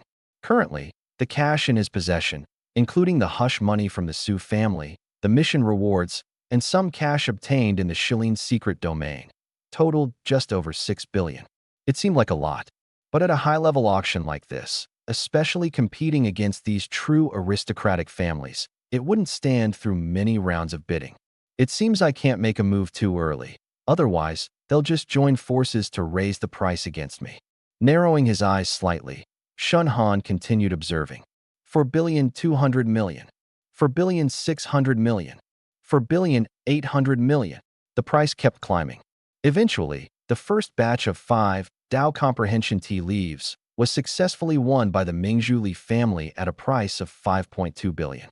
Congratulations to the honored guest on the second floor for obtaining the first batch of Dao Comprehension tea leaves. The red-robed auctioneer on stage smiled even more brilliantly, clearly satisfied with the price. Immediately afterward, the bidding for the second batch began. With the reference price set by the first batch, the bidders became even fiercer. 4 billion, 4.5 billion, 5 billion, 6 billion. When this price was announced, a soft murmur of astonishment rippled through the entire auction room. 6 billion, a figure that would make most small to mid-sized families bleed heavily. The sounds from the private rooms on the second floor remained calm and unwavering, as if the intense bidding was merely about ordinary numbers. Having money sure is nice. Shen Han couldn't help but quietly sigh. Before long, the second group was claimed by the Lu family of Nanjing for 600 million. Next up, the third set of Enlightenment tea leaves, starting bid at 100 million, with each incremental bid no less than 10 million. The woman in the crimson robe announced once more. This time, the pace of bidding slowed noticeably. Clearly, the high prices of the first 2 groups had made many forces reconsider, choosing to hold onto their resources for later opportunities, hoping to scoop up a bargain. 300 million. A somewhat languid voice drifted from the second floor, instantly raising the price. 350 million, 380 million, 400 million. Shen Han observed the situation on the stage, recognizing that his chance was coming. While these prominent families were undoubtedly wealthy, not all of them were willing to fiercely compete for every single set of items. Especially since the Enlightenment tea leaves had been divided into 10 groups for auction, some would undoubtedly wait to make their moves later. As for him, obtaining just one group would suffice. 410 million. Shun Han bid for the first time. The voice wasn't loud, but it drew many people's attention toward him. Once again, it was that girl. When space fragments were auctioned off earlier, she had already attracted notice. Now, she dared to contend for the Enlightenment tea leaves, catching many by surprise. Who on earth is she? She spent 91 million on the space fragments and now is bidding for the tea leaves. Her background must be unusual. Could she be someone deliberately stationed on the first floor by a hidden force? Low murmurs of speculation spread around the room. In a private booth on the second floor, a richly dressed youth looked down through one-way glass at Shunhan's position on the first floor, his eyes glinting with intrigue. "It's her again. Young master, should we investigate her?" asked an elderly man beside him in a low voice. "No need to rush," the youth replied with a shake of his head. "Let's watch for now." On the auction platform, the bidding continued. 430 million, 450 million, 460 million. Shinhan remained composed and raised his voice again. 470 million. This was already nearing the upper limit of what he was mentally prepared to spend. If the price went any higher, his funds would be nearly depleted, significantly impacting his ability to buy resources or sustain his cultivation. Fortunately, the competition for this set was indeed weaker compared to the earlier two. 480 million, a voice from the Su family's booth called out. Shinhan's eyebrows furrowed slightly. "As persistent as ever," he muttered. By this point, he was almost certain the Su family intended to acquire as many sets of Enlightenment tea leaves as possible to train their core members. But that didn't mean he was going to back down so easily. 490 million, he countered. This was teetering on the edge of his financial capabilities. If he had to go any higher, he'd have to dip into certain resources he preferred not to reveal, which would carry significant risks. "Young master, shall we continue?" A manager inside the Su family booth asked quietly. Su Haojia wore a grim expression. He had recognized that voice by now. Though masked in disguise, his gut told him it was almost certainly Shinhan. Damn it, where does this guy get so much money? Beside him, Su Liyuan's face darkened as he pondered for a while before slowly shaking his head. "Let this one go. There are still 7 more sets ahead. No need to clash with her here." "But," I said, "let it go." Understood, the manager relented. Thus, the Su family refrained from further bidding. At the same time, the other families also seemed to weigh the pros and cons, and ultimately none of them raised the bid any further. Moments later, the voice of the woman in the crimson robe resonated across the hall. 490 million, going once. 490 million, going twice. 490 million, going 3 times. Sold. Congratulations to this guest for winning the 3rd set of Enlightenment tea leaves. As the hammer fell, Shunhan finally let out a quiet, relieved breath. He had succeeded. 5 pieces of Enlightenment tea leaves were now his. Although nearly 500 million in cash had just vanished from his possession, leaving him with a slight ache in his heart, as long as these items truly enhanced his cultivation in spatial and mental attributes, the cost would ultimately be worth it. "Miss, you really are hiding some impressive capabilities," a guide had approached at some point, their tone a mix of respect and awe. Shinhan merely nodded lightly without saying much. By now, there were likely more than just a few sets of eyes locked onto him in the auction hall. The auctions for the 4th, 5th, and 6th sets of the Enlightenment tea leaves that followed remained fierce. The 4th set was claimed by the Mu family, the 5th went to the Luo family, and the 6th was taken by the Lu family yet again. Then came the 7th set, and the Li family stepped forward to secure it with a bid of 570 million. As for the final 3 sets, they were directly claimed by a few mysterious guests from the top-tier private boxes. When the entire Enlightenment tea leaves auction concluded, almost everyone in the venue still felt a lingering thrill. For the vast majority of people, this was no longer a game they could participate in. They were purely spectators, watching prestigious elites throw money around. Today's auction ends here. Thank you all esteemed guests for attending. The woman in the red dress smiled charmingly and gave a slight bow. The attendees began to leave the venue one after another. Shinhan, however, did not rush to move. He sat quietly in place, waiting for the crowd to thin. The period after an auction's conclusion was often the most dangerous, especially for someone like him, who appeared on the first floor and successfully bid on rare resources. It made him an easy target. Seems I'll need to stay cautious, Shinhan thought to himself with heightened vigilance.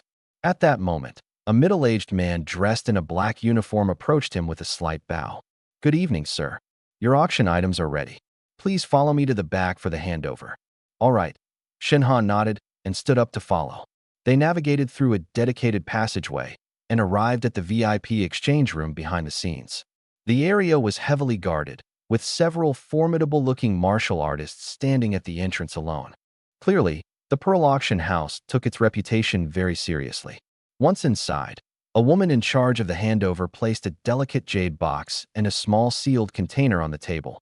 Here are the 38 space fragments and the third batch of 5 pieces of enlightenment you bid on.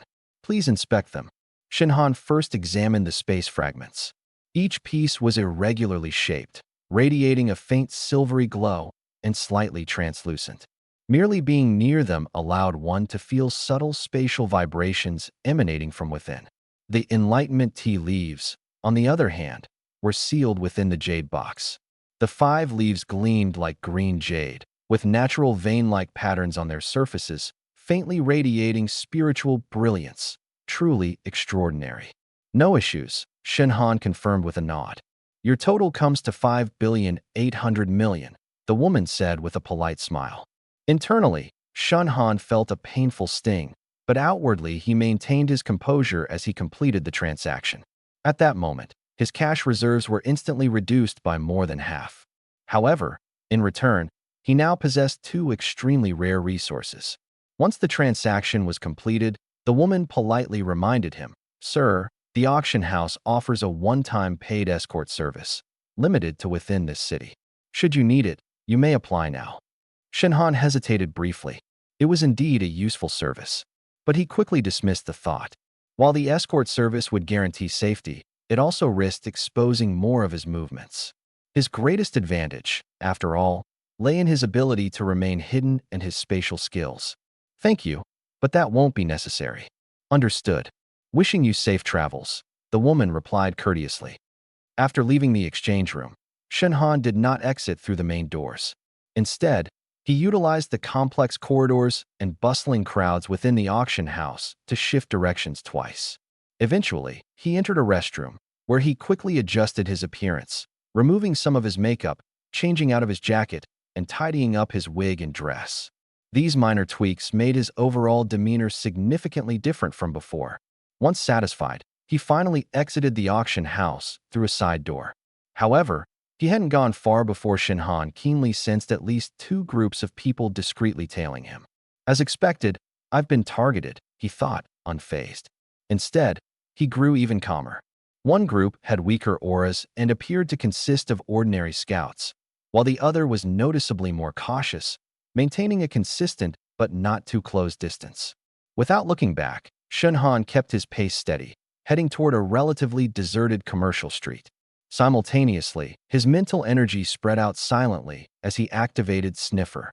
It didn't take long for familiar energy signatures to register within his senses. The Su family. And the Lu family? Shinhan's gaze turned noticeably colder. It wasn't surprising that the Su family had targeted him, but for the Lu family to get involved, this was likely due to lingering grudges over the earlier space fragments and the Sky Essence Fruit incident, woven together into a new motive. Perfect. A good opportunity to see if these newly acquired items are worth the cost. Without revealing any outward emotion, Shinhan continued on his path, eventually turning into a dimly lit alley. Moments later, figures emerged behind him, drawing closer. The leader of the group sneered at the slender figure ahead and called out mockingly, Miss, why such a hurry? Why not stay and chat for a while? Shinhan came to a gradual stop, but did not turn around. The tension in the alley thickened, the atmosphere shifting dangerously. Word quickly spread across the campus that Shinhan had passed the 60th level of the Soul Refining Tower during his second attempt. Among the freshman circles especially, this news caused quite a stir. To know, the Soul Refining Tower is not the same as the Combat Power Tower. It tests the most pure foundational spiritual strength and the ability to withstand mental pressure. Reaching the 42nd floor on a first attempt is already considered extraordinary. Breaking straight through to the 60th floor on the second try is downright exaggerated, even absurd.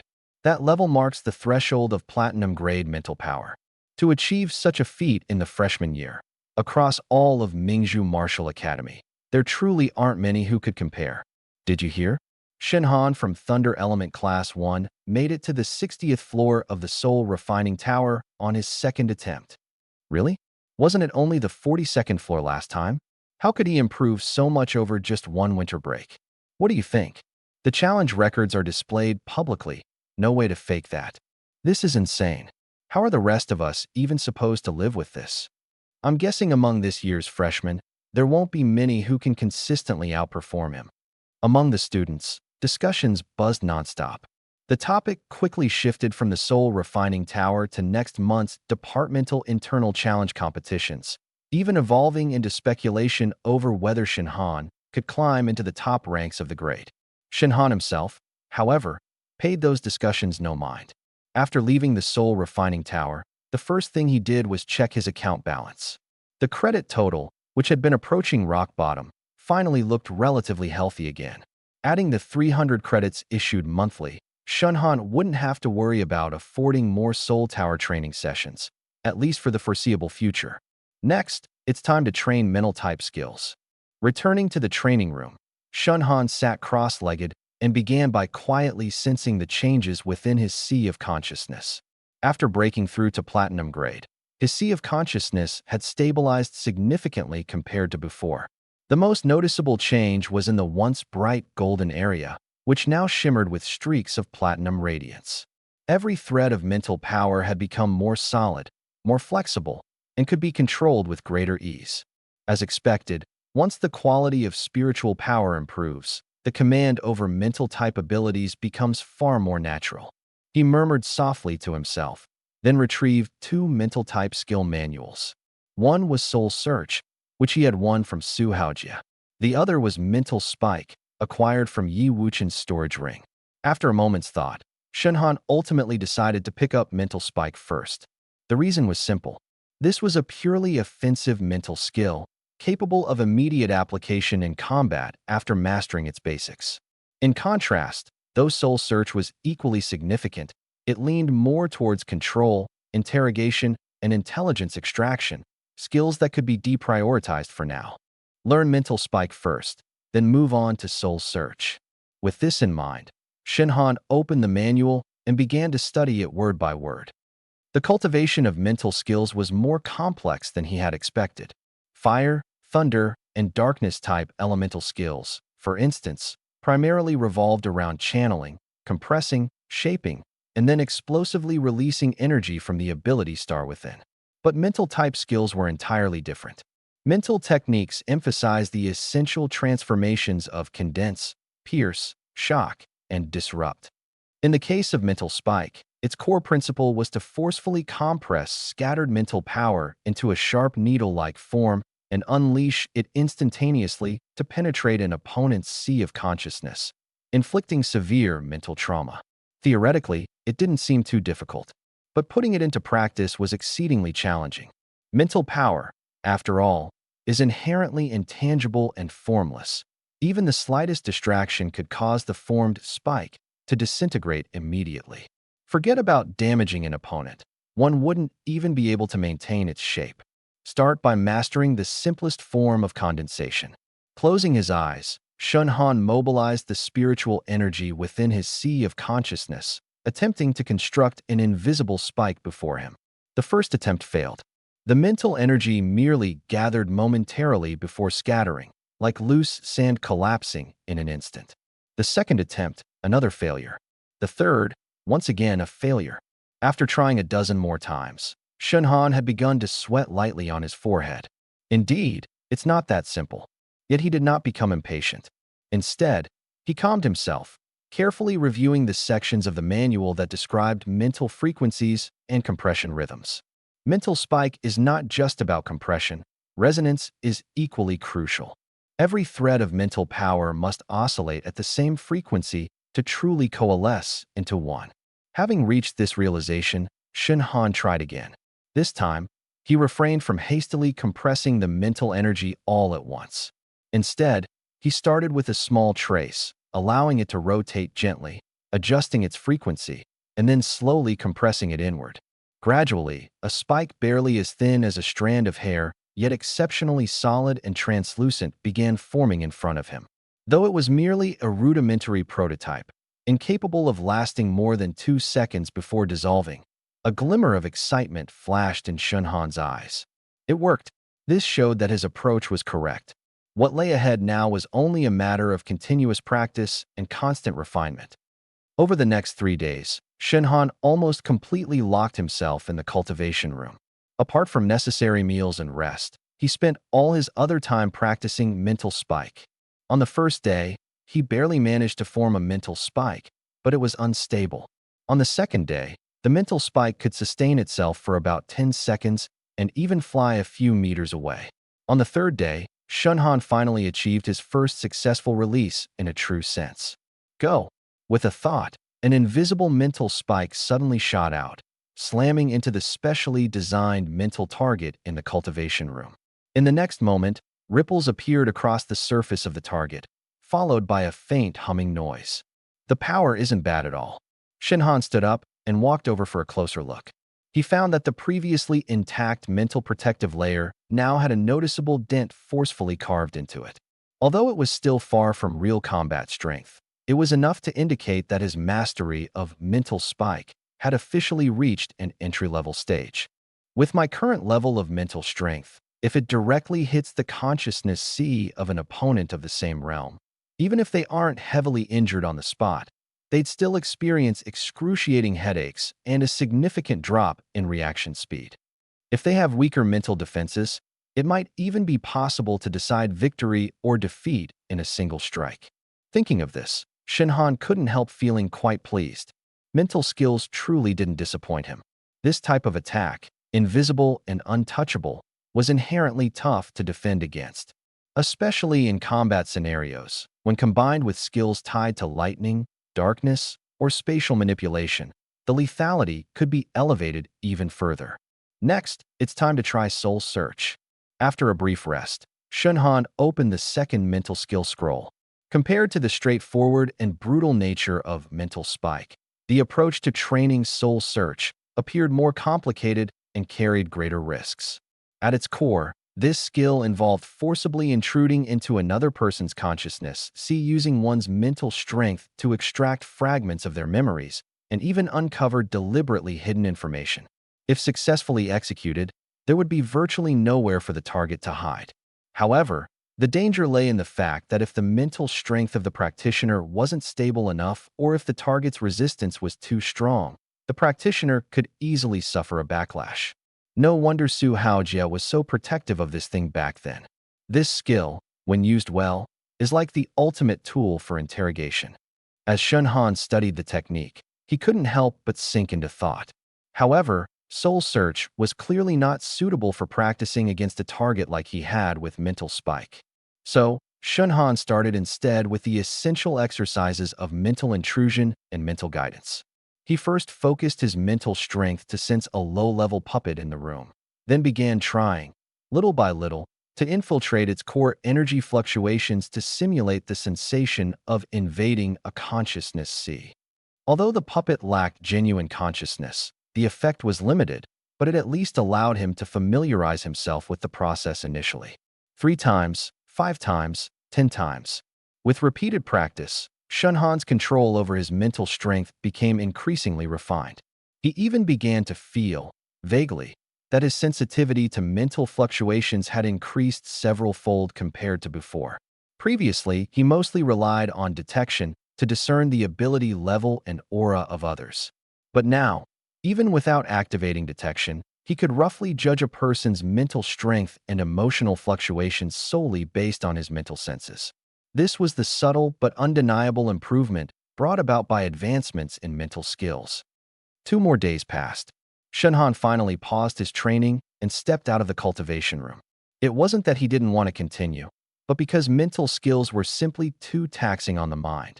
Even with his mental strength now at the platinum level, prolonged, intense practice was inadvisable, as it could even harm him. Time to take a break and balance work with rest. Might as well check if anything's been happening at school the past few days. As soon as he returned to his dormitory, he saw Li Tianhao sitting there, scrolling through the campus forums with an excited expression. "You're finally out," Li Tianhao said, looking up and immediately speaking. "Have you been in seclusion again these past few days?" "Yeah, working on something," Shun Han replied casually. "You're pretty famous now," Li Tianhao remarked with admiration. "The news about you clearing the 60th floor of the Soul Refining Tower has spread like wildfire. People from the lightning, darkness, and even other element branches are all talking about you." "Let them talk," Shen Han responded indifferently. "You're calm as always," Li Tianhao chuckled. "But you'd better watch out. A lot of people are already treating you as a top contender for next month's challenge matches. Especially Lu Yanlin. That guy seems to have had another breakthrough recently and is itching to make a comeback." Hearing the name, Shun Han's eyes flickered slightly. Lu Yanlin, huh? That name was one he hadn't forgotten. From the incident with the Heaven Marrow fruit, to the auction, to the sixth elder of the Lu family blocking his way, each event had only added to the growing grudge. If he's determined to cause trouble, then he's welcome to try. Shen Han gave a faint smile. His tone was calm, yet carried absolute confidence. Li Tianhao froze for a moment, then burst into hearty laughter. "All right, with that, I can rest easy. By the way, word just came in from the instructors. Starting tomorrow, each department will be opening up a new batch of internal specialized missions, with plenty of credit rewards. If you're short on credits, you might want to check it out." "Specialized missions?" Shen Han showed a hint of interest. "Exactly. Some are said to be preliminary assessments tied to the National Martial Arts University League qualifiers. Specifics will be revealed tomorrow." "Got it." Shen Han nodded, his thoughts beginning to calculate. Credits, cultivation, challenge tournaments, league qualifiers, the Su family, the Lu family, the Star Eclipse Council. This semester was shaping up to be truly eventful. And for him, it was time to start exerting his power on a truly grand stage. "All these beasts have gone insane," a warrior in the midst of his training exclaimed in terror. Before he could react, a berserk flame-armored wolf pounced and tore him to shreds. Amid the torrential rain, screams quickly gave way, swallowed entirely by the roars of beasts and the violent crashes of thunder. The outer zone of the Shishan forest, once considered relatively safe, had seemingly turned into a blood-drenched battlefield overnight. Those wild beasts, who usually respected territorial boundaries and avoided unnecessary gatherings, now appeared simultaneously provoked by some unknown stimulus, thrust into chaotic, indiscriminate rage. Their eyes burned crimson, their auras erratic, their strength surging far beyond the norm. They lunged at anything alive without hesitation. Lower-tier martial artists didn't even have time to send out distress signals before succumbing to the brutal tides of beasts. Deeper within the forest, in what used to be a dried mountain stream for years, the deluge had unleashed a faintly dark red current. The water flowed down the mountain slope, merging with the rain and quickly dispersing across an even larger area. If one looked closely, they would find that the dark red liquid was not actual blood, but an ominous pollutant carrying a strange psychic disturbance. At the same time, at Mingzhu Martial University, inside an advanced training room, Shen Han sat cross-legged. Around him, lightning and shadows alternated in flickering arcs as he exuded a steady, composed aura. With the assistance of his last piece of enlightenment tea leaf, his comprehension of 2 new skills was progressing at an astonishing rate. In his spiritual sea, the thunder element star was trembling violently. Strands of raging lightning power continued to gather, snaking along his meridians and concentrating in his palm, forming the nascent shape of a glowing, electric hand. On the other side, the dark element star was continuously releasing dense shadows. It coiled onto the soul-slaying blade, causing the blade to alternate between inky darkness and a chilling, gleaming menace. "Let's stabilize the thunder element first." With a thought, Shun Han directed most of his focus into mastering the hand of the thunder god. Though appearing brutish and direct, this skill demanded precise control over lightning's intensity and rhythm of release. Simply stacking raw power would only yield a massive but hollow energy hand. While impactful, it wouldn't possess the devastating finesse to crush defenses of the same tier in one strike. The real key was compression. compressing chaotic lightning into a stable structure that could explode with devastating precision at the moment of impact. Condense. Shunhan's whispered command carried a trace of firmness. The electric hand in his palm instantly became sharply defined. Its 5 fingers were distinctly carved, bolts of lightning dancing faintly along the ridges of its palm. Though frenetic, its energy carried an air of restraining stability, exuding a formidable, almost suffocating sense of pressure. The next second, he thrust the glowing hand forward with force. Boom! The electric hand crashed violently against the high-density target wall of the training room, unleashing a deafening thunderclap. Sparks flew as the wall trembled visibly before being left with a palm impression several inches deep on its surface. A flicker of delight flashed through Shunhan's eyes. Not bad. Its power surpasses Thunder Rift's Skybreak by at least 1 level. And this was just the beginning. Once he refined it further, its might had room to grow even more. Without missing a beat, he shifted his focus to the cultivation of Shadow Blade. Compared to the overwhelming offense of the Thunder attribute, Shadow Blade was a skill designed for close combat and explosive strikes. It didn't merely enhance sharpness. Instead, it imbued the weapon with Shadow's corrosive, eroding, and cursing properties. Any enemy wounded by this skill would endure prolonged, agonizing destruction and debilitating side effects. The soul-slaying blade is a natural fit for this skill. Shunhan placed the blade across his lap, pressing both hands lightly against the scabbard, guiding dark energy to flow onto it. Buzz! The blade emitted a subtle hum. A deep, ink-like shadow slowly emerged, writhing like a sentient being around the edge. The once gleaming silver blade turned dark as if swallowing all surrounding light. Shunhan raised the weapon and gave it a gentle slash. The specialized metallic target dummy in front of him was slashed by the blade energy, leaving a slender crack on its surface. What was even stranger, the edges of the crack rapidly blackened, spreading outward as if consumed by an insidious force. This corrosive effect truly is powerful. He nodded with satisfaction.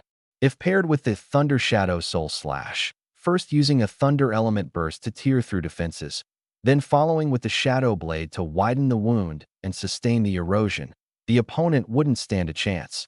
They'd only grow increasingly debilitated. It seems I've made the right choice with these 2 skills. Time slowly ticked away. 3 days later, Shunhan finally emerged from his training state. At this moment, his aura was even more restrained than before, yet there was a faint trace of danger in his every movement, a sharp edge hidden in plain sight. Name: Shunhan. Mental power: 5633/6000. War King level 2. Ability levels: Chaos, SSS level; Thunder, SS level; Shadow, S level; Fire, S level; Spatial, A level; Mind, SS level; Wood, SS level. Skills: Chaos. Detection, level 4/10. Replication, level 4 out of 10. Devour, level 4 out of 10. Skill Bomb, level 4 out of 10. Spatial, Teleportation, Mastery. Dimensional Space, Mastery. Mind, Mental Stab, Mastery. Soul Search, Beginner. Thunder, Hand of Thunder God, Beginner. Shadow, Shadow Blade, Beginner. Shunhan slowly exhaled a long, heavy breath, his gaze filled with satisfaction. Although the last piece of Comprehension Tea Leaf hadn't allowed these 2 abilities to reach full mastery in one go, they had at least successfully made it to initial proficiency, both now at the beginner stage. With more actual combat experience, it wouldn't take long to break through to mastery. If I were to fight Lu Yanlin again now, it wouldn't be as drawn out as before. Shunhan stood up, preparing to leave the training room. Suddenly, his wristband began vibrating. Beep, beep, beep. This was no ordinary message alert. It was an emergency notification from within the school. Shunhan's gaze sharpened as he immediately opened the message.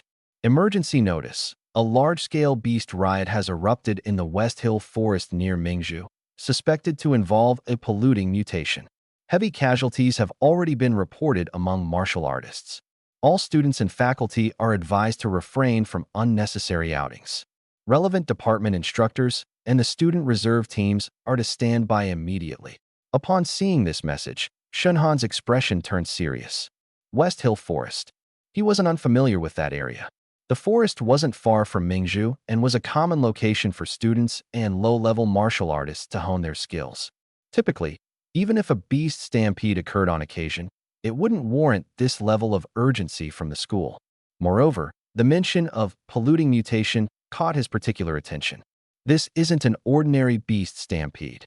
Shenhan's gaze darkened as he quickly deduced the situation.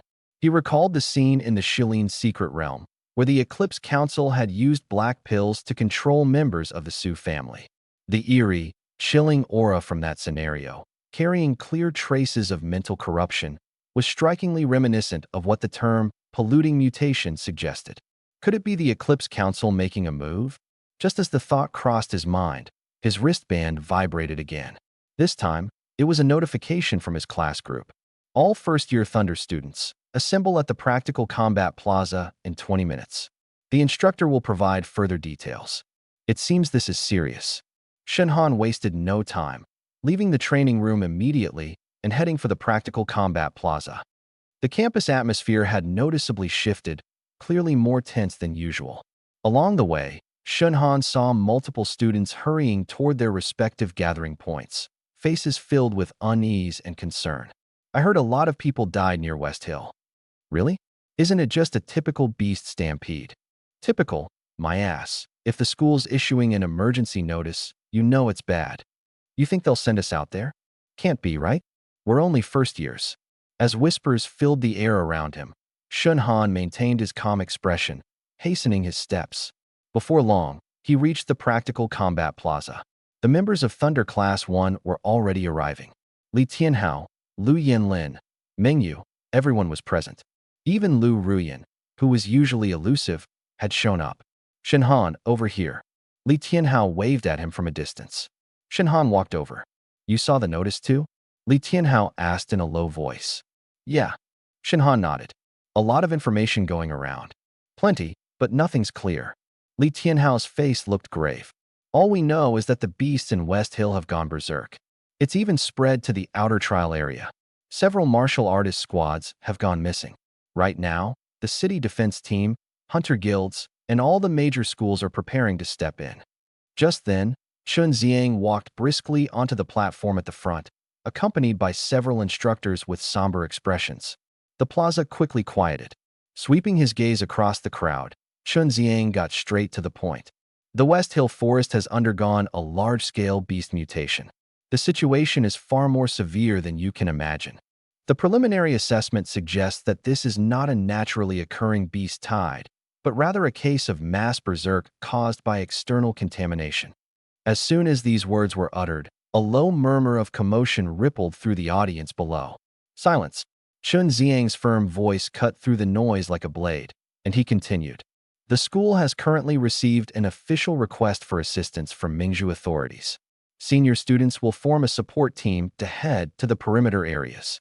Their tasks will include clearing rogue beasts, evacuating trapped personnel, and assisting with border containment. As for you, the freshman, he paused briefly here, his words hanging midair. The crowd below collectively held their breaths. In principle, you won't be sent directly into the core danger zones. However, the outstanding students from each department will form a reserve support team tasked with internal coordination within the school, transporting the wounded, perimeter security, and responding to emergencies. Participation is voluntary. But let me remind you, this is not a drill. This is a mission where people can die. The plaza fell into silence once more. Many students' faces paled slightly. Back when everyone had first entered the academy, they had boldly declared their ambitions to grow stronger, to seek out challenges. But now, confronted with the blunt reality of the phrase, people can die, the pressure felt starkly different. Meanwhile, Shenhan, upon hearing the phrase, mass berserk caused by external contamination, stared darkly ahead, his gaze deepening with seriousness. That particular scent, more and more, it smelled of the Star Eclipse Council. If they were truly involved, this West Mountain anomaly might not be as simple as it appeared on the surface. Impressive, truly impressive, Shenhan commented while deftly digging out a beast core. If rich kids don't care about some cash, then there's no reason to fight me over it. Come on, could you move any faster? Li Tianhao exclaimed with a helpless look. At least let me finish pretending to help first before you start digging. Time is precious on the battlefield. Don't you know what professionalism is? Shun Han retorted, stowing away the beast core with ease. His demeanor, however, remained tense. Besides, this is just the beginning. Don't let your guard down. Li Tianhao pouted but ultimately nodded in agreement. The two continued forward. The Yunali area had already lost all traces of its former liveliness. The roads had collapsed, shops lay in ruins, and the streets bore the marks of fierce battle, crashes, impacts, and combat. Overturned vehicles, scorched signposts, and still uncleared traces of blood dotted the scene. The air carried a suffocating mixture of stench, gunpowder, and the damp earthiness of post-rain residue. This place feels strangely quiet, Li Tianhao muttered in a low voice. Shun Han nodded slightly, his mental energy spreading out as he simultaneously activated his scent hunter. A moment later, his expression sharpened. Careful, there's more than one ahead. How many? Li Tianhao asked. At least 5. 2 of them are 4th tier. Li Tianhao's face shifted. A 4th tier beast was already equivalent to the level of a martial king. No easy opponent for first-year students. If it were just one, they might manage, but if there were several together, they'd need to tread carefully. How do we proceed? Li Tianhao inquired. I'll strike first. Try to eliminate one of the 4th tier beasts immediately. You keep the others occupied. I'll handle the cleanup. So confident? Li Tianhao was taken aback for a brief moment before grinning. Well, I like your style. The two of them swiftly concealed themselves behind the remnants of a collapsed wall, carefully peeking out. Ahead lay a partially caved-in small shopping plaza. The entrance had been utterly destroyed, shattered glass covering the ground. Several beasts were rummaging through the rubble, gnawing on something, their loud and nauseating chewing noises echoing in the stillness. The most prominent were 2 rot-bone hyenas, their bodies a mottled black and gray, with protruding fangs and spines arched upward. Their bloodshot eyes held nothing but ferocity.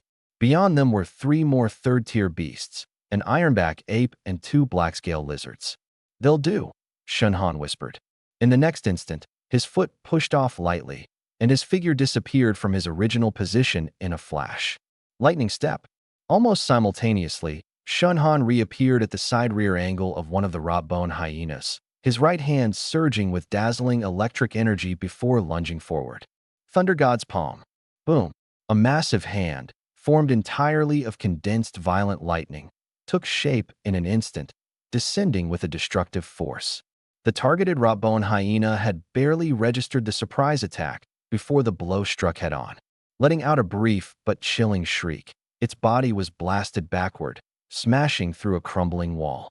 Its blackened, broken body twitched a couple of times before falling completely still. One-shot kill. Li Tianhao's eyelid twitched violently. As a fellow lightning elemental, Li Tianhao fully understood the sheer explosiveness of Shun Han's move. This wasn't ordinary Earth-class skill. It hit far above typical expectations. What struck Li Tianhao more, however, was Shun Han's precision. His control was impeccable, with barely any wasted energy.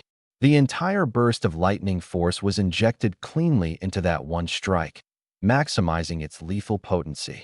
The remaining beasts, now alerted by the sudden attack, erupted into a chorus of enraged snarls. All at once, they charged toward Shun Han.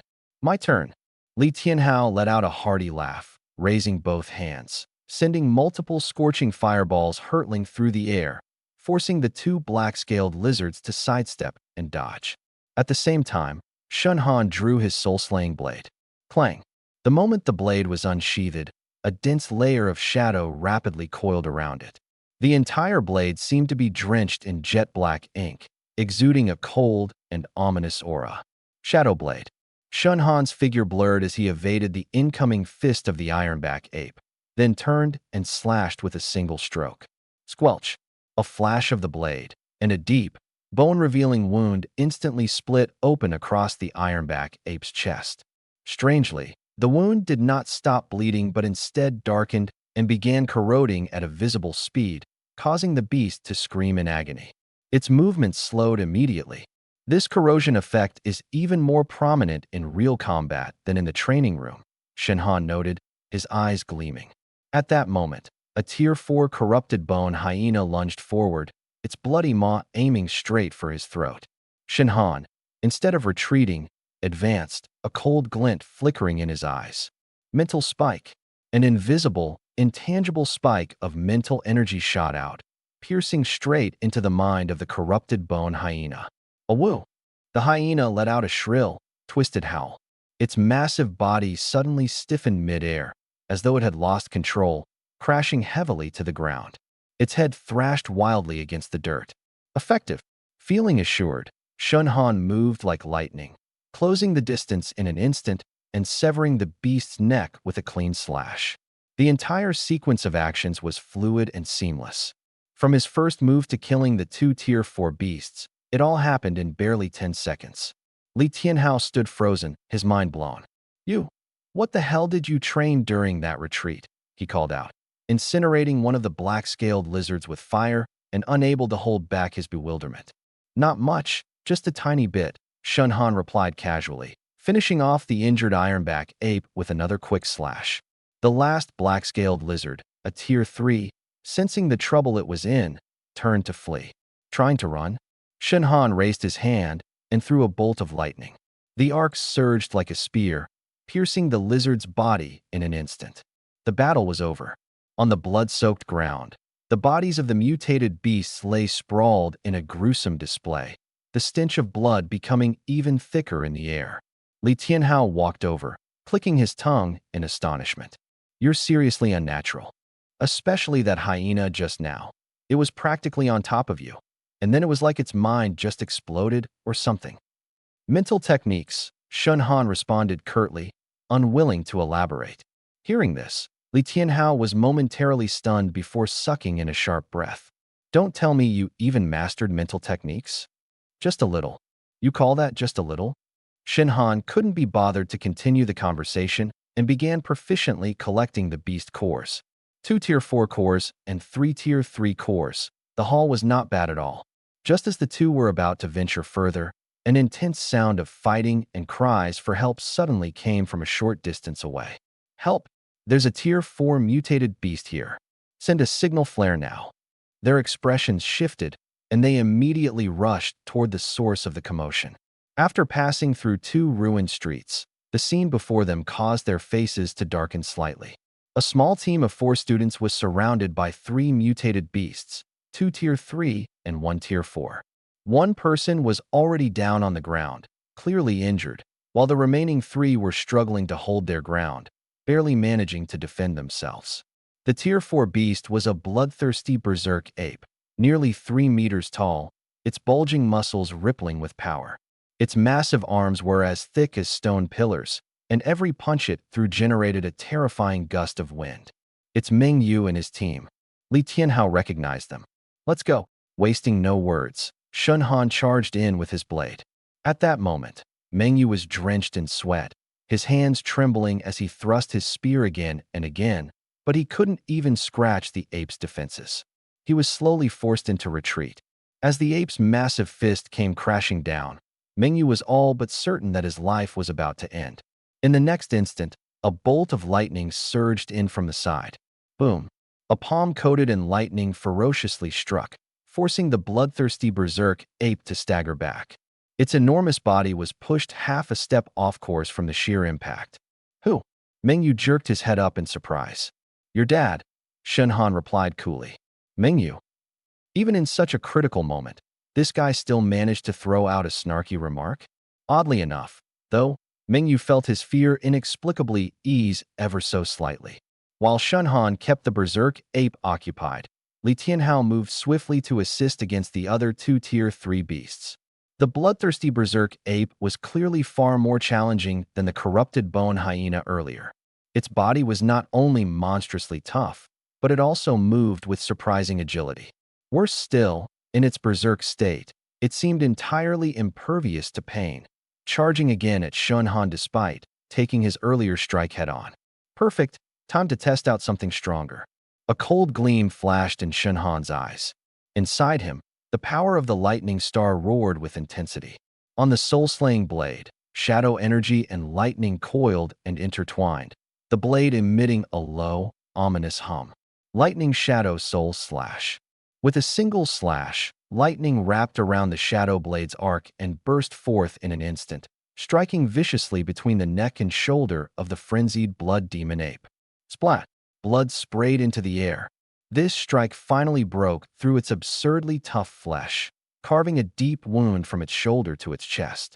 The corrosive effect of the Shadow Blade rapidly seeped in, causing the frenzied blood demon ape to let out an enraged and pained roar. Yet instead of retreating, it charged forward even more ferociously. Then let's add another. Shenhan's eyes flashed as his intangible mental energy silently concentrated. Mental spike, once more unleashed. This time, he targeted the chaotic and frenzied core of the beast's sea of consciousness. Swoosh! The invisible spike instantly pierced through. The frenzied blood demon ape's charging movement suddenly froze, and the blood-red color in its eyes diffused briefly for a fleeting moment. Now's the chance. Shenhan instantaneously teleported close, delivering a horizontal slash. Crack! The enormous ape's head flew skyward. With a heavy crash, the massive body of the frenzied blood demon ape fell onto the ground, raising clouds of dust and splashes of blood. Off to the side, Mengyu's pupils contracted as his throat turned dry. The peak-tier 4th-grade beast that had just driven them into despair a moment ago was slain so easily by Shenhan in a few moves. This guy, his strength had increased again. And not just by a little, by a lot. Stop staring and rescue the others, Shenhan said indifferently, sheathing his blade. Oh, right. Mengyu snapped out of it, hurrying to check on their fallen companion's injuries. Soon, the remaining 2 3rd-grade beasts were also subdued by Li Tianhao and the others working together. The group finally had a moment to catch their breath. Mengyu walked over to Shenhan, his expression complicated as he spoke. About earlier, thanks. No need to mention it, Shenhan replied, casting him a glance. Next time you can't handle a fight, send a signal sooner. Don't push yourselves. If you die out here, no one's going to carry your corpse home. Mengyu's mouth twitched, but for once, he didn't argue back. Because he knew Shenhan was right. If they hadn't run into Shenhan this time, they likely wouldn't have survived. At that moment, several red signal flares suddenly rose into the sky in the distance. Immediately after, a series of violent explosions and continuous beast roars echoed from an even farther location. Everyone's expressions darkened. Something went wrong, Li Tianhao said in a low voice. Shenhan raised his head, his gaze growing heavier by the second. The flares came from the area near the midpoint of Iyun Alley. Logically speaking, that area was supposed to be the outskirts of the danger zone, where only scattered 4th-grade beasts should appear. But the commotion now, this wasn't normal. Moreover, Shenhan faintly detected a familiar aura. It wasn't just the metallic tang of blood, nor the violent, bestial energy.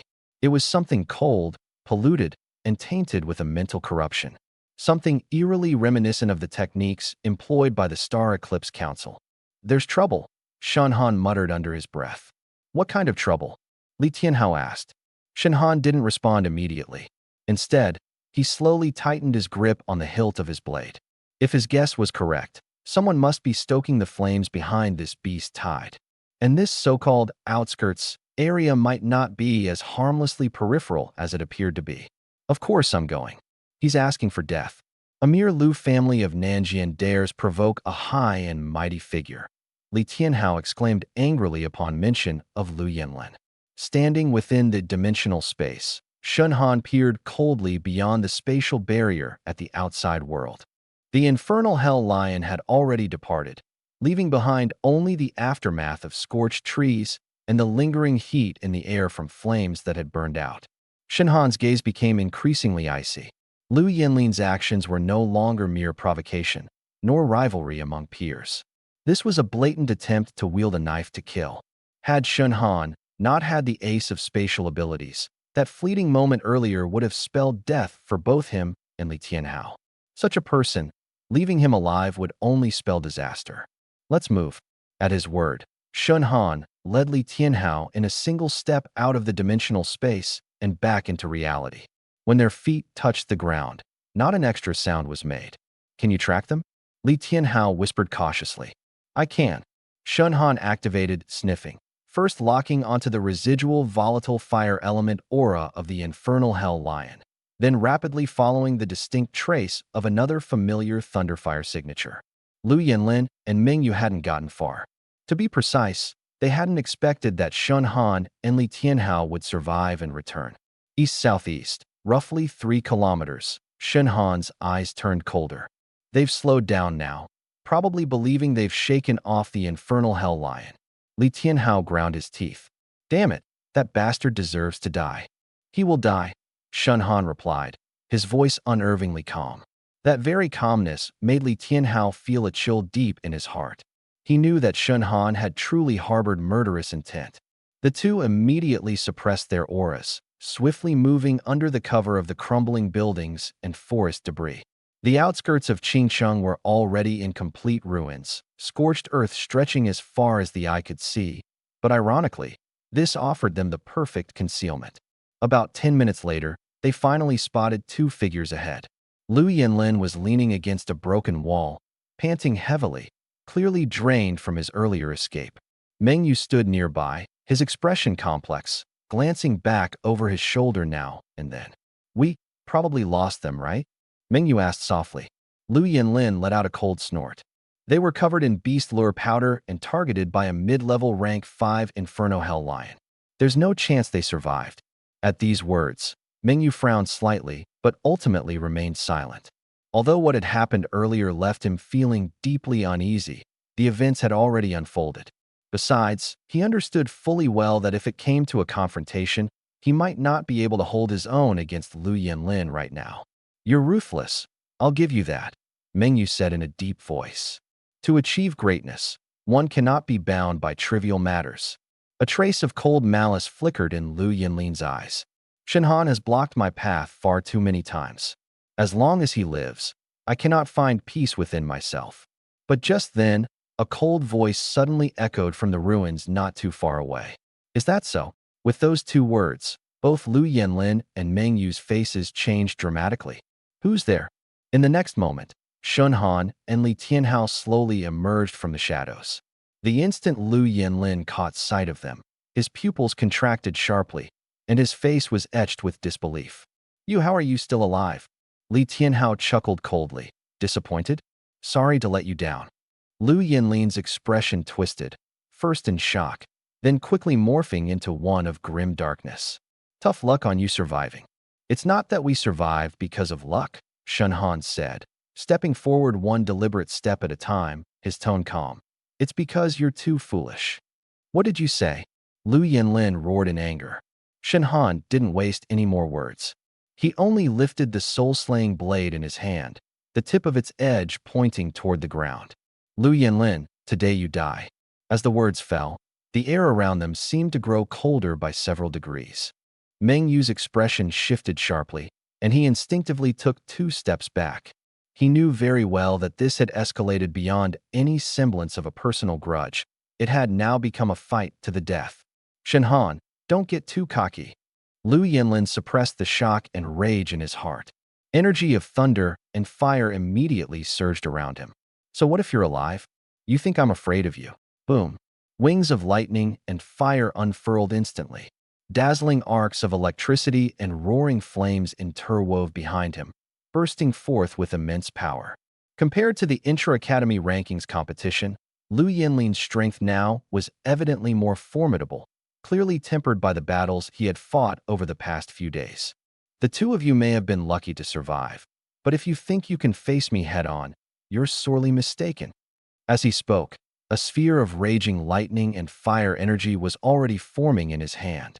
Yet Shun Han only looked at him indifferently, his gaze as though he were staring at a dead man. You should worry about yourself first. As his words trailed off, Shun Han moved. A flash of lightning. In an instant, he transformed into a streak of electric light, closing the distance to Lu Yanlin in the blink of an eye. So fast, Lu Yanlin's heart trembled violently. Almost instinctively, he thrust out his hand, sending a burst of lightning and fire forward. However, Shun Han's battle experience now was unparalleled. With a simple sidestep, he evaded the frontal attack, while the blade in his hand twisted, shadows instantly entwining around its edge. Shadow blade. Swish. One deadly slash came hurtling down. Lu Yinlin hastily raised his lightning fire arm guards to block. With a deafening clang, his entire body was forced several steps back, his arm tingling with numbness. Even more terrifying was that the shadows laced around the blade seemed almost alive, creeping along the contact points and spreading over his skin, leaving faint black streaks in their wake. What the hell is this? Lu Yinlin paled, desperately channeling the power of lightning and fire to dispel it. But during that brief moment, Shunhan's left hand had already erupted with brilliant sparks of electricity. Hand of the Thunder God. Boom! A massive hand composed of pure thunder surged forward, its overwhelming grandeur now far exceeding what it had been during the training room demonstration. Lu Yinlin barely managed to form his wings of lightning and fire to shield himself. In the next instant, however, the thunderous hand struck him head-on with such force that he was sent flying backward, crashing violently into the ruins behind him. Bricks shattered, and dust billowed in every direction. Seeing this, Li Tianhao couldn't help but cheer aloud. Nice hit. Meng Yu, on the other hand, was gripped by a chill in his heart. Too powerful. The Shunhan standing before them now was worlds apart from the one during the intra-academy rankings competition. Both his explosive strength and skill combos had elevated to an entirely new level. From the rubble, Lu Yinlin suddenly charged out, blood streaking from the corner of his mouth as his gaze burned with venomous hatred and madness. Shunhan, do you really think you've beaten me? He bellowed fiercely, and a strange, demonic flame abruptly appeared on his chest. The flame wasn't large, yet it exuded an incredibly intense life force and a scorching aura. It was the spirit fire that he had not yet fully refined. Under the empowerment of the spirit fire, the wounds on his body began to heal at a speed visible to the naked eye. Even his aura heightened to a new level. Ha ha ha! Lu Yinlin sneered menacingly. Do you know why I dared to come to Qingqing? With the spirit fire, as long as you fail to kill me, I'll whittle you down bit by bit until you drop dead. Is this your final trump card? Shunhan spoke calmly. It's enough to kill you. Lu Yinlin flapped his wings and launched himself downward like a blazing meteor, a spear formed of thundering fire coalescing in his hands. His momentum was overwhelming, clearly intending to win in one decisive strike. But just as he reached halfway, Shunhan's lips suddenly curled into a cold smirk. Mental spike. The formless, intangible mental attack erupted in an instant. The strike was so swift, it gave no forewarning. Lu Yinlin felt as though his sea of consciousness had been pierced by a red-hot steel needle. His head buzzed deafeningly. Everything before him plunged into darkness, and the perfectly formed spear of thunderfire dissipated in an instant. Ah! A piercing, agonized scream erupted from his mouth as his figure staggered and plummeted from the sky. What is this mental energy? His trembling hands clutched his head as trickles of blood began to seep from his 7 orifices. His eyes were filled with sheer terror and astonishment. Shunhan strode toward him, one step at a time, his pace deliberate yet crushing, as if treading upon Lu Yinlin's very soul. There's a lot you don't know. No. Impossible. For the first time, Lu Yinlin's face turned ashen, and he felt the chilling proximity of death. Abruptly, he turned towards Meng Yu, shouting in desperation, Meng Yu, help me. Hurry and help me. If you help me kill him, I swear my Lu family will never forget your favor. Meng Yu's expression shifted repeatedly as he stood frozen in place. His gaze lingered momentarily on the wretched figure of Lu Yinlin, then shifted to the cold, unyielding aura exuded by Shunhan. Finally, he took a deliberate step backward. Apologies. I won't involve myself. The moment those words left his mouth, despair and venomous fury flashed in Lu Yinlin's eyes. Coward. You're a worthless coward. But Meng Yu remained silent. He wasn't a fool. Lu Yinlin had already crossed the line by betraying his companions earlier. To side with him now and help ambush Shunhan would be pure madness. Moreover, with Shunhan displaying such power, even if he intervened, the odds of altering the outcome were slim. Li Tianhao, block Meng Yu. Shunhan ordered coolly. Understood. Li Tianhao immediately moved to intercept Meng Yu, cutting off any potential interference. As for Shunhan, he turned his full attention back to Lu Yinlin. You can't kill me. For the first time, Lu Yinlin faltered, his voice trembling with fear. I'm a direct descendant of the Lu family from Nanjing. If you kill me, my family will never let you escape. You tried to kill me, and yet you expect mercy from me? Shenhan asked coldly. That's not the same. You're still alive, aren't you? Lu Yinlin blurted out, desperation driving his words. The absurd statement caused even Meng Yu to furrow his brows in disdain. Li Tianhao laughed outright, his voice laced with mocking incredulity. What a piece of work. Shenhan was done speaking. Reasoning with the dead was pointless. Raising his soul-reaving blade, shadows and lightning intertwined along its edge, the killing intent practically tangible. Sensing the impending cold grip of death, Lu Yinlin's composure completely shattered. He turned and fled without hesitation. But would Shenhan grant him such an opportunity? Lightning transition. Shua. In the blink of an eye, Shenhan appeared behind Lu Yinlin, his blade arcing through the air in a detached, deadly curve. Stop! Lu Yinlin barely managed a half-scream, his voice tinged with abject terror. Squelch! The blade glimmered briefly. A severed head soared through the air. Blood gushed out in a crimson fountain. Lu Yinlin's body, still caught mid-sprint, staggered forward for a few steps before collapsing heavily to the ground, lifeless. All around, a deathly silence enveloped the ruins. Meng Yu stood frozen, staring at the scene before him, a faint cold sweat breaking out across his back. He was dead. Once one of the most dazzling geniuses of the lightning element, a direct heir painstakingly groomed by the Lu family of Nanjing, had perished here, in the ruins of Qingqing. And he had been slain head-on. Shenhan slowly sheathed his blade, his expression as calm as if he'd merely brought down a beast. This kind of man deserved nothing less. Li Tianhao grumbled with a cold snort. Shenhan walked forward, rifling through Lu Yinlin's corpse until he retrieved a storage ring and the strand of partially refined spirit fire. The unruly flame, though slightly agitated from the loss of its master, still emanated a rich vitality and potency. As expected, it was on him, Shenhan murmured as his eyes flickered slightly. This was something he wouldn't let go to waste. You're planning to take even that? Li Tianhao asked. It's spoils of war. Why wouldn't I take it? Shenhan replied matter-of-factly. Then, his gaze shifted toward Meng Yu.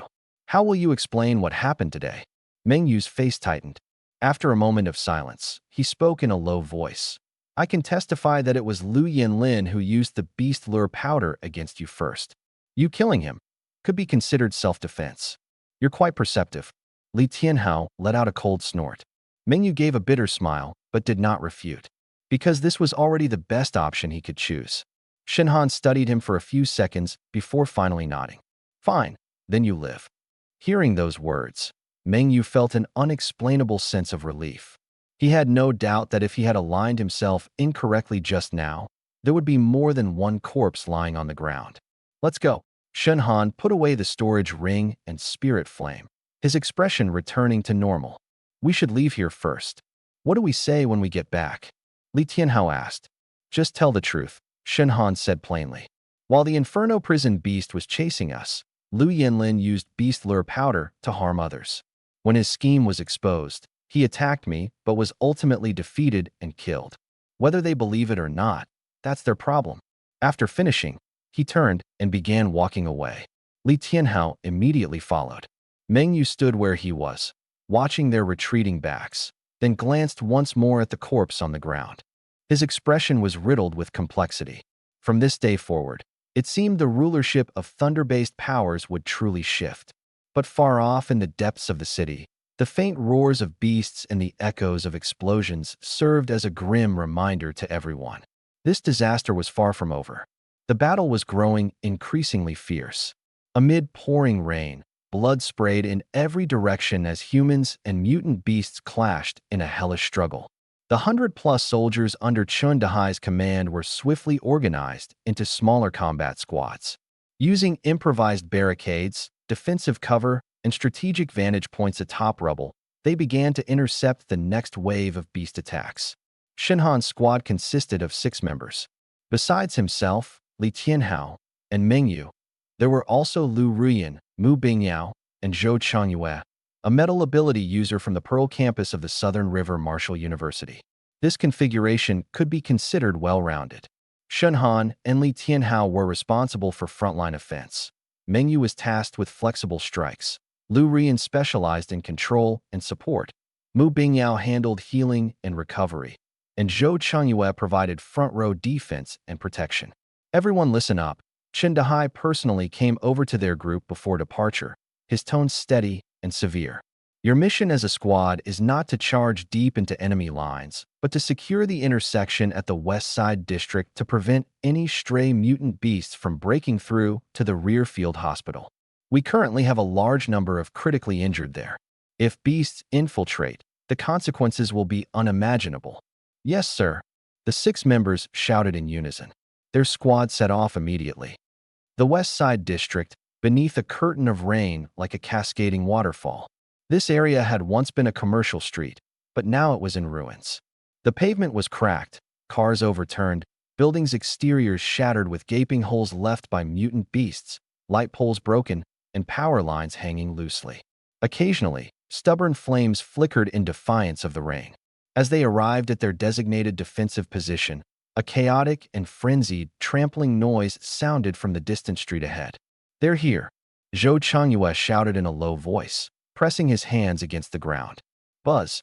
A thick, golden barrier rose from the earth, forming a semi-arched defensive wall that temporarily sealed off the street ahead. The next instant, over a dozen mutant beasts burst through the rain curtain. Leading the charge were 3 4th-rank mutant beasts, iron-clawed blood wolves. Behind them followed 7 or 8 3rd-rank beasts, varying in type, but all with crimson eyes and an unmistakable, irate ferocity radiating from their bodies. Their numbers don't seem right. Lu Rian frowned. Kill first, ask later. Shenhan's eyes flashed cold. Boom. The leading iron-clawed blood wolf smashed violently against the metal barrier, causing the entire golden wall to tremble. Zhou Qingyue's face turned slightly pale, clearly straining under the pressure. Can't hold it for long, he gritted his teeth. It's enough. Shenhan stepped forward, lightning surging wildly from his palm. Hand of the Thunder God. With a thunderous explosion, a massive hand of lightning materialized in midair. Crackling with unstoppable energy, it descended ruthlessly toward the lead iron-clawed blood wolf. Bang! The 4th-rank wolf was struck down instantly, with bones snapping and tendons tearing. Its body slammed into the shattered pavement, convulsing as scorched black blood poured ceaselessly from its mouth. Simultaneously, Li Tianhao joined the fray. Pushing his palms forward, he unleashed a torrent of interwoven lightning and flames. A scorching floodstorm that surged into the heart of the beast pack. Boom! A violent explosion flung 2 3rd-rank beasts into the air. Flames clung to their rain-soaked fur, rapidly consuming them and releasing a nauseating stench of burnt flesh. Mengyu, the one on the left is yours. Shenhan barked. Got it. With a spear gripped firmly, Mengyu shot forward like an arrow. Lightning danced along the spearhead as he fiercely thrust it toward the eye socket of another 4th-rank iron-clawed blood wolf. Squelch. The glow of the spear thrust forward, piercing into the blood wolf as it let out a miserable howl. Its head thrashed violently, desperately trying to throw Mengyu off. Yet, in the split second of its struggle, a ghostly black blade streaked from the side onto the scene. It was Shenhan. The shadow blade, imbued with its chilling corrosive power, clung to his soul-cleaving blade and sliced precisely at the old wound on the beast's neck. Shrip! Blood sprayed out in a violent arc. The 4th-tier blood wolf's neck was nearly severed in half. It wavered, stumbling a few steps before collapsing heavily to the ground. Mu Bingyao healed Zhou Chengyue. Lu Rian sharply instructed. Got it. Mu Bingyao raised her hand, conjuring a gentle rain of pale green light that cascaded down, seeping into Zhou Qingyue's body to alleviate the toll taken from maintaining the defensive barrier. Meanwhile, Lu Rian clasped her hands together, forming a seal, as tendrils of silken, mist-like energy shot out from her palms. They coiled around the forelimbs and joints of the last remaining 4th-tier blood wolf. Bind! The wolf's movements froze briefly. Although it managed to tear through 2 of the spiritual threads moments later, this fleeting pause was all that was needed. Shunhan's eyes narrowed, his spiritual energy sharpening into focus. Mental Pierce. An invisible attack shot forth like a bolt. The fourth-tier blood wolf let out a blood-curdling screech, its body trembling as though its very soul had been struck by a sledgehammer. Its scarlet pupils flickered, momentarily losing their vicious clarity. Finish it. Li Tianhao seized the opportunity. With a thunderous roar, a palm strike imbued with blazing lightning and fire crashed directly into the side of the wolf's head. Boom. Flesh and blood splattered everywhere. The final fourth-tier aberration fell lifeless to the ground. Yet the remaining third-tier beasts, deprived of their leader, did not scatter. Instead, they launched themselves recklessly into the fray, their ferocity unrelenting. Something's definitely off, Shenhan murmured. Under normal circumstances, even a frenzied beast's instincts would drive them to flee after their higher-ranking leader was slain. Their heedless defiance suggested an unnatural amplification of their rage. Minutes later, the team of 6 finally managed to neutralize the wave of beasts through coordinated effort. Yet none of them felt any relief. In the distance, the cacophony of beastly roars continued to edge closer. These are just the vanguard, Zhou Chengyue panted, catching his breath. Yeah, the real fight hasn't started yet, Shenhan affirmed with a nod. His heightened senses, ever alert, had already pinpointed the presence of more high-tier beasts advancing from afar. Among these, multiple powerful auras emerged, some teetering dangerously close to 5th-tier strength. But what unsettled him more was a sinister, inexplicable pulse interwoven within those beasts' energies. It wasn't the natural essence of a beast. It felt like some sort of residual human interference. You've noticed it too? Lu Ruyan suddenly glanced at him. Shenhan turned his head slightly. What have you sensed? Lu Ruyan gazed intently into the shadow-laden downpour. Her voice was quiet, solemn. These beasts are far too coordinated. It's as though they're purposefully being led. And their movements, rather than charging wildly toward where humans are gathered, it feels like they're probing, trying to find weaknesses in our defensive line. Her deduction aligned with the suspicions roiling in Shenhan's mind. It does feel like someone is pulling the strings from behind, Mengyu said grimly. Damn it. If someone's really orchestrating this, Li Tianhao spat angrily. Then when I find them, I swear I'll burn them to ashes. Before anyone else could respond, their military-grade communicators all went off simultaneously. Beep, beep, beep. The urgent voice of Chun Dahai crackled through, laden with strain and urgency. All squads with remaining operational capacity, take notice. The assault on the western defense line was merely a feint. The actual large-scale breakthrough is occurring near South 2nd Ring and Tianqing Square. At present, the medical evacuation convoy in that area is trapped, and there's a significant breach in the city's defensive perimeter. Mobile squads are needed immediately to assist evacuation of personnel and supplies. Squads 7, 9, and 11 proceed to Tianqing Square at once and provide support. The 6 exchanged heavily weighted glances, their expressions growing graver with the news. New orders, Shenhan said calmly yet resolutely. Are we going? Mu Bingyao asked. Of course we're going, Li Tianhao answered, flexing his shoulders. Sparks flickered in his palms as his determination reignited. We've fought this far. Turning back isn't an option. Lu Ruyan nodded in agreement. The medical convoy is more critical than a typical frontline position. If that line gets severed, our injured warriors will be in dire straits. Zhou Chengyue looked toward Shenhan. You decide the route. Your sensory ability is the sharpest. It was clear that, perhaps without realizing it, the group had already begun to regard Shenhan as their de facto leader. He didn't refuse the role. Closing his eyes briefly, he reached out with his heightened perception to assess the surrounding terrain. Moments later, he opened his eyes and pointed down a narrow path flanked by the remnants of collapsed buildings. We'll go this way. The main street ahead is crowded with beasts. We just get bogged down if we take it. If we weave through the ruins in the old city quarter, we can make it to the outskirts of Tianqing Square within 15 minutes. Got it. Move out. Without hesitation, the 6 of them darted into motion, shrouded by the storm and shadows of the night, as they surged toward their next mission objective. At the same time, on the southern 2nd Ring Road, in the direction of Tiansheng Plaza, the battle here was several times fiercer than in the western district. Several medical armored vehicles were trapped beneath a partially collapsed overpass, surrounded by the corpses of alien beasts and the shattered weapons of human fighters. Over a dozen defenders were fighting desperately, but their defensive line was on the verge of collapse. Further ahead, a massive Tier 5 beast was crushing the pavement underfoot, approaching slowly. It was a giant horned python, its body covered in black and red scales, a single horn crowning its head. Its body was as thick as a truck, and where it passed, even reinforced concrete crumbled to dust. More terrifyingly, a sinister black mist oozed from its body, driving nearby beasts into a frenzy. A bloodied officer grasped his long blade tightly, his gaze desperate and unwilling. How could a beast of this tier appear here? Just then, a communications soldier stumbled in from the rear.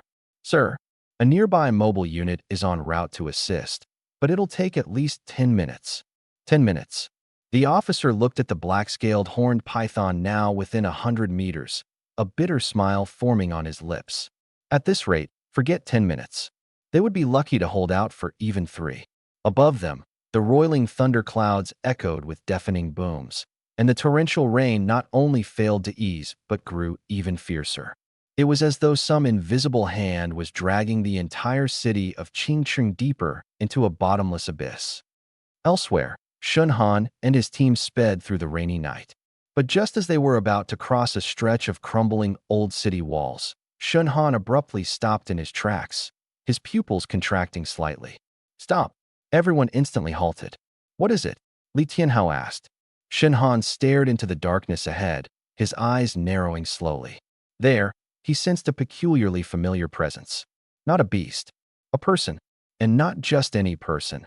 This presence carried a distinct contamination, a spiritual resonance that instinctively provoked disgust. It was almost identical to what he had encountered in the Shilin secret realm among the members of the Star Eclipse Council. Someone's ahead, not an ordinary person. Shen Han gripped his soul cleaver tightly, his voice dropping to a grave tone. "We might have run into the big players themselves." "Thank you, Brother Hai." Shen Han cupped his hands with a grin. Chen Dahai waved dismissively, clearly an easygoing character. "All right, enough. You kids don't have to crowd around here. Go claim your loot, report your results, or register your military merits. Especially you, Shun Han, spatial, darkness, lightning. Damn, you're a freak. Don't waste that talent of yours."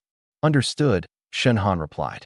Nearby, Zhou Juanhao cast a glance at Shun Han, filled with admiration. At first, he had only thought of Shun Han as a student with decent strength and remarkable talent. But after more than 10 days of battle, he had come to truly understand just how terrifying this young man was. Decisive in killing, uncanny in perception, and with impeccable battlefield judgment. Most impressively, Shun Han seemed to have an endless reserve of hidden trump cards. This guy didn't seem like a mere freshman who had just enrolled. He felt more like a seasoned soldier who had been tempered on the brink of life and death for years. "Let's go. Time to register." Li Tianhao nudged Shun Han's arm. "Yeah." The group soon arrived at the makeshift military logistics registration center. By now, a long line had already formed here, with remaining students and soldiers queuing up to tally their contributions. Some carried beast cores, others had materials harvested from the alien creatures, and still others relied on battlefield records, surveillance footage, or team leader attestations to exchange for military merits. Name, squad number, and battle results. The officer in charge of registration said without even looking up. Pearl Marshall University, Shun Han, Squad 7. Shun Han began removing beast cores from his spatial pouch one by one. Before long, a small pile of faintly glowing beast cores had accumulated on the table. Predominantly Tier 3 and Tier 4 cores, and even a few Tier 5 ones. The registering officer's expression remained neutral at first, but when his eyes caught sight of the Tier 5 cores, his pen noticeably paused as he raised his head to glance at Shin Han. "All of this was taken down by your squad. Some were collaborative kills, others were finishing blows. Specific battlefield records can be verified with Captain Zhou Juanhao and Commander Qin Dahai's subordinates." Shin Han responded steadily. The officer nodded and swiftly began the calculations. After a short while, he announced a figure. "Based on your battlefield contributions, beast core recoveries, assistance in rescue efforts, and fortification defense. You are awarded 1,800 merit points. The surrounding queue immediately buzzed with chatter. 1,800 points. That much. That's almost as much as what seasoned soldiers earn from a month of high-risk missions. Hearing this, Li Tianhao's face broke into a grin. Not bad. We're rich now. Shenhan remained composed, as always. After all, over the last 10-plus days, he had been almost constantly engaged in high-intensity combat, saving lives multiple times, and wielding a strategic-level ability like spatial manipulation. To achieve that figure wasn't too exaggerated. Next, Li Tianhao. Here. Li Tianhao immediately brought out his loot with a broad grin. Meng Yu, Lu Ruyan, Mu Bingyao, and the others also completed the registration one after another. Each had amassed considerable military merits, especially those students who had persevered to the end. Almost all of them had substantial rewards. After the registration was completed, the group walked out of the military supply depot. Li Tianhao, staring at the numbers on his military merit card, muttered with feeling, "Damn, the battlefield really is a fast way to make money. No, I mean, a fast way to earn resources." Beside him, Mingyu dryly added, "That's assuming you survive." "Well, that's true." Li Tianhao nodded immediately. Shenhan didn't join in their banter, but instead began doing some quick mental calculations. 1,800 points of military merit, along with the large number of beast cores and materials he had collected earlier, was more than enough to exchange for a decent spatial skill. That was what he cared about the most. The spatial element was currently his strongest trump card for survival. But apart from teleportation and dimensional space, he still lacked sufficient offensive and control techniques in the spatial series. If he ever encountered a stronger enemy, simply relying on evasion wouldn't be enough. With that thought, Shenhan's eyes couldn't help but brighten. "I'm going to check out the exchange point," he said. "Right now?" Li Tianhao asked. "Yeah, before the good stuff gets snatched up," Shenhan answered. Li Tianhao rolled his eyes. "You really are a miser and a cultivation maniac. Is this your first day knowing me?" Shenhan countered. "Fair point." The group made their way to the temporary military merit exchange center. It was located in the auxiliary building of a relatively intact command structure. 2 fully armed soldiers stood guard at the door, and inside were rows of electronic screens for querying and redeeming resources. The exchange catalog available during wartime was far simpler and more straightforward than the school's marketplace. Healing potions, energy potions, exotic beast materials, single-use combat equipment, a few standard spiritual artifacts, and a limited number of technique manuals and skill jade slips. The most coveted, of course, were the skill-type resources. Shenhan headed straight for the spatial category. As expected, the options were pitifully few. Spatial-type skills were rare to begin with, and corresponding abilities even rarer. Across the entire exchange catalog, there were only a handful. Spatial warp, a short-distance high-frequency displacement technique, suitable for pursuit and evasion. Exchange cost, 1,200 military merits. Void blade, condenses an invisible, razor-sharp edge from spatial energy, with extraordinary cutting power. Exchange cost, 1,600 military merits. Spatial lock, fragment, a low-tier area control skill, extremely challenging to master.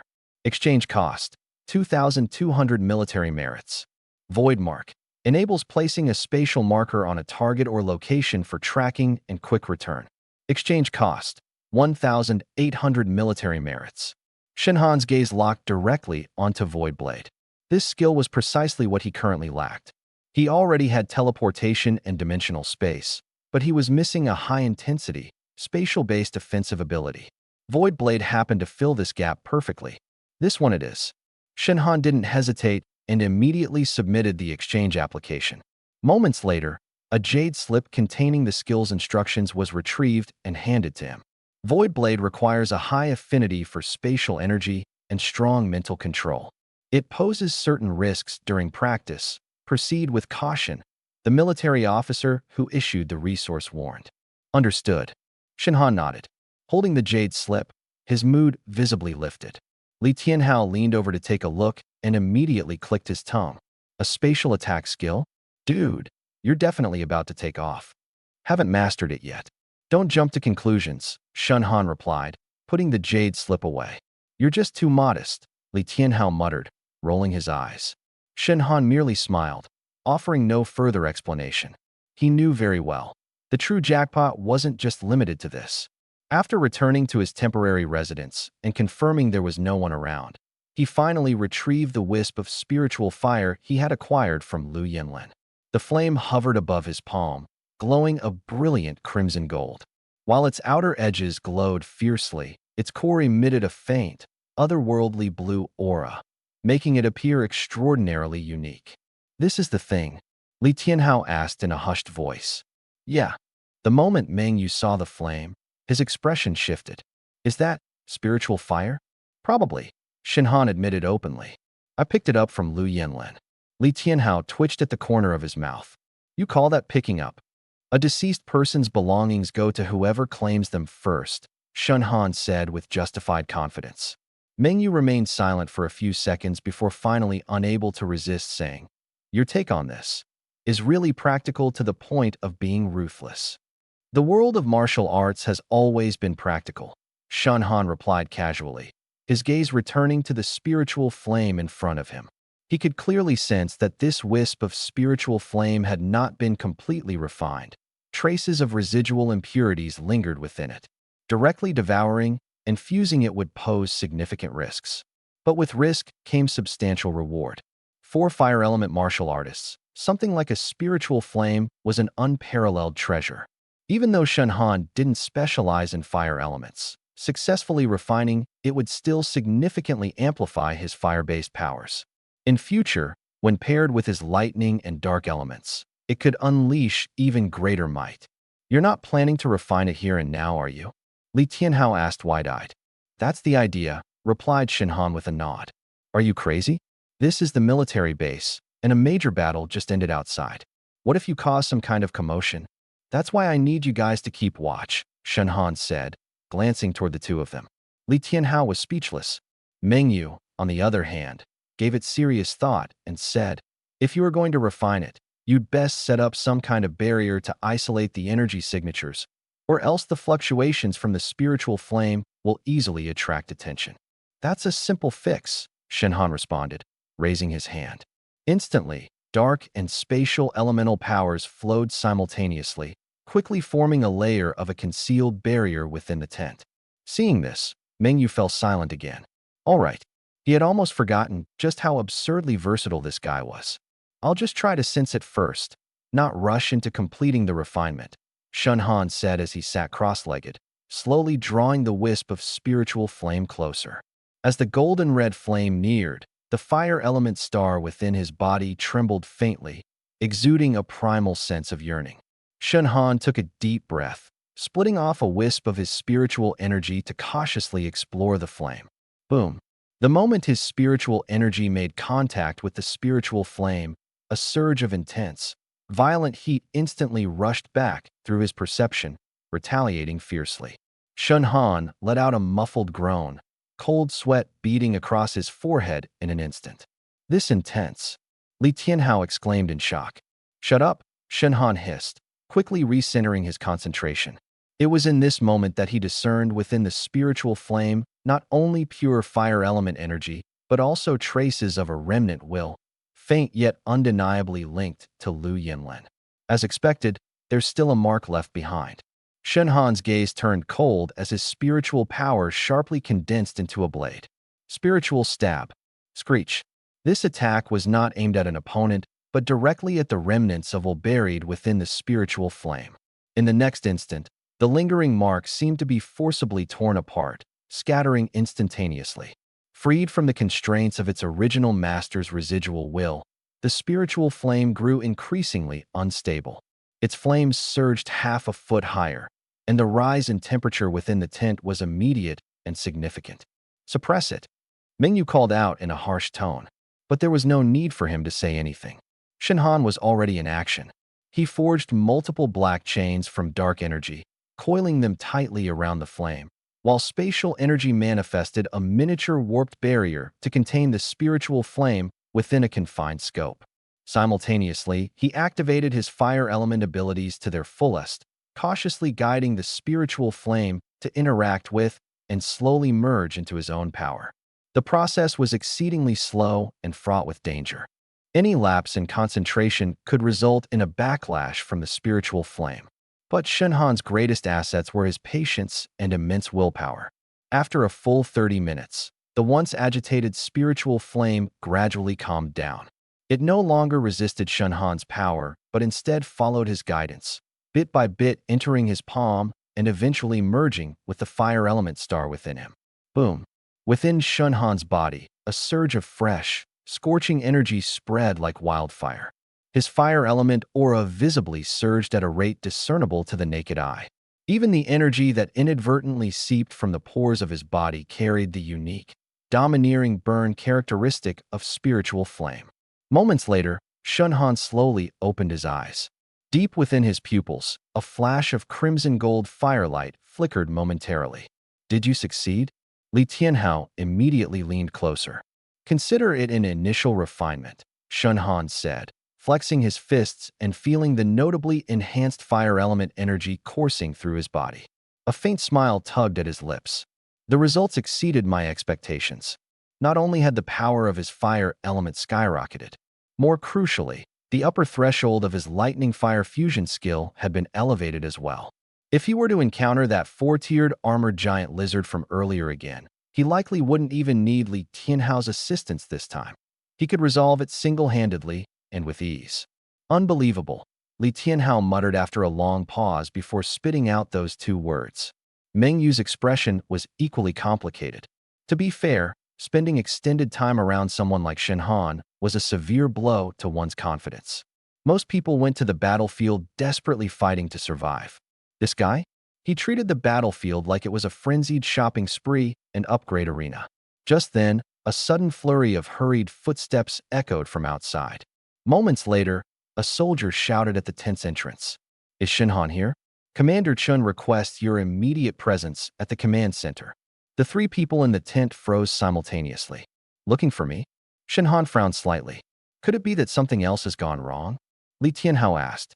Shenhan stood up, raised his hand to disperse the energy concealing their auras around them, his gaze tightening slightly. "Whatever it is, we'll know when we go and see." He had a faint premonition. This time, it might not be just a simple post-war briefing. It could very well be related to the Eclipse Council,